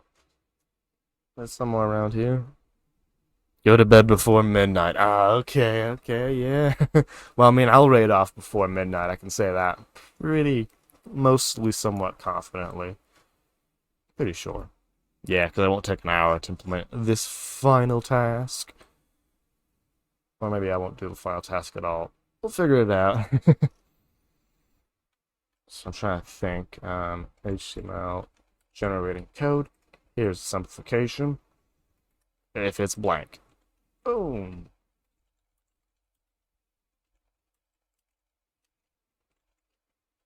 Now we can do the get diff. I'm not doing that because it's on fire. Approve node1 dev script, and there we go. Nah, not 2 a.m. That's right, that's right. Yeah, that's Leah. That ain't me. I do not have their energy.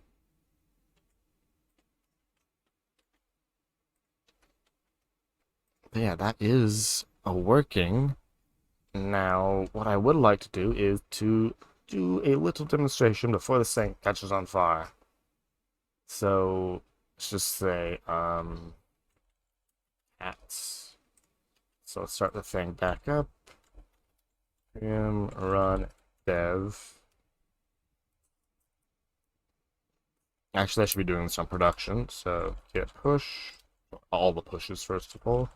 Git push origin main release.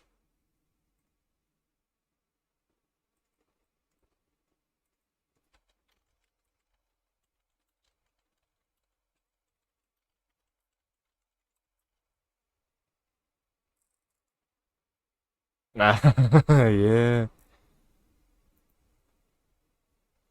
for sure.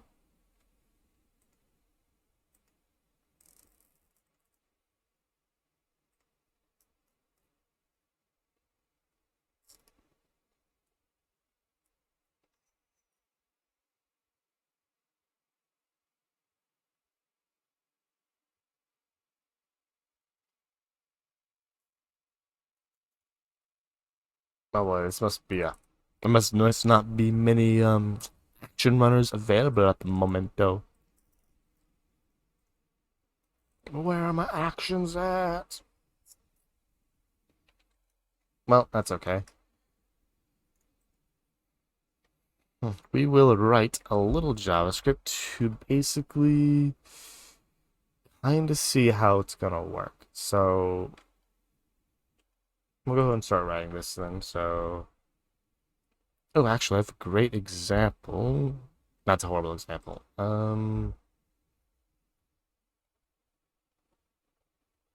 Trying to think.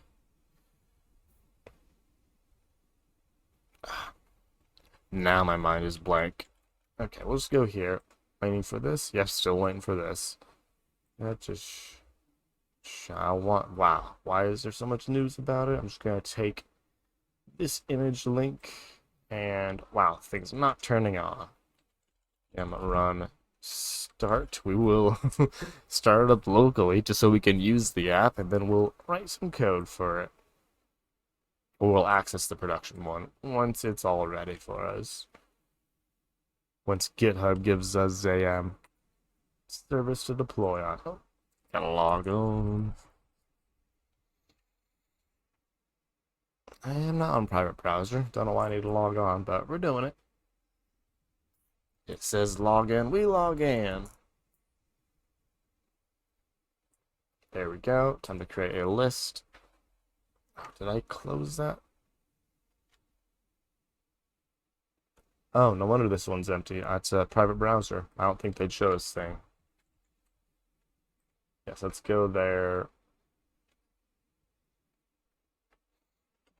Boop. Wow, that is the worst image URL I have seen in my life. Let's go to a non-private browser so I can actually see my progress. Try to get it as a real. Oh, there we go. It's done. It was done the whole time. So, yeah, let's drop the private. Get remote v. Make our way off to the repo. Use the actual website because I'm sure my computer would greatly appreciate the the relief. This break is brought to you by Spectrum.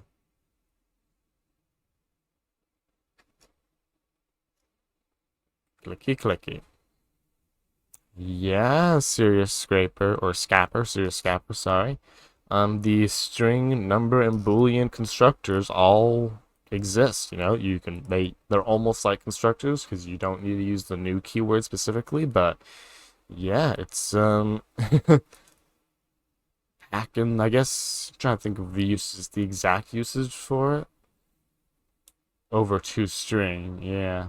I guess that is specifically a holdover from Java, because that is the way you convert things to strings in Java. It's the OOP versus inheritance-based way. There's my cats. Okay, so let's see if we can get some normal URLs. I'm trying to get cat images URLs. It can't be this hard. Okay, Google Images, you are failing me.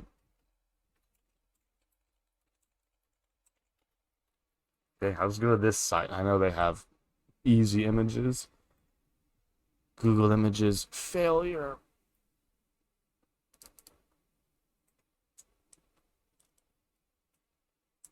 Yeah, that's I believe number is also the trick that a lot of us use to quickly convert things to images too, or to numbers rather.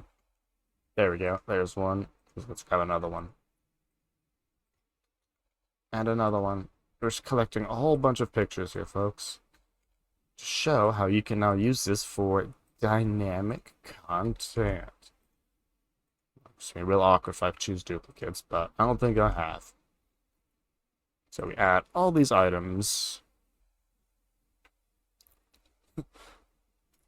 Yeah, you're not wrong. String just works, yep. Okay, so we have all these lovely unsorted. Now we're going to write some code to generate some HTML. So it's iframe source rc equals parenthesis. Actually, it's not an iframe, it's an image. Why am I like this.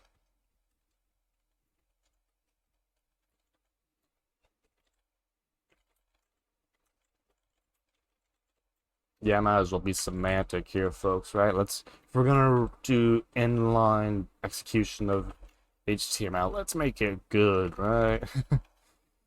So yeah, do have the quotes, dollar, quotes, dollar bills, and the last one.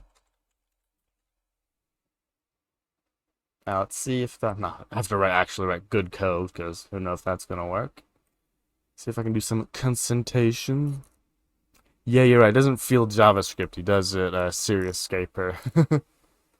Hey, there it is. And now if we go into sort mode, dag nabbit, the one place I forgot, one place that actually matters when looking at this content is this screen here. And I just didn't add it. Ain't that awesome? Well, why do we have a diff here?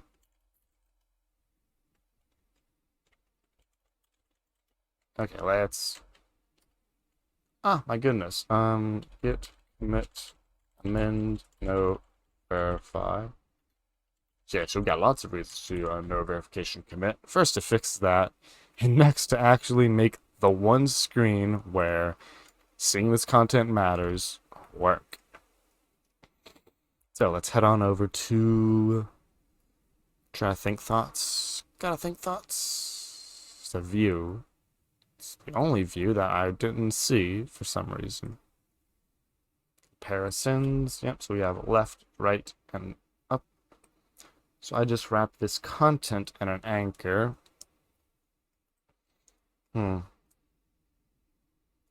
I believe anchors are allowed to have like any children. It would be button, that would be weird. So I don't know. I don't know the rules. We don't do rules around here anyway.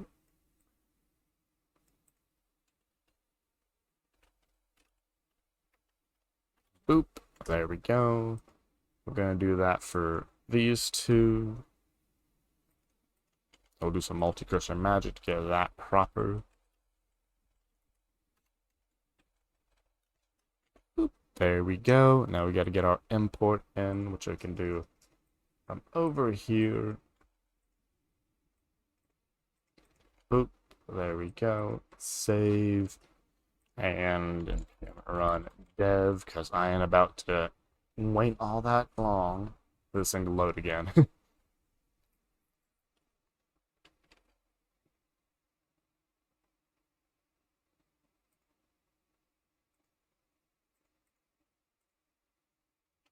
There we go. I gotta log back in once more. Glad to see the auth's working. At least one thing is working here.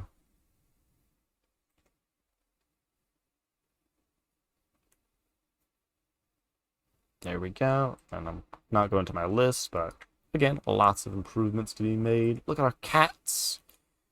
And well, first we can look at the unsorted, just to gleam in the successfulness of this page at least. Again, my consent's missing because local storage is fun. I think I'm going to ditch this tooltip, by the way. It gets confused. I look at 1 cat, a 2 cat, 3 cat, 4 cat, and 5 cats. Look at that. Lovely generated. And now when we enter sort mode,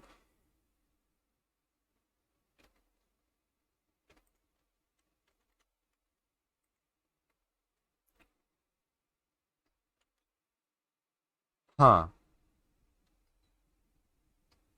Oh, does this not have a parent? Yeah, this needs a parent of... Okay, we're almost there. Almost there. Whew. Almost there, folks. Needs a parent with the data HTML of the actual code that's going to be shoved into the thing. What parent do we want to use? This is as good as parent as any. It takes a list. We have a list. Come on.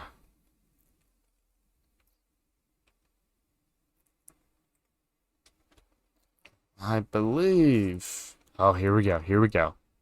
Yes, here we go. So now you can generate your own items, and then, if they're images or no matter what they are, you can choose between them. So we get two lovely pictures. I am going to say this one is better. There are only 5 questions here. It shouldn't take that long. Oh, we got cocked head over there, and we got that one. Nope, this one wins. Nope, we got this little guy again. I do need to implement some form of caching for this. I don't know. I like these pointy ears. These pointy ears are so much better. Needs more dogs. Well, hey, you can make your own list, and then you can compare all the dogs. Ooh. This one's got a good face. Gotta go over that one. Now, we are experiencing a little bit of delays, but I can improve these delays with some form of caching, so you don't re-execute the same code 10 times. You just look up a cache. Got them pointy ears. I think we're like 80% there, so we only got a few more questions left. Pointy ears wins it again. Can we not see that question? I don't know. It feels like we might have saw that one before. Oh, between the pointy and the face, pointy wins it for me. I think that's the last one. Oh, got one more. I didn't add that many cat pictures, people. Oh, there are 2 pictures of the one with pointy ears. Well, I like this one better because you got more. You can see both faces doubled. And there you go. You can sort your cat pictures with this here lovely website. Wow, and you see, my bias even showed there. I didn't even know there were 2 of these, and they both got sorted this high. I said I like this one next, and yeah, this small guy literally got 1 comparison because so boring. Then we can go to the actual comparisons as you can normally, and it's working. Now, how you style your generated HTML is very much up to you, sizing and all, but that's all we can do. Now, the sorting algorithm, yeah, have fun there. Yeah, we weren't here to fix that. What happens when it gets too wide? Oh no! Don't look at the sorting algorithm. Sorting algorithm is for text only. I could literally disable that and be like, okay, you're not sorting text? No sorting algo for you. But yeah, this is basically the, I figured this was gonna be the more difficult feature, but yeah, it is working. With that final change of actually adding it to the one page where this generation feature was actually useful at, or the most useful, we are done with this big old feature. Commit. Let's do a diff real quick. Commit amend. And then we will push this soon. But what I did want to do is display something else. So, last feature, and then we will call it a stream. So, probably something I should have done at the top of the stream, but we're here now. But a number of people were basically interested in, like, okay, how do I, like, for example, let's delete comparison. Nope, it servers offline. I'll just say it out loud then. Basically, if you don't have a bunch of API methods and you want to use EJS instead, how would you do that? And basically the answer is the exact same thing you would without the EJS. You would get the HTML and then inject it into your page automatically. Now, would you replace the entire page? You could if you wanted to, or you can just replace part of the page. Now, I don't need to replace the entire page, but I will show replacing part of the page.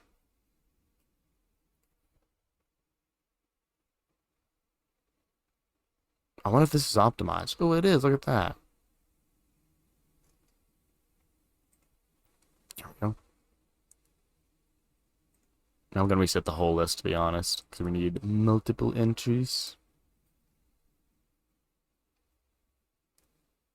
Here's the thing about this feature I was about to implement. It does the HTML generation each sort. So basically, like right now, we have it where this works without client-side JavaScript. Obviously, if you don't have it, you're not going to get this. But if you do, you get this cool thing. And when you click these buttons, it takes a whole new page refresh. Be quicker if it didn't, though. So that's the feature I'm looking to implement. Basically, an optional client-side override of these buttons. So let us look in the views, comparisons, and this is the optional code, which is right there, comparisons.js. I already got some public code here waiting for me to add all these things, which I add in click events for whichever keyboard button you press. Now, for all of these, we're going to override these. So, for all three anchors, all three of those, anchors for each a dot add event listener. Oh, thank you, Copilot. B dot prevent default. Now, firstly, this prevents it from actually going where it's going.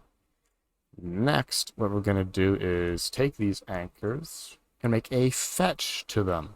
Just a straight up fetch. So it's going to be like fetch a.href, I think. Then our response. Then we're going to first do a console log response. I think it can redirect me, and I'm trying to think how would I want to handle that. Basically, if I'm getting resent back to the list, I'm good. But if I am still at comparisons, then I want to keep going. Now something here is missing. Another curly. There we go. Love me a good curly. Let's go and do a return there.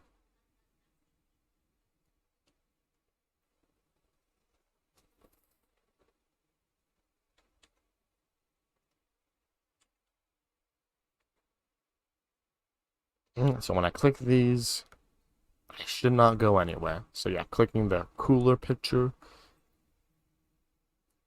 Boom. Okay, we got that, and then we got a redirected. Now what is this redirected to? Headers. I think I saw a little copy of this. Nope, it is lost to time.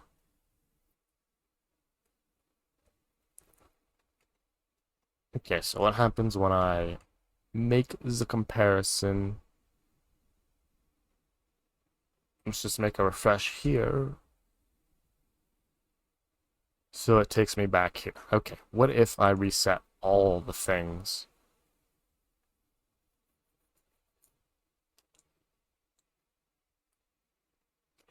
This is putting quite a strain on the page, though. At least when good old me is streaming.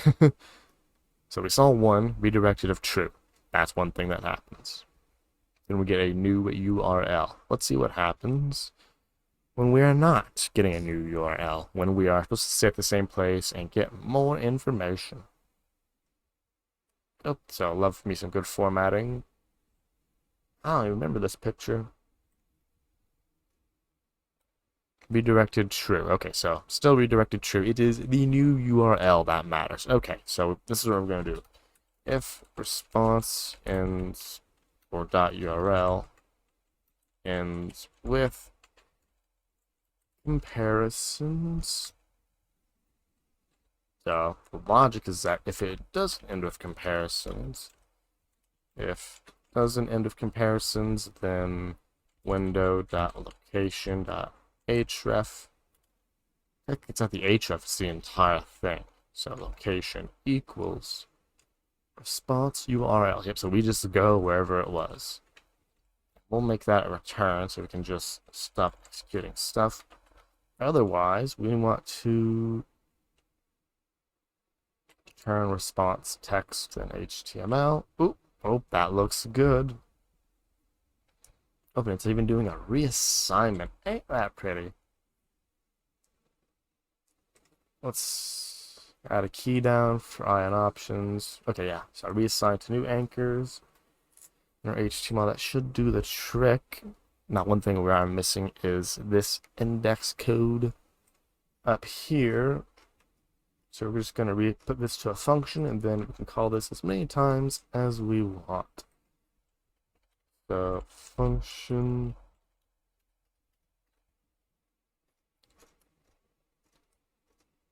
Let's see, these are all the ones, item names that are not processed. Let's create a new executions layer for it. Trying to think, is it okay to be separate? Probably not. So create the function, then call the function, which will be const run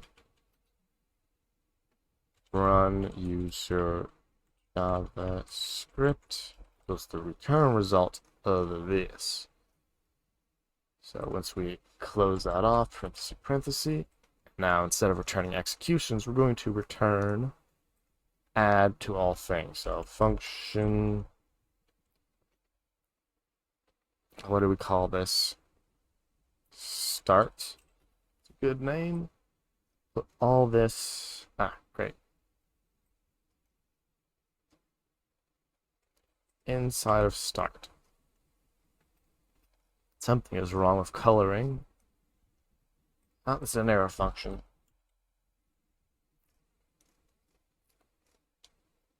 Then we will return the start function. With a little auto format.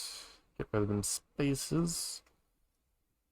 And you know what? This might as well return that too. Return. Come on. There we go.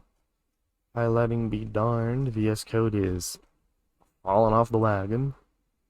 And here, once we're here, when we get our new anchors, we can call the function run user JavaScript, which will rerun and attach only the new things to the unprocessed item list. For each of these, we need to also add processing to these calls so they're not processed. So not data processed. AC Films, welcome on back. Hope your day's been going well. We are just adding some client-side JavaScript to our comparison page now. Yeah, it's a it's a big feature. Got pretty much got some good energy going. Haven't burned out yet, so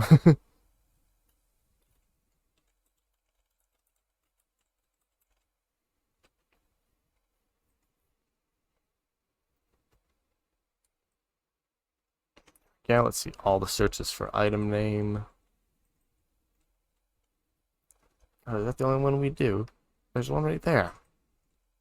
I'm blind, that's why. There we go. Then we go to all of our neighbors and we do all that magic stuff there. It does make me realize that my consent to JavaScript button does not play well with the actual link. Which means our comparisons page needs some logic.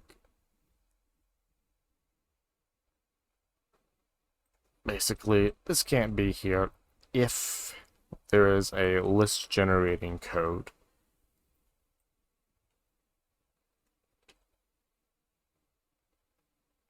So these can be here. We have left, right. Then we put the content actually here. Now this could be optional based on if JavaScript is enabled, but for now, I'll go consistency. Paste the tab. There we go. See how that looks.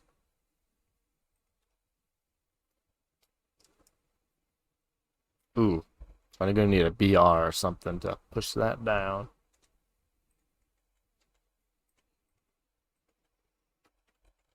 I know, no one tell Leon.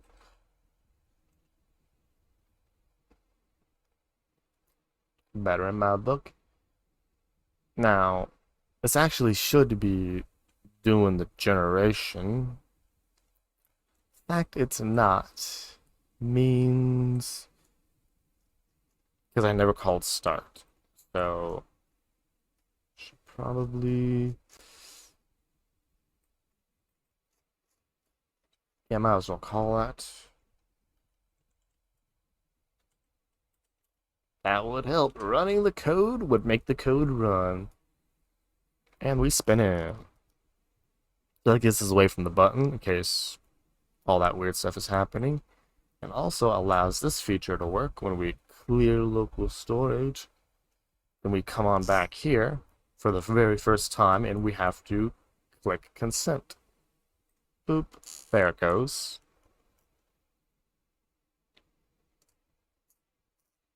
Okay, so now with all these lovely anchors, let's see if our written JavaScript works. So when I click right or left, it should not refresh the page. Also when I use arrow keys, but I'm gonna click. Boom. It did a little too much injection here, so we got so much HTML here. And we did not get this reran. So invalid assignment to const anchors, so code didn't rerun because anchors is a const. So make anchors a let. This might run. Now comparison container equals HTML of the entire page, which is why it embedded the entire page and subsequently kind of worked. How janky is that? Now what we want is we want just the HTML of the stuff inside comparisons container. Now we can get this. How do I want to do this?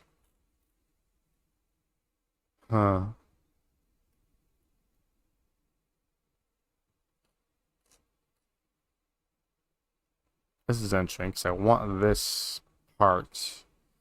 Actually, might be harder than I thought. This might be our first API method. But it's not. I was like, we don't need an API. We might need an API. We can do the cheeky thing a lot of people have mentioned before. I don't know if it's gonna work, but we can try it. Let's see. JS replace document with HTML text. I don't think it's a good usage of this strategy, but I don't think it's impossible. Which might be a little janky, and some browsers do not like when you do this.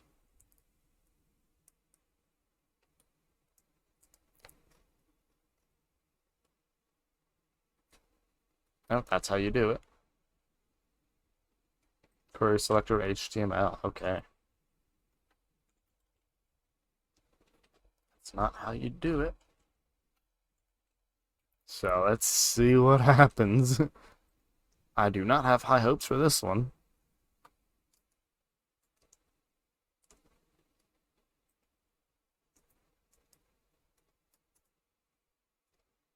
I don't imagine there being much improvement here, to be honest, but might be slight. Oh, love me some formatting. We want left kitty. Oh, look at that. So it did do it. It just, I imagine anchor is still pointing at the other one, too. Yep, everything is referencing old elements. This is why you're not really recommended to do this. That modal's not gonna work. Oh, that part does work. Okay, so maybe we can we can get by with this little cheap trick.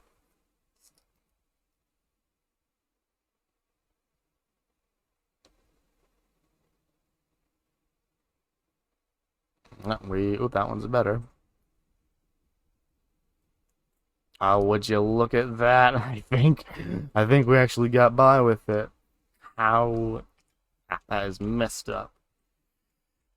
But hey, it just shows a bad solution still works sometimes.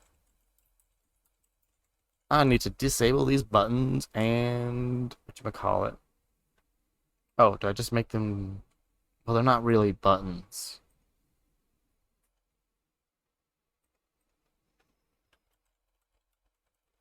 clicked equals false, clicked equals true. Then we're basically going to be like, hey, if clicked, turn a basic locking system here. Then we can say clicked equals false. Again, we're assuming no errors here, but too late. Ooh, big yikes. How do I look at disabled? Disabled state. Here we go. Oh, you added a disabled flag to it. You must add the disabled class. 11 that. So when we do this, we gotta go through all the anchors for each A. Oh, we want to add disabled. Technically, we want to disable every anchor on the page, but oh, can we do that? I don't think we can physically disable all the anchors.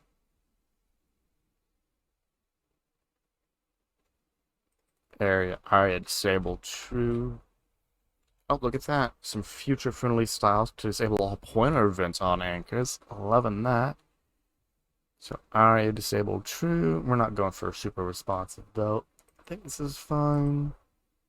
I love my for of loop though. So for const anchor of anchors, anchor class list add disabled. Don't know why it was removed.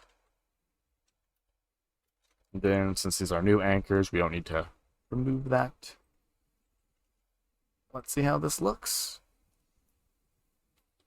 Yeah, I would like a refresh, but since we are replacing the HTML, browser sync cannot reach us.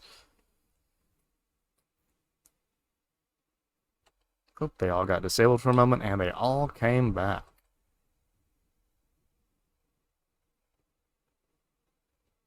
And with the second click, they all did not re-engage because these are new anchors. So we need to add an event listener called nope. Not called nope. Handle click function handle click. I think I can paste that here. It's an arrow function, so you need some arrows. There we go. So now for the second time, they will all be available. Trying to think of other stuff. We add a key down to the document. That does not leave, thankfully. Anchors equals this. Run JavaScript this. Then we have to re-add to all the anchors, so it is a bit of code here, folks, huh? So this is why they recommend don't jankily replace your entire Windows HTML with other HTML. You gotta manually rerun some JavaScript because your JavaScript will not rerun on the page for you. I'd like to demonstrate another part that won't rerun too.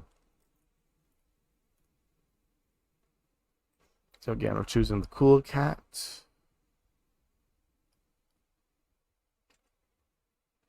We finished sorting and it did not send us back. A is undefined. Okay. That's not okay. Line 24. A href. So I have to say this dot href. Okay, so a little typo. Still need that event, thankfully, or unfortunately. We might as well reset our thing. We've gotten too far. We've sorted too many cats.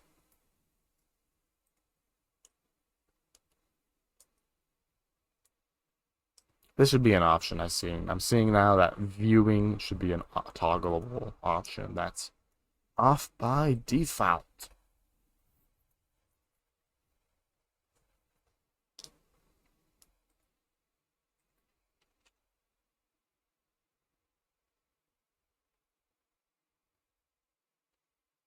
There we go. We're going to choose the cool looking cat.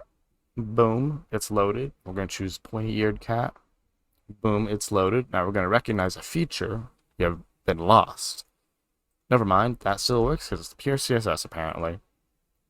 We're going to go over here, click pointy cat, and look at that. Now it is significantly faster, so when you have bulk items, this is definitely going to help those 90% of us with JavaScript enabled on the front end, at the cost of having to manually keep track and re-implement all of the things. Oh, I like full face kitty cat. And then finally we go home.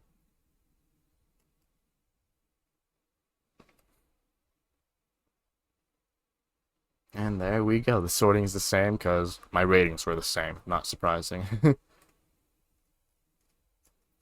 Okay, folks, that is the last feature we are adding.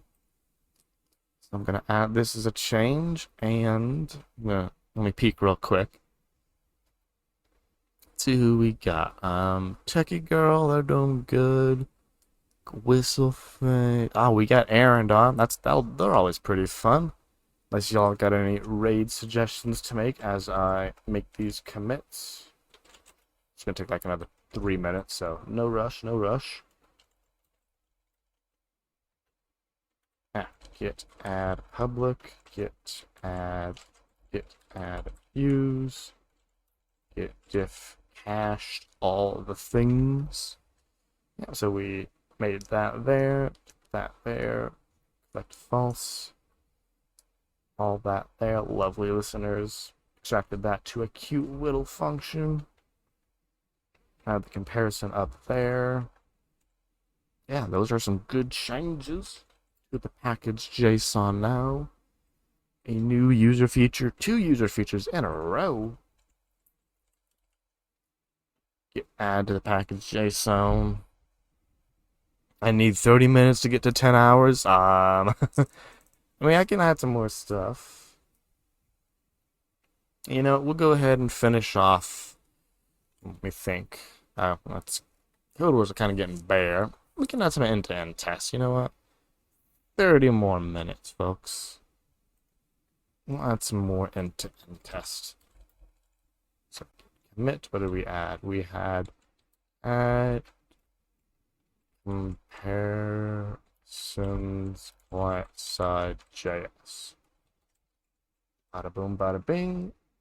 It's testing. I know it ain't the funnest, folks, but it is pretty enjoyable, pretty relaxing, because you're just writing code to run the code you already wrote. And you know what?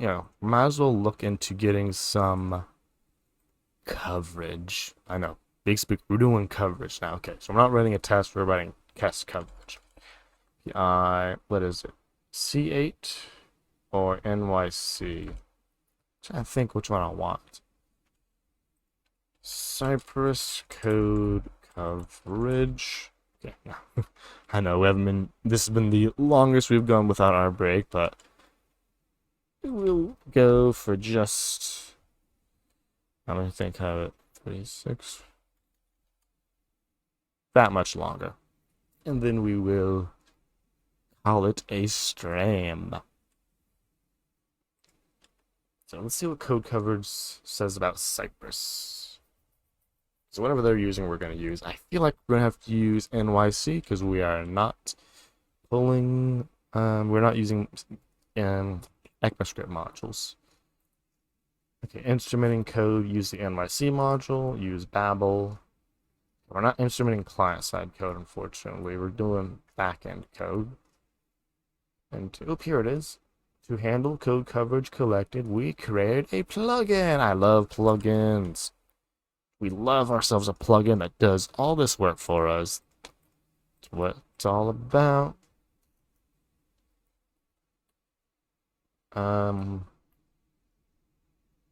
After the test complete, the final code coverage is saved to. Wow, it does literally just do all the magic. Sounds pretty cool to me. Paste. Then add the code to the support file. Okay, I think I deleted that. I did delete that. Cypress support E2E JS. So maybe I shouldn't. So we're now undeleting this. Big whoops.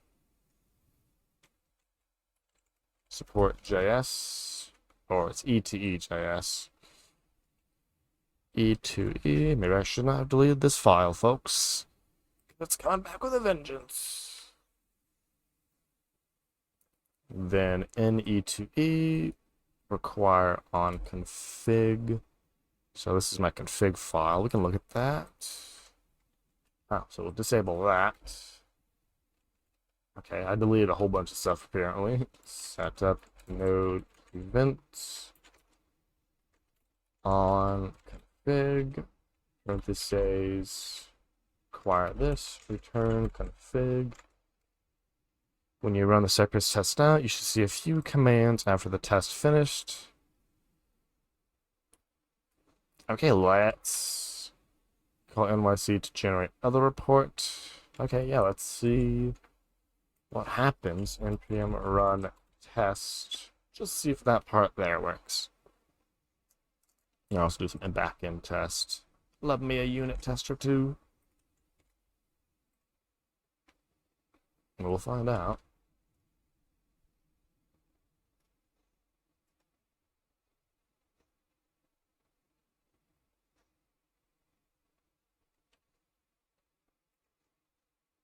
It's a loading.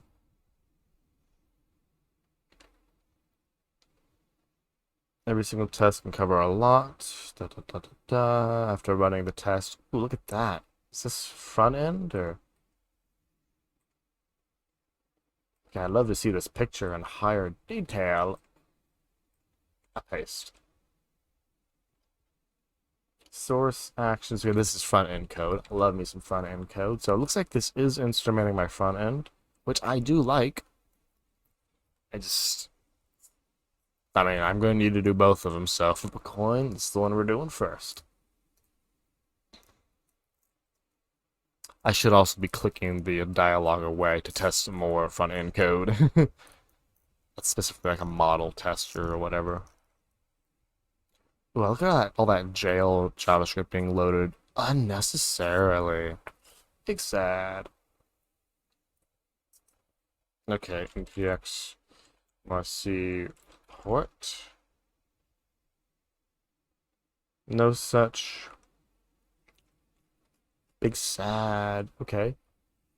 We create it manages coverage for each test. Okay, up-to-date instructions. Sure, that's where we need to go. So I do still think I need to manually instrument my code.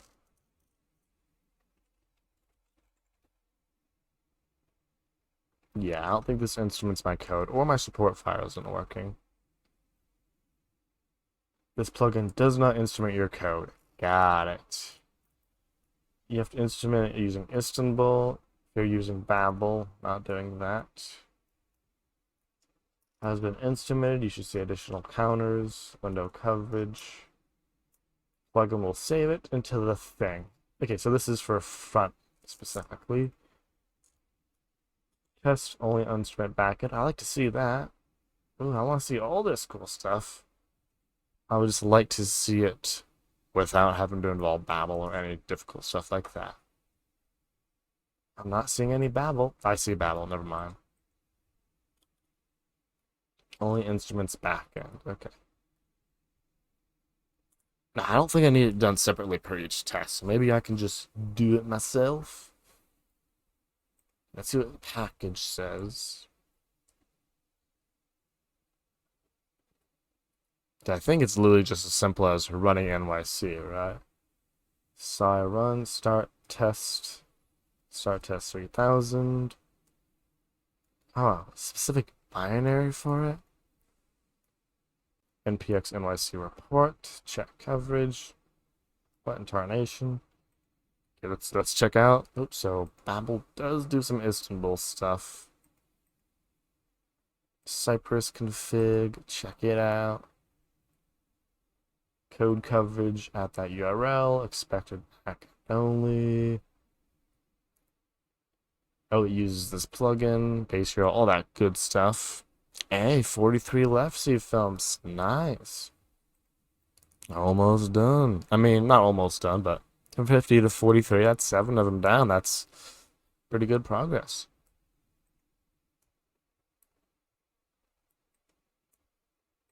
Let's make sure this file looks right. There we go. That's all the file does. Let's see. Plugins. Index. I don't think I have anything here. Ah.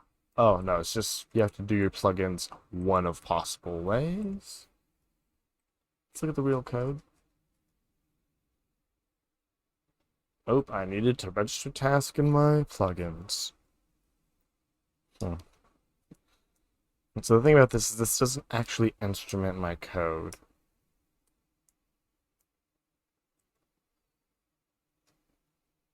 Hmm.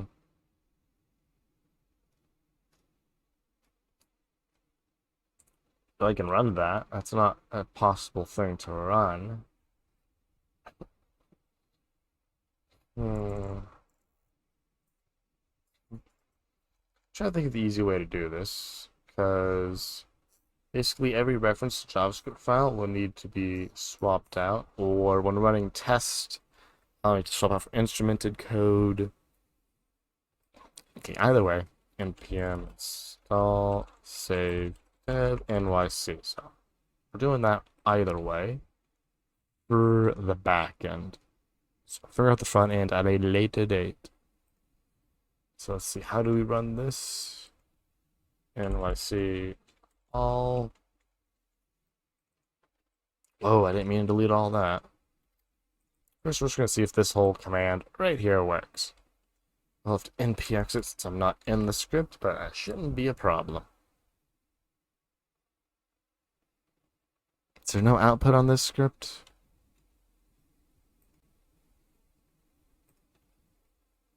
Oh, great sadness. So apparently I do need the node executable.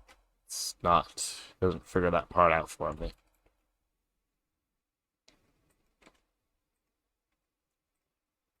Okay, computer's like, you're asking too much of me, I can't load it. It's really thinking. Maybe the all was too much. I mean, I don't know what this thing's ignoring, but we're about to see when I hit this endpoint and we generate all the coverage in the world.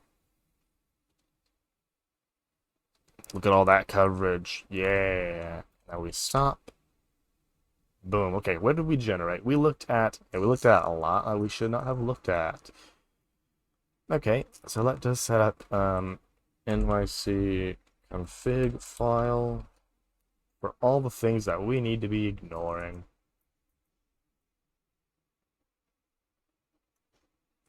And there's a fair amount we do need to be looking at, but for example, Cypress, we can ignore that entire folder. Public jail, that entire folder. Scripts, that entire folder. And I don't know how views helper got involved, but we'll see about that. Come on, how do I config? nyc.config.js.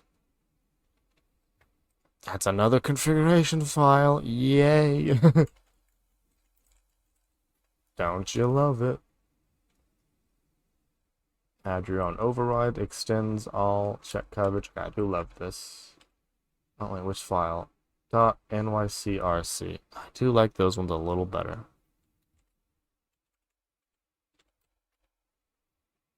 There we go. So now what can we do?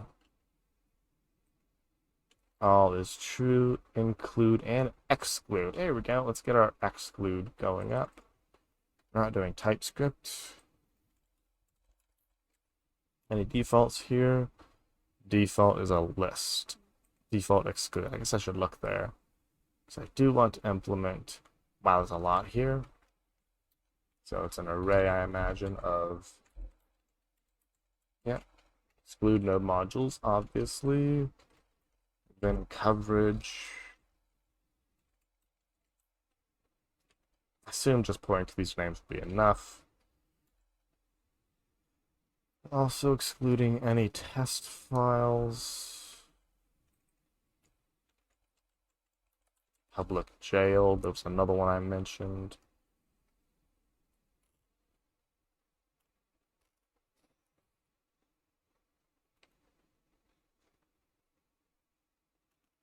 And some of these literally don't exist.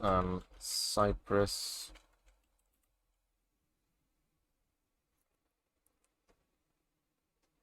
Okay, I think those are all Cypress config TS. What the?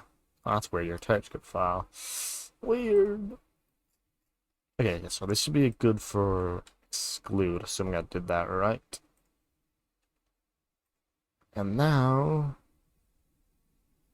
yeah, let's see, npx nyc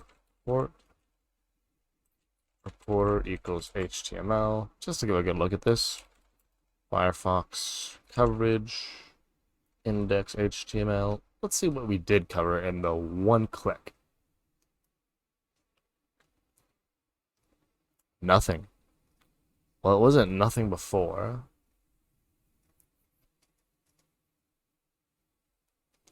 That's concerning. I realize we do have a bunch of nothings in here. Uh-oh. Oh, this ain't good at all.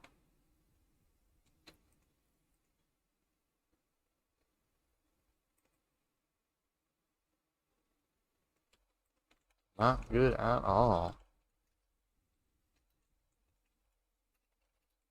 I assume, because I mean, this is how it works, I thought. Oh. This might be a problem.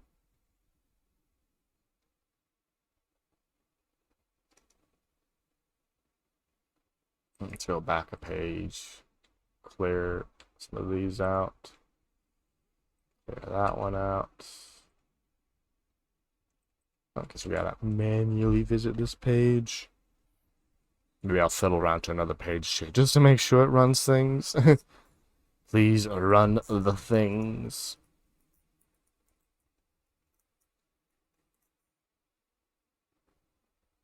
Here we go. Look, I make list. You record creation of list, please. That would be super useful.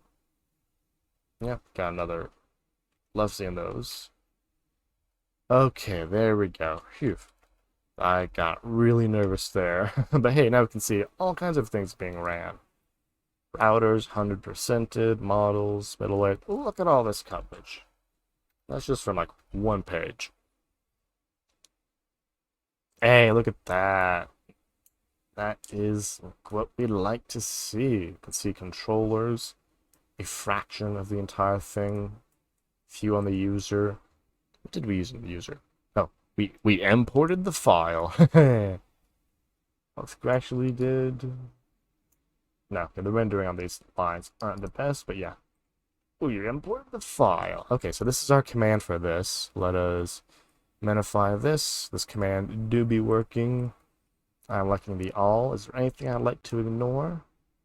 I'd like to ignore the scripts folder, so cam. That's not being ran anytime soon. The test folder is also not being ran, at least by these coverage. The public, it's not being ran by me. I'll leave it there for now, though.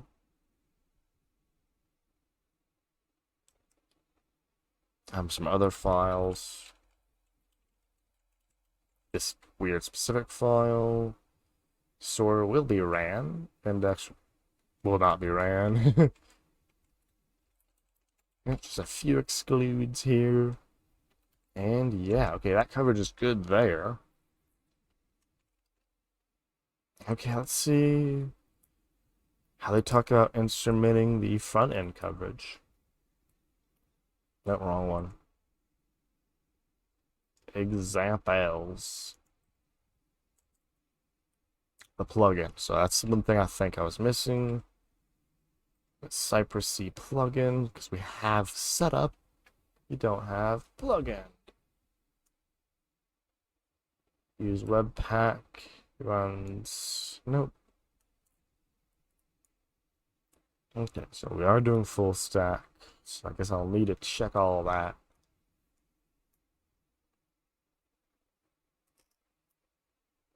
Okay, let's have a looky-loo here. Okay, Cypress config. Code coverage. Exclude Cypress. Okay, like on those settings. Figure that out later. Okay, so we do the plugins correctly. In the Cypress folder, we look at the next one. There you go, see films. Progress is progress. So make a plugins folder for Cypress. I'd like you to load file. Thank you very much. Oh. What the? Used to instrument code ran like unit test.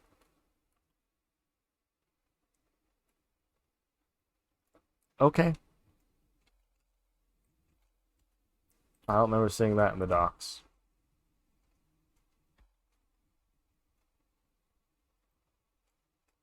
Hold on, where is it? There we go. Instrument test. Tests application directly. Ah. I'm getting a different example here. I just didn't scroll down far enough. Oops. Module export equals on config require, then all this stuff. This is how it's instrumented. Ports, coverage. Easily use this thing. Okay, it looks like it might be able to do it for me. I am loving this idea. Another configuration file. There's going to be more config files than actual files before you know it. Battle RC. Come on. Paste plugins Istanbul. Put the following in. All this good stuff. Instrumentation of backend. Oh. Run it with instrumentation. NYC. That is what I did like. Add endpoint that returns. Wait, is this 1 and 2? Or. Hold up. It's 1 and 2 or these options?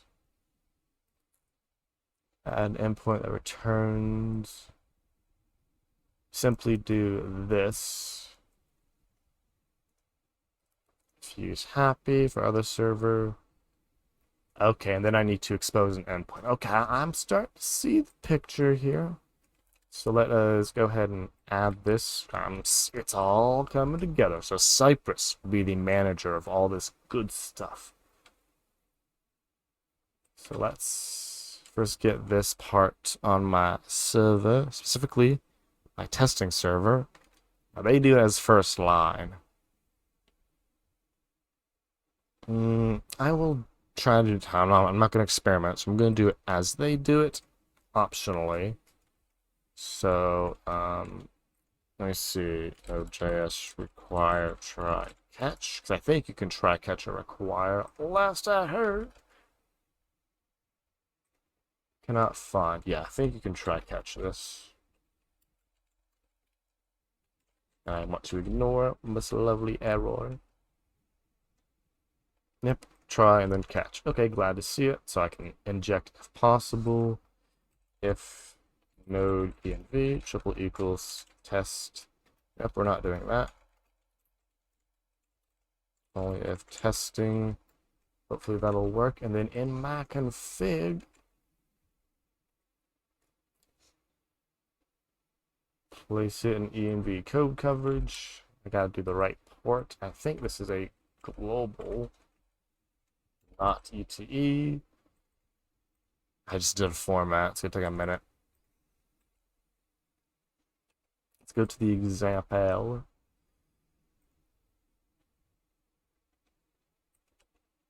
Nope, it really tried, didn't it? 1337, here you go. Let's use them singles, or use the nuns, actually. env code coverage, exclude this folder. Go live to see it.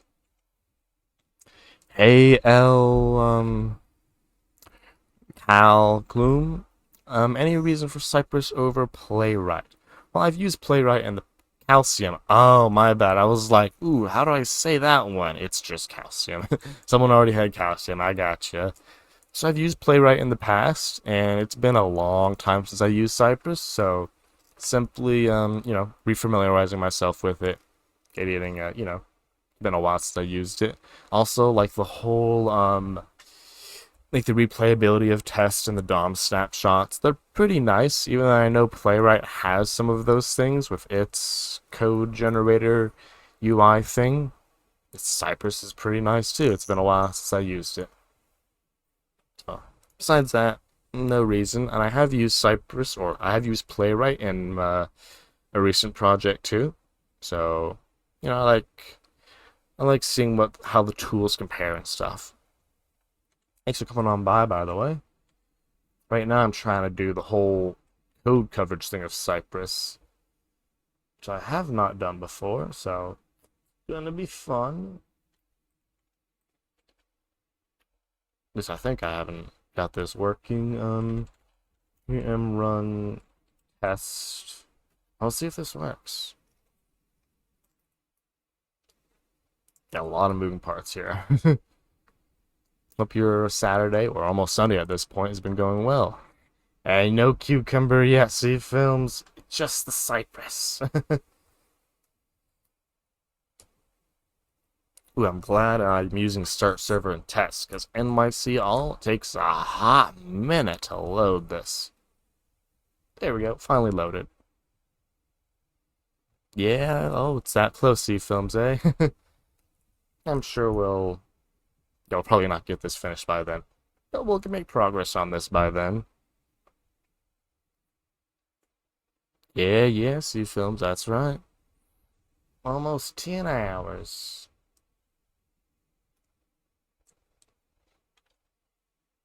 The only thing I'm not confused on is that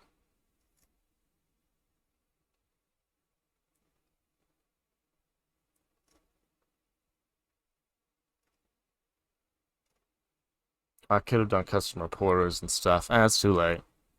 Yeah, Express, I know. The future is other things, right? Yeah, Exply Fastify. I mean, yeah, Fastify is probably pretty cool. I'll try it at some point, but Express is what's relatively more popular, so I'll keep hanging with it now. Uh, maybe. I'm not sure. Look, it finished. It did something. Okay, let's see if it did the public folder. It did not do the public folder. Understandable, I suppose. UPX report HTML.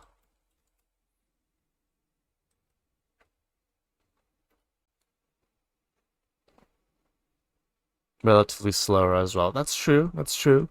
But of all the things in my app that are making it slow, I think there are other things that could use optimization first. And of all the things in the app that are making it not good, there are other things that could use my time closer than the maybe 100 or so milliseconds that is making it slow. So it's right, it does make it slow, but there are other things making it slow first. Wow. Where's my source map here? What did you do? What did you? Oh wait, that's auto animate. I don't care about that. Never mind. Index. Ah, no coverage, eh? I enjoy services, but yeah, you're right. For small projects, it's kind of like testing in general. Testing, code coverage, linting. The smaller the project, the less impact it has. No, so it depends on what you're asking. You've talked about this web page right here, see films. This is NYC for what do you say? It generates code coverage. It runs your code and it tells you what lines were and were not hit and stuff like that. I'm using Cypress to run NYC, but you don't need it to run NYC at all.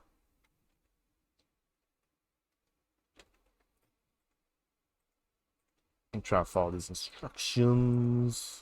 So I have a feeling it might be a little outdated. Yeah, you're right.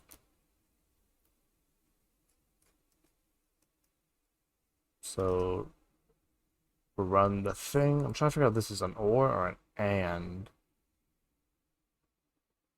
Okay, from the server, place it in AV code coverage.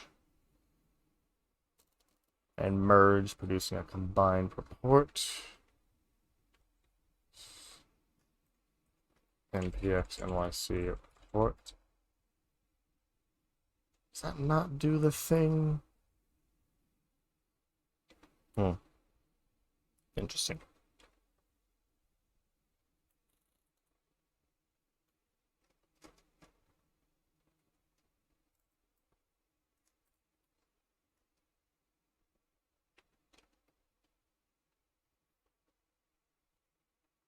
Oh, let's look at this example then. Delay J, poof, poof, poof. Oh, but it's not there. Okay, guess we gotta look at our normal examples.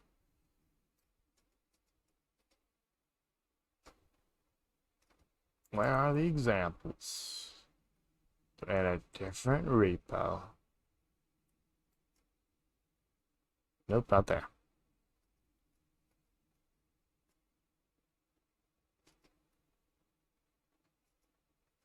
Hmm. There we go. These are the docs. Nope, those are the exact same docs I was already at. Oh. You know what? Actually pretty close enough in my book. It's closer, which is good into me. Ooh, we also gotta update that git ignore.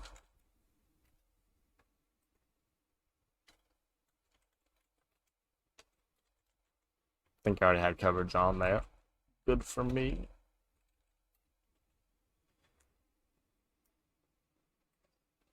Add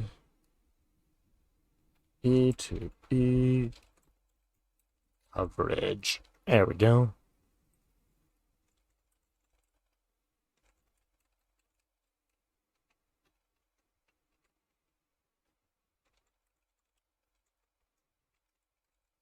Update package JSON, no new feature.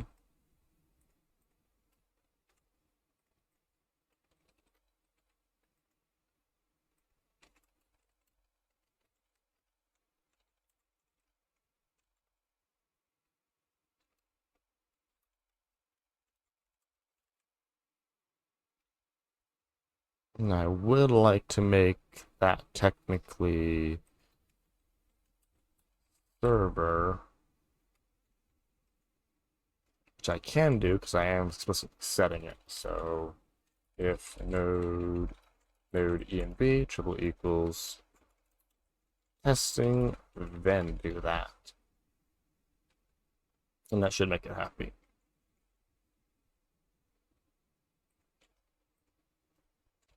I would like to stage these particular lines that do get that diff code down below.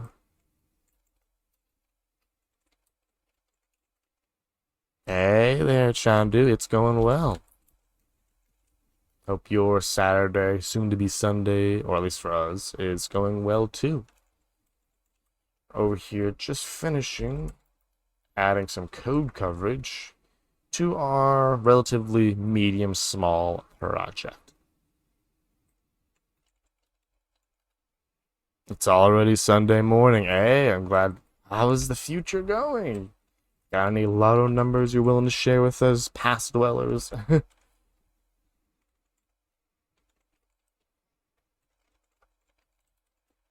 Hello from the other side of the planet. Yeah, hello, hello. Hope it's been going well over there.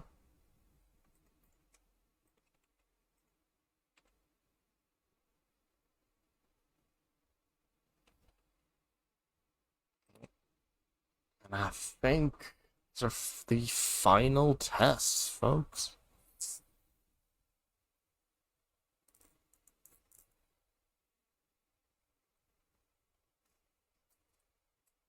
I should have ran this in headless mode or headed mode so we can actually see them this time, but it's okay.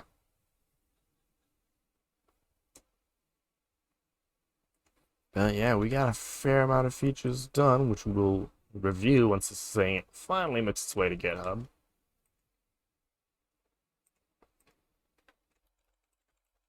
Might as well give it a launch right now. Am I from Canada? I am actually from United States, East Coast. Do I sound like I'm from Canada?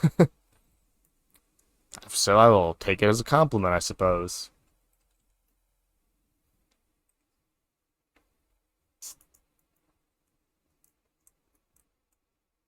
Ah, that's cool. You got a few people where you cannot find out where they were born. Ooh, what a mystery there, C films. If you're wondering, I realize how weird that sounds out of context. Like, I can't find out where these people were born. C Films has a website that they, like keep track of like movies and stuff and actors and such. So, actor information. Where was this actor born? Gotta have the info. Get pushed force, and then get pushed to the other one. Also force, and this is the final push. Then we will go through it and make sure it still works.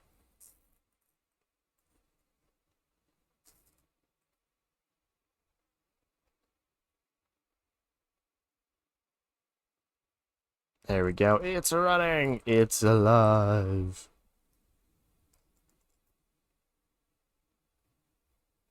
There we go. Let's actually watch it happen. I'd really love to see these logs. Here they go. You would appreciate it. Ah, don't matter. Don't. I didn't do that. I just followed instruction. Although that is an interesting factoid. Hmm. I didn't know that. It's when they namespaced all our stuff. Here's the test. The big unit, easy. Ain't that nice when they have a fast running computer? First Cypress run, doing all the things. Well, I'm not running a coverage command at the end of this. Oops. I mean, I saw it when I ran it.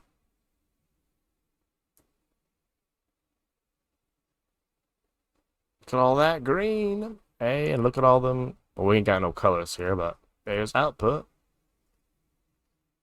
It doesn't mean anything to us because we're not using it, but there's output. And with that, let's just fail. Uh-oh. I hope this ain't a failure. Hey, so what that is, I'll go ahead and explain it, Shandu. So 100 Devs is an agency with a free training program for a full stack web development. We mainly use the MERN stack, but we also use basically whatever technology to get you the job. It goes from zero all the way to full stack developer, starting with properly learning how to learn so you can actually retain some of this information all the way to HTML, JavaScript, CSS, MongoDB, Express, backend JavaScript, Node.js, and let's top it all off, React. Yeah, that's 100 devs. It's mainly taught here. Actually, there's a command for it. Yeah. I mean, you already found the link, but there's also twitch.tv Learn with Leon, the primary instructor, who goes through all the material right here live on Twitch Tuesday, Thursday, and actually Sunday at, oh goodness, 1 p.m. Eastern time. I don't know. You can check their page to see exactly what time it is Sunday if you wanna just jump in, see what it's all about. That's an office hours, so there's no teaching. There's just Q&A then. But yeah, then there's the Discord, which is where most of the community hangs out. All the different aspects of it, different interests, different technologies, front end, back end, more than just the MERN stack. Some data science folks, a whole variety of people, and a whole slew of help channels. So even if you're not really in the program, you can always come on by, hang out, ask some questions. It's a pretty super welcoming place.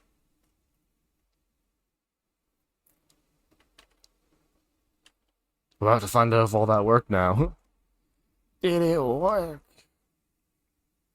Yeah, any more questions? I'm more than happy to answer.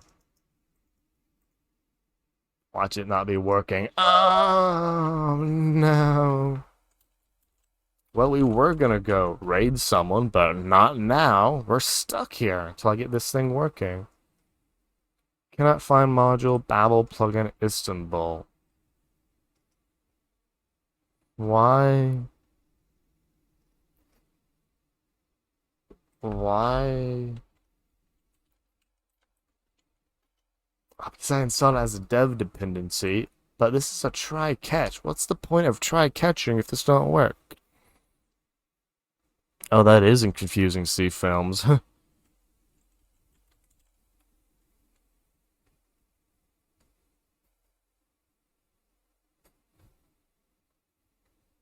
I don't know. I mean, I would recommend trying to figure out how other people deal with that, to be honest. Because the fact of the matter is, you're not the first one to have been dealing with that.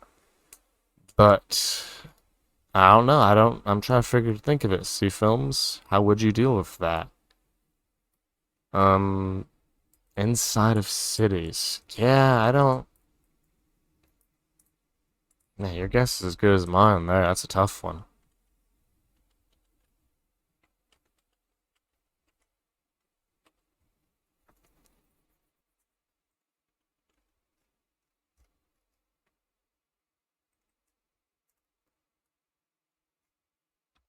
Okay, so we gotta ditch node modules, npm CI. Just install the interesting stuff.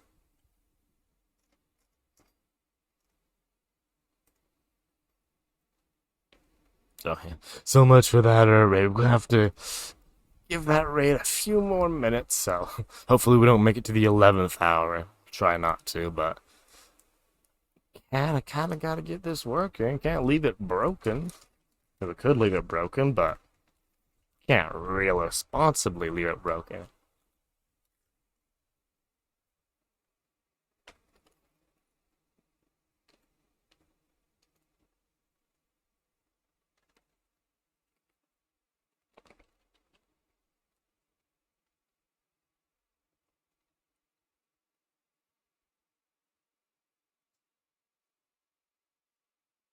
Oh, wait a minute. I'm trying to think if I have a Babel RC file and a Babel ESLint file, is that what the problem is? Whatever it is, we're about to find out real quick.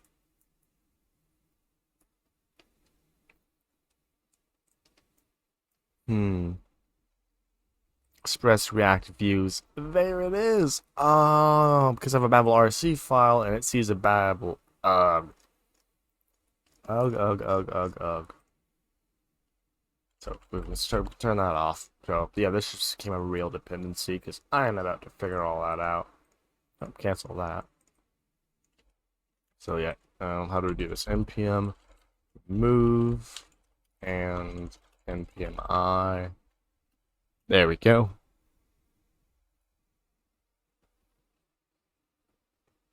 Hmm. Well, if that's how Wikipedia lists it, I'm pretty confident they know what they're doing.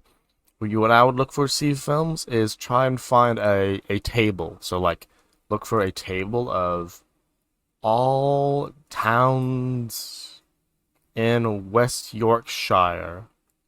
You know, look for all towns or all cities in West Yorkshire and see how it lists both Hordsforth and City of Leeds or City of Leeds.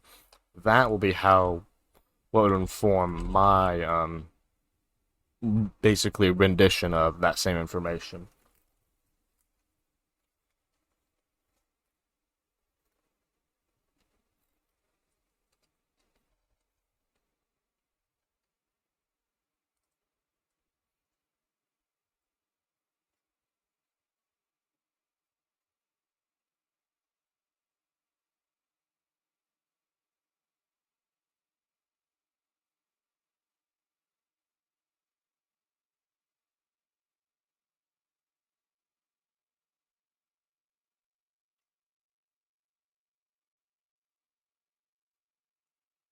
Lots to install here.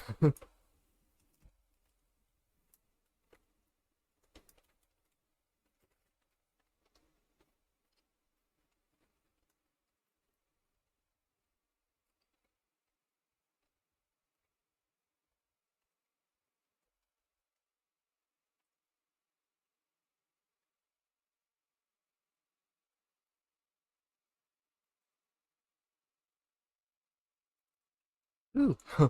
This goes to really show the difference of, when the computers are really working here. Hey, there you go. There you go. C films got a good list there. Um, Run, start. And I would emulate something like this. Where is it? Yorkshire. Horsforth. There it is. Ah. So I guess that's about the best kind of listing you're gonna get, isn't there? Oh, city of. Oh, this is what they call cities.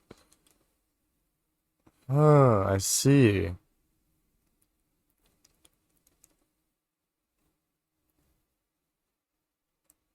Borough. Interesting.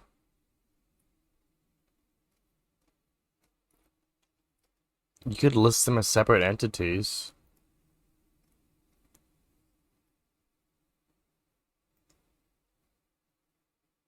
It's a town within the city of Leeds. Yeah, it feels like a definition thing got thrown off. Like, is City of Leeds really a city, or is it just what we would equivalent to, wait a minute, West Yorkshire? Yeah, because that's technically, huh. Yeah, I mean, they just were like, we're a city inside a city. It just seems like they just went for it, you know? 'Cause let's see how they define West Yorkshire. Any moment now. Metropolitan and a county. Okay, so this is the county. Oh, wait a minute. Metropolitan and ceremonial county. Okay, so this is a county, and then we have City of Leeds, which is a borough. Well, it's also a city, no? So it is a city.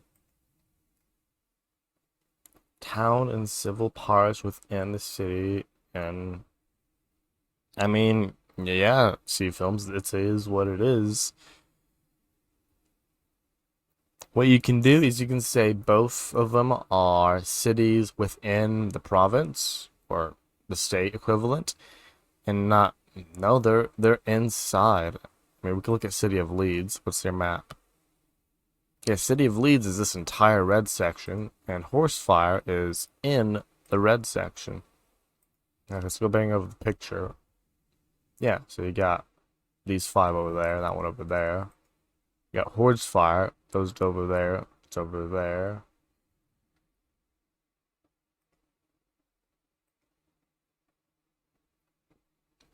Yeah, is a neighborhood.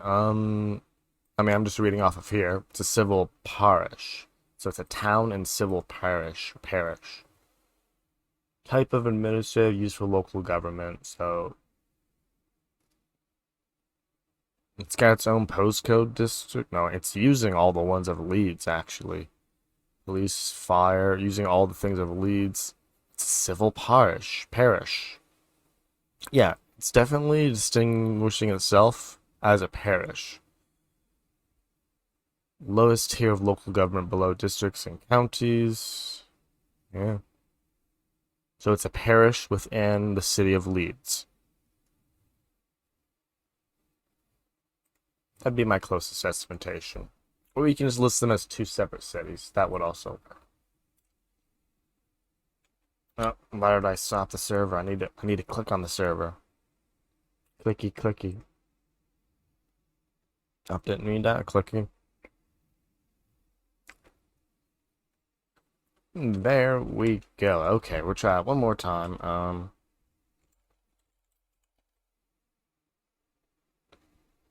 Um, sorry, I gotta think thoughts now.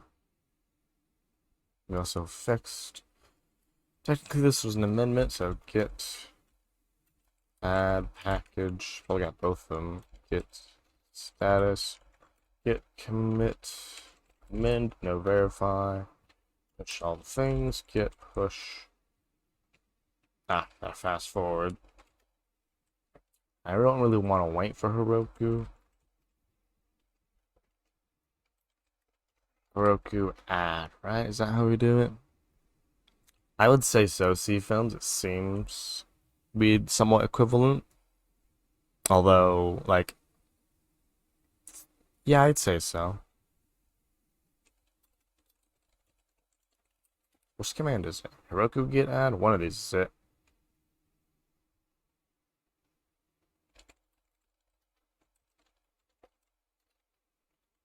Okay, I can look in my previous history. I ain't about to go through all that again. Oh, computer doesn't want to load other files. We getting there, folks. Give me a sec. History.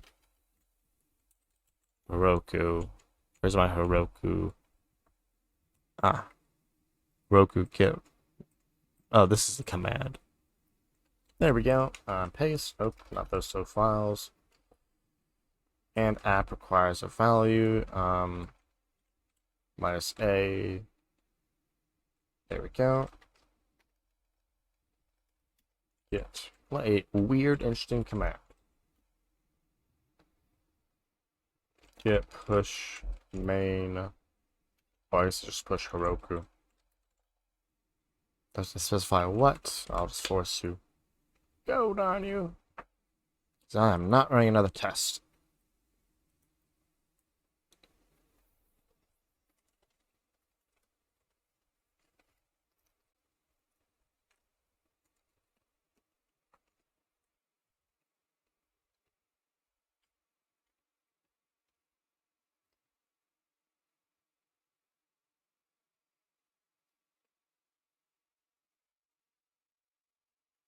Another loading screen, folks. And this one cannot blame on me.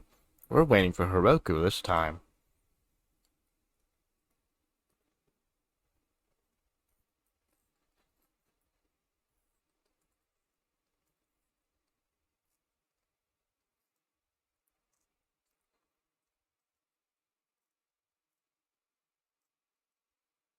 And there we go. Now, if we go to the website, wait like 3 more seconds, it will be working.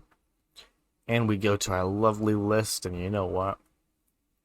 I will make my cat list public because I am so proud of my sorting of cats. So, everyone bow before the official sorting of cats. Yeah, it still takes a moment to load, but be real upset if this thing doesn't work. There we go, it works in production. Oh, wait a minute. Oh, that's awkward. So, Place Kitten actually swaps out images sometimes for different resolutions, same ones. Oopsie daisy. That's okay, though. It does be working, and let's go through another example.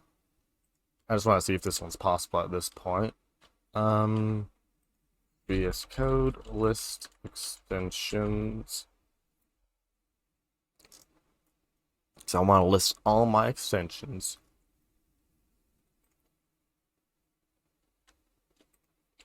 I'll exit that out. Let's close these files too, and closing the to-do list.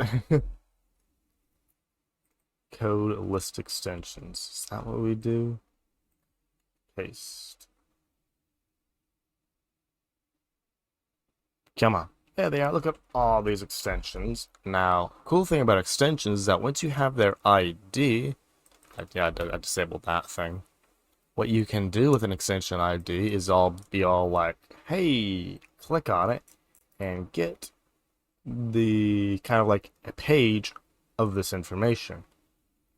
What I was thinking of doing, I'm only gonna add one emoji, or not one emoji. Oh, well, actually, it does not look horrible as iframes.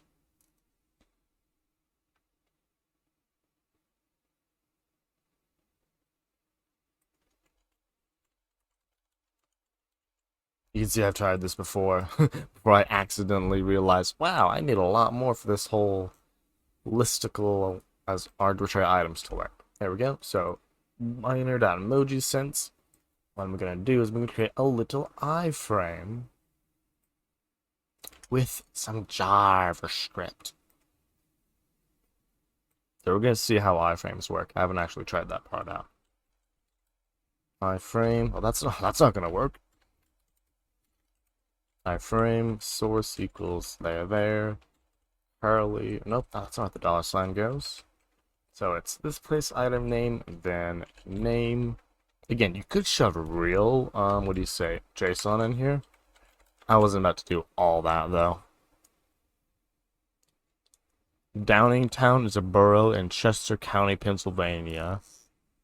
Yeah, but that's like in a county. That makes completely logical sense in my brain. Let's make an update, and we have to consent to the JavaScript, of course. Let's see what this iframe do. Might do like some direct width and height, but and would you look at that? It's not too bad. Now, if there was an API, this would be much easier, but we can only do so much on the class side, folks. So what I would like to do is give this increase width and height. So height, what is this, 200, width equals 400, actually square? Doesn't sound bad, so 400 by 400. Now, I need to actually see the text, so we're going to see what 400 by 400 looks like, and oh, this has no city or town or village. Well, it's a borough.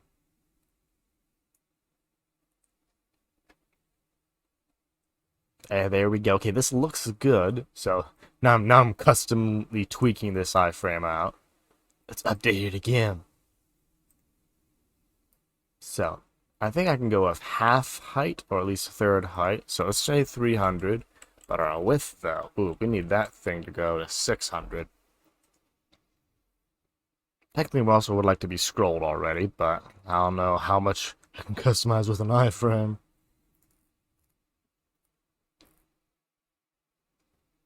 Oh, there we go. Now, I would go increase to width, but I don't know how it's going to look on the comparisons page. So with that, code list extensions, let's take them all. I thought boroughs and counties were the same thing. Oh.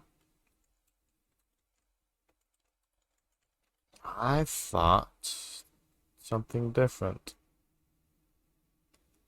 A subdivision of a consolidated city. Is a borough the same as a county? Here's a good question. Each borough is a county of New York State. Oh, great.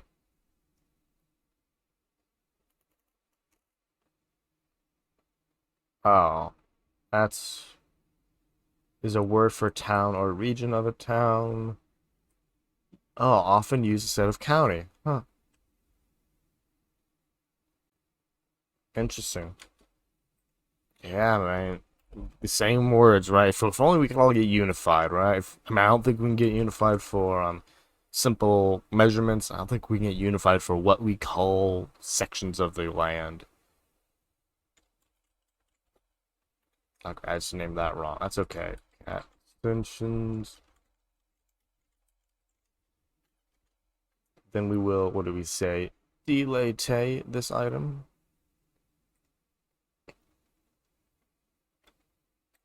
And here are all the extensions I have installed.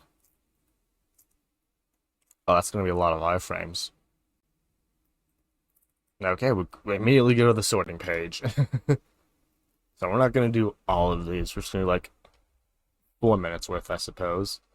But would you look at that? It is a little... It's not doing the best, to be honest.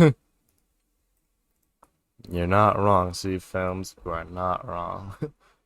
Yeah, I do prefer better comments, so that one goes above the other one. Tab out, I've yet to even use yet. But that one does seem more useful. The fact that I'm having to scroll with this is a sadness. Better comments wins. Okay, well, I've made it to 1%. I feel I am the winner at this point, folks. Horizon theme. I do not super big fan of themes. Tab out. Guess that's better than a theme.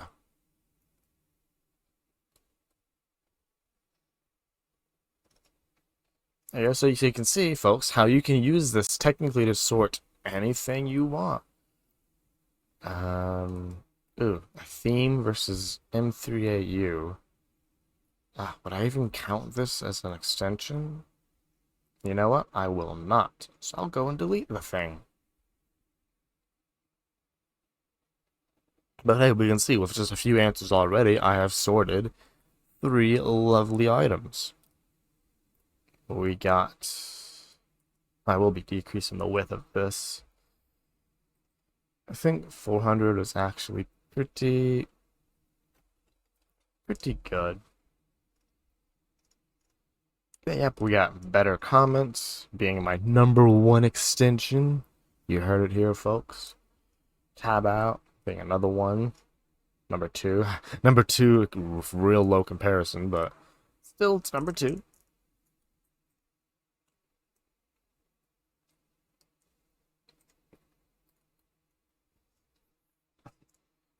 And the cool thing about this is that if you have your own backend API, you can build on top of this front end by making a fetch to it, getting some data, doing whatever you want, as long as you can get the user to click the consent to JavaScript button. You can do it. I would look at, where is it? Unsorted. Oh, these are all still... Oh, this is going to be a big load. Oh, no, that's 5 billion iframes. Okay, maybe don't do it on pages of 5 billion iframes, but... Yeah, that's you, to you at that point. Oh, plus it's hard to search.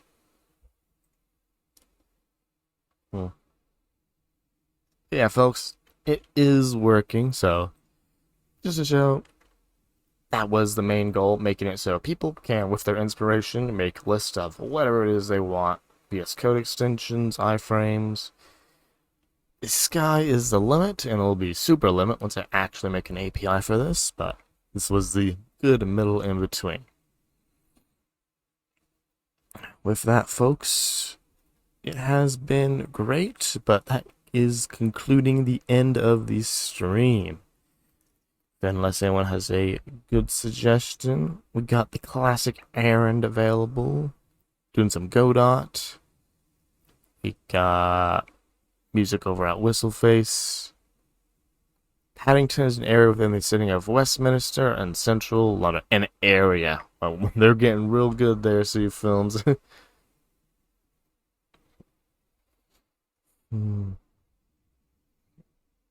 I think. Oh, Techie Girl is also online.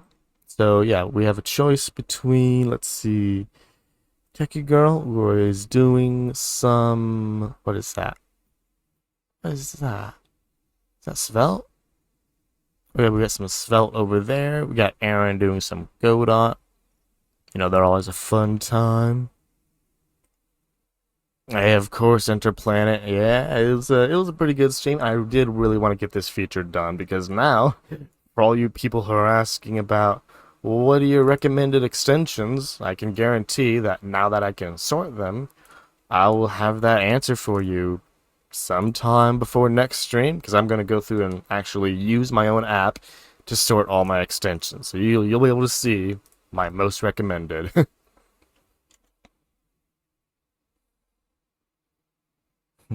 It looks like Aaron has a few less, so let me get the...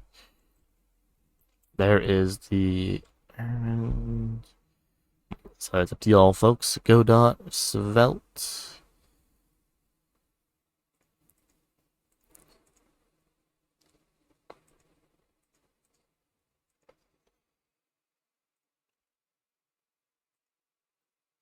Okay, folks, Aaron it is. Go and start the raid again. Appreciate y'all coming by. It was a pretty great stream. It was this feature, like I said, it was a big one, but it lets the creativity flow now.